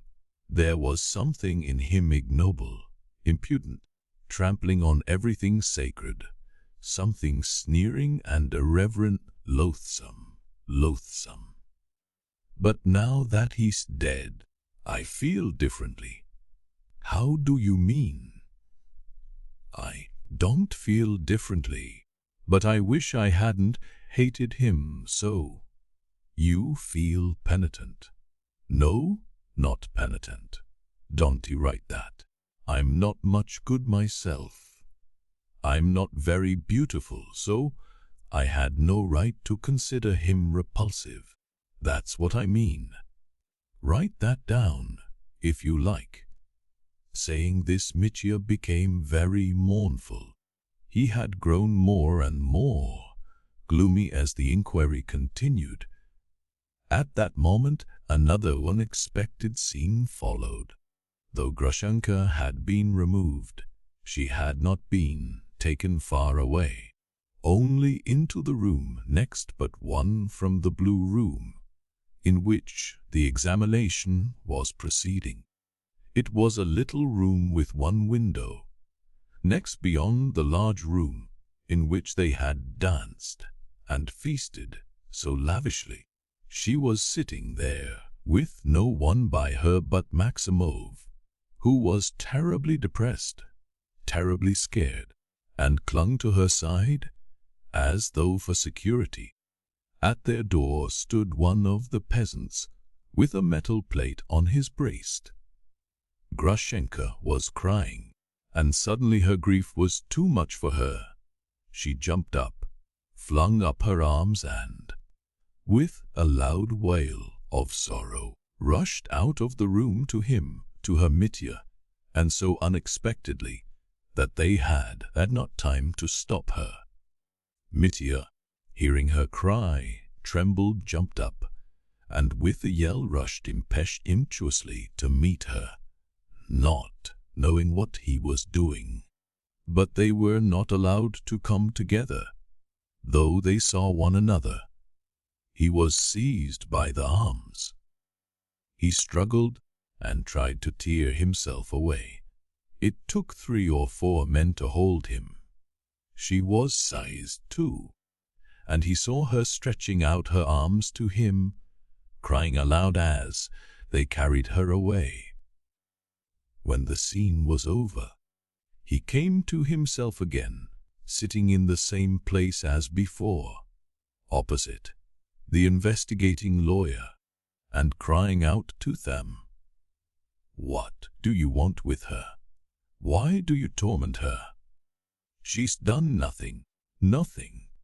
The lawyers tried to soothe him. About 10 minutes passed like this.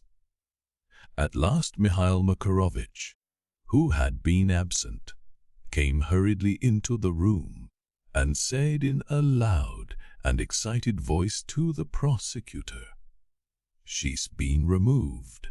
She's downstairs. Will you allow me to say one word to this unhappy man, gentlemen? In your presence, gentlemen, in your presence." "By all means, Mihail Makarovich," answered the investigating lawyer. "In the present case we have nothing against." "Listen, Dmitri Fyodorovich, my dear fellow," began the police captain, and there was a look of warm, almost fatherly feeling for the luckless prisoner on his excited face.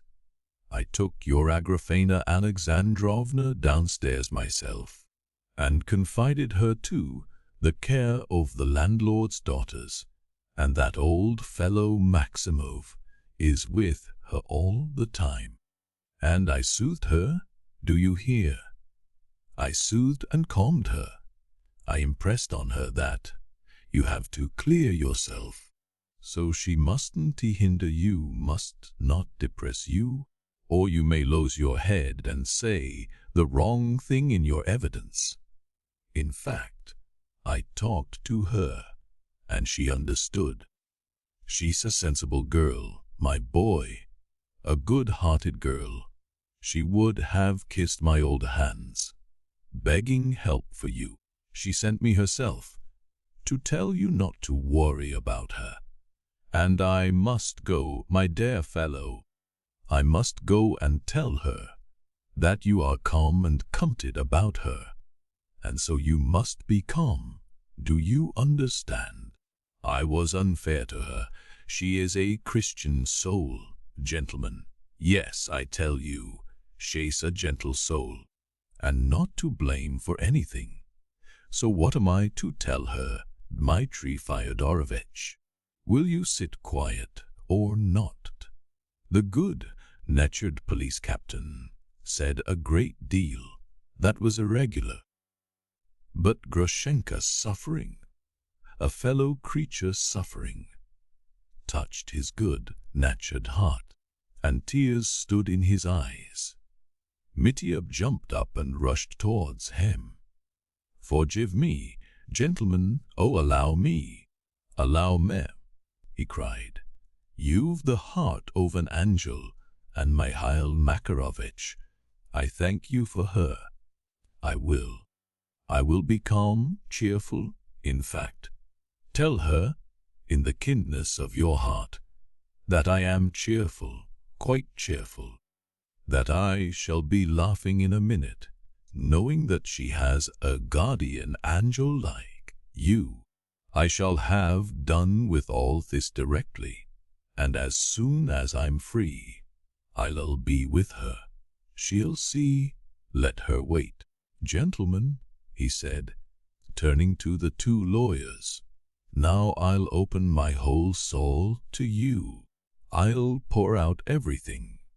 We'll finish this off directly, finish it off gaily. We shall laugh at it in the end, shan't we? But, gentlemen, that woman is the queen of my heart. Oh, let me tell you that. That one thing I'll tell you now. I see I'm with honorable men. She is my light.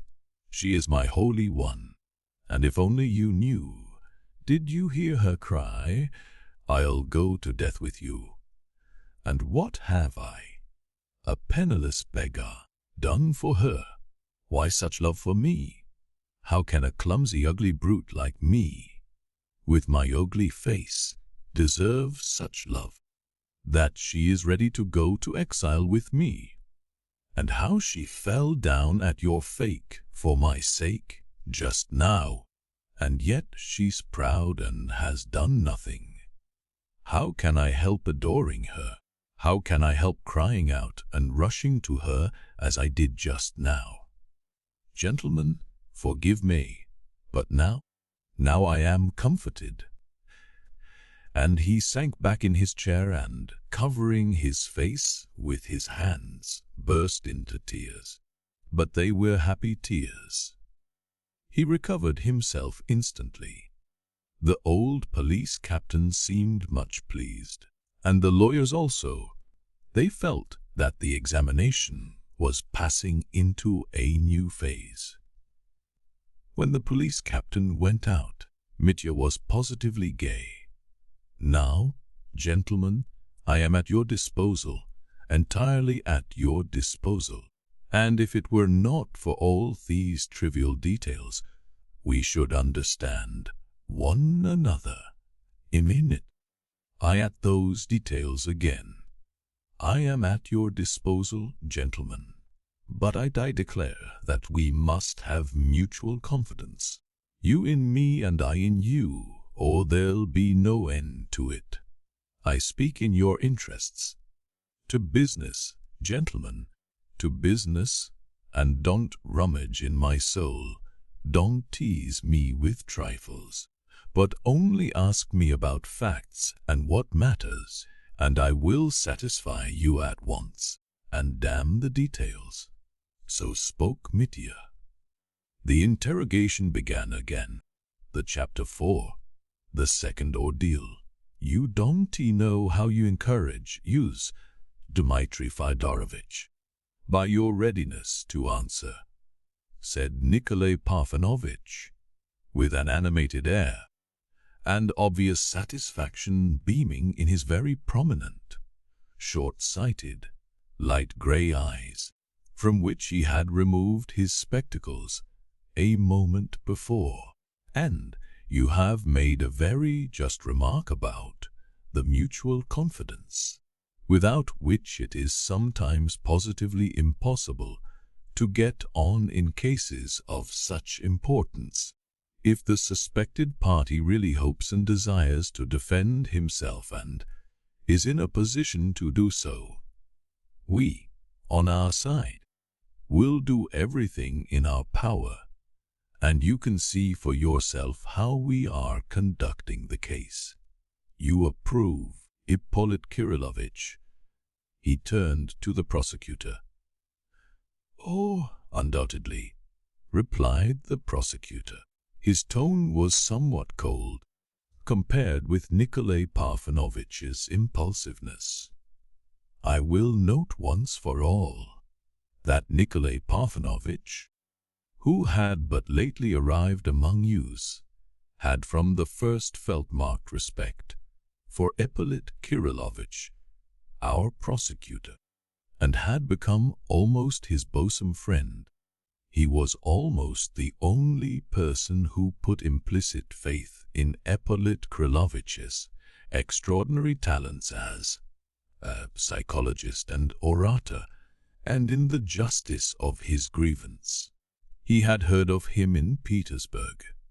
On the other hand, young Nikolay Parfenovitch was the only person in the whole world Omar unappreciated, Prosecutor genuinely liked. On their way to Mokrow, they had time to come to an understanding about the present case.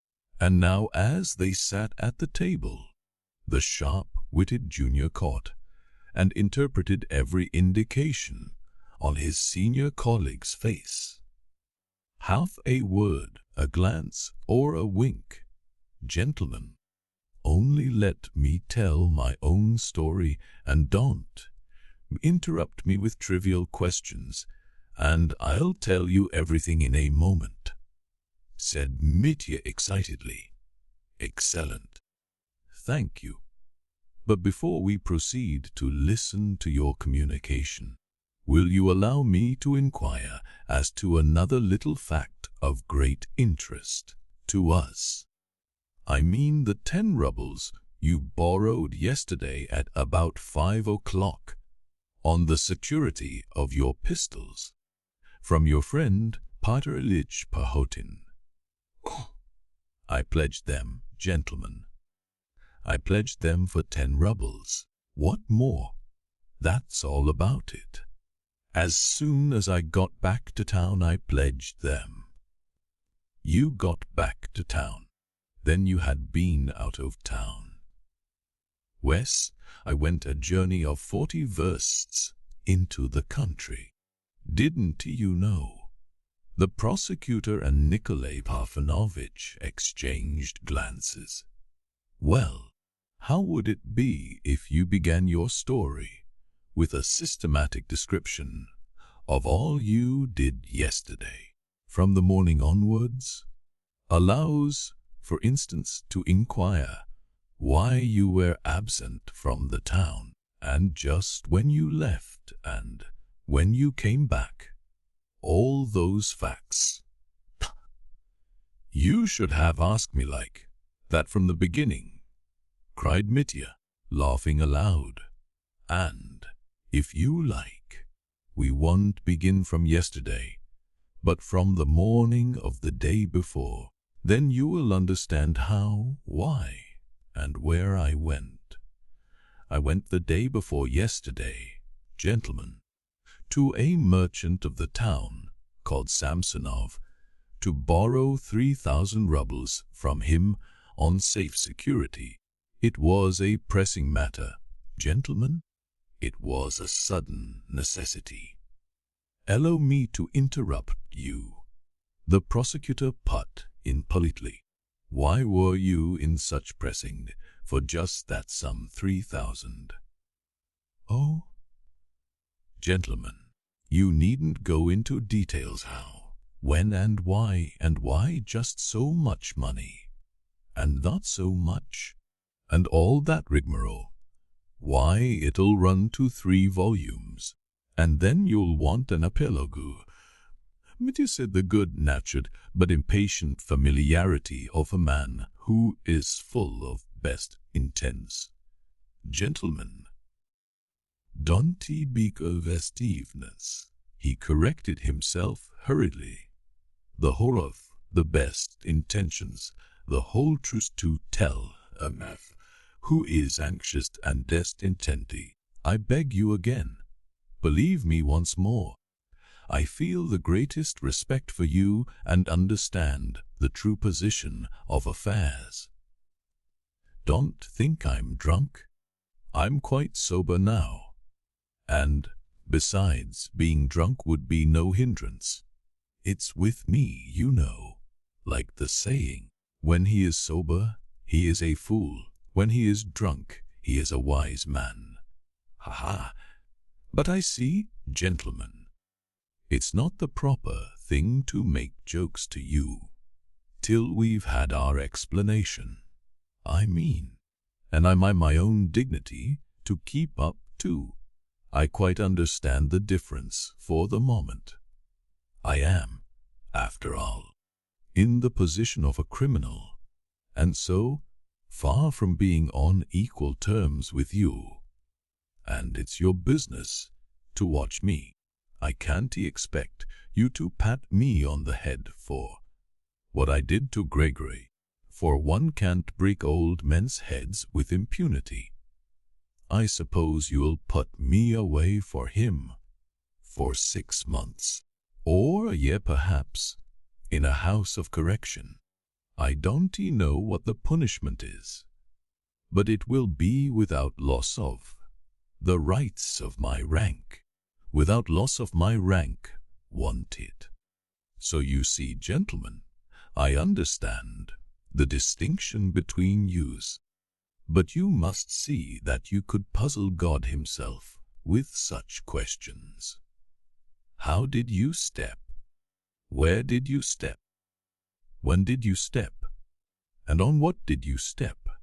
I shall get mixed up if you go on like this, and you will put it all down against me. And what will that lead to? To nothing. And even if it's nonsense I'm talking now, let me finish. And you, gentlemen, being men of honor and refinement, will forgive me.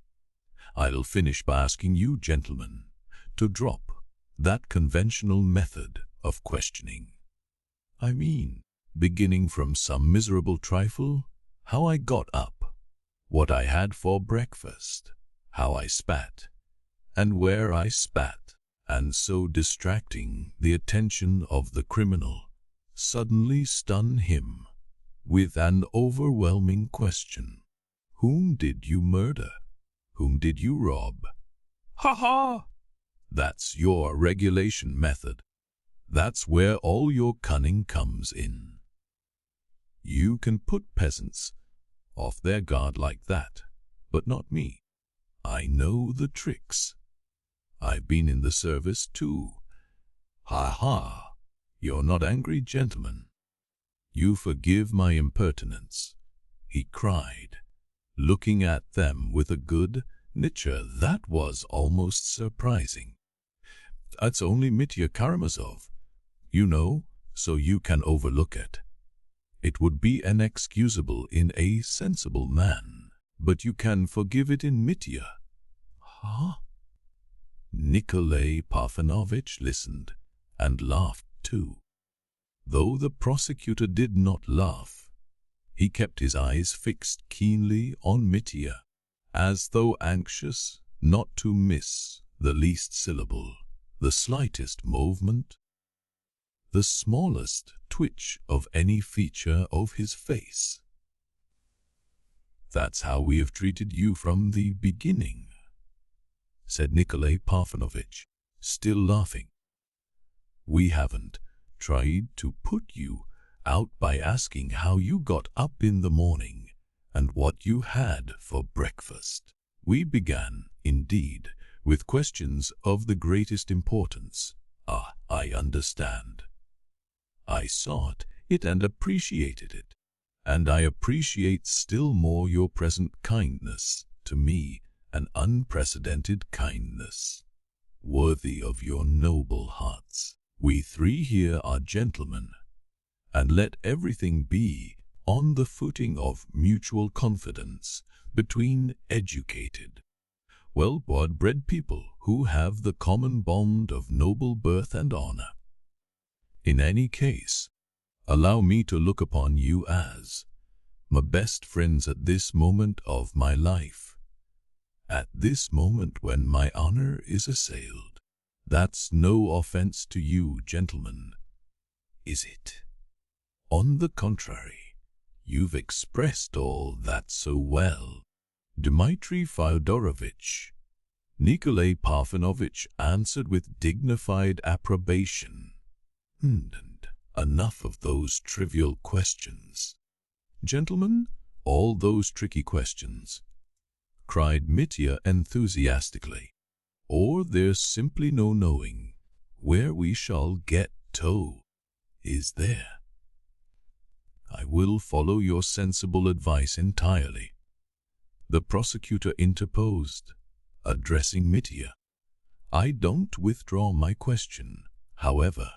It is now vitally important for us to know exactly why you needed that sum.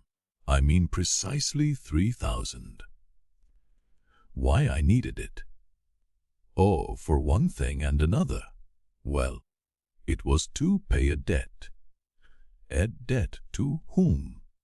That I absolutely refuse to answer, gentlemen. Not because I couldn't or because I shouldn't dare, or because it would be damaging, for it's all a paltry matter and absolutely trifling, but I want because it's a matter of principle. That's my private life, and I won't allow any intrusion into my private life. That's my principle. Your question has no bearing on the case, and whatever has nothing to do with the case is my private affair. I wanted to pay a debt. I wanted to pay a debt of honor, but to whom I want to say. Allow me to make a note of that, said the prosecutor. By all means, write down that I wanted, say that I want to. Write that I should think it dishonorable to say. You can write it. You've nothing else to do with your time.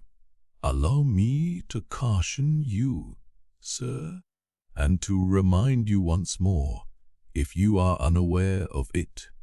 The prosecutor began, with a peculiar and stern impressiveness, that you have a right perfect, not to answer the questions put to you now.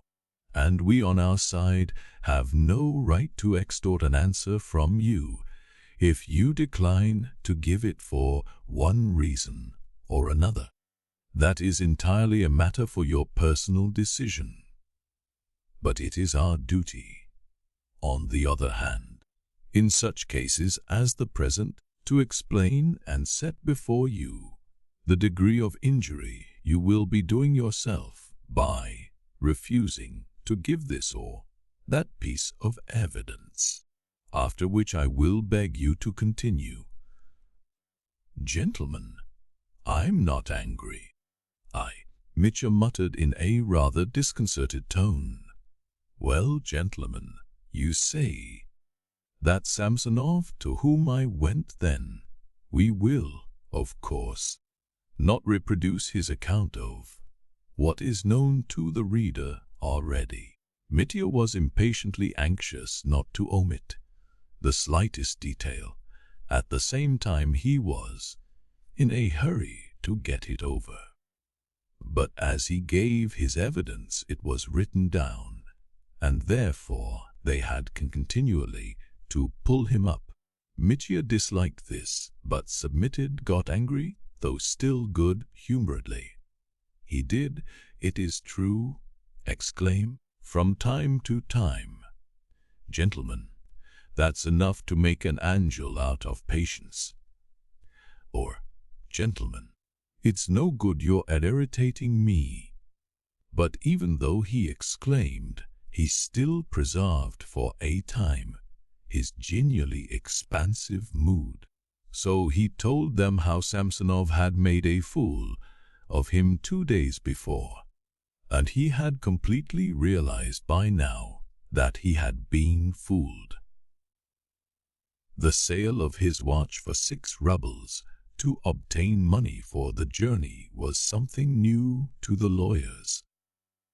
They were at once greatly interested, and even to Mitya's intense indignation, thought it necessary to write the fact down as a secondary confirmation of the circumstance that he had hardly a farthing in his pocket at the time. Little by little Mitya began to grow surly. Then, after describing his journey to see Lyagavy, the night spent in the stifling hut, and so on, he came to his return to the town. Here he began, without being particularly urged, to give a minute account of the agonies of jealousy he endured on Grushenka's account. He was heard with silent attention. They inquired particularly into the circumstance of his having a place of ambush in Maria Kondratyevna's house, at the back of Fyodor Pavlovichenko, to keep watch on Grushenka, and of Smerdyakov's bringing him information. They laid particular stress on this, and noted it down. Of his jealousy he spoke warmly and at length, and though inwardly ashamed at exposing his most intimate feelings to public ignominy, so to speak, he evidently overcame his shame in order to tell the truth. The frigid severity with which the investigating lawyer, and still more the prosecutor, stared intently at him as he told his story, disconcerted him at last considerably. That boy, Nikolay Parfenovitch, to whom I was talking nonsense about women only a few days ago, and that sickly prosecutor, are not worth my telling this to, he reflected mournfully. It's ignominious. Be patient, humble, hold thy peace. He wound up his reflections with that line, but he pulled himself together to go on again. When he came to telling of his visit to Madame Hohlakov, he regained his spirits and even wished to tell a little anecdote of that lady which had nothing to do with the case. But the investigating lawyer stopped him and civilly suggested that he should pass on to more essential matters. At last, when he described his despair and told them how, when he left Madame Hohlakov's, he thought that he'd get 3,000 if he had to murder someone to do it, they stopped him again and noted down that he had. Mitya let him write it the murder someone, without protest. At last he reached the point in his story when he learned that Grushenka had deceived him and had returned from Samsonov's as soon as he left her there, though she had said that she would stay there till midnight. If I didn't kill Fenya then, gentlemen, it was only because I hadn't tea time, broke from him suddenly at that point in his story. That, too, was carefully written down.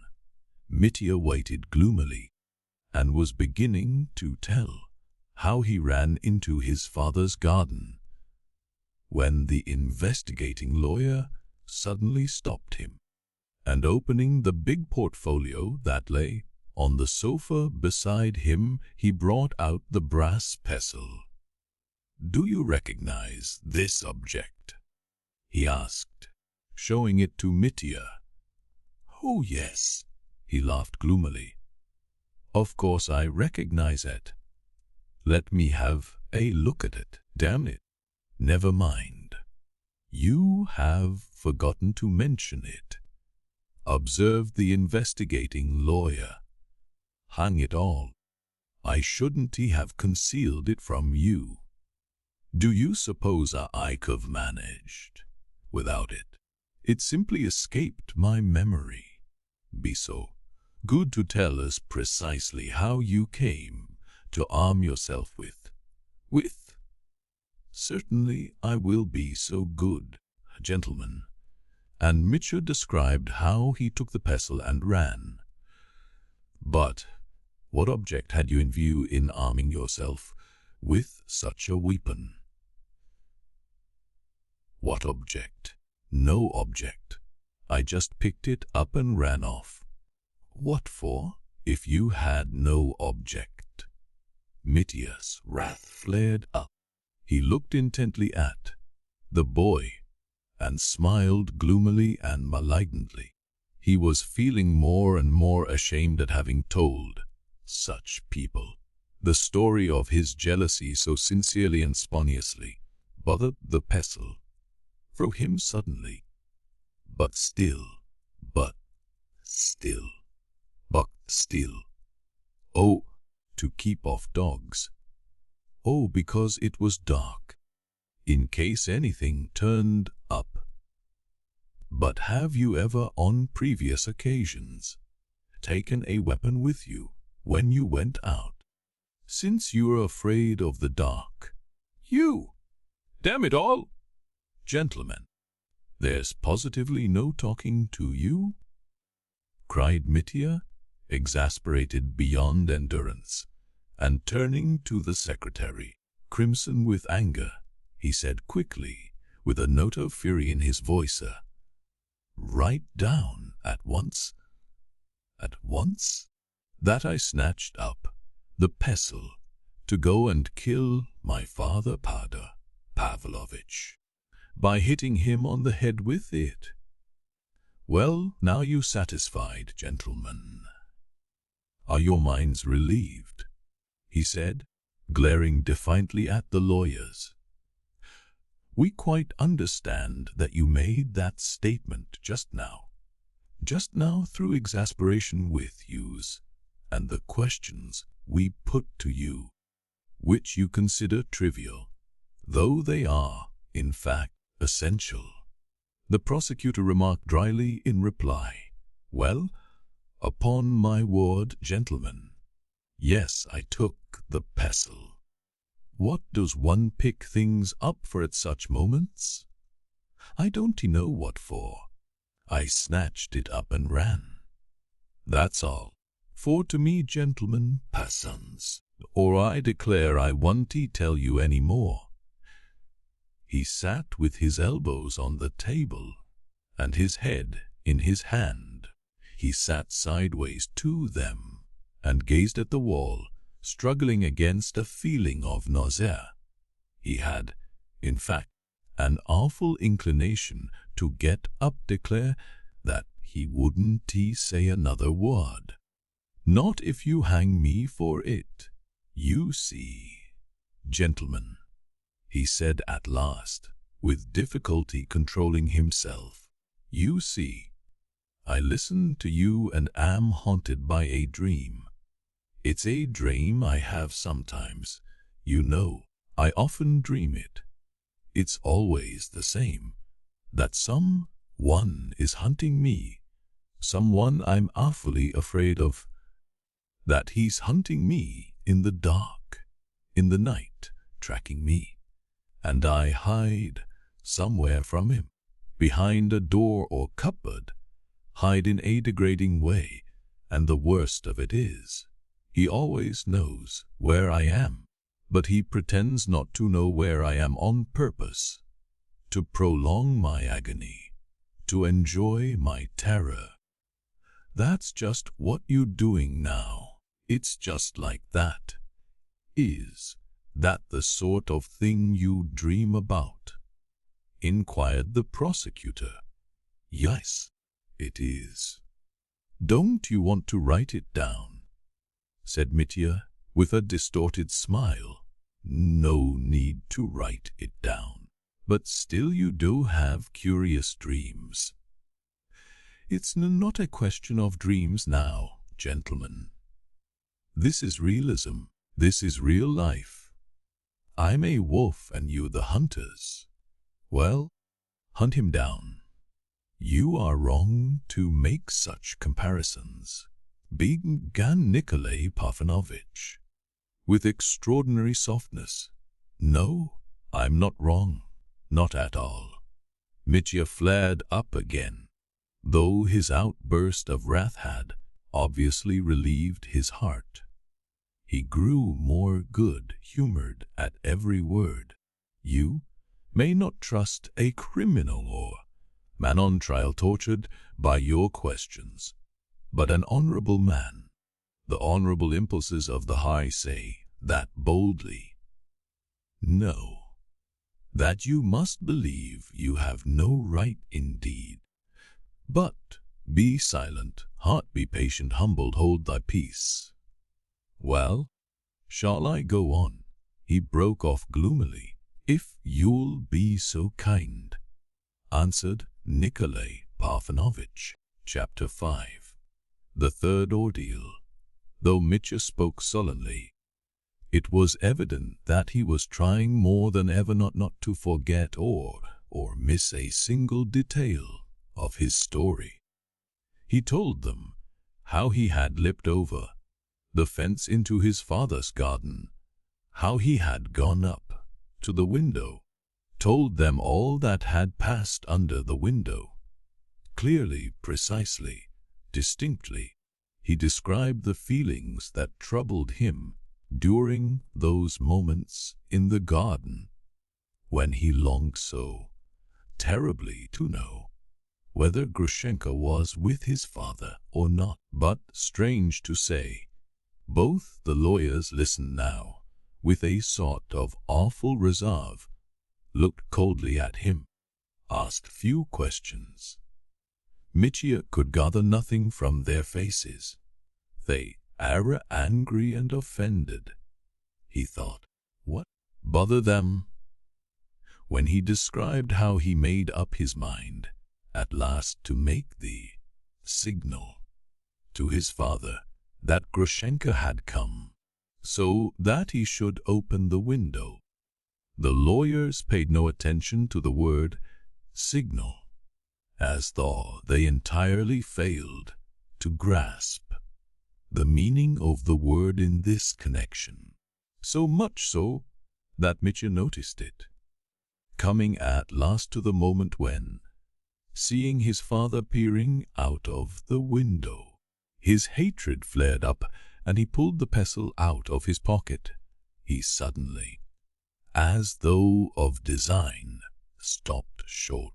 He sat gazing at the wall and was aware that their eyes were fixed upon him. "Well," said the investigating lawyer, "you pulled out the weapon and what happened then?" "Then? Why, then I murdered him, hit him on the head and cracked his skull." "I suppose that's your story." "That's it." His eyes suddenly flashed. All his smothered wrath suddenly flamed up with extraordinary violence in his soul. "A story," repeated Nikolay Parfenovitch. "Well, and yours?" Mitya dropped his eyes and was a long time silent. "My story, gentlemen. Well, it was like this," he began softly. "Whether it was someone's tears, or my mother prayed to God, or a good angel kissed me at that instant, I don't know. But the devil was conquered. I rushed from the window and ran to the fence. My father was alarmed and, for the first time, he saw me then, cried out and sprang back from the window. I remember that very well. I ran across the garden to the fence, and there Grigory caught me when I was sitting on the fence. At that point he raised his eyes at last and looked at his listeners. They seemed to be staring at him with perfectly unruffled attention. A sort of paroxysm of indignation seized on Mitya's soul. "Why, you're laughing at me at this moment, gentlemen," he broke off suddenly. "What makes you think that?" observed Nikolay Parfenovitch. "You don't believe one word." That's why. "I understand, of course, that I have come to the vital point. The old man's lying there now with his skull broken, while I, after dramatically describing how I wanted to kill him and how I snatched up the pestle, I suddenly run away from the window. A romance? Poetry. As though one could believe a fellow on his word. Ha! You are scoffers, gentlemen." And he swung round on his chair so that it creaked. "And did you notice?" asked the prosecutor suddenly, as though not observing Mitya's excitement. "Did you notice when you ran away from the window whether the door into the garden was open?" "No, it was not open." "It was not. It was shut. And who could open it?" "The door? Wait a bit." He seemed suddenly to bethink himself, and almost with a start. Why did you find the door open?" "Wes, it was open." "Why?" "Who could have opened it if you did not open it yourselves?"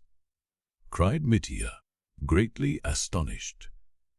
"The door stood open, and your father's murderer undoubtedly went in at that door, and, having accomplished the crime, went out again by the same door," the prosecutor pronounced deliberately, as though chiseling out each word separately. "That is perfectly clear. The murder was committed in the room and not through the window.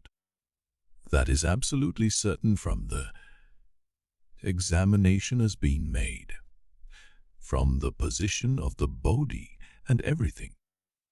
There can be no doubt of that circumstance." Mitya was absolutely dumbfounded. "But that's utterly impossible," he cried, completely at a loss. "I didn't go in. I tell you positively, definitely. The door was shut the whole time I was in the garden, and when I ran out of the garden, I only stood at the window and saw him through the window. That's all. That's all. I remember to the last minute, and if I didn't remember, it would be just the same. I know it, for no one knew the signals except Smerdyakov and me and the dead man, and he wouldn't have opened the door to any in the world without the signals." "Signals? What signals?" asked the prosecutor with greedy, almost hysterical curiosity. He instantly lost all trace of his reserve and dignity. He asked the question with a sort of cringing timidity. He scented an important fact of which he had known nothing, and was already filled with dread that Mitya be unwilling to disclose it. "So you didn't know?" Mitya winked at him with a malicious and mocking smile. "What if I want to tell you? From whom could you find out?" "No one knew about the signals except my father, Smerdyakov, and Matt, that was all." Heaven knew too, but it won't tell you. But it's an interesting fact. There's no knowing what you might build on it. Ha ha, take comfort, gentlemen, I'll reveal it. You've some foolish idea in your hearts. You don't know the man you have to deal with. You have to do with a prisoner who gives evidence against himself, to his own damage. Yes, for I'm a man of honor and you are not. The prosecutor swallowed this without a murmur. He was trembling with impatience to hear the new fact. Minutely and diffusely Mitya told them everything about the signals invented by Fyodor Pavlovich for Smerdakov. He told them exactly what every tap on the window meant. Tapped the signals on the table, and when Nikolay Parfenovitch said that he supposed he, Mitya, had tapped the signal, Grushenka has come. When he tapped to his father, he answered precisely that he had tapped that signal, that Grushenka had come. So now you can build up your tower. Mitya broke off, and again turned away from them contemptuously. So no one knew of the signals but your dead father, you, and the valet Smerdyakov, and no one else. Nikolay Parfenovitch inquired once more. Yes, the valet Smerdyakov in heaven. Write down about heaven. That may be of use. Besides, you will need God yourselves. And they had already, of course, begun writing it down. But while they wrote, the prosecutor said suddenly, as though pitching on a new idea, but if Smerdyakov also knew of these signals, and you absolutely deny all responsibility for the death of your father, was it not he, perhaps, who knocked the signal agreed upon, induced your father to open to him, and then committed the crime? Mitya turned upon him a look of profound irony and intense hatred. His silent stare lasted so long that it made the prosecutor blink. You caught the fox again, commented Mitya at last. You've got the beast by the tail. Ha ha, I see through you, Mr. Prosecutor. You thought, of course, that I should jump at that, catch at your prompting, and shout with all my might? It's Smerdyakov. He's the murderer. Confess that's what you thought. Confess, and I'll go on. But the prosecutor did not confess. He held his tongue and waited. You're mistaken. I'm not going to shout.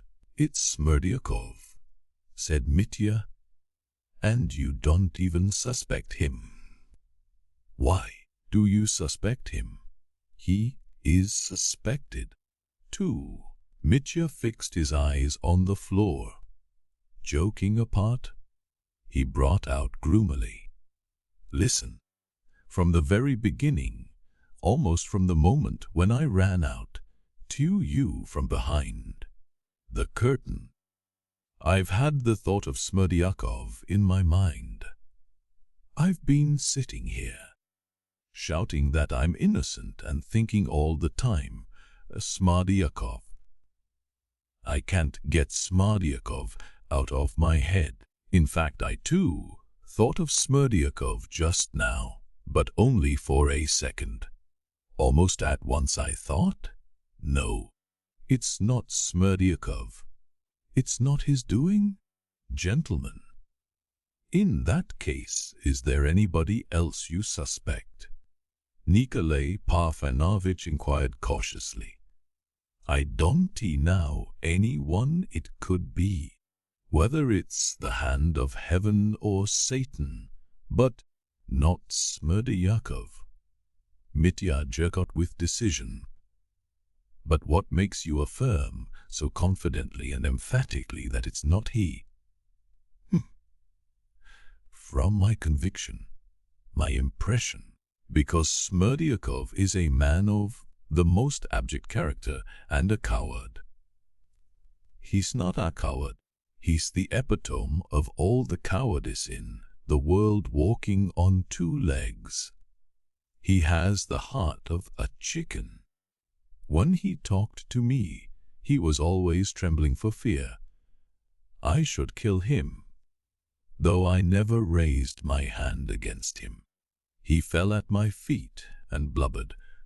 He has kissed these very boots, literally, beseeching me not to frighten him, do you hear? Not to frighten him. What a thing to say. Why? I offered him money. He's a puling chicken, sickly, epileptic, weak-minded. A child of 8 could thrash him. He has no character worth talking about. It's not Smerdyakov, gentlemen. Doesn't he care for money? He wouldn't take my presents. Besides, what motive had he for murdering the old man?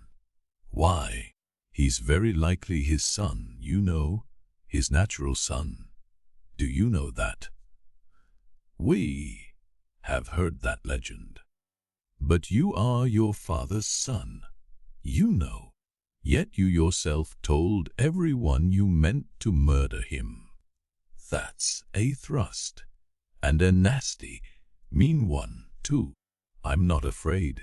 Oh, gentlemen, isn't it too base of you to say that to my face? It's base, because I told you that myself. I not only wanted to murder him, but I might have done it. And what's more, I went out of my way to tell you of my own accord that I nearly murdered him. But, you see, I didn't murder him. You see, my guardian angel saved me. That's what you've not taken into account. And that's why it's so base of you. For I didn't kill him. I didn't kill him. Do you hear? I did not kill him. He was almost choking. He had not been so moved before during the whole interrogation. And what has he told you? Smerdyakov, I mean, he added suddenly, after a pause. May I ask that question? You may ask any question, the prosecutor replied with frigid severity. Any question relating to the facts of the case, and we are, I repeat, bound to answer every inquiry you make. We found the servant Smerdyakov, concerning whom you inquire, lying unconscious in his bed, in an epileptic fit of extreme severity, that had recurred possibly 10 times. The doctor who was with us told us, after seeing him, that he may possibly not outlive the night. Well, if that's so, the devil must have killed him. Broke suddenly from Mitya, as though until that moment he had been asking himself, was it Smerdyakov or not? We will come back to this later, Nikolay Parfenovitch decided. Now, wouldn't you like to continue your statement? Mitya asked for a rest. His request was courteously granted. After resting, he went on with his story, but he was evidently depressed. He was exhausted, mortified, and morally shaken. To make things worse, the prosecutor exasperated him, as though intentionally, by vexatious interruptions about trifling points. Scarcely had Mitya described how, sitting on the wall, he had struck Grigory on the head with the pestle, while the old man had hold of his left leg and how he had then jumped down to look at him. When the prosecutor stopped him to ask him to exactly how he was sitting on the wall, Mitya was surprised. "Oh, I was sitting like this, astride. One leg on one side of the wall and one the other. And the pestle. The pestle was in my hand. Not in your pocket. Do you remember that precisely? Was it a violent blow you gave him?" "It must have been a violent one. But why do you ask?" "Would you mind sitting on the chair just as you sat on the wall? Then and showing us just how you moved your arm, and in what direction. You're making fun of me, aren't you?" asked Mitya, looking haughtily at the speaker, but the latter did not flinch. Mitya turned abruptly, sat astride on his chair, and swung his arm. "This was how I struck him. That's how I knocked him down. What more do you want?" "Thank you. May I trouble you now to explain why you jumped down, with what object, and what you had in view?" "Oh, hang it. I jumped down to look at the man I'd hurt. I don't know what for." "Though you were so excited and were running away." "Yes, though I was excited and running away. You wanted to help him." "Help?" "Yes, perhaps I did want to help him. I don't remember." "You don't remember? Then you didn't quite know what you were doing." "Not at all. I remember everything, every detail. I jumped down to look at him and wiped his face with my handkerchief." "We have seen your handkerchief. Did you hope to restore him to consciousness?" "Don't know whether I hoped it.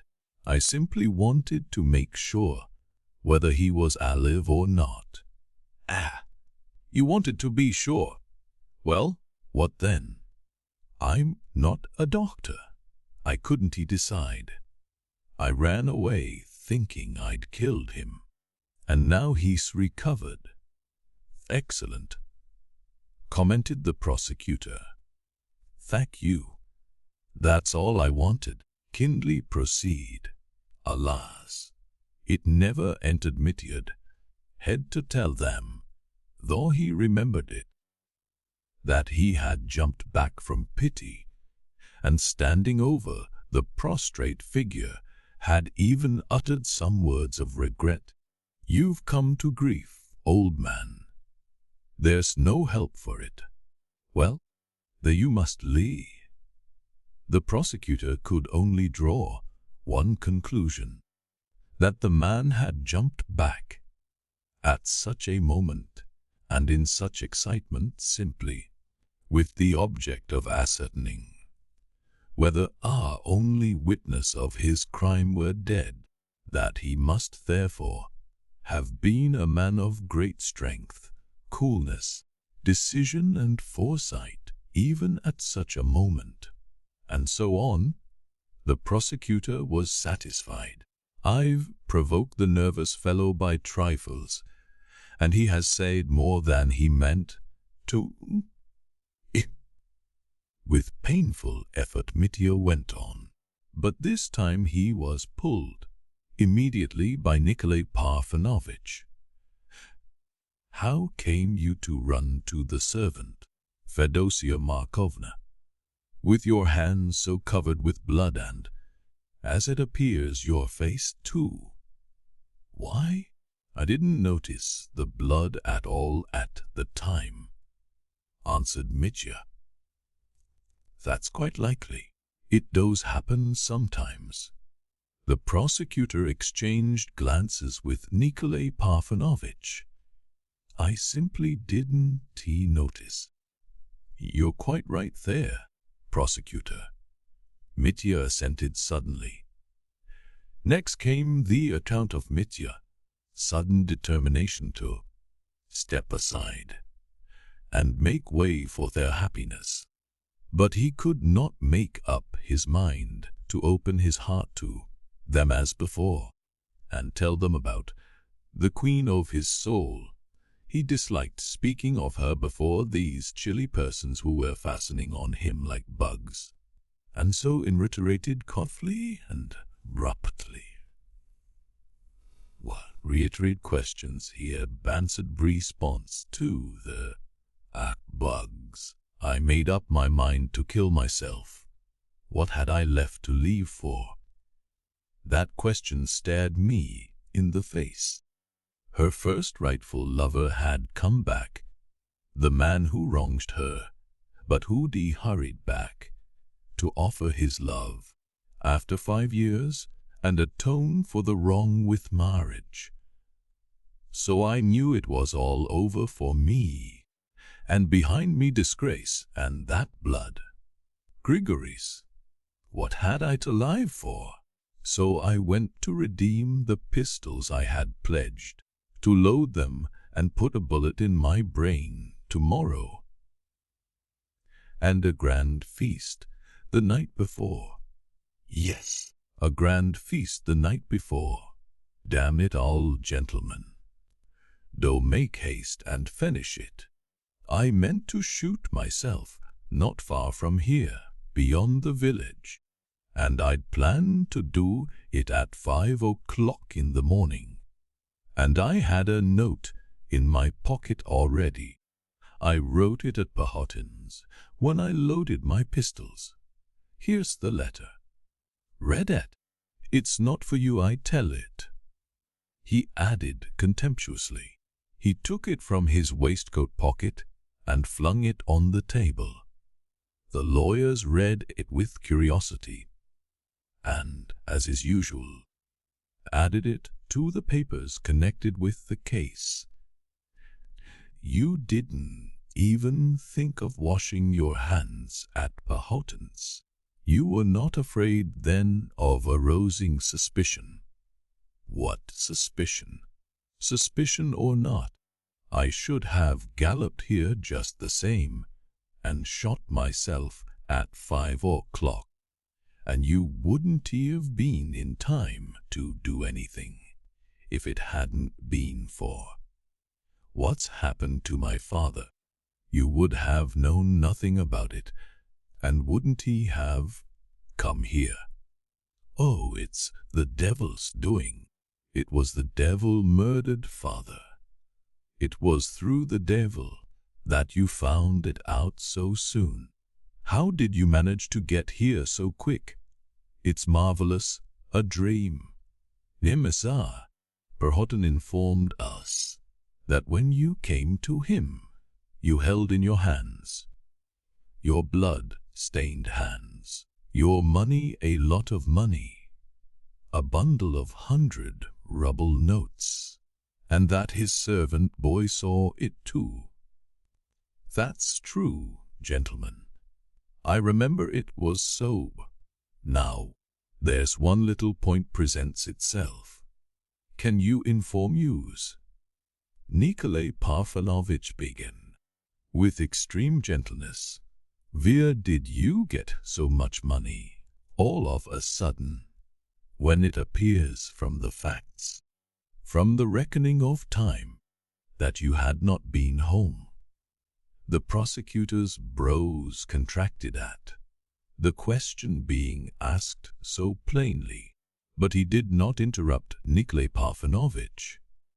No, I didn't go home, answered Mitya, apparently perfectly composed, but looking at the floor. Allow me, then, to repeat my question. Nikolay Parfenovich went on as though creeping up to the subject.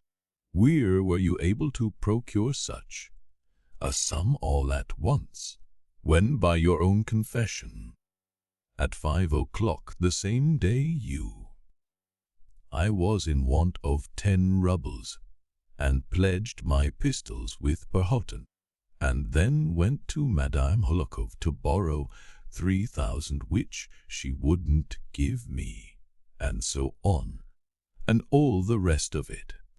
Mitya interrupted sharply. "Wes, gentlemen, I was in want of it, and suddenly thousands turned up, eh?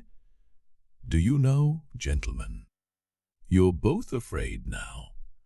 What if he won't tell us where he got it? That's just how it is. I'm not going to tell you, gentlemen.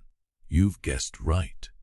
You'll never know," said Mitya, chipping out each word with extraordinary determination. The lawyers were silent for a moment. "You must understand, Mr. Karamazov, that it is of vital importance for us to know," said Nikolai Parfenovitch, softly and suavely. "I understand, but still I won't tell you." The prosecutor, too, intervened, and again reminded the prisoner that he was at liberty to refuse to answer questions if he thought it to his interest, and so on. But in view of the damage he might do himself by his silence, especially in a case of such importance as, and so on, gentlemen, and so on. "Enough! I've heard that rigmarole before," Mitya interrupted again. "I can see for myself how important it is, and that this is the vital point, and still I want to say." "What is it to us? It's not our business, but yours. You are doing yourself harm," observed Nikolai Parfenovitch nervously. "You see, gentlemen, joking apart," Mitya lifted his eyes and looked firmly at them both. "I had an inkling from the first that we should come to loggerheads at this point. But at first, when I began to give my evidence, it was all still far away and misty. It was all floating, and I was so simple that I began with the supposition of mutual confidence existing between yous. Now I can see for myself that such confidence is out of the question. For in any case we were bound to come this cursed stumbling block. And now we've come to it.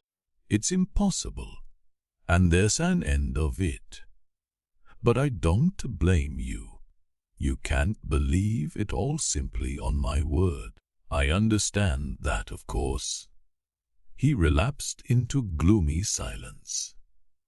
"Couldn't you, without abandoning your resolution to be silent about the chief point, could you not, at the same time, give us some slight hint as to the nature of the motives which are strong enough to induce you to refuse to answer at a crisis so full of danger to you?" Mitya smiled mournfully, almost dreamily. "I'm much more good than natured, you think, gentlemen. I'll tell you the reason why and give you that hint, though you don't deserve it. I want to speak of that, gentlemen, because it would be a stain on my honor. The answer to the question where I got the money would expose me to far greater disgrace than the murder and robbing of my father, if I had murdered and robbed him. That's why I can't tell you. I can't for fear of disgrace. What, gentlemen? Are you going to write that down?" "Yes." "We'll write it down," lisped Nikolai Parfenovitch. "You ought not to write that down about the disgrace. I only told you that in the goodness of my heart. I needn't have told you. I made you a present of it, so to speak, and you pounce upon it at once." "Oh well," Write what you like," he concluded with scornful disgust. "I'm not afraid of you, and I can still hold up my head before you." "And do you tell us the nature of that disgrace?"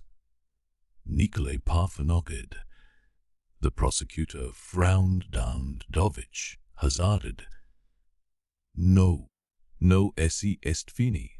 Don't trouble yourselves. It's not worth while soiling one's hands. I have soiled myself enough through you as it is. You're not worth it. No one is. Enough, gentlemen. I'm not going on." This was said too peremptorily. Nikolay Parfenovitch did not insist further, but from Ippolit Kirillovitch's eyes he saw that he had not given up hope. "Can you not, at least, tell us what sum you had in your hands when you went into Mr. Perhotin's? How many rubles exactly?" "I can't tell you that."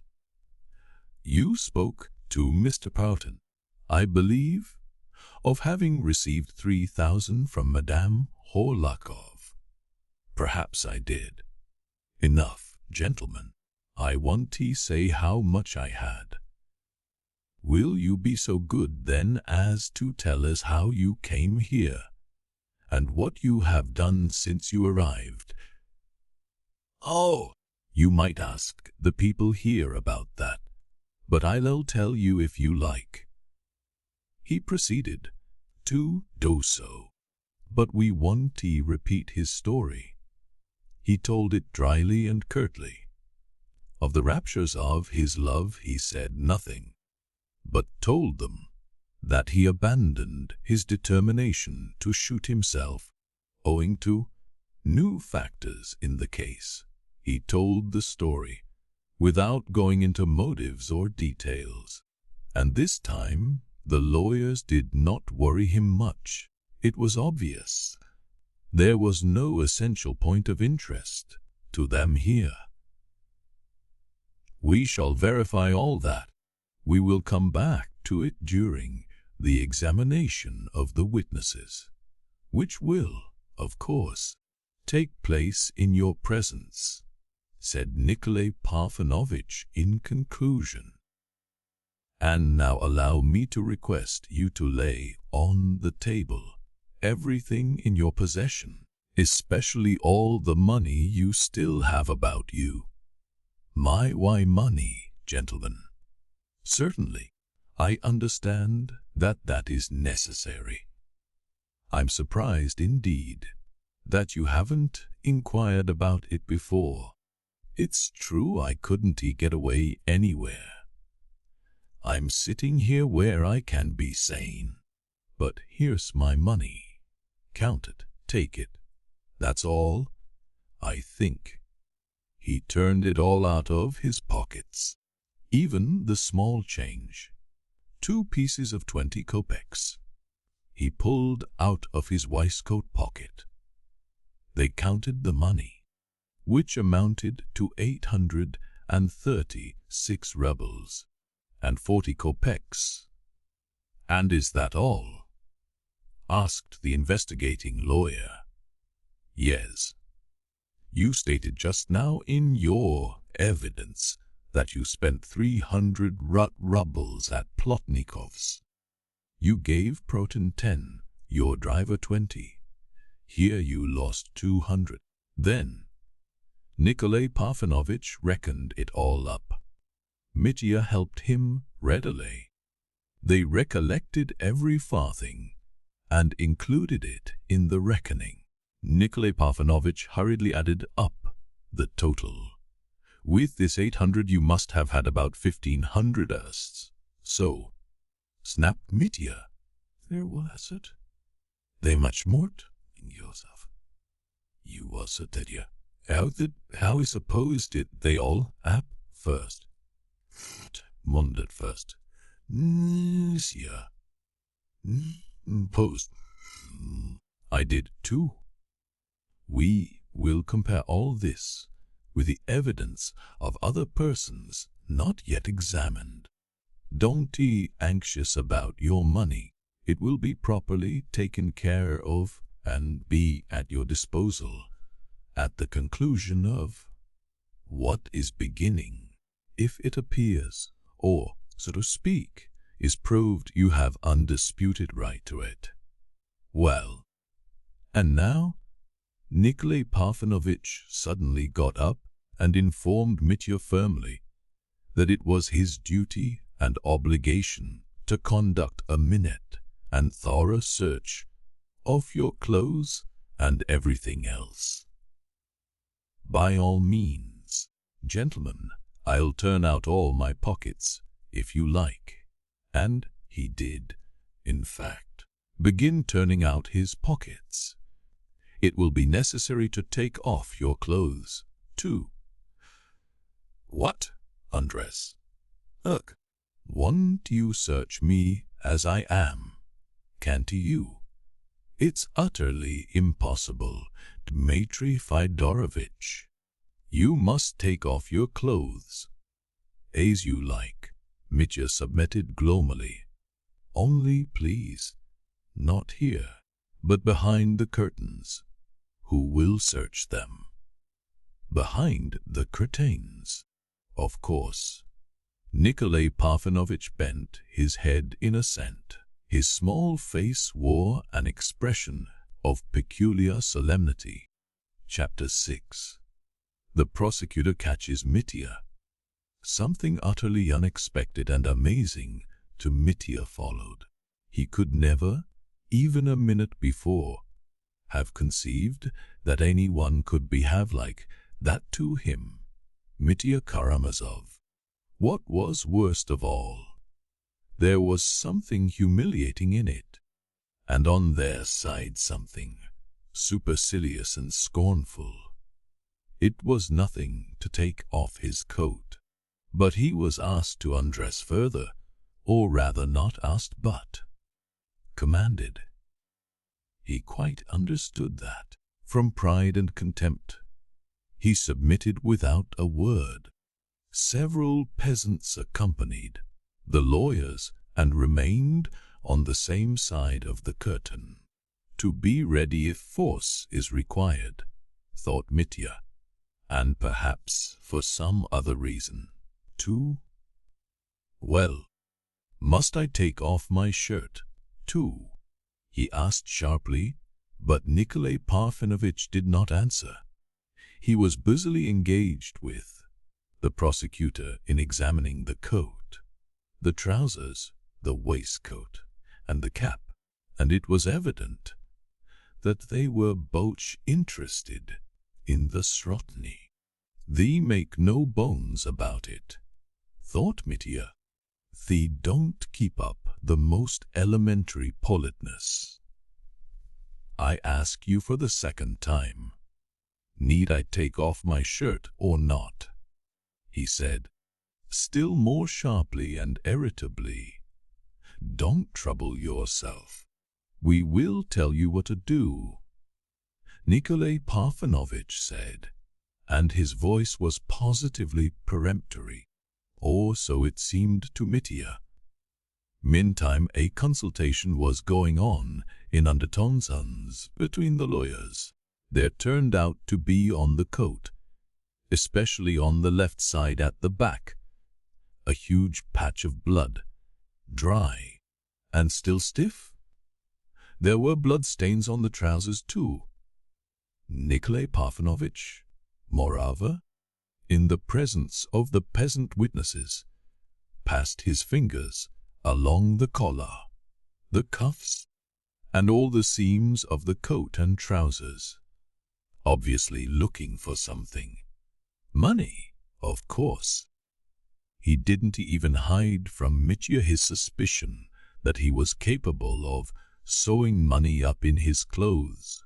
He treats me not as an officer, but as a thief, Mitya muttered to himself. They communicated their ideas to one another with amazing frankness. The secretary, for instance, who was also behind the curtain, fussing about and listening, called Nikolay Parfenovitch's attention to the cap, which they were also fingering. "You remember Gridienko, the copying clerk?" observed the secretary. "Last summer he received the wages of the whole office and pretended to have lost the money when he was drunk. And where was it found? Why, in just such pipings in his cap. The 100-ruble notes were screwed up in little rolls and sewed in the piping." Both the lawyers remembered Gridienko's case perfectly, and so laid aside Mitya's cap and decided that all his clothes must be more thoroughly examined later. "Excuse me," cried Nikolay Parfenovitch, suddenly noticing that the right cuff of Mitya's shirt was turned in and covered with blood. "Excuse me, what's that blood?" "Yes," Mitya jerked out, "that is, what blood? And why is the cuff turned in?"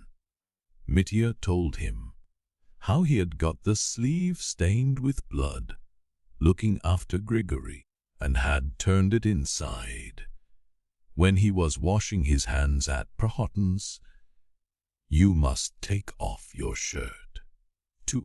That's very important as material evidence." Mitya flushed red and flew into a rage. "What? Am I to stay naked?" he shouted. "Don't disturb yourself. We will arrange something. And meanwhile take off your socks." "You not joking? Is that really necessary?" Mitya's eyes flashed. "We are in no mood for joking," answered Nikolay Parfenovitch sternly. "Well, if I must," muttered Mitya, and sitting down on the bed, he took off his socks. He felt unbearably awkward.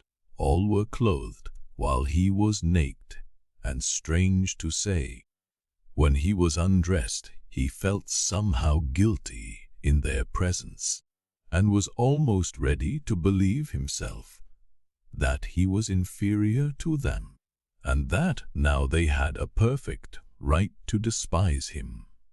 When all are undressed, one is somehow not ashamed, but when once the only one undressed and everybody is looking, it's degrading. He kept repeating to himself, again and again, "It's like a dream. I've sometimes dreamed of being in such degrading positions." It was a misery to him to take off his socks. They were very dirty, and so were his underclothes, and now every one could see it. And what was worse, he disliked his feet. All his life he had thought both his big toes hideous. He particularly loathed the coarse, flat, crooked nail on the right one, and now they would all see it. Feeling intolerably ashamed made him at once and intentionally rougher. He pulled off his shirt himself. "Would you like to look anywhere else if you're not ashamed to?" "No, there's no need to, at present." "Well, am I to stay naked like this?" he added savagely. "Yes, that can't be helped for the time. Kindly sit down here for a while. You can wrap yourself in a quilt from the bed, and I'll see to all this." All the things shown to the witnesses. The report of the search was drawn up, and at last Nikolay Parfenovitch went out, and the clothes were carried out after him. Ippolit Kirillovitch went out, too. Mitya was left alone with the peasants, who stood in silence, never taking their eyes off him. Mitya wrapped himself up in the quilt. He felt cold. His bare feet stuck out, and he couldn't pull the quilt over so as to cover them. Nikolay Parfenovitch seemed to be gone a long time, an insufferable time. He thinks of me as a puppy, thought Mitya, gnashing his teeth. That rotten prosecutor has gone. Too contemptuous, no doubt. It disgusts him to see me naked. Mitya imagined, however, that his clothes would be examined and returned to him. But what was his indignation when Nikolay Parfenovitch came back with quite different clothes, brought in behind him by a peasant. "Here are clothes for you," he observed airily, seeming well satisfied with the success of his mission. "Missa, Kalganov has kindly provided these for this unusual emergency, as well as a clean shirt. Luckily, he had them all in his trunk. You can keep your own socks and underclothes." Mitya flew into a passion. "I want to have other people's clothes," he shouted menacingly. "Give me my own." "It's impossible." "Give my own. Damn Kalganov and his clothes." Too, it was a long time before they could persuade him, but they succeeded somehow in quieting him down. They impressed upon him that his clothes, being stained with blood, must be included with the other material evidence, and that they, not even, the right to let him have them now. Taking into consideration the possible outcome of the case, Mitya at last understood this. He subsided into gloomy silence and hurriedly dressed himself. He merely observed, as he put them on, that the clothes were much better than his old ones, and that he disliked gaining by the change. The coat was, besides, ridiculously tight. "Am I to be dressed up like a fool for your amusement?" They urged upon him again that he was exaggerating, that Kalganov was only a little taller, so that only the trousers might be a little too long. But the coat turned out to be really tight in the shoulders.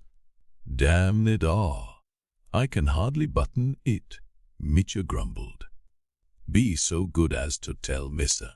Kalganov from me that I didn't ask for his clothes. And it's not my doing that they've dressed me up like a clown. He understands that, and is sorry. I mean, not sorry to lend you his clothes, but sorry about all this business," mumbled Nikolay Parfenovitch. "Confound his sorrow. Well, where now? Am I to go on sitting here?" He was asked to go back to the other room. Mitya went in, scowling with anger and trying to avoid looking at anyone. Dressed in another man's clothes, he felt himself disgraced, even in the eyes of the peasants, and of Trifon Borisovich, whose face appeared, for some reason, in the doorway and vanished immediately. "He's come to look at me dressed up," thought Mitya. He sat down on the same chair as before. He had an absurd nightmarish feeling, as though he were out of his mind. "Well, what now? Are you going to flog me? That's all that's left for you," he said, clenching his teeth and addressing the prosecutor. He would not turn to Nikolay Parfenovitch, as though he disdained to speak to him. "He looked too closely at my socks," and turned them inside out, on purpose to show everyone how dirty they were. The scoundrel! Well, now we must proceed to the examination of witnesses, observed Nikolay Parfenovitch, as though in reply to Mitya's question. Yes, said the prosecutor thoughtfully, as though reflecting on something. We've done what we could in your interest, Dmitri Fyodorovitch, Nikolay Parfenovitch went on. But having received from you such an uncompromising refusal to explain to us the source from which you obtained the money found upon you, we are, at the present moment. What is the stone in your ring? Mitya interrupted suddenly, as though awakening from a reverie. He pointed to one of the 3 large rings adorning Nikolay Parfenovitch's right hand. Ring, repeated Nikolay Parfenovitch with surprise. Wes, that one, on your middle finger, with the little veins in it. What stone is that? Mitya persisted, like a peevish child. That's a smoky topaz, said Nikolay Parfenovitch, smiling. Would you like to look at it? I'll take it off. No, don't take it off, cried Mitya furiously, suddenly waking up and angry with himself. Don't take it off. There's no need. Damn it. Gentlemen, you've sullied my heart. Can you suppose that I would conceal it from you if I had really killed my father? That I would shuffle, lie, and hide myself? No, that's not like Dmitri Karamazov. That he couldn't do. And if I were guilty, I swear I shouldn't have waited for your coming, or for the sunrise as I meant at first, but should have killed myself before this, without waiting for the dawn. I know that about myself now. I couldn't have learnt so much in 20 years as I've found out in this accursed night. And should I have been like this on this night, and at this moment, sitting with you, could I have talked like this? Could I have moved like this? Could I have looked at you and at the world like this, if I had really been the murderer of my father, when the very thought of having accidentally killed Grigory gave me no peace all night? Not from fear. Oh, not simply from fear of your punishment, the disgrace of it, and you expect me to be open with such scoffers as you, who see nothing and believe in nothing, blind moles and scoffers, and to tell you another nasty thing I've done, another disgrace, even if that would save me from your accusation. No, better Siberia. The man who opened the door to my father and went in at that door, he killed him, he robbed him. Who was he? I'm racking my brains and can't think who, but I can tell you it was not Dmitri Karamazov. And that's all I can tell you, and that's enough. Leave me alone. Exile me, punish me, but don't bother me any more. I'll say no more. Call your witnesses. Mitya uttered his sudden monologue, as though he were determined to be absolutely silent for the future. The prosecutor watched him the whole time, and only when he had ceased speaking, observed, as though it were the most ordinary thing, with the most frigid and composed air, "Oh, about the open door of which you spoke just now, we may as well inform you. By the way now, of a very interesting piece of evidence of the greatest importance, both to you and to us, that has been given us by Grigory, the old man you wounded.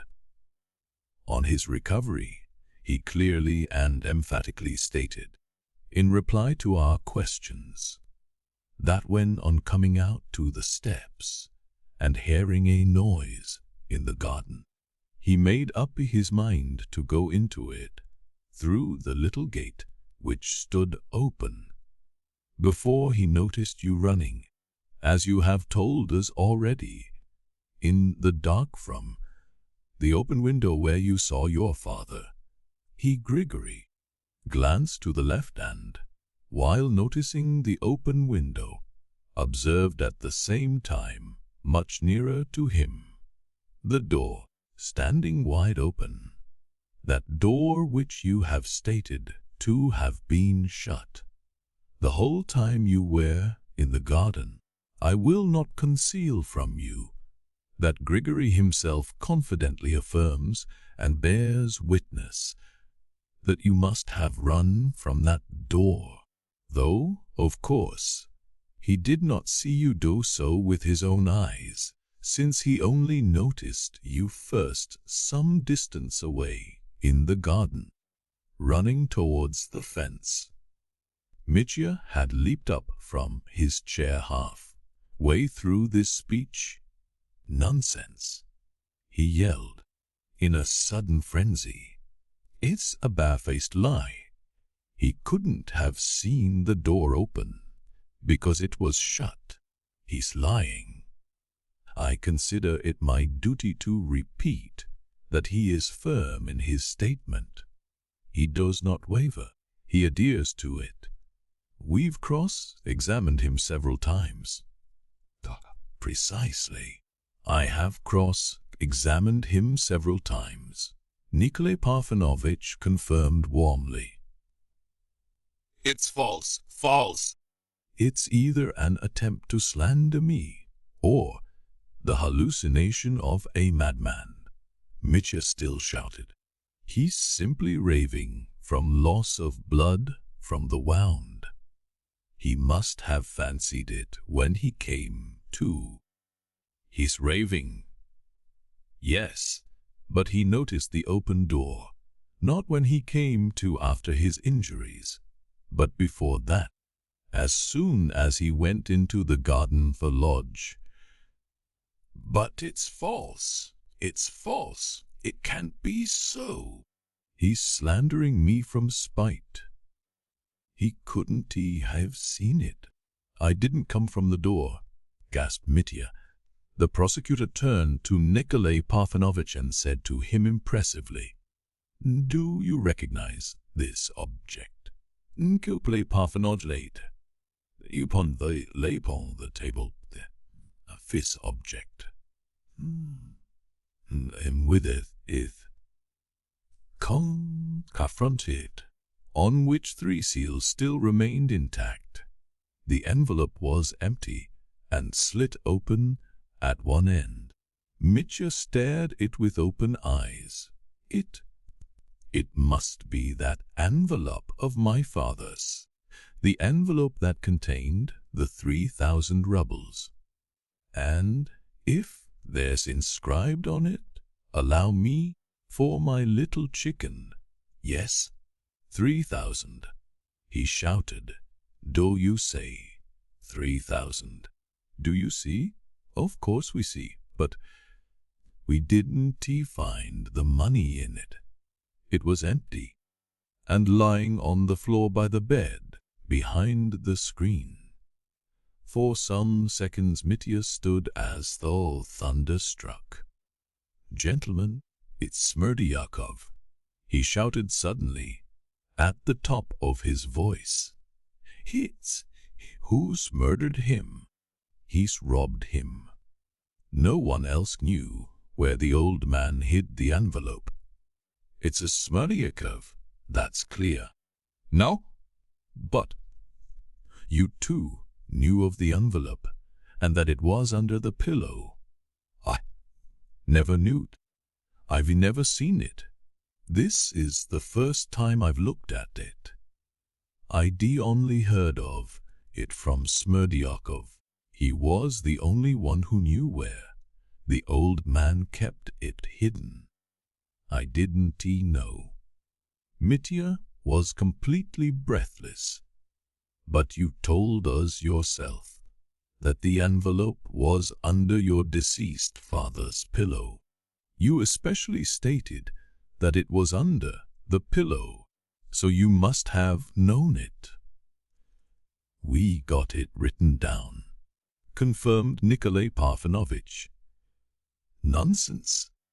It's absurd. I'd no idea it was under the pillow. And perhaps it wasn't under the pillow at all. It was just a chance guess that it was under the pillow. What does Smerdyakov say? Have you asked him where it was? What does Smerdyakov say? That's the chief point. And I went out of my way to tell lies against myself. I told you without thinking that it was under the pillow, and now you. Oh, you know how one says the wrong thing without meaning it. No one knew but Smerdyakov, only Smerdyakov, and no one else. He didn't even tell me where it was. But it's his doing, his doing. There's no doubt about it. He murdered him. That's as clear as daylight now. Mitya exclaimed more and more frantically, repeating himself incoherently, and growing more and more exasperated and excited. You must understand that, and arrest him at once.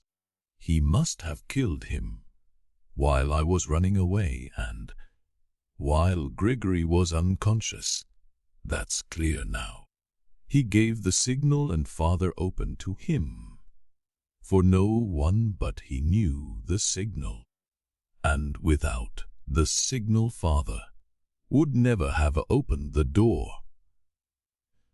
But you are again forgetting the circumstance, the prosecutor observed, still speaking with the same restraint, though with a note of triumph, that there was no need to give the signal if the door already stood open when you were there, while you were in the garden.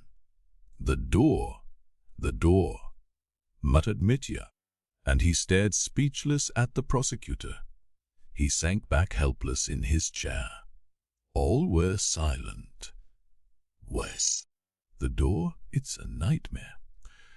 God is against me, he exclaimed, staring before him in complete stupefaction. Come, you see. The prosecutor went on with dignity, and you can judge for yourself, Dmitri Fyodorovitch. On the one hand we have the evidence of the open door from which you ran out, a fact which overwhelms you and does. On the other side your incomprehensible, persistent and, so to speak, obdurate silence with regard to the source from which you obtained the money which was so suddenly seen in your hands, when only 3 hours earlier, on your own showing, you pledged your pistols for the sake of 10 rubles. In view of all these facts, judge for yourself. What are we to believe, and what can we depend upon? And don't accuse you of being frigid, cynical, scoffing people who are incapable of believing in the generous impulses of your heart. Try to enter into our position.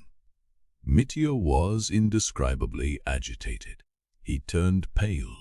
Very well, he exclaimed suddenly. I will tell you my secret. I'll tell you where I got the money.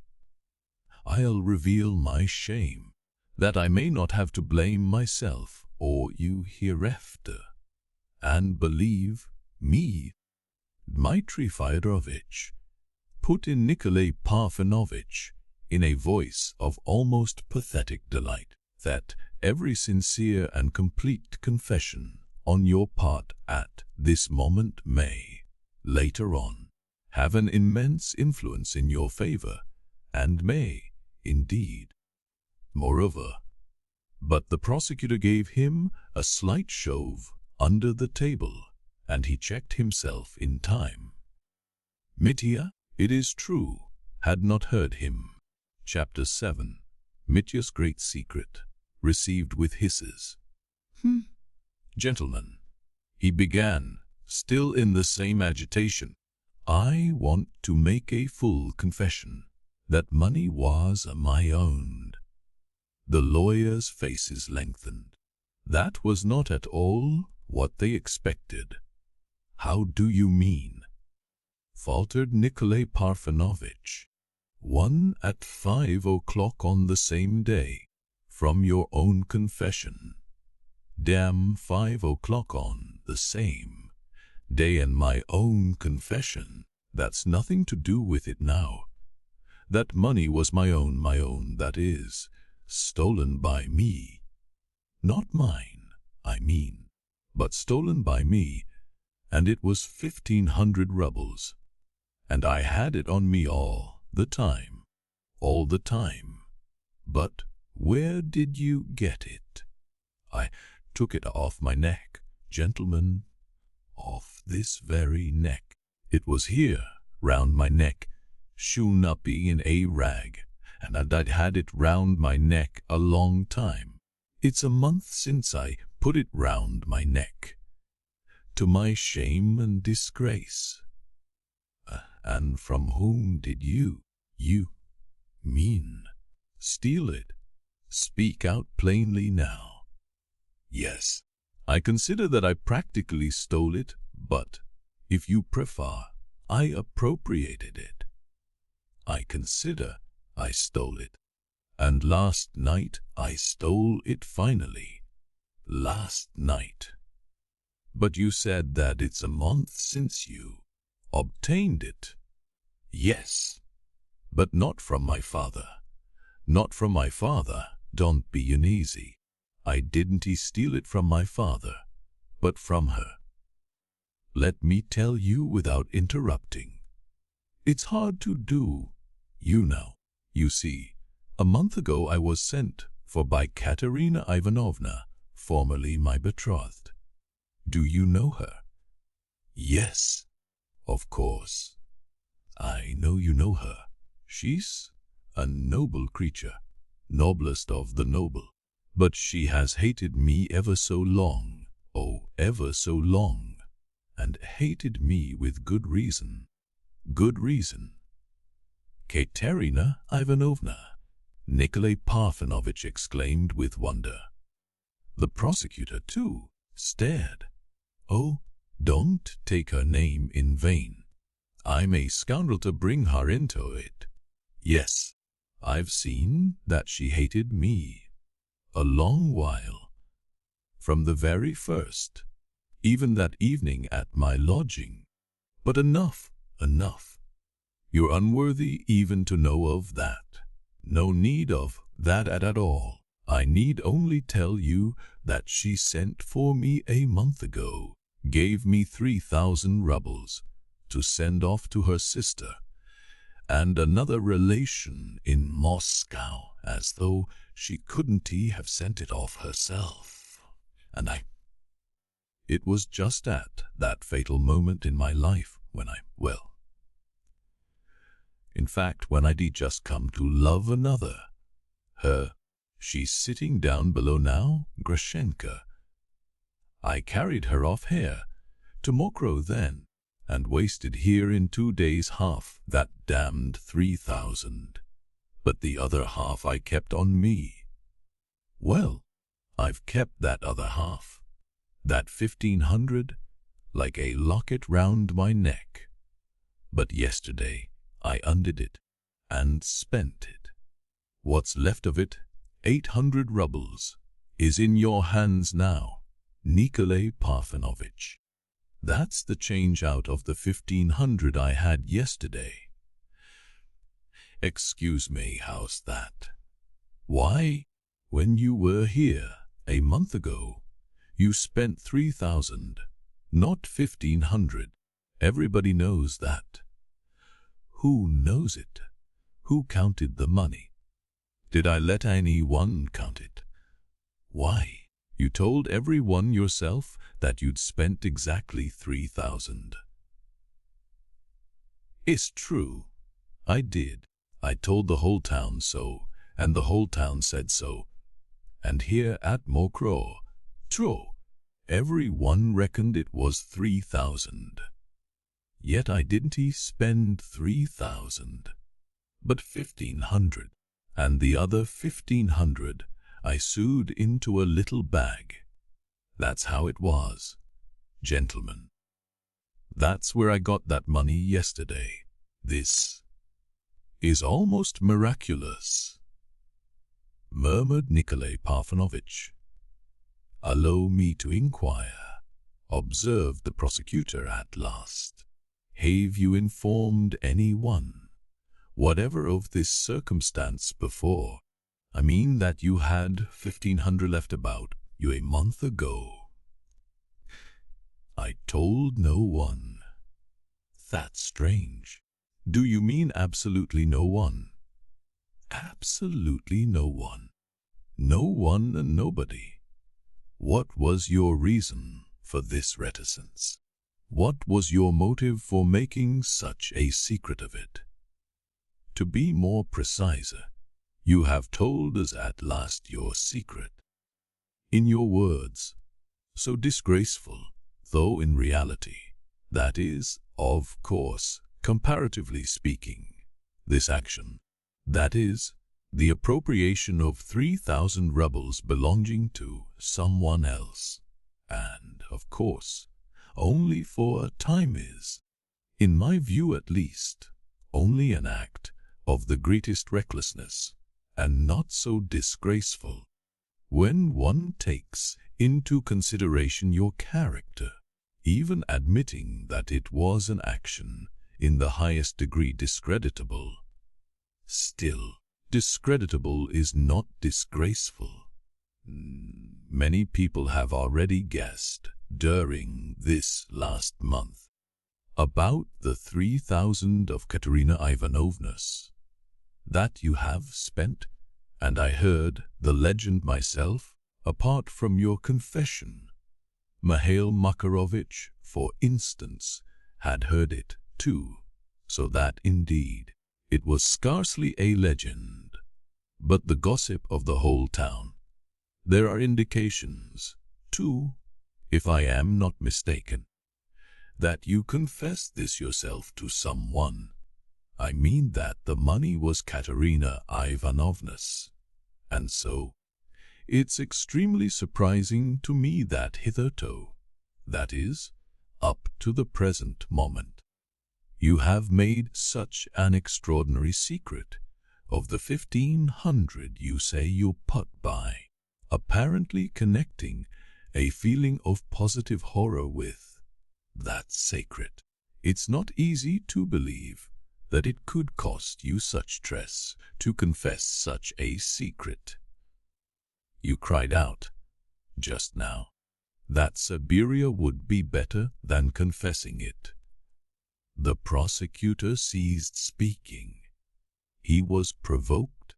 He did not conceal his vexation, which was almost anger, and gave vent to all his accumulated spleen, disconnectedly and incoherently, without choosing words. It's not the 1,500, that's the disgrace, but that I put it apart from the rest of the 3,000, said Mitya firmly. Why? Smiled the prosecutor irritably. What is there disgraceful, to your thinking, in your having set aside half of the 3,000 you had discreditably, if you prefer, disgracefully appropriated? Your taking the 3,000 is more important than what you did with it. And by the way, why did you do that? Why did you set apart that half? For what purpose? For what object did you do it?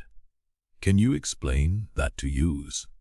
Oh, gentlemen, the purpose is the whole point, cried Mitya.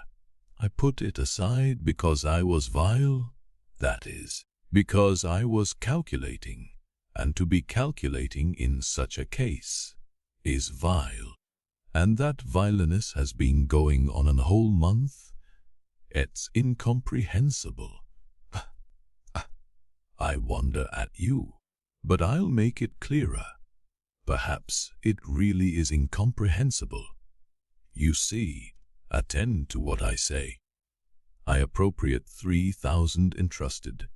To my honor, I spend it on a spree, say I spend it all. And next morning I go to her and say, Katia, I've done wrong. I've squandered your 3,000. Well, is that right? No, it's not right.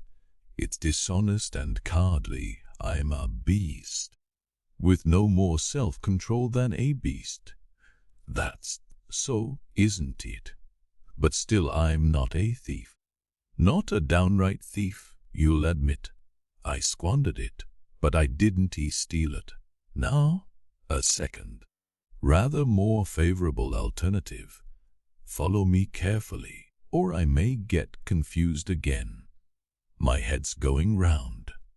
And so, for the second alternative, I spend here only 1,500 out of the 3,000. That is, only half. Next day I go and take that half here. To Katia, take this 1,500 from me. I'm a low beast, and an untrustworthy scoundrel, for I've wasted half the money, and I shall waste this, too. So keep me from temptation. Well, what of that alternative? I should be a beast and a scoundrel, and whatever you like, but not a thief, not altogether a thief. Or I should not have brought back what was left, but have kept that, too. She would see at once that since I brought back half, I should pay back what I spent. That I should never give up trying to.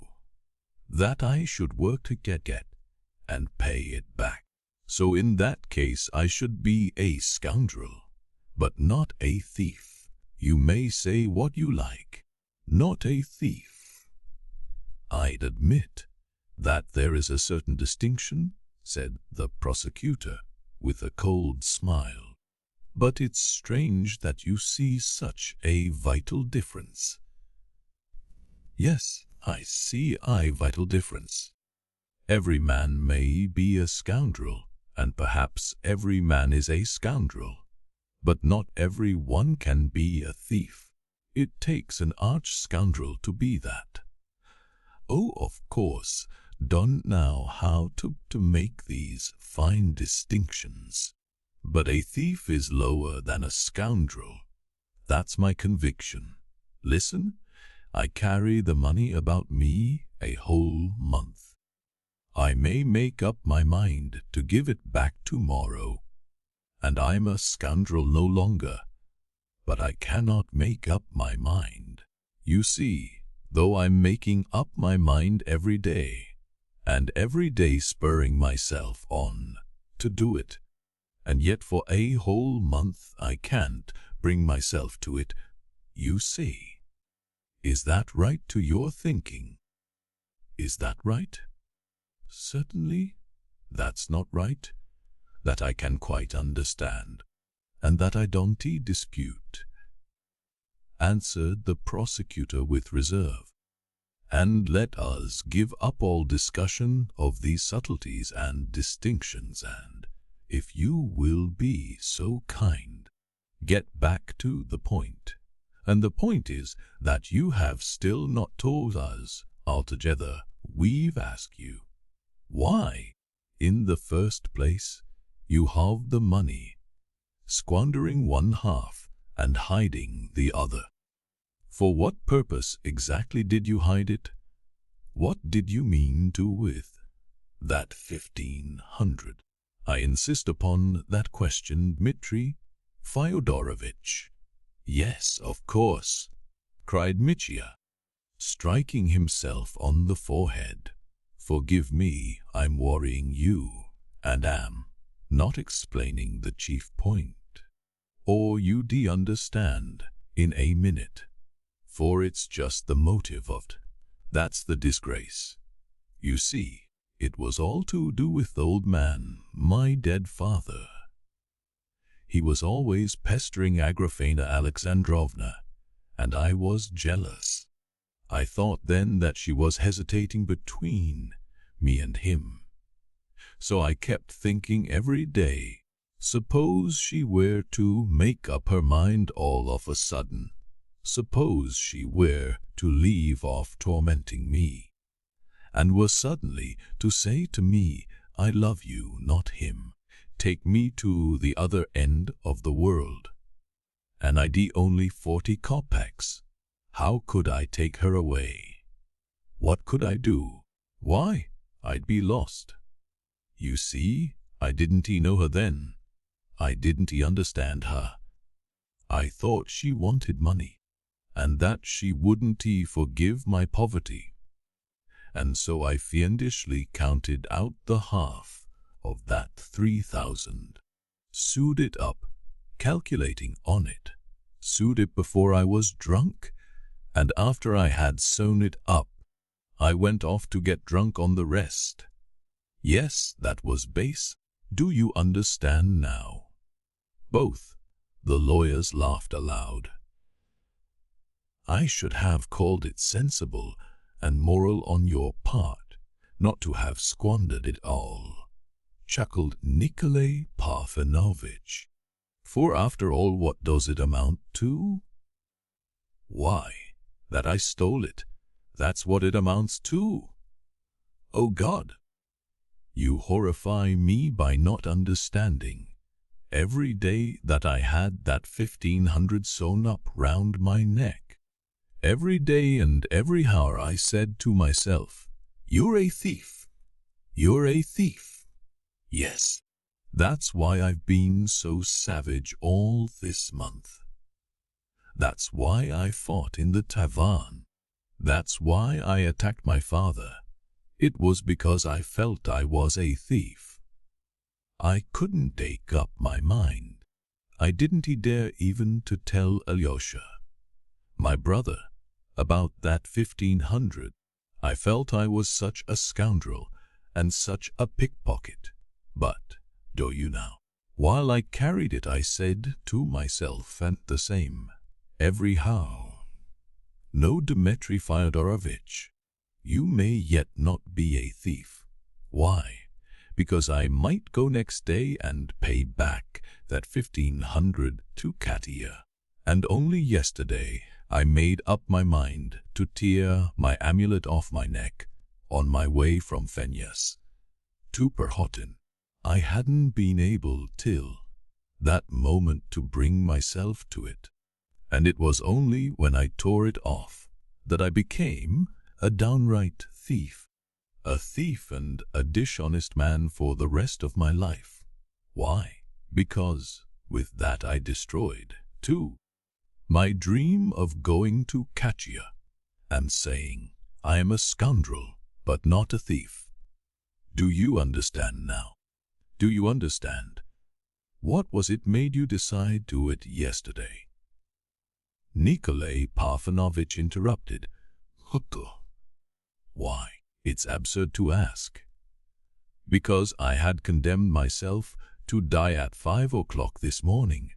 Here, at dawn, I thought it made no difference whether I died a thief or a man of honor. But I see it's not so. It turns out that it does make a difference. Believe me, gentlemen, what has tortured me most during this night has not been the thought that I'd killed the old servant, and that I was in danger of Siberia just when my love was being rewarded, and heaven was open to me again. Oh, That did torture me, but not in the same way. Not so much as the damned consciousness that I had torn that damned money off my breast at last and spent it, and had become a downright thief. Oh, gentlemen, I tell you again, with a bleeding heart, I have learnt a great deal this night. I have learnt that it's not only impossible to live a scoundrel, but impossible to be a scoundrel. No, gentlemen, one must be honest. Mitya was pale. His face had a haggard and exhausted look, in spite of his being intensely excited. I am beginning to understand you, Dmitri Fyodorovich, the prosecutor said slowly, in a soft and almost compassionate tone. But all this, if you'll excuse my saying so, is a matter of nerves, in my opinion. Your overwrought nerves, that's what it is. And why, for instance, should you not have saved yourself such misery for almost a month by going and returning that 1,500 to the lady who had entrusted it to you? And why could you not have explained things to her, and in view of your position, which you describe as being so awful, why could you not have had recourse to the plan which would so naturally occur to one's mind? That is, after honorably confessing your errors to her, why could you not have asked her to lend you the sum needed for your expenses, which, with her generous heart, she would certainly not have refused you in your distress, especially if it had been with some guarantee, or even on the security you offered to the merchant Samsonov and to Madame Hohlakov? I suppose you still regard that security as of value. Mitya suddenly crimsoned. Surely you don't think me such an out scoundrel as that? You can't be speaking in earnest, he said, with indignation, looking the prosecutor straight in the face, and seeming unable to believe his ears.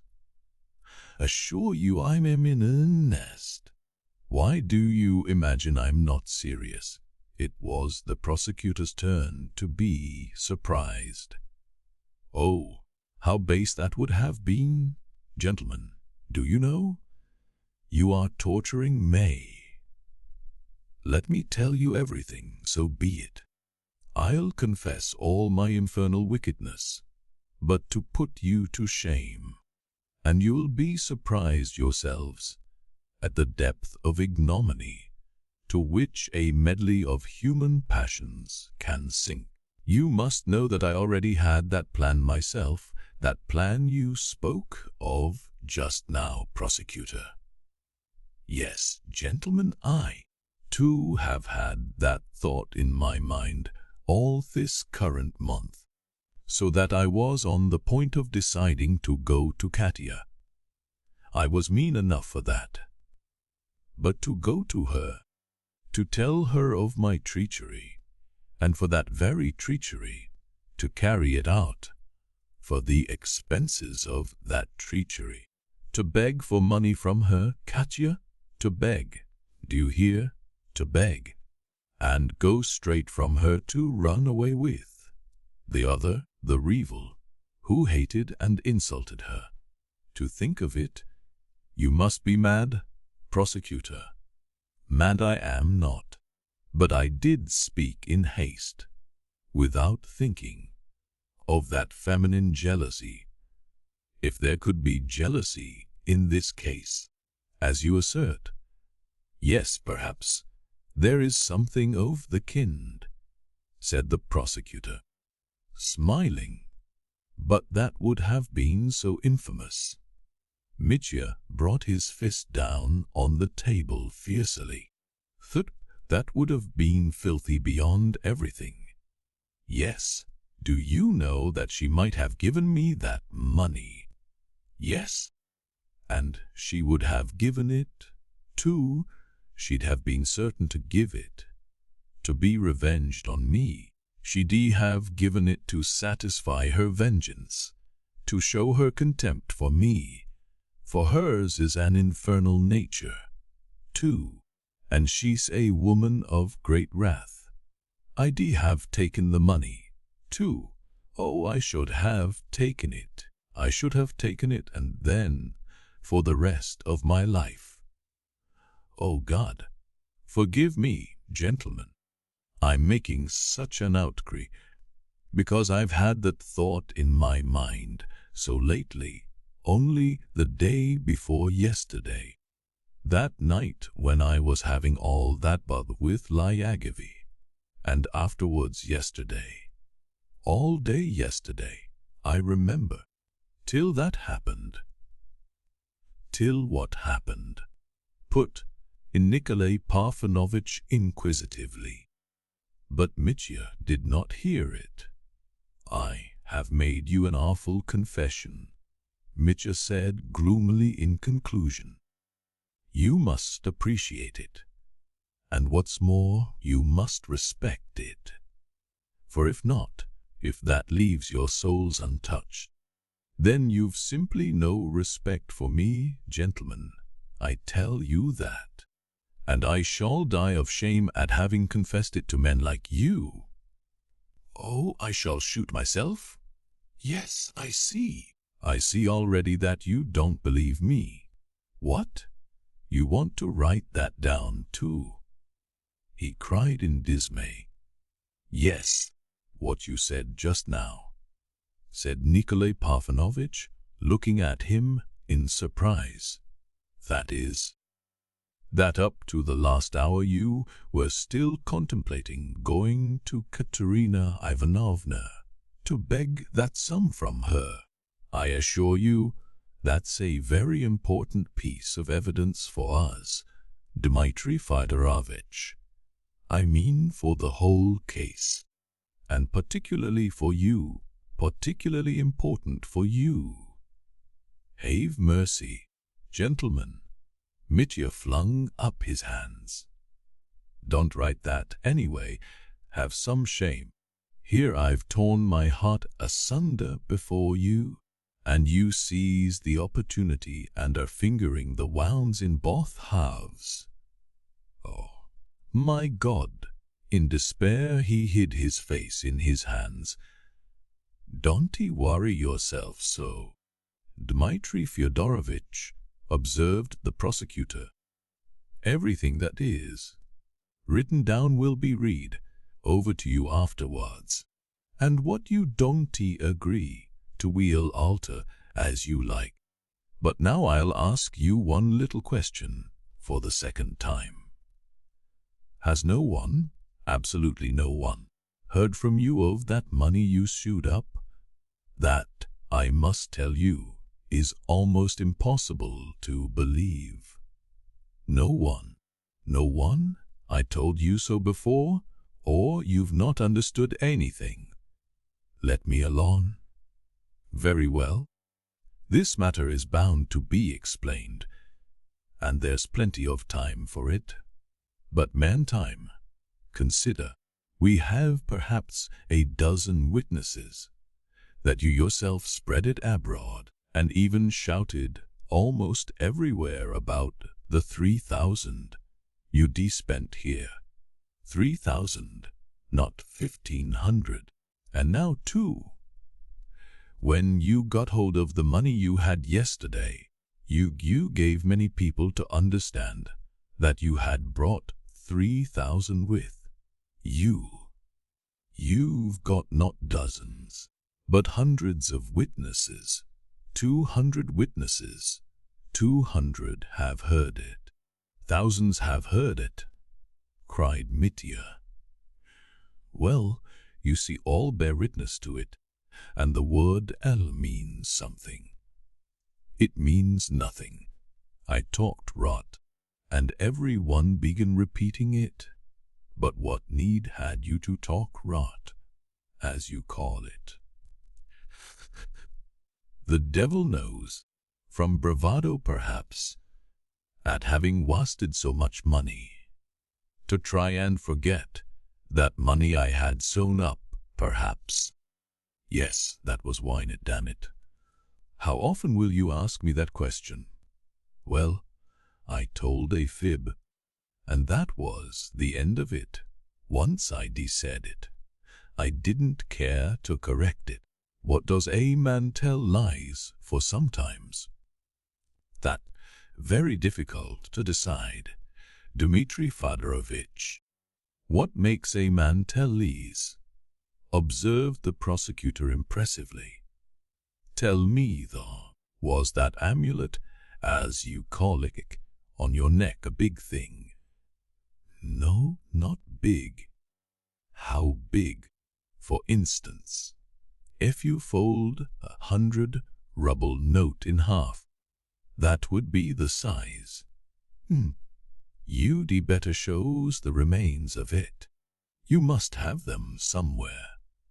Damnation, what nonsense!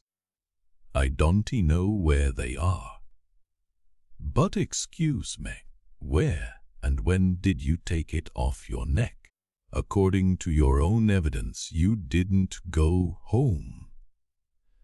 When I was going from Fenyas to Perhotin's, on the way I tore it off my neck and took out the money. In the dark. What should I want a light for? I did it with my fingers in 1 minute. Without scissors. In the street. In the market place, I think it was. Why scissors? It was an old rag. It was torn in a minute. Where did you put it afterwards? I dropped it there. Where was it? Exactly.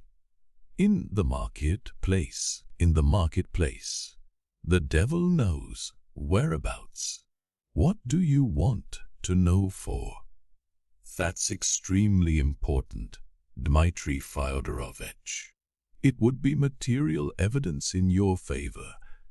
How is it you don't understand that? Who helped you to sew it up a month ago? No one helped me. I did it myself. Can you sew?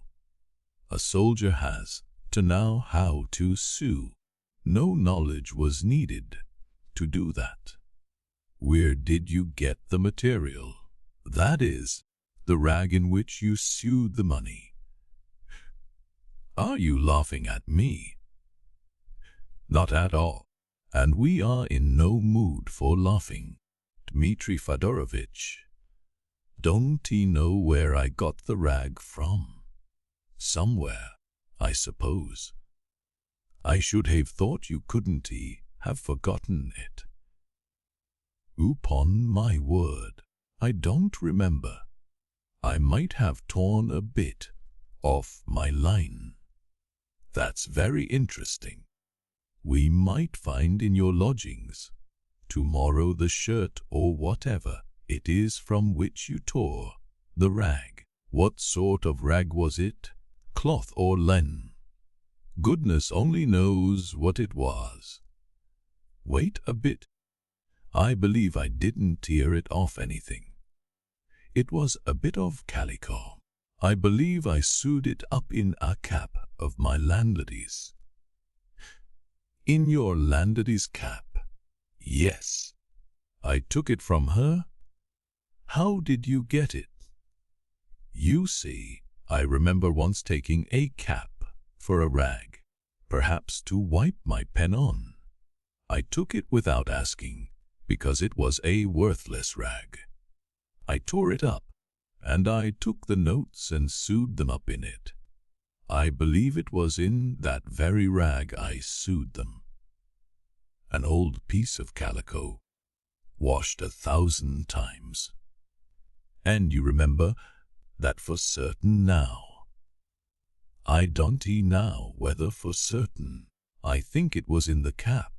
But, hang it, What does it matter? In that case, your landlady will remember that the thing was lost. No, she didn't miss it. It was an old rag, I tell you. An old rag not worth a farthing. And where did you get the needle and thread? I'll stop now. I won't say any more. Enough of it, said Mitya, losing his temper at last. It's strange that you have so completely forgotten where the pieces in the market place. Be swept to two B's for the orders for morrow. And perhaps you'll find it, said Mitya, sneering. Enough, gentlemen, enough, he decided, in an exhausted voice. I see you don't believe me. Not for a moment. It's my fault, not yours. I ought not to have been so ready. Why did I degrade myself by confessing my secret to you? It's a joke to you. I see that from your eyes. You led me on to it, Prosecutor. Sing a hymn of triumph if you can. Damn you, you torturers. He bent his head and hid his face in his hands. The lawyers were silent. A minute later he raised his head and looked at them almost vacantly. His face now expressed complete, hopeless despair, and he sat mute and passive as though hardly conscious of what was happening. In the meantime they had to finish what they were about. They had immediately to begin examining the witnesses. It was by now 8 o'clock in the morning. The lights had been extinguished long ago. Mikhail Makarovich and Kalganov, who had been continually in and out of the room all the while the interrogation had been going on, had now both gone out again. The lawyers, too, looked very tired. It was a wretched morning. The whole sky was overcast, and the rain streamed down in bucketfuls. Mitya gazed blankly out the window. "May I look out of the window?" he asked Nikolay Parfenovitch. Suddenly, "Oh, as much as you like," the latter replied. Mitya got up and went to the window. The rain lashed against its little greenish panes. He could see the muddy road just below the house, and farther away in the rain and mist, a row of poor, black, dismal huts, looking even blacker and poorer in the rain. Mitya thought of Fyodor, the golden-haired, and how he had meant to shoot himself at his first ray. Perhaps it would be even better on a morning like this, he thought with a smile, and suddenly, flinging his hand downwards, he turned to his torturers. "Gentlemen," he cried, "see that I am lost. But she? Tell me about her, I beseech you. Surely she need not be ruined with me. She's innocent, you know. She was out of her mind when she cried last night, 'It's all my fault.' She's done nothing. I've been grieving over her all night as I sat with you. Can't you? Won't you tell me what you are going to do with her now? You can set your mind quite at rest on that score." Dmitri Fyodorovich, the prosecutor, answered at once with evident alacrity. "We have, so far, no grounds for interfering with the lady in whom you are so interested. I trust that it may be the same in the later development of the case. On the contrary, we'll do everything that lies in our power in that matter." set your mind completely at rest. Gentlemen, I thank you.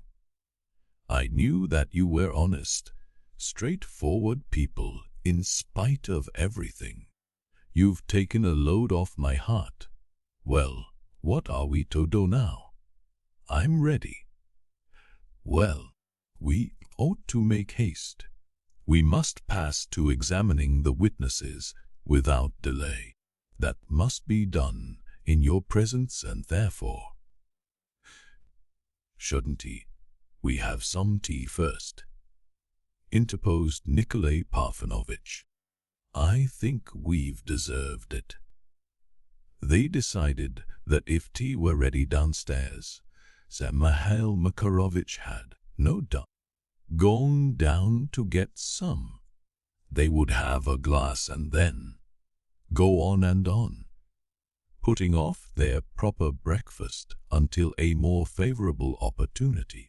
Tea really was ready below, and was soon brought up. Mitya at first refused the glass that Nikolay Parfenovitch politely offered him, but afterwards he asked for it himself and drank it greedily. He looked surprisingly exhausted. It might have been supposed, from his Herculean strength, that one night of carousing, even accompanied by the most violent emotions, could have had little effect on him, but he felt that he could hardly hold his head up, and from time to time all the objects about him seemed heaving and dancing before his eyes.